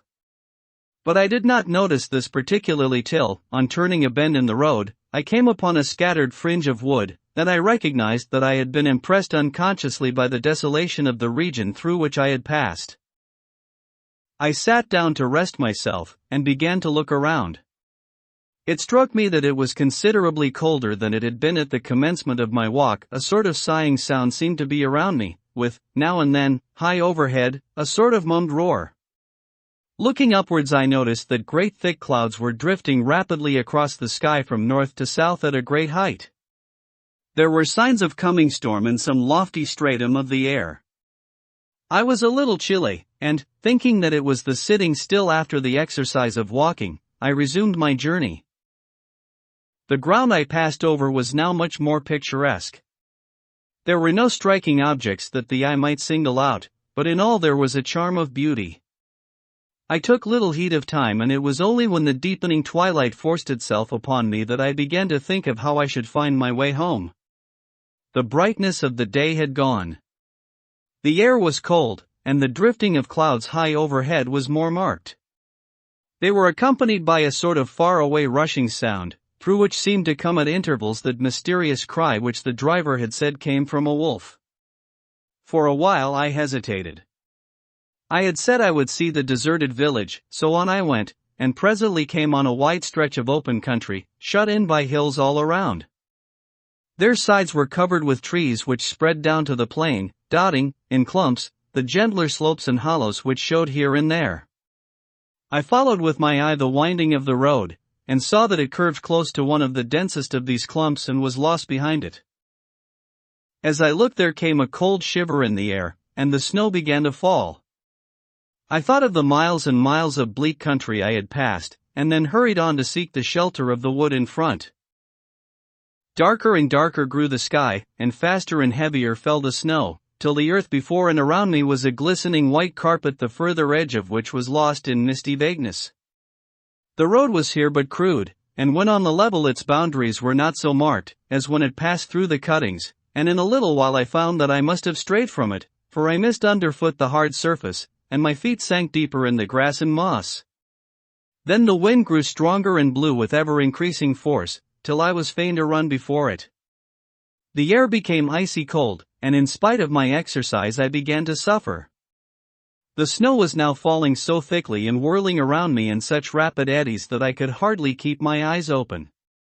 Every now and then the heavens were torn asunder by vivid lightning, and in the flashes I could see ahead of me a great mass of trees, chiefly yew and cypress, all heavily coated with snow. I was soon amongst the shelter of the trees, and there, in comparative silence, I could hear the rush of the wind high overhead. Presently the blackness of the storm had become merged in the darkness of the night. By and by the storm seemed to be passing away, it now only came in fierce puffs or blasts. At such moments the weird sound of the wolf appeared to be echoed by many similar sounds around me. Now and again, through the black mass of drifting cloud, came a straggling ray of moonlight, which lit up the expanse, and showed me that I was at the edge of a dense mass of cypress and yew trees. As the snow had ceased to fall, I walked out from the shelter and began to investigate more closely. It appeared to me that, among so many old foundations as I had passed, there might be still standing a house in which, though in ruins, I could find some sort of shelter for a while. As I skirted the edge of the copse, I found that a low wall encircled it, and following this I presently found an opening. Here the cypresses formed an alley leading up to a square mass of some kind of building. Just as I caught sight of this, however, the drifting clouds obscured the moon, and I passed up the path in darkness. The wind must have grown colder, for I felt myself shiver as I walked, but there was hope of shelter, and I groped my way blindly on. I stopped, for there was a sudden stillness. The storm had passed, and, perhaps in sympathy with nature's silence, my heart seemed to cease to beat. But this was only momentarily, for suddenly the moonlight broke through the clouds, showing me that I was in a graveyard, and that the square object before me was a great massive tomb of marble, as white as the snow that lay on and all around it. With the moonlight there came a fierce sigh of the storm, which appeared to resume its course with a long, low howl, as of many dogs or wolves. I was awed and shocked, and felt the cold perceptibly grow upon me till it seemed to grip me by the heart. Then while the flood of moonlight still fell on the marble tomb, the storm gave further evidence of renewing, as though it was returning on its track. Impelled by some sort of fascination, I approached the sepulchre to see what it was, and why such a thing stood alone in such a place. I walked around it, and read, over the Doric door, in German. Countess Dolingen of Gratz in Styria ***. Sought and found death 1801. On the top of the tomb, seemingly driven through the solid marble, for the structure was composed of a few vast blocks of stone, was a great iron spike or stake ***. On going to the back I saw, graven in great Russian letters, "The dead travel fast." ***. There was something so weird and uncanny about the whole thing that it gave me a turn and made me feel quite faint. I began to wish, for the first time, that I had taken Johann's advice. Here a thought struck me, which came under almost mysterious circumstances and with a terrible shock. This was Walpurgis Night. Walpurgis Night, when, according to the belief of millions of people, the devil was abroad, when the graves were opened and the dead came forth and walked. When all evil things of earth and air and water held revel. This very place the driver had specially shunned. This was the depopulated village of centuries ago. This was where the suicide lay, and this was the place where I was alone. Unmanned, shivering with cold in a shroud of snow with a wild storm gathering again upon me. It took all my philosophy, all the religion I had been taught, all my courage, not to collapse in a paroxysm of fright. And now a perfect tornado burst upon me. The ground shook as though thousands of horses thundered across it, and this time the storm bore on its icy wings, not snow, but great hailstones which drove with such violence that they might have come from the thongs of Balearic slingers ***, hailstones that beat down leaf and branch and made the shelter of the cypresses of no more avail than though their stems were standing corn. At the first I had rushed to the nearest tree, but I was soon fain to leave it and seek the only spot that seemed to afford refuge, the deep Doric doorway of the marble tomb. There, crouching against the massive bronze door, I gained a certain amount of protection from the beating of the hailstones, for now they only drove against me as they ricocheted from the ground and the side of the marble. As I leaned against the door, it moved slightly and opened inwards.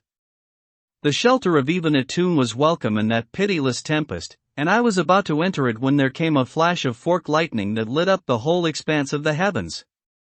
In the instant, as I am a living man, I saw, as my eyes were turned into the darkness of the tomb, a beautiful woman, with rounded cheeks and red lips, seemingly sleeping on a bier.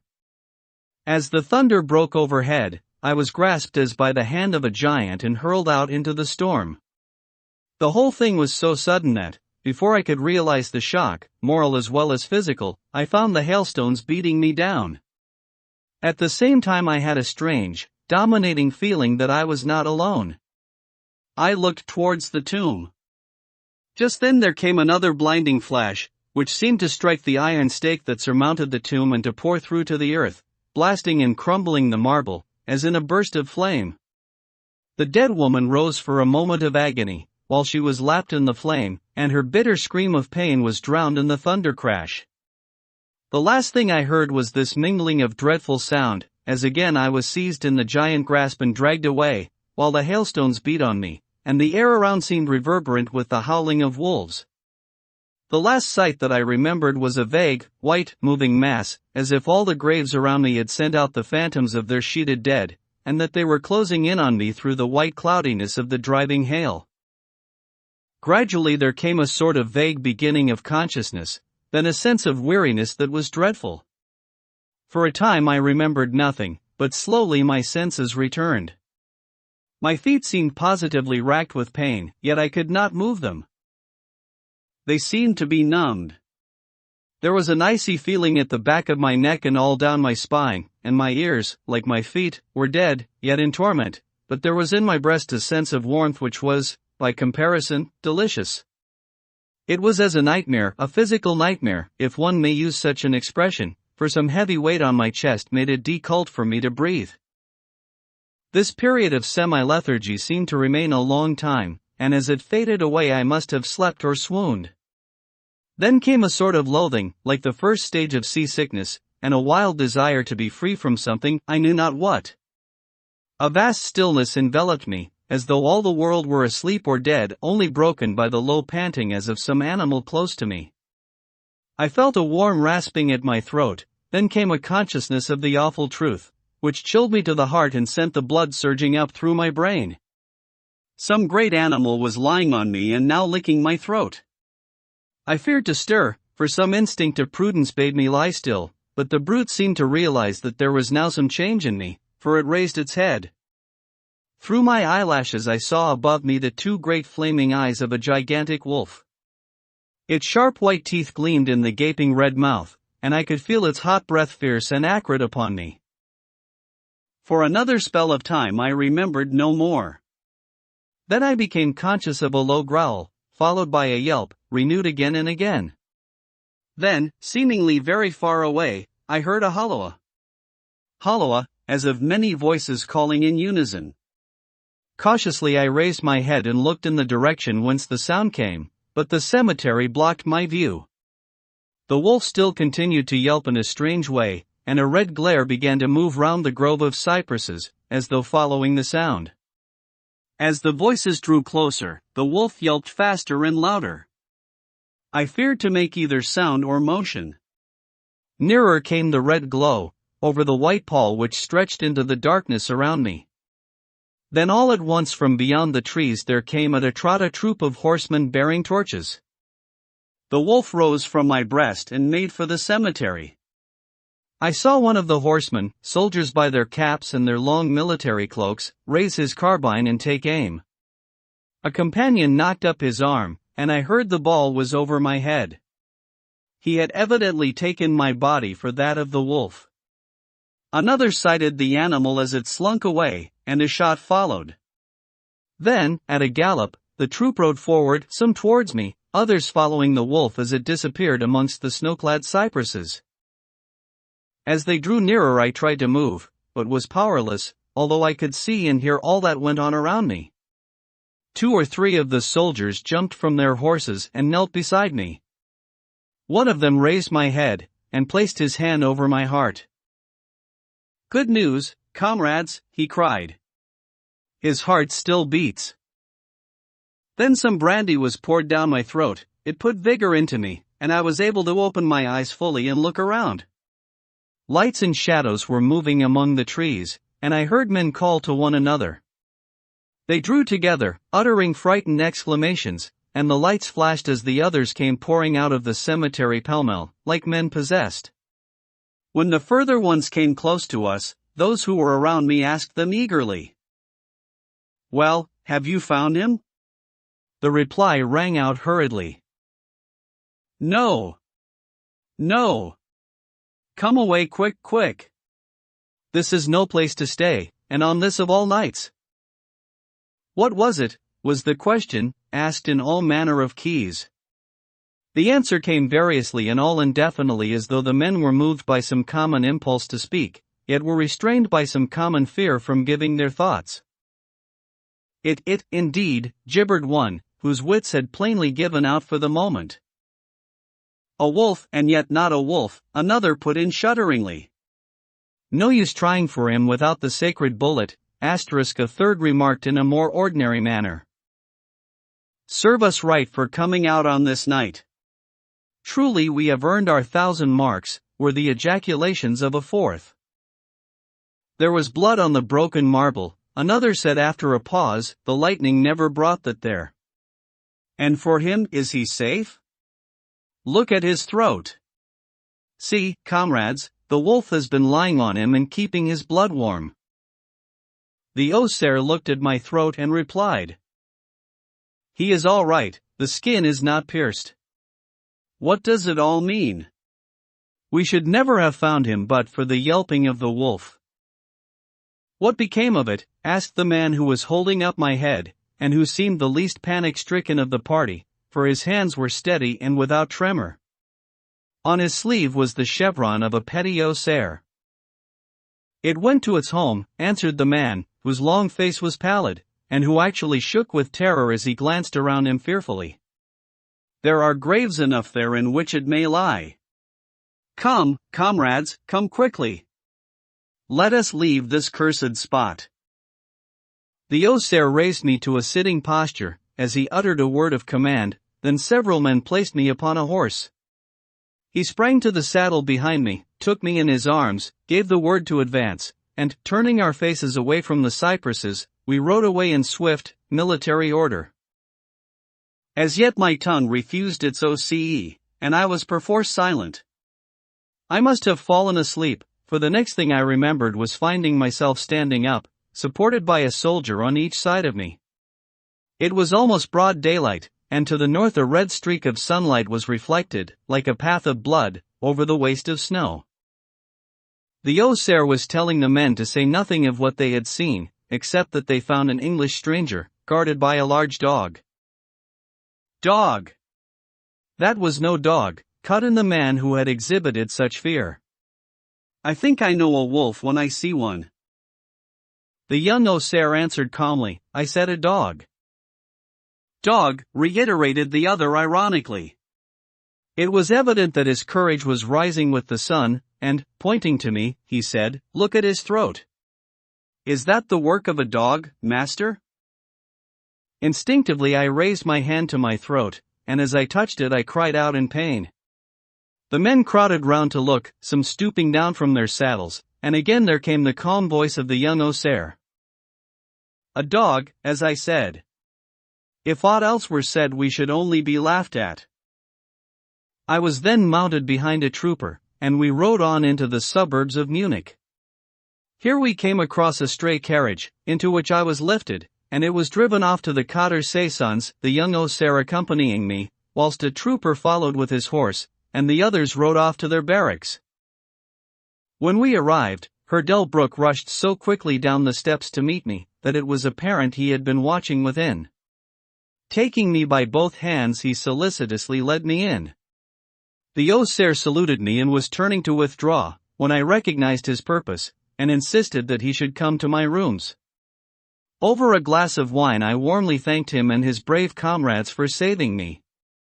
He replied simply that he was more than glad, and that Herr Delbrück had at the first taken steps to make all the searching party pleased, at which ambiguous utterance the maître d'hôtel smiled, while the Osair pleaded duty and withdrew. "But Herr Delbrück," I inquired, "how and why was it that the soldiers searched for me?" He shrugged his shoulders, as if in depreciation of his own deed, as he replied, "I was so fortunate as to obtain leave from the commander of the regiment in which I served, to ask for volunteers. But how did you know I was lost? I asked. The driver came hither with the remains of his carriage, which had been upset when the horses ran away. But surely you would not send a search party of soldiers merely on this account? Oh, no, he answered, but even before the coachman arrived, I had this telegram from the boyar whose guest you are, and he took from his pocket a telegram which he handed to me, and I read. Bistritz. Be careful of my guest, his safety is most precious to me. Should aught happen to him, or if he be missed, spare nothing to find him and ensure his safety. He is English and therefore adventurous. There are often dangers from snow and wolves in night. Lose not a moment if you suspect harm to him. I answer your zeal with my fortune. Dracula.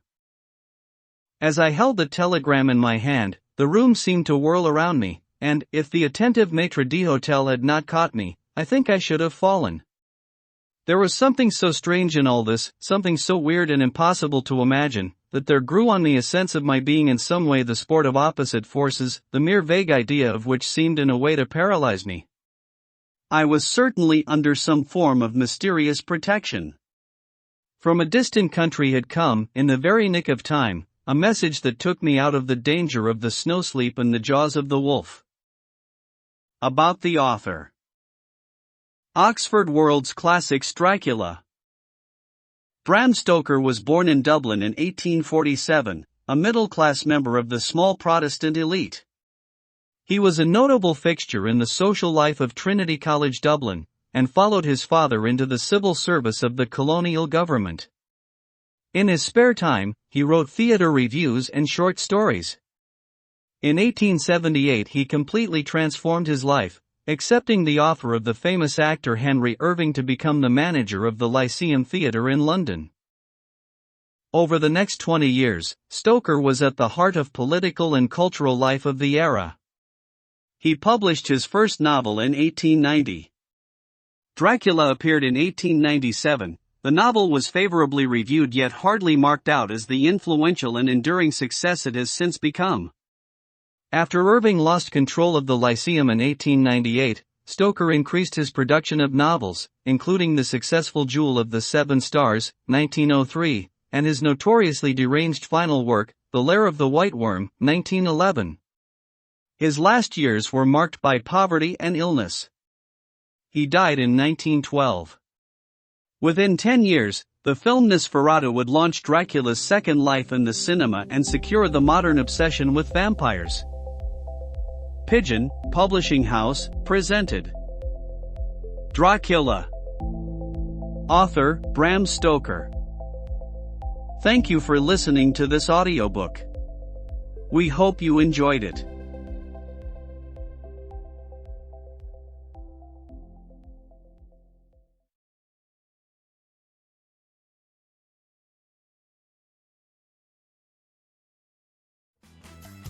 If you enjoyed this classic, follow the show and leave a quick review, and join us every Tuesday and Thursday for more timeless stories.